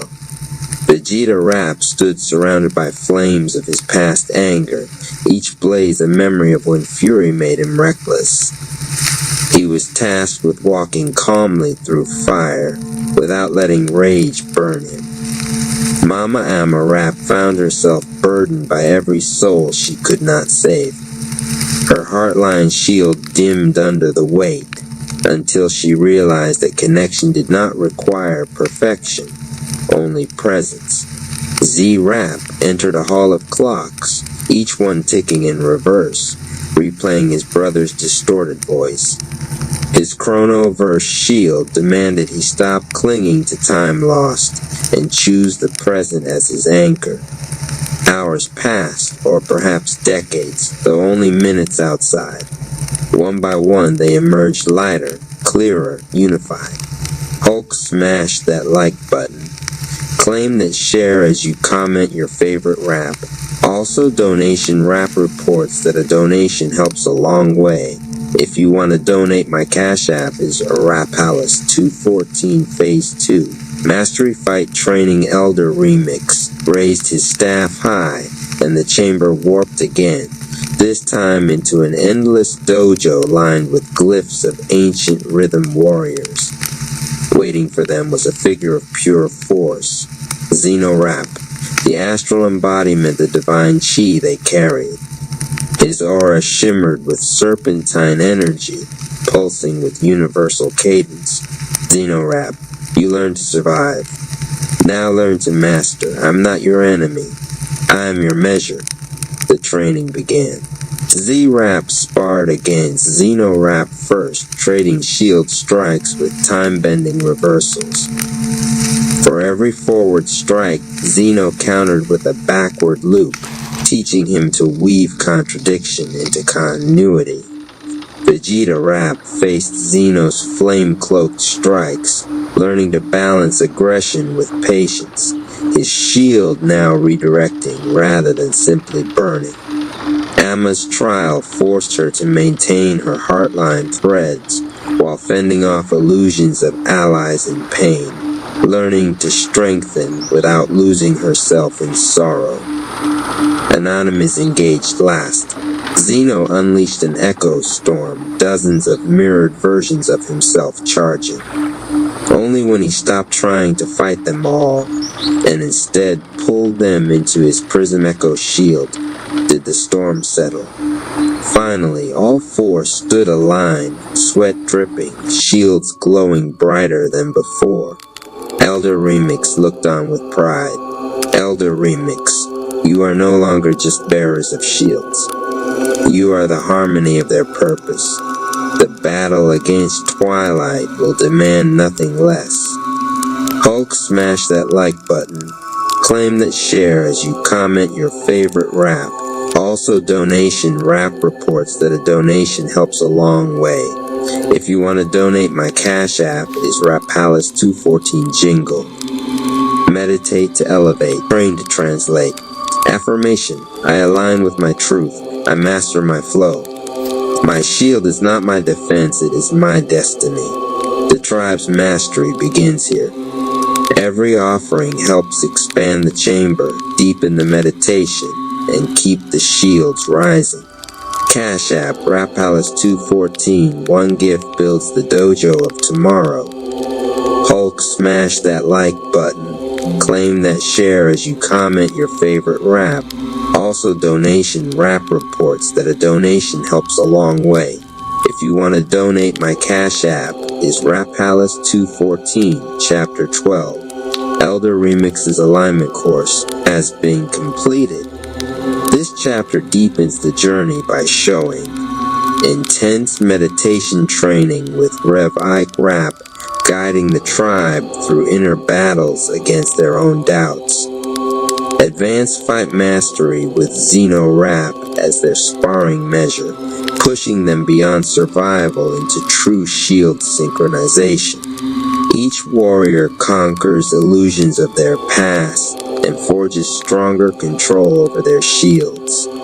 Elder Remix confirms their transformation from shield bearers into harmonized warriors of destiny. Chapter 1. Open House at the Rivers. The time chamber stirred like a beast waking from sleep. Its vaulted ceiling flickered between constellations and neon lights. The divine chakra-toddy rivers running hotter than ever before. No longer just flowing, but roaring like veins in a lion's chest. Anonymous Cherry stood at the water's edge. His cape hung heavy, purple and black stripes rippling in unseen wind, hood shadowing eyes that carried too many battles. Snakechie hissed restlessly, circling his shoulders, as if it already sensed the trial ahead. Then the rivers split. A man stepped through. Sharp suit creased like contracts, sneakers clean as new promises. His aura scrolled green gold letters. Cherry Palace Empire. Zay CPE Rap.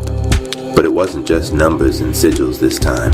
Behind him prowled a lion of light, mane blazing, eyes locked on everything like a king inspecting land. This chamber's no playground, it's escrow. Every roar you fake, every debt you dodge, it's all listed here. Today, the listing's live. Pass or get foreclosed. The tribe murmured. Civil Surfer Rap balanced his board, tides rising in his veins. Donation Rap twirled his mic nervously, muttering a hook under his breath. Mama Ama Rap and Papa Rap exchanged a knowing glance. They felt this shift before the rivers even stirred. Then another rhythm came, bouncing in, slick as a jingle, smooth as a realtor's pitch. Keys in hand, pride expands, open house in the promised lands. Zay the realtor Rap emerged. His aura was a sales floor on fire, charisma wrapping him like a crown. Another lion stalked behind him, wild, untamed, mane snapping like flags over a sold sign. The two lions growled at each other, sparks flying. The chamber trembled under the twin roars. Two lions and one pride? That don't end easy. Don't. Either balance or blood. Grand entrance to the stage of your day. Let it be a vibrant force of graceful movements of prosperity in every form. RP Radio, love the content, drop a comment, share this with others, and subscribe for more content. Cash App, Rap Alice. 2-4 Tune. A card the size of a cathedral door fell from the ceiling, slamming into the marble with a quake. On its face glowed the Ace of Hearts, but the heart pulsed like muscle. Scarlet script bled across the walls. Game 1. The open house of your soul. Entry fee. Your voice. Step inside, no place to hide, the lion roars. The soul decides. The heart split into a doorway of blood-red light. One by one, the tribe approached. Professor Rap scribbling notes already. Love Rap pressing palm to her chest. Civil Surfer testing his balance against the quake.